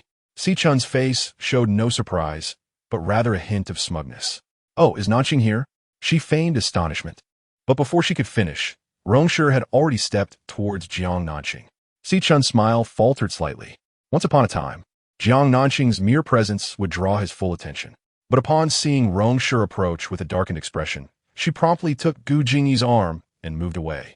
Clearly rejecting any interaction, Rong Shi halted in his tracks, his handsome face darkening even further, a surge of jealousy igniting fiercely within him. Xiao Chun observed the unfolding scene, quickly adopting a demeanor of feigned concern. "Sure, is Nanxing upset? I shall go explain to her." "No need," Rong Shi retorted coldly. "Really, is it unnecessary? I'm worried she'll misunderstand us again." "Perhaps I should. I said no need," he insisted, his brow furrowing as he emphasized his point. "Why should there be an explanation? He is honest and upright. What is there to clarify? Besides, is she not with Gu Jingyi now?" She hastily moved out, clearly for him. "Don't think I'm unaware." Detecting the tension in Rong Shi's words, Xiao Chun feigned reluctance, replying, "Very well." Observing the intertwined hands of Jiang Nanxing and Gu Jingyi, Xiao Chun felt a surge of delight. Such a splendid opportunity for sowing discord would not be overlooked. However, recently, it seemed that Nanxing had been growing closer to Ai. Each time she encountered Nanxing, Ai was invariably present as well. "Ai, where are you going?" "Wait for me." Before she could finish her sentence, Rong Shi abruptly turned and strode towards the beverage area. How annoying. He craved a drink. While the wedding festivities were in full swing, Jiang Nanxing found solace alone on a serene balcony, although she had resolved not to love certain individuals any longer. Witnessing him being affectionate with another woman remained a torment for her. Thus, out of sight was indeed out of mind. Yet soon, Gu Jingyi arrived on the balcony, bearing 2 glasses of juice. "Ai, what brings you here?" Gu Jingyi inquired softly, handing her one of the glasses. "It was a bit noisy inside, so I stepped out for some fresh air," she replied, taking a sip of the juice and fabricating a casual excuse. "Are you unhappy?" he asked, standing before her, gazing deeply into her eyes. "Not at all," she vehemently denied. However, under his penetrating gaze, her facade began to crumble. She quickly turned her head away, striving to muster a smile. "I truly am fine. You needn't worry." Seeing her forced smile, Gu Jingyi felt a pang of compassion. "If you wish to leave early, I'm not going," she suddenly exclaimed, her reaction quite intense. He regarded her with a profound look. She held her head high, defiantly asserting, "I am not afraid of them. Why should I be the one to leave first?" Gu Jingyi couldn't help but chuckle. "What are you laughing at?" she retorted, irritable. "Silly girl." He refrained from saying more, instead affectionately ruffling her hair. Though she claimed to be indifferent, every reaction and action of hers vividly revealed her deep affection for Rong Shi, a love so profound and intense. "Don't move." Suddenly, she fixated on his forehead, attempting to change the subject. "What's wrong? It's a bit dirty. Let me help you clean it," she said, one hand resting on his shoulder as the other reached for his head. He was rather tall, necessitating that she rise onto her toes. Gu Jingyi remained still, gazing tenderly at the petite girl before him. "Lower your head," she playfully scolded. "Honestly, why grow so tall for no reason?" Gu Jingyi chuckled, his deep laughter warm and enchanting. At that moment, their posture, viewed from a certain angle, resembled Jiang Nanxing leaning in to kiss Gu Jingyi. In a public restroom, Jiang Nanxing finished washing her hands, shaking off the water as she headed outside. Suddenly, a familiar tall figure loomed before her. Before she could react, the man forcefully pushed her back into the restroom. "Ah," she gasped, instinctively looking up to meet a pair of fiery, furious eyes. It was Rong Shi. Jiang Nanxing froze, instinctively calling out to him, "What are you doing? This is the ladies' room." Rong Shi's face turned ashen, and her eyes were tinged with a hint of red. Without uttering a word, he pushed her into a stall. She stumbled, her back pressed against the cold wall, and in her fury, she shouted, "Rong Shi, are you insane? Are you blind or illiterate? I told you this is the ladies' room. Did you kiss him?" Her exasperated outburst was abruptly interrupted by his chilling question. "What?" She furrowed her brow, taken aback by his inquiry. "Did you kiss him?" He clenched his jaw, pinning her against the wall, leaning down to breathe coldly against her luscious lips. His voice and gaze were as frigid as the depths of winter, causing Jiang Nanxing to shudder involuntarily. It dawned on her that he must have witnessed the scene between her and Ah-E on the balcony. A bitter and desolate feeling welled up within her. In his eyes, was she truly such a morally bankrupt individual? Just because he was vile, did he presume that everyone else in the world was equally tainted? Knowing he had misunderstood her, she felt no inclination to clarify. After all, they were to divorce on Monday, and from that point on, their paths would diverge. What was there left to explain? So let it be. Let him remain in his delusion. A clean break would be a relief for both. Speak. His long fingers gripped her jaw tightly, his teeth gritted in unbridled fury. She laughed bitterly through her pain, her eyes reddened as she looked at him, nodding in reluctant admission. Yes, Chapter 71. I kiss you, it is only right. A wave of fervor surged towards her, overwhelming her unfinished words. Jiang Nanxing stared wide-eyed in disbelief at the handsome face so close to hers. What was he doing? They were on the verge of divorce. Yet he treated her this way. Was he truly that shameless? The pain from his crushing kiss jolted her back to reality. Her almond-shaped eyes wide with shock and rage. She pushed against his chest with all her might, attempting to resist, but the disparity in strength was insurmountable. No matter how hard she tried, she could not budge him. Let me go. Rong Shi, you bastard. She shouted in anger, yet as she opened her mouth, it provided him the opportunity to deepen his assault. He surged forward, claiming her with fervor. Jiang Nanxing found herself pinned against the wall, kissed with an intensity that was both fierce and unyielding. Their lips interlocked, breaths mingling in the confined space of the stall, the temperature rising sharply. Rong Shi was aware that he had lost control. However, he had no intention of stopping, nor could he. He had always been powerless against her. She was too soft, too fragrant. Every time he touched her, his self-control crumbled. Jiang Nanxing felt weak under his kiss, on the verge of suffocation. Had he not restrained her waist, she would have surely collapsed to the ground from sheer exhaustion. She was furious, yet utterly at a loss against his domineering force. After a long while, he finally showed her mercy and let her go. However, her lips were already bruised and numb from his relentless torment. With a sharp slap, Jiang Nanxing struck Rong Shi across the face, the sound reverberating throughout the restroom. Both glared at each other, the atmosphere thick with tension and hostility. You scoundrel, Rong Shi. Jiang Nanxing's face flushed with rage and embarrassment, leaving her unable to discern which emotion dominated her. What makes you think I'm a scoundrel?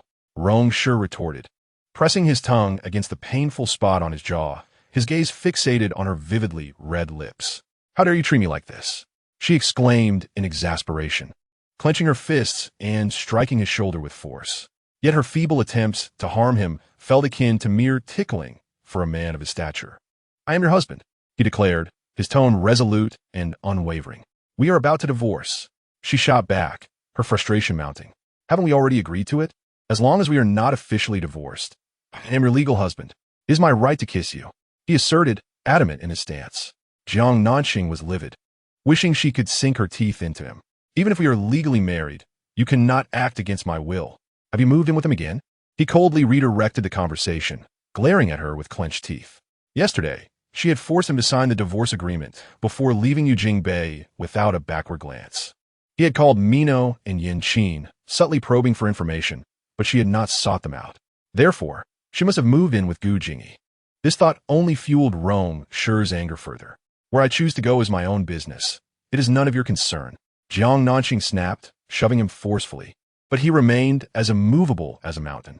Jiang Nanxing, do not forget your position. He leaned down, breathing coldly against her lips. You are still Mrs. Rong. Even if you disregard your own reputation, you should be mindful of the Rong family's honor. She was taken aback, the weight of his words leaving her unsure whether to be furious or amused. What have I done to disregard the Rong family's honor? You and Gu Jingyi, Rong Xiao, you are truly fabricating accusations. She retorted, her neck arched defiantly as she shouted at him. What about it?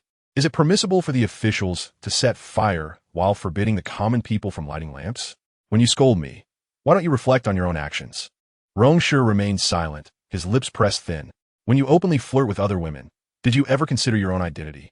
As the president of the Rong family, when you parade around with your ex-lover, did you ever think about the Rong family's reputation? Furthermore, when you repeatedly abandoned me for her, did you ever consider my feelings? Each word dripped with her deep-seated resentment and grievance. Rong Shi had no response. Seeing his silence, She let out a cold laugh. What?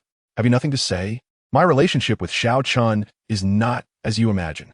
He furrowed his brow in frustration, attempting to defend himself, yet ultimately realized that he was utterly incapable of doing so. It was an undeniable truth that he owed a debt to Si Chun.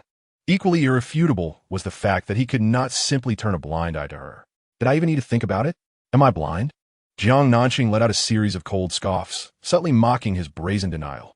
Nanxing leave, not wishing to engage in further entanglement. She seized a moment when he was unprepared and forcefully pushed him away. Without granting him a chance to respond, she swiftly lifted her skirt and fled the restroom. Observing the almost frantic retreat of the petite woman, Rong Shi felt a tumult of emotions, neither hatred nor anger. Did she truly despise him to such an extent?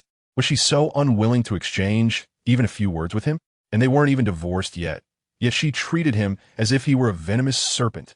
What would happen if they actually separated? Would she then cut all ties with him? Was rekindling her old flame with Gu Jingyi worth such callousness towards him? As Rong Shi simmered with resentment, she strode out of the public restroom, her footsteps heavy with indignation. After his steps faded away, the door of the adjacent stall creaked open slowly.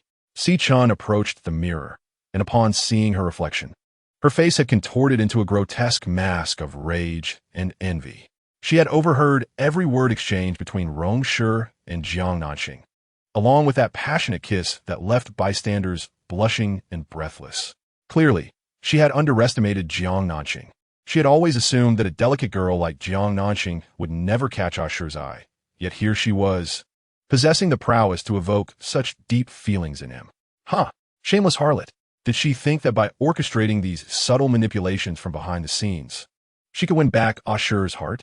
Not a chance. She would never allow that to happen. As the wedding approached its conclusion and entered the dancing segment, the first dance belonged to the bride and groom. With the final note resonating, applause erupted, showering them with blessings. The second song invited guests to join in. A large, well-defined hand extended towards Jiang Nanxing. Taken aback, she turned to gaze at the hand's owner. Gu Jingyi stood before her, his eyes filled with warmth and affection, adorned with a gentle smile. What is it? She blinked, her wide eyes reflecting a charming innocence. Beautiful princess, may I have the honor of dancing with you? Gu Jingyi stood with poise, extending his right hand, palm up, while the other rested behind his back. He bowed slightly, asking with utmost politeness, a true gentleman. Are you out of your mind? Jiang Nanxing flushed, instinctively refusing. Yet, in the next moment, he grasped her hand, gently pulling her into the dance floor. Jiang Nanxing gasped, nearly stepping on his foot in her flustered state. Gu Jingyi's lips curled into a slight smile, releasing a couple of low, amused chuckles. At that moment, other guests began to join in. Don't be foolish. I haven't danced in ages. Jiang Nanxing's brows knitted together in a flurry of anxiety, worried about making a fool of herself. Do not fear, you can do it. Just relax and follow my lead, Gu Jingyi said with a tender smile, encouraging her gently. His dancing skills were exceptional as he guided her through steps and spins, allowing her to unwind in the briefest of moments. Soon, the two became the center of attention in the room, with other guests instinctively stepping aside to grant them ample space. Under the dazzling lights, Jiang Nanxing, adorned in a celestial blue gown, resembled a fairy descending from the heavens, gracefully dancing to the music under Gu Jingyi's guidance. All eyes were irresistibly drawn to her radiant beauty. Among the crowd, a pair of envious eyes remained fixated on her, burning with intensity. 2 minutes earlier, Shall we dance? At the moment the second waltz began, Si Chun, her face illuminated with a sweet smile, gazed at Rong Shi with hope-filled eyes, making a delicate plea. Not interested, Rong Shi replied coolly, uttering just 3 words. Si Chun's smile faltered, disappointment evident in her expression. Just then, 2 familiar figures appeared on the dance floor, causing Rong Shi's handsome face to darken. Let us go. He suddenly grasped Si Chun's arm, pulling her into the dance floor. She? Si Chun's eyes sparkled with surprise and joy. However, upon seeing Jiang Nanxing and Gu Jingyi in the dance circle, her initial delight was swiftly overshadowed by jealousy. So, he changed his mind because of Jiang Nanxing? Rong Shi's subsequent actions confirmed Si Chun's suspicions. He led Si Chun closer to Jiang Nanxing and Gu Jingyi while dancing. And then, with a swift twirl, he pushed Si Chun toward Gu Jingyi. In the same motion, He gently tugged Jiang Nanxing into his embrace. Caught off guard, Xiao Chun stumbled toward Gu Jingyi, who graciously caught her. Jiang Nanxing, on the other hand, was pulled directly into Rong Shi's arms. The partner swap was a success. Jiang Nanxing stared incredulously at the cold-faced man, a mix of shock and anger coursing through her. She was furious, yet under the watchful gaze of others. She dared not express her ire. You disregard my words, do you? Rong Shi tightened his grip around her waist, his words coldly articulated near her ear. Dancing with Gu Jingyi is one thing, but you dare to smile at him so sweetly. Is he dead? Let go of me. Jiang Nanxing furrowed her brows, seething with frustration. No way. Will you let go? No. He enunciated each word firmly. In a fit of rage, Jiang Nanxing suddenly lifted her foot and stomped down hard. The 10-centimeter stiletto heel struck his foot with force. Rong Shi winced in pain, involuntarily releasing her. Observing this, Gu Jingyi spun around, pushing Xiao Chun away and seamlessly drawing Jiang Nanxing back to him. Everyone to their respective partners. Just as Xiao Chun returned to Rong Shi's embrace, opened her mouth to speak, he again pushed her waist, sending her out once more. In this instance, Rong Shi directly seized Jiang Nanxing from Gu Jingyi's grasp. A wave of dizziness washed over her as she found herself once more in Rong Shi's embrace. Fortunately, the dim lighting allowed them to remain unnoticed amid the revelry of the dance. Rong Shi, have you lost your mind? Jiang Nanxing fumed, her eyes blazing with indignation as she glared at the childish and domineering man, her teeth clenched in a low growl beneath the music's cover. Rong Shi cast her a cold glance, pulling her further from Gu Jingyi's reach. As the distance from Gu Jingyi increased, an enraged Jiang Nanxing attempted to employ the same tactic again. However, the man, having learned from his previous encounter, was prepared. Her raised foot missed its target. Do you truly believe I would fall for the same trick twice? He breathed into her ear, his voice low and magnetic, laced with mockery and pride. Jiang Nanxing seethed. This scoundrel, not only did he dare to bully her, but he also had the audacity to mock her. In a fit of rage, she swiftly raised her knee, aiming for the man's most vulnerable spot. In a split second, he seized her leg, narrowly averting disaster. Rong Shi broke into a cold sweat, his expression a mixture of anger and disbelief as he glared at her. You little fiend, are you not afraid of injuring me? Injuring you is of no concern to me. After all, it won't be me who suffers the consequences. She retorted sharply. Rong Shi could hardly believe her words. When had her heart become so ruthless? Had he not reacted swiftly, an ambulance might have been necessary by now. Seizing the moment of his stunned surprise, she pushed him away with determination, extricating herself from his hold. Observing this, Gu Jingyi instinctively moved to catch Xiao Chun, who was propelled towards Rong Shi. Yet, Rong Shi, momentarily taken aback, instinctively reached to reclaim Jiang Nanxing, completely disregarding Xiao Chun.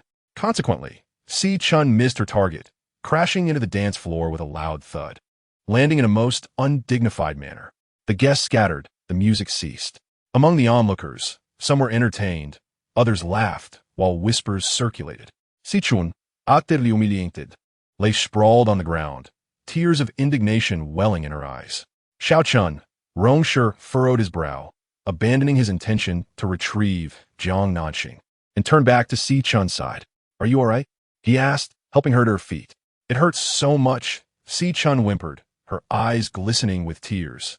Her knees and elbows were scraped, bleeding slightly. Rong Shi glanced toward Jiang Nanxing, who stood amidst the crowd, returning his gaze with indifference. Rong Shi ground his teeth in frustration. Ah, sure, my foot hurts so badly. Xiao Chun's pitiful sobs drew his attention back. Without hesitation, Rong Shi lifted Xiao Chun into his arms and swiftly departed. At that moment, as he cradled her, Jiang Nanxing turned and walked away.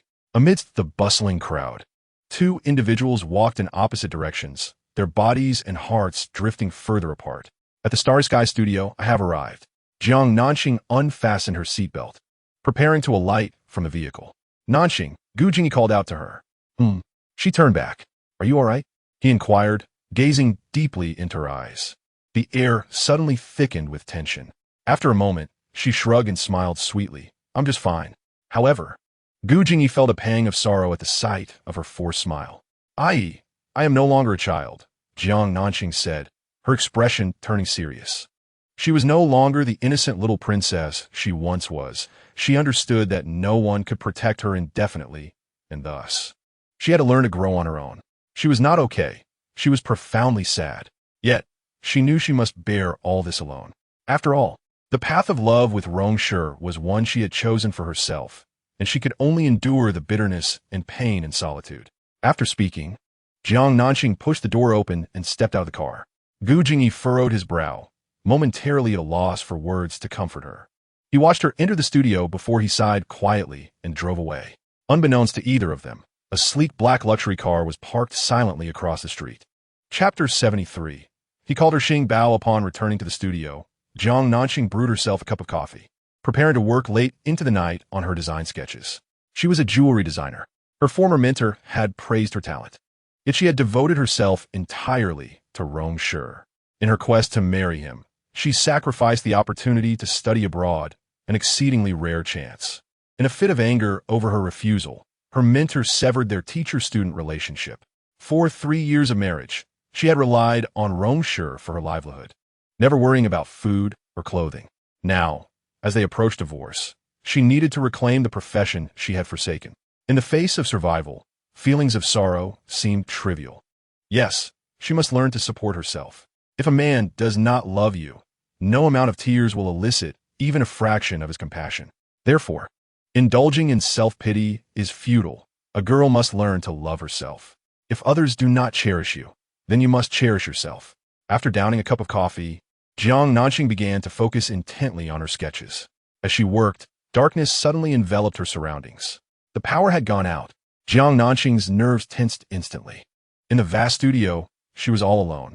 Fear of the dark flooded her heart, cold sweat creeping down her spine. She sat frozen in her chair, vigilantly scanning the pitch-black surroundings, her mind involuntarily conjuring various terrifying images.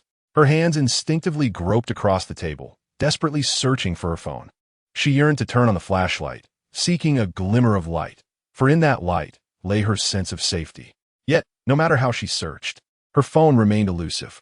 The surrounding darkness amplified her inner terror indefinitely. The darkness loomed like an immense net, concealing terrifying entities poised to emerge and devour her without warning.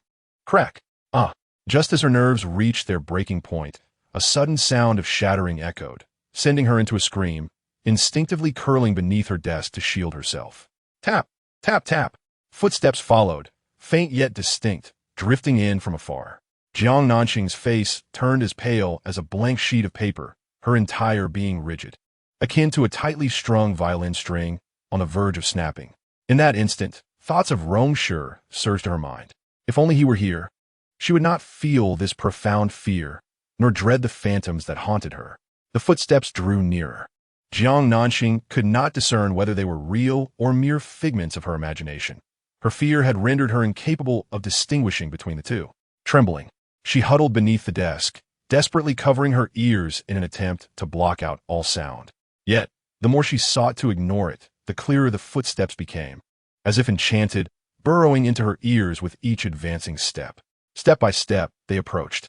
Suddenly, a hand grasped her arm. She screamed, eyes shut tight, frantically flailing her arms in rejection of any proximity from others or anything. It's me, it's me.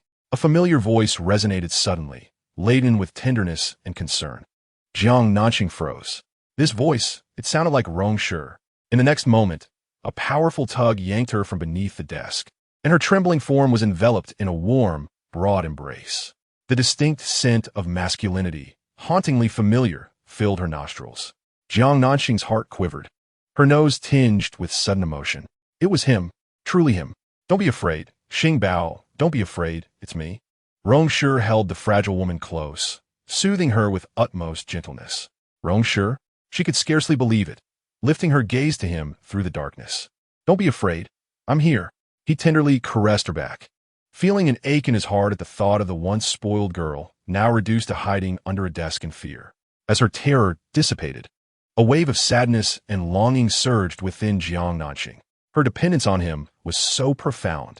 In moments of fear or danger, the first person she thought of was still him. How could she possibly detach herself from him? Wait, what did you call me? She gazed at his blurred outline, her expression dazed, like a deer lost in a forest. Seeing Bao, his voice was unprecedentedly gentle, like a spring breeze that caressed her soul. A flutter coursed through her heart, a sensation not meant to be felt. Hearing him call her that awakened a sense of nostalgia, flooding her with unrestrained sorrow. He had indeed called her star treasure before, but that was a long, long time ago. Back then, they were both young. He and Xiao Chun had yet to fall in love, and she and Gu Jingyi had not been mistakenly paired together. At that time, they were childhood sweethearts, innocent and untainted, universally acknowledged as a golden couple. Unfortunately, as time passed, the beauty of those moments faded into oblivion. The past was too painful to revisit, and Jiang Nanxing hastily pulled her wandering thoughts back. "How did you get in?" she asked, her brows knitting together as she lifted her gaze to him. She distinctly remembered locking the door. "The window," Rong Shi replied succinctly, tenderly kissing her dampened eyes. "You," she gasped. So that sound she heard earlier was not a figment of her imagination. It was indeed the sound of him breaking in through the window. "You're afraid of ghosts," he stated, knowing her fear of darkness. After knocking without an answer, he had no choice but to enter through the window in desperation. Jiang Nanxing realized something and reached out to touch his arm. Where her fingers brushed his left elbow, she felt a sticky warmth and caught a faint scent of blood. "You're bleeding," she exclaimed, her heart tightening instantly. "It's nothing," he replied nonchalantly, shaking his head.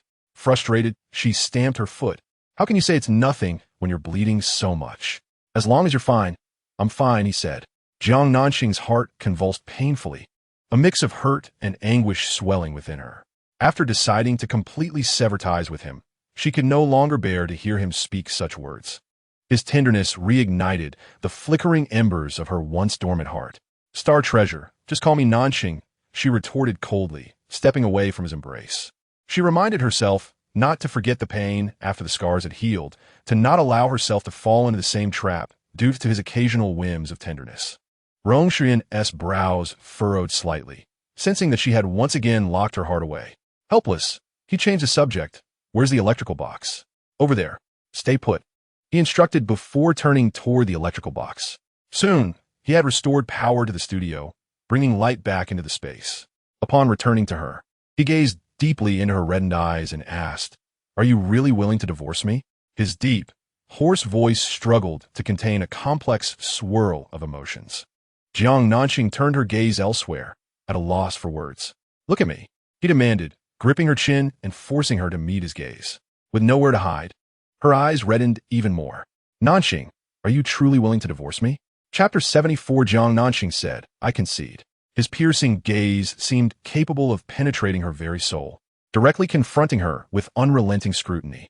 Jiang Nanxing felt her heart wrench in agony. No, she thought. She couldn't bear it. But what choice did she have? Even though her heart was filled with countless regrets, she could not convince herself to allow him to harbor another woman in his heart. In matters of the heart, she cannot tolerate even a speck of sand. She may overlook his past affections for Xiao Chun, yet she will not permit Xiao Chun to intrude upon their marriage and future. She yearns to escape the shadow cast by Xiao Chun. Nanxing, willing to let go. He sought to engage her with emotion and reason, only to be abruptly halted by her chilling two-word response. The expression on Rong Shi's face gradually darkened. When the words "let go" escaped Jiang Nanxing's lips, her heart bled profusely. It hurt deeply, yet she understood that, at this juncture, she must sever ties. Approaching the shelf, she retrieved a medical kit, removing his coat in the process. His sleeve was stained with blood, and his elbow bore a glass wound. "Ah, sure, let us part amicably," she gently remarked while tending to his injuries. Rong Shi's brow tightened in anguish. Jiang Nanxing meticulously bandaged his wounds. A bittersweet smile gracing her lips as she softly stated, "I know how significant Xiao Chun is to you, hence I concede. Can we refrain from constantly invoking Xiao Chun? This is a matter between us." A surge of unnameable anger welled up within him, his handsome face darkening ominously. He truly could not comprehend. His past with Xiao Chun was just that, past. Their relationship was innocent and clear. Why could she not let it go? The issues between us exist because of her. Jiang Nanxing, who had been half squatting, suddenly rose, her expression icy as she argued her case. "Is there no trace of Gu Jingyi in this?" He scoffed. a hint of jealousy creeping into his tone unbeknownst to him. She suddenly felt utterly powerless. Dare you assert he did not intervene between us? He seethed, his heart aflame with jealousy. You are absolutely right, she retorted with a bitter smile, nodding as she declared, since you have an old flame and I have an ex. Let's part ways early and seek our own happiness. Jiang Nanxing, he thundered, his face a stormy shade of anger. You may leave. I am weary. She despondently slumped her shoulders, gesturing to the door, issuing a dismissal. Her words of parting and seeking happiness. Was she truly resolved to be with Gu Jing-yi? Even before their separation, had she already found a replacement? Rong Shi suddenly found the situation rather disheartening. Consumed with rage, he stormed out. Bang! The sound of the door slamming echoed like a fist striking her heart. The night breeze brushed against her, bringing a chill to her face. Jiang Nanxing instinctively raised a hand to wipe away the tears, only to realize she was already weeping profusely. At the 0-point bar, Come, ladies, let us toast to freedom. Cheers erupted amidst the deafening music as Mino and Yanqing raised their glasses to celebrate Jiang Nanxing's impending return to singlehood. Jiang Nanxing lifted a glass of plain water. Tomorrow you will be single again. Are you not going to drink a toast? Mino arched an eyebrow. Tomorrow is Monday, the day when Jiang Nanxing and Rong Shi have agreed to part ways. For the past couple of days, I have been feeling a bit unwell, merely sipping water. Jiang Nanxing furrows her brow and shakes her head, not out of reluctance, but genuinely feeling unwell. Very well. Minuo does not press the matter. She clinks glasses with Yanqing, and they both drink heartily. Setting down her glass, Minuo gazes intently at her weary friend, her expression serious as she asks one last time, Are you truly resolute in this decision? Yes, Jiang Nanxing nods. Her voice may be soft, yet resonates with unwavering conviction. Minuo and Yanqing exchange glances, both relieved. All right, Minuo nods, placing a reassuring hand on Jiang Nanxing's shoulder, boldly proclaiming, Since you have made up your mind, my dear sister, I shall support you. Indeed, it is rare to find a three-legged frog, but two-legged men are abundant. Yanqing concurs, affirming that it was high time for Jiang Nanxing to sever the ties of affection. As longtime confidants, Minuo and Yanqing have never quite approved of Jiang Nanxing's deep affection for Rong Shi. The deeper the love, the greater the hurt, a truth that cannot be denied. Although Jiang Nanxing's demeanor is resolute, the sorrow and pain reflected in her eyes betray her true feelings. Minuo, with a glint of mischief, wraps her arm around her friend's shoulders and teases, Starbow. As the saying goes, the best way to forget a past relationship is to embark on a new one. I have plenty of charming young men at my disposal. Shall we invite one? As a celebrity agent, she is never short of quality suitors. While these young men may not possess the illustrious background of Rong Shi, their youth is a refreshing quality. Stop it, I haven't even divorced yet, Jiang Nanxing chuckles, bemused yet exasperated. Yanqing's eyes light up, suddenly recalling something. Hey, no, haven't you recently met a charming young man? Why not bring him out to liven things up? Only through merriment can one dispel the shadows of sorrow. That fellow is a lunatic, best not provoke him, Minuo exclaims, alarmed, shaking her head vigorously in refusal. What era are we in that someone still harbors the belief that intimacy must entail responsibility, especially with a boy several years her junior? How terrifying! However, as fate would have it, just as Minuo finishes her remark, she catches sight of a familiar figure. Oh no! Minuo gasps, instinctively bending down to hide beneath the couch. But in the next moment, a large hand grips her collar, accompanied by a menacing voice that whispers in her ear. Trying to escape? Jiang Nanxing and Yanqing lift their eyes to behold several sun-kissed, handsome young men, their physiques rivaling that of supermodels. Minuo glares at the young man who has seized her collar. These are my sisters. Show me some respect, all right? Greetings, esteemed sisters. I am Xiao Chun, Minuo's boyfriend. It is a pleasure to meet you. Xiao Chun releases his hold, offering a disarming smile to Jiang Nanxing and Yanqing. Minuo protests, Oh please, what nonsense are you spouting, boyfriend? But her words are abruptly silenced as Xiao Chun covers her mouth. Jiang Nanxing and Yanqing exchange bewildered glances. What on earth is happening? What are you all standing around for? Sit down and join the sisters for a drink, Xiao Chun exclaimed, tightening his embrace around Mino as he called out to his companions. All right, big brother, Several young men promptly obeyed, taking seats beside Jiang Nanxing and Yin Qin. They glanced at Mino, who was forcibly held by Xiao Chun, and she responded with a wry smile. Despite the presence of the enthusiastic young men, Jiang Nanxing found herself lacking in interest. After a brief period, she excused herself to the restroom. However, upon exiting, she was met face-to-face with a familiar figure. Chapter 75. Hexin Sikhen. It was Sikhen. Coldly observing Sikhen as she approached, Jiang Nanxing silently cursed her fate. What an unfortunate encounter. Sikhen wore a smug and arrogant smile, resembling a venomous snake slithering closer to Jiang Nanxing with each step. Instantly, Jiang Nanxing felt her defenses rise. Her distaste for Sikhen had reached a point where merely seeing her provoked an instinctive reaction. In the long corridor, they approached one another. What a coincidence. Are you here to celebrate as well? Sikhen mocked, her tone dripping with insincerity as she scrutinized Jiang Nanxing's expressionless face. The implication behind her words was clear to both of them. Feigning ignorance, Jiang Nanxing treated her as if she were invisible. Jiang Nanxing, do you avoid me at the sight of my presence? How terrified you must be. At the moment they brushed past each other, Sichen's smile grew more triumphant. Laden with provocation, Jiang Nanxing halted. There was a limit to her patience. Terrified? Huh. How could she even consider herself worthy of such regard? She simply found Sikhen unworthy of her attention. If Sikhen perceived her disdain as fear, Jiang Nanxing felt compelled to correct this misapprehension. Turning around, she fixed Sikhen with a cold glare. Imagining things is a sickness that needs to be treated. You needn't be so sharp, I mean no harm. I merely wish to express my gratitude. Sikhen feigned innocence, yet her words were laced with venom. Thank you for finally allowing me to be with Ashur. Miss C, you overestimate yourself. Jiang Nanxing raised an eyebrow, her eyes betraying her sarcasm. Sikhen dismissed her mockery, continuing, rest assured, regarding the alimony, I will ensure Ashur provides you with a little extra. Her tone was brazen, as if the Rong family were entirely under her control. Shall I then express my gratitude for your generosity? Jiang Nanxing smiled. No need to be polite.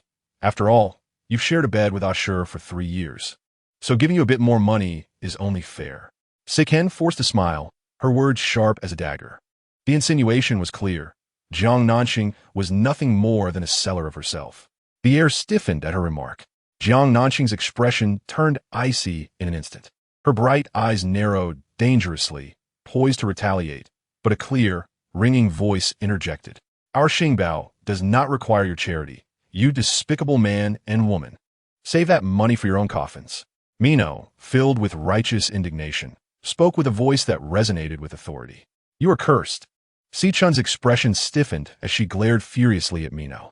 Mino and Yin Qin hastened their steps, positioning themselves alongside Jiang Nanxing. The trio of close friends, united against a common foe, coldly regarded Sichun with disdain. Even the usually gentle Yin Qin could not contain her fury, exclaiming, You are mistaken, Si. It is not Rong Shi who has slept with our Xingbao. Rather, it is our Xingbao who has taken him to bed. Now that she has grown weary of him, she has chosen to cast him aside. Sichun's complexion turned a ghastly shade as she found herself at a loss for words. Miss Si, you are relishing the company of a discarded trinket. Yet you flaunt it as if it were a treasure. Perhaps you ought to refrain from parading your ignorance, lest you become the subject of ridicule. Mino, known for her assertive nature, was particularly scathing in her remarks. You dare to call Ashur a discarded item? Sichun's eyes widened in shock and rage. What else would you call someone who has been with our Xingbao, if not secondhand? Mino retorted coldly, relishing the exchange. With your kind of character, you are only worthy of what our Xingbao has left behind. Sichun's eyes glistened with unshed tears, her expression one of profound grievance. Mino rolled her eyes and bluntly dismissed her, saying, Sichun, spare us the theatrics. We know you all too well. Who are you trying to fool with that pitiful facade? Exactly. Do you think we are as blind as that scoundrel Rong Shi, incapable of seeing through your true nature? Yin Qin added, seething with anger, even involving Rong Shi in her disdain. Sichun bit her lip, seemingly unable to bear the weight of their words. She retreated 2 steps, her voice thick with emotion as she stammered, You are merely ganging up on me because there are more of you. Jiang Nanxing stepped forward, a sneer playing at the corners of her lips. Bullying you? Huh, you think you are worthy of such attention? Her disdain was palpable with every word. Si Chun's gaze drifted behind Jiang Nanxing, and seizing her moment, she stepped closer, lowering her voice to a menacing whisper. Jiang Nanxing, no matter how elevated you believe yourself to be, in Ashur's heart, there is only room for me. I assure you, once I am wed into the Rong family, my first act will be to eliminate that old relic. With a resounding slap, Jiang Nanxing struck Si Chun across the face. Si Chun cried out, crashing against the nearby wall, her forehead bleeding. At that moment, a shocked exclamation rang out. Xiao Chun, a tall figure rushed forward, lifting Si Chun with a look of acute concern etched in his features. Ashur's expression darkened, radiating an icy fury. Si Chun, overwhelmed, began to weep, her cries filled with sorrow. Jiang Nanxing observed the heroic figure who had suddenly appeared to rescue Si Chun. She wanted to laugh, but found herself unable to do so. It dawned on her what Si Chun had meant by her earlier remark about celebrating. It seemed that he and Si Chun were indeed in the midst of a celebration, one that heralded his impending freedom and the culmination of their tumultuous relationship. Thus, the words of a man are but deceitful whispers. Who believes him shall be the one to lose. He professes a desire to avoid divorce. Is this truly indicative of his commitment? The atmosphere thickens, electric with tension. Tears brimmed in Si Chun's eyes as she gazed pitifully at Rong Shi, her sorrow evoking deep sympathy. Ashur, I am truly sorry. I did not intend to provoke Nanxing. It was merely a chance encounter, and I wished to greet her, unaware of the profound animosity she harbored towards me. Her words subtly alluded to the intentional humiliation orchestrated by Jiang Nanxing and her companions. In a fit of rage, Minua erupted, pointing a finger accusingly at Si Chun. Listen here, Si. What do you mean by claiming we harbor animosity towards you? If you hadn't shamelessly sought attention in front of Xing Bao, we would have no inclination to engage with you. Sure, I did not. I truly did not. Si Chun protested, shaking her head fervently, tears spilling forth. I understand. Do not fret, Rong Shi consoled, gently patting Si Chun's back while casting a cold glare at Minua, a look laden with warning. A profound melancholy enveloped Jiang Nanxing. He claimed to understand, This implied he believed Si Chun. Indeed, in his heart, Si Chun was pure and innocent. How could he possibly perceive his beloved as a duplicitous white lotus? Nanxing, I know you dislike me, yet I have already apologized. Why must you continue to treat me this way? My only fault lies in my love for Ashur. Si Chun lamented, portraying herself as the victim. Oh, my temper. Minua seethed, rolling up her sleeves, poised to strike. Do you even have any shame left? Ashi, save me. Si Chun shrieked, retreating behind Rong Shi. What do you intend to do? Rong Shi barked, his brows furrowed in anger as he faced Minua. Seeing him shield Si Chun, Minua felt a surge of indignation for her friend and could barely contain her fury. I swear. Suddenly, Jiang Nanxing shouted, silencing the heir. Minua, ready to charge, halted, glancing back at her pale-faced friend with concern. Jiang Nanxing pulled Minua back, stepping forward to cast a cool gaze at the man, sheltering another woman behind him, a bitter smile twisting his lips. Master Rome, tend to your dog. Do not allow her to bark at me again, for the next time, it will not merely result in a slap, she declared, each word sharp as a blade. Rong Shi's expression darkened, fury boiling within. Jiang Nanxing, birds of a feather flocked together. Look at what you have become. Previously indifferent to her two friends, he now felt an even deeper disdain. How dare they refer to him as secondhand? How could they assert that Jiang Nanxing's insistence on divorce stemmed from boredom with him? Such words were audaciously spoken. Rong Shi felt his dignity had been challenged like never before, his anger surging uncontrollably. Jiang Nanxing, consumed by rage, could only laugh bitterly, her laughter devoid of warmth. Undeniably, throughout the 3 years of their marriage, he treated her exceptionally well. Yet this kindness was akin to a fragile bubble, illusory and delicate, easily burst. In the absence of Si Chun, he pampered and cared for her. For instance, during a blackout at the studio last night, aware of her fear of darkness, he even resorted to shattering glass with his elbow. However, whenever Si Chun was present, his heart invariably leaned towards her. Ultimately, she resembled a spare tire, a fallback in his life. Might it be that Jiang Nanxing, gazing deeply into Rong Shi's eyes, smiled bittersweetly and uttered softly, I have always been this way. The unspoken implication being, you have never truly understood me. After voicing this, Jiang Nanxing turned to leave. Yan Qin hurriedly followed, a heart full of concern. While Mi Nuo shot an indignant glare at Rong Shi and Xiao Chun, departing with a parting shot. There's a final thought for you. A bitch deserves a dog. For eternity, at the Rong residence, Jiang Nanxing sat on the living room sofa, her mind adrift and her spirit unsettled. After leaving the bar at midnight, she chose not to return to Yujing Bay, instead heading straight to the Rong household. With her impending divorce from Rong Shi looming tomorrow, she wished to see her grandfather. Yet, he was asleep, and she could not bring herself to wake him. Suddenly, a hand came down heavily on her shoulder. She snapped back to reality, raising her eyes to the newcomer. Rong Shi, with a displeased furrow in her brow, asked, "What are you thinking about?" "I called you several times." "Nothing much. Just a bit tired and wanted to rest," Jiang Nanxing replied evasively. "What is up? I have 2 movie tickets here for you. Go see a film with my brother tomorrow," Rong Shi declared, plopping down beside Jiang Nanxing, her chin held high with pride as she thrust the tickets into her hand. With a slight frown, Jiang Nanxing examined the tickets before turning her gaze back to her sister-in-law. "What is the meaning of this?" Rong Shi felt a pang of insecurity under her scrutinizing gaze and feigned anger. "What do you mean? Why?" Jiang Nanxing inquired. "Haven't you always opposed my relationship with your brother? Why the sudden eagerness to play matchmaker?" Rong Shi's face flushed with embarrassment as she bit her lip, playfully retorting, "Because only if you two are happily together can I possibly be mine." She harbored feelings for Gu Jingyi. Thus, she had previously viewed Jiang Nanxing as a rival, which explained her unfriendliness. However, she had recently come to terms with the notion that as long as Jiang Nanxing and her brother were blissfully united, He would inevitably accept her. Together, a trace of sorrow flickered in Jiang Nanxing's eyes as she murmured almost to herself, "Unfortunately, we cannot be together anymore." Their marriage was riddled with wounds, terminally afflicted. At its end, it could never be mended. "What did you say?" Rong Shi, unable to hear her, pressed for clarity. "I regard as a brother," she replied. Yet Rong Shi's brow knitted in concern, acutely sensing something amiss. "Stop evading the topic. What is going on between you and my brother?" "Nothing." She shook her head. "Has Sibai Lian caused trouble once more?" Rong Shi harbored doubts, her delicate features clouding with displeasure. She appeared ready to champion her cause at a mere nod. Jiang Nanxing's heart fluttered painfully, a bittersweet sensation coursing through her, both distressing and heartwarming. Rong Shi's disdain for Xiao Chun soothed her wounded spirit. Drawing a deep breath, she suppressed the pangs within and expressed her heartfelt gratitude. "Rong Shi, thank you. Thank you for standing by my side.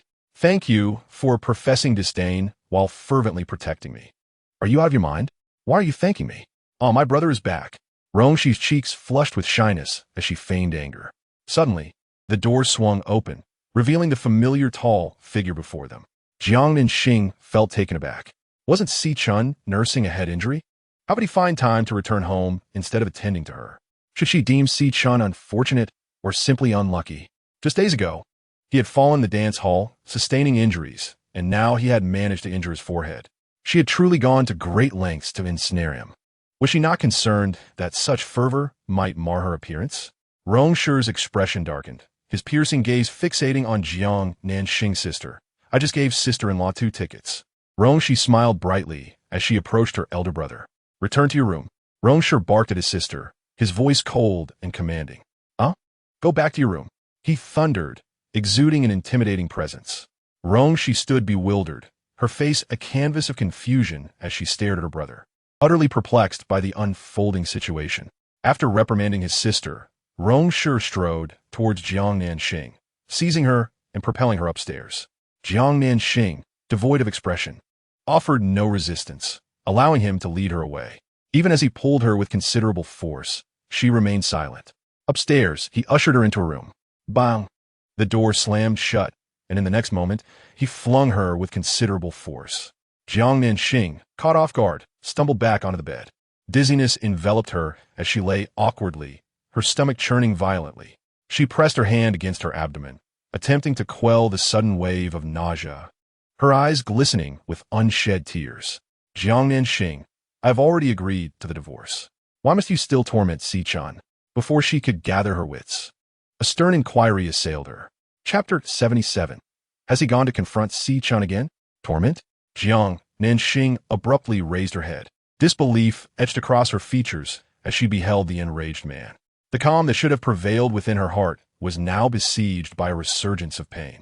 So, he had rushed back, not for her, but to defend Xiao Chun?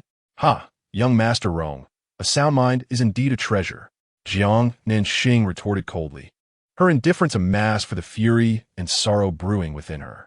Rong Shi's countenance was frosty, his gaze tumultuous and foreboding. Jiang Nanxing, the words spoken by your close friend, they echo your own sentiments, do they not? His dark eyes narrowed dangerously, coldly scrutinizing her, his voice laced with chilling anger. Jiang Nanxing furrowed her brow in silence. Am I merely secondhand? He advanced step by step towards her. Am I someone you have grown weary of? His inquiries were relentless, his towering figure brimming with hostility. She remained unresponsive. The more she withdrew into silence, the more his fury escalated, for to him, her quietude was a tacit admission. Rong Shi could hardly fathom that she dared to think so. Approaching the edge of the bed, he seized her chin, bending down to close the distance between their faces, exhaling frigid breath upon her lips, retorting without restraint. Jiang Nanxing, do you believe that after divorcing me, you will elevate your worth? In other words, post-divorce, you too will be but a second-hand item. His scornful tone dripped with humiliation. Jiang Nanxing's complexion paled. She had thought that deciding to cease loving him would render his words powerless. Yet, it turned out that the heart still felt pain. She chuckled, a faint mockery in her laughter. Rong Shi, are your ears selectively deaf? You heard every word that Nua uttered perfectly, yet you are entirely oblivious to what Xiao Chun has said? What did she say? Rong Shi released her chin, snorting coldly. Though she had no intention of arguing, Jiang Nanxing felt it unjust to be perpetually misinterpreted by him. Rising to her feet, she stood tall before the man, making every effort to maintain her dignity despite their height disparity. She expressed gratitude for my role in your union, and her recompense is that you should provide me with a greater alimony, as that is the payment for the 3 years I shared your bed. She claimed your heart has always belonged solely to her, and that you would never forsake her. She even mentioned that once she marries into the Rong family, her first act will be to eliminate your grandfather. Impossible. Rong Shi interrupted coldly. Xiao Chun is innocent and kind-hearted. She could never utter such words. His resolute tone revealed his unwavering faith in Xiao Chun. Jiang Nanxing smiled. The sweetness of her smile contrasted starkly with the pain in her heart. She wanted to scream, "To hell with this!" And therein lay the reason she refrained from explaining herself, for he would never believe a word she said. He would always place his faith in Xiao Chun. In his heart, Xiao Chun was pure, gentle, and compassionate, a delicate creature incapable of harming even an ant. Thus, those vicious words were twisted into fabrications she contrived to slander Xiao Chun. At this juncture in their marriage, enough was enough. Huh? Jiang Nanxing smirked, an involuntary cold laugh escaping her lips. What are you laughing at? Rong Shi seethed, feeling mocked. I concede, she declared. Rong Shi's brow furrowed deeply. I cannot compete with her. I concede, she uttered softly, her complexion wan, her smile desolate and grim. Rong Shi wished to assert that it was not so, but the conversation had escalated to such a point that he could no longer summon the courage to explain. After Jiang Nanxing spoke, she intended to leave, but suddenly felt a sharp pain in her lower abdomen. She furrowed her brows, pressed her abdomen, and drew in a sharp breath. Seeing her distressed expression, he quickly reached out to support her. What's wrong? Where do you feel unwell? However, she brushed his hand away, declaring coldly, I'm fine. I don't need your feigned concern. Each word dripped with indifference, a decisive rejection. Feigned concern? Was that how she perceived his care for her? Rong Shi's countenance darkened, a flicker of irritation crossing his face, feeling as though he had offered warmth only to be met with a frigid response. I'll sleep in the guest room. Don't forget, it's 9 o'clock tomorrow morning. Once the pain subsided, she coolly tossed out this remark before attempting to leave. Yet, Rong Shi turned and stormed out first, a chill emanating from him. Jiang Nanxing remained frozen in place. It wasn't until his figure faded from her sight that she stumbled back a step, collapsing onto the bed, a portrait of defeat. The facade of her strength crumbled before her eyes. Soon, the familiar sound of a car echoed, departing from the Rong residence. Jiang Nanxing sat in a daze, a bitter smile tugging at her lips, her vision gradually blurring into a haze. He must be going to find Xiao Chun. Xiao Chun had injured herself. He must be heartbroken and naturally would want to comfort her. Jiang Nanxing, let it go. Do not harbor any more illusions. He will never love you. Release him. And also release yourself. As Jiang Nanxing had anticipated, Rong Shi did not return that night. She remained on the window seat, sitting in silence throughout the night. She kept her gaze fixed on the front door, reminding herself not to hope. Yet no matter how hard she tried, her heart could not be tamed. When the first rays of sunlight filtered through, she rose, entering the bathroom like a soulless puppet. After a simple wash-up, she descended the stairs. "Girl, you're up." The elderly Mr. Rong was having breakfast and, upon seeing her, immediately waved at her with affection. Jiang Nanxing felt a pang in her heart. "Good morning, Grandpa." She forced herself to muster a sweet smile, striving to conceal her sorrow from him. After today, she would no longer be his granddaughter-in-law. Her choice to return to the Rome residence last night was to have one final glimpse of this elderly man who had shown her such kindness before the divorce. Even if she could still call him Grandpa in the future, it would carry a sense of illegitimacy. "Come, your Aunt Shui made your favorite youtiao. It's delightful," the old man said with a smile, his eyes filled with affection. "I'm not hungry, Grandpa." Jiang Nanxing approached the table, glancing at the nutritious breakfast spread. Devoid of appetite, a person is iron, and food is steel. How can you go without eating? The old man chided disapprovingly. Jiang Nanxing lowered her eyes, a bittersweet smile emerging, feeling increasingly heartbroken. In this household, it seemed that the only one who truly cared for her was this elderly man before her. In a moment of overwhelming emotion, she suddenly embraced her grandfather, exclaiming, "Grandpa, I love you." The old man was taken aback, his brow furrowing in confusion, concern glimmering in his eyes. "What is wrong, my dear?" "It's nothing. I just wanted to hug you." She released her grandfather, stood upright, shook her head, and beamed a sweet smile. Yet, the more she smiled with carefree lightness, the more unease settled in the old man's heart. "Star girl, I'm heading to the studio," Jiang Nanxing hastily said, fearing her grandfather's probing questions. The old man furrowed his brow deeply. At that moment, Aunt Shui emerged from the kitchen, presenting the packaged youtiao and soy milk to Jiang Nanxing. "Young lady, wait a moment, take this breakfast to the studio," she urged. However, before Aunt Shui could finish her sentence, Jiang Nanxing suddenly covered her mouth and dashed to the restroom. Chapter 78, Pregnant? What was once her favorite youtiao now nauseated her with its greasy scent, making her feel like vomiting. Having not consumed anything since last night, she leaned over the sink, but could not bring anything up, only dry heaving. Tears streamed down her face from the discomfort. After a while, she finally managed to compose herself. Splashing cold water on her face, she waited until her complexion was less pale before daring to exit the restroom. Yet, upon opening the door, she was met with two faces filled with concern. "Young lady, are you all right?" Aunt Shui asked anxiously, her expression somewhat peculiar. The old man stared at her intently, his eyes filled with expectation. "I'm fine," Jiang Nanxing replied, shaking her head. "Are you vomiting?" Aunt Shui inquired. "I might have caught a chill. My stomach feels a bit uncomfortable," Jiang Nanxing answered, secretly planning to visit the hospital after the divorce. She had been feeling unwell for the past few days and thought it prudent to get checked, lest she be afflicted by a serious illness. "Young lady," Aunt Shui suddenly leaned closer to Jiang Nanxing, whispering mysteriously, "Has your period arrived this month?" Jiang Nanxing was jolted. It was only then that she realized her menstrual cycle had been delayed for several days. "Just finished," she replied faintly. Though she appeared calm, a storm of anxiety raged within her. A delayed period and nausea. Could it be? No, it couldn't be. Heaven would not toy with her like this. She couldn't possibly be this unlucky. Jiang Nanxing fought to suppress the rising panic, continuously reassuring herself. Yet, the more she reassured herself, the more fear crept in. Is that so? Aunt Shui's disappointment was palpable as she glanced at the old man, whose once bright eyes now dimmed. Jiang Nanxing forced herself to lie, quickly changing the subject. "Grandfather, I have a meeting with a friend regarding work.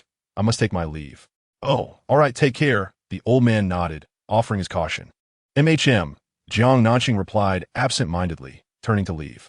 Perhaps her sudden movement was too hasty, or perhaps her sleepless night had taken a toll on her body, as she suddenly felt darkness envelop her before collapsing to the ground. "Young lady, star girl, hospital."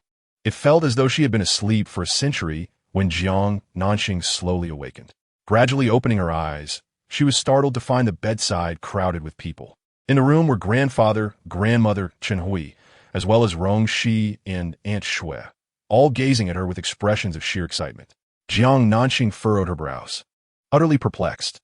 Grandfather, as she struggled to rise. The old man gently pressed down on her shoulder, preventing her from getting up. Oh, don't move. Be careful. My dear Xing, you mustn't stir about recklessly. His tone was reminiscent of one who regarded her as a fragile treasure. As Jiang Nanxing surveyed her surroundings, she realized she was in a hospital, her brow knitting tightly. What has happened to me? Chen Hui smirked, chiding, you careless girl, your pregnant sister-in-law. Before her mother could finish, the impatient Rong Shi exclaimed excitedly, you're pregnant. Jiang Nanxing froze, her face paling to a ghostly white in an instant. She stared in disbelief at the jubilant faces surrounding her, her heart sinking like a stone. This revelation was, without a doubt, a thunderbolt from the blue.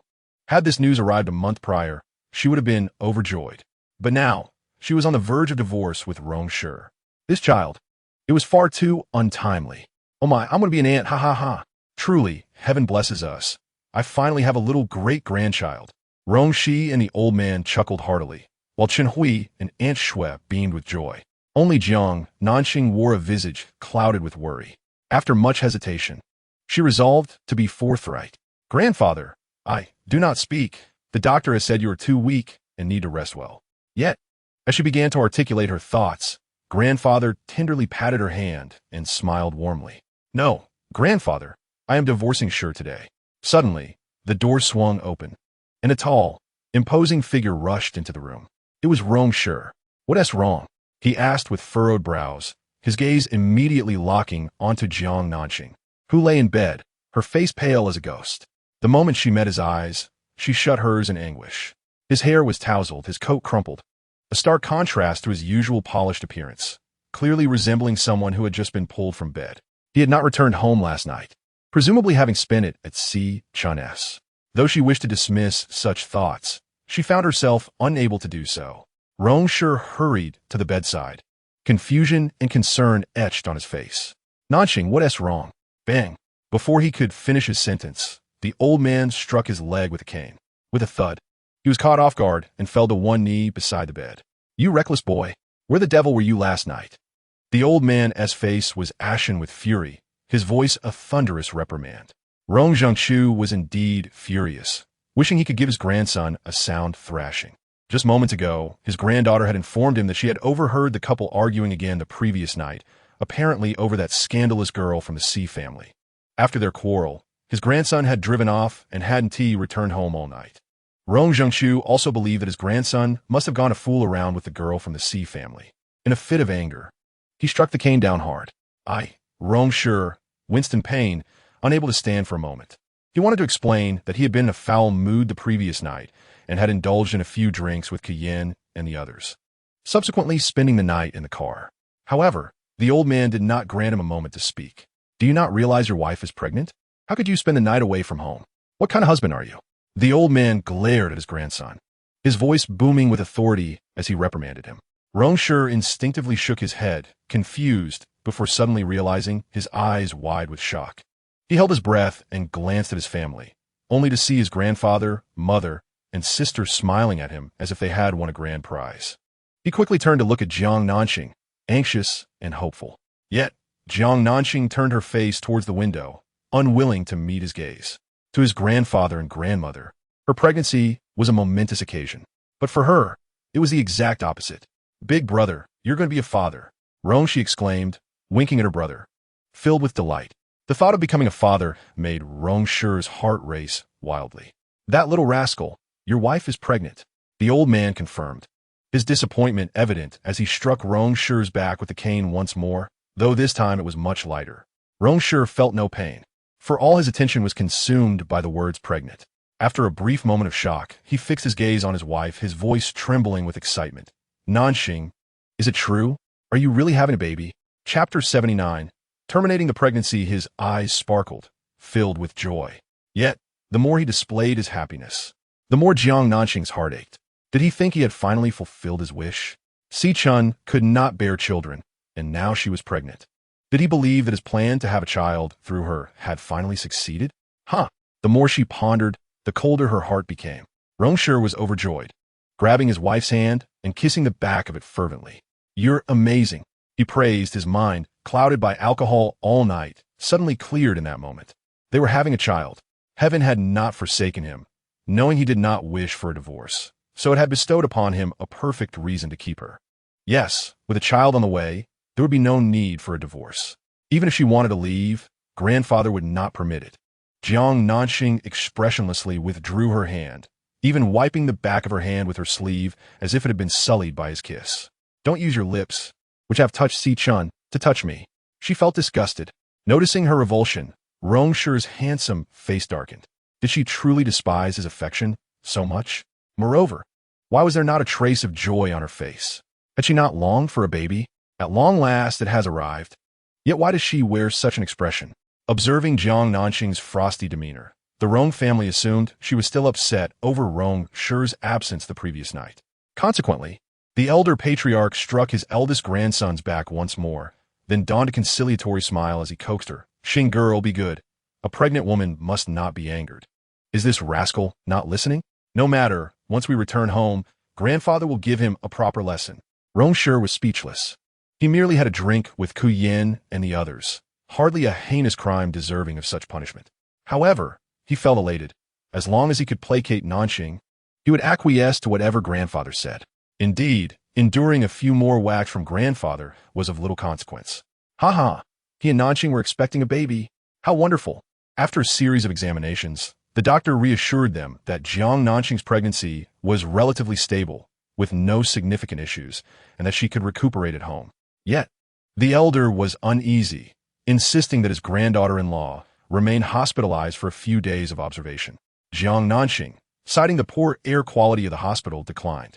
She wished to expedite the resolution of her marriage with Rong Shi. Only after the doctor repeatedly assured them that the fetus was perfectly healthy did the elder relent and allow them to return home. Jiang Nanxing initially intended to go back to Yujing Bay, but her grandfather vehemently opposed this.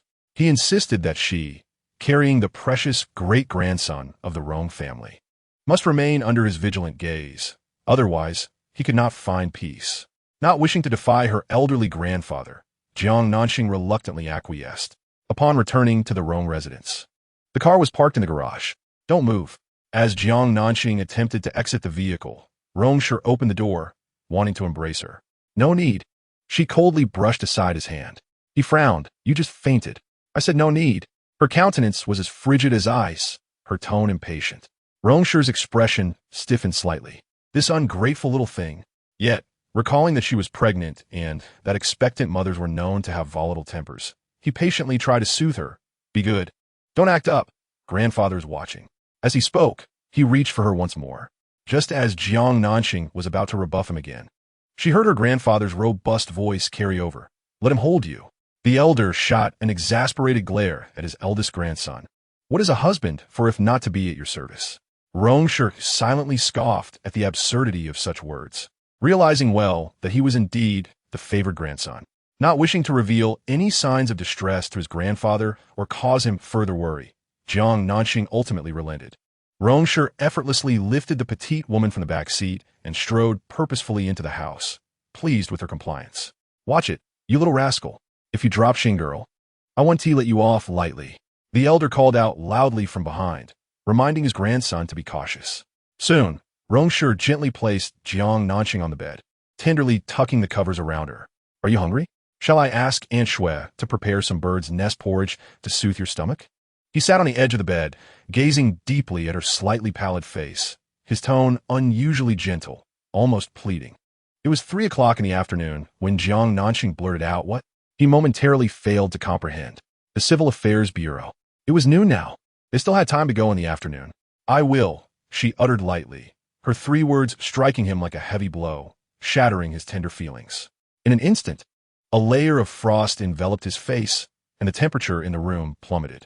After loving him for 10 years and sharing a bed for 3, she could discern his emotions even without his words or expressions. She knew he was furious. Yet, her own anger was compounded by profound sorrow, a sentiment he remained oblivious to. Such was the distinction between love and indifference. Jiang Nanxing slowly lifted her gaze, fearlessly meeting the man's darkened eyes, and calmly declared, "We agreed to divorce today." Divorce, divorce, divorce. Was that all that occupied her mind? Even now, carrying his child, she still contemplated separation? Had Gu Jingyi bewitched her? "Jiang Nanxing, you are pregnant." He glared at her coldly, his teeth clenched. The thought that her desire for divorce might stem from Gu Jingyi ignited a tumult of jealousy within him. He longed to unleash his fury, but feared it might frighten her, potentially jeopardizing the pregnancy. So he struggled to suppress his rage. "I will handle it," Jiang Nanxing said, her expression devoid of emotion. "Handle it?" Rong Shi's heart sank at her words. He furrowed his brow intensely. "How do you intend to handle it?" "I will terminate the pregnancy." "You dare." Chapter 80. Did Rong Shi truly wish to harm Jiang Nanxing? His anger flared, seeing her serious demeanor, devoid of jest. He rose abruptly, teeth gritted. "Jiang Nanxing, dare to harm my child and see what happens." He could hardly believe it, though she could be willful at times. Her nature was not cruel. How had she become so heartless? Was Gu Jingyi that significant to her? Was she willing to extinguish her own flesh and blood to escape with him? Rong Shi's heart twisted painfully, an agonizing throb. Jiang Nanxing, bewildered by his fury, responded, "Rong Shi, we are getting divorced. With your status, countless women would desire to bear your child. I only want this one."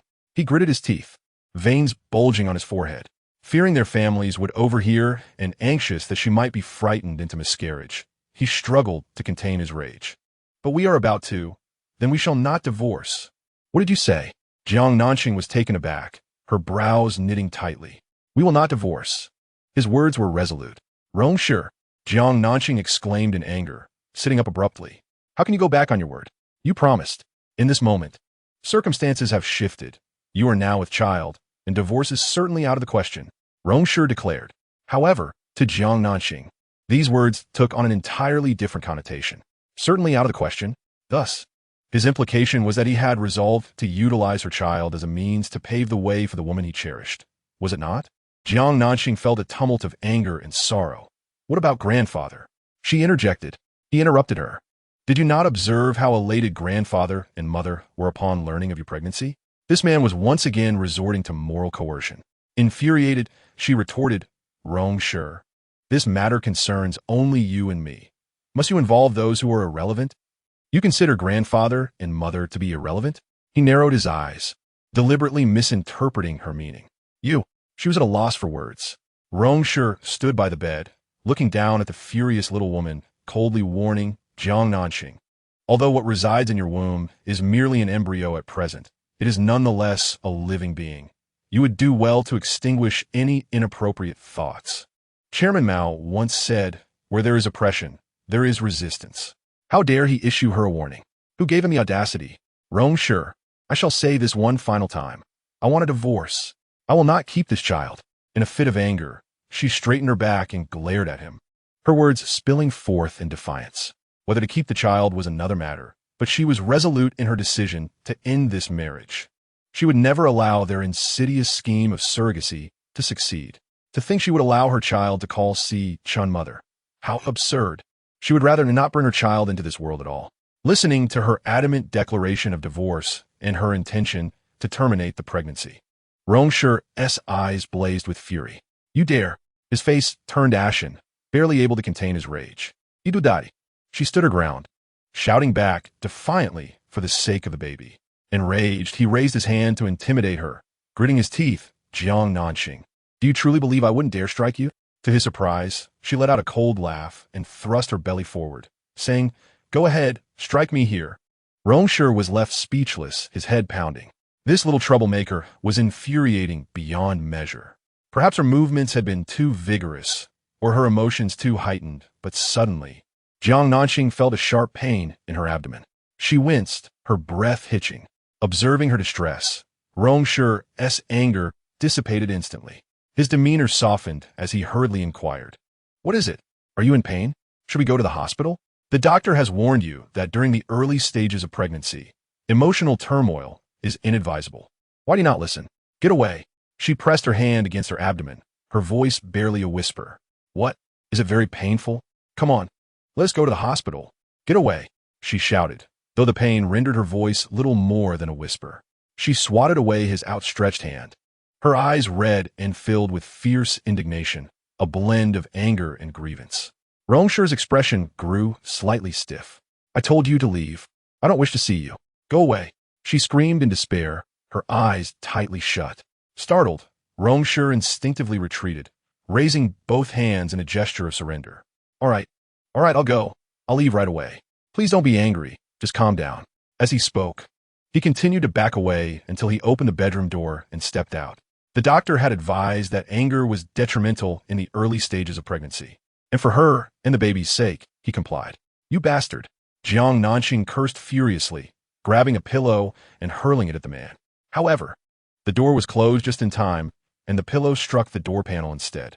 Jiang Nanxing dreamt of a vast plum orchard, where clusters of green plums hung heavily from the branches.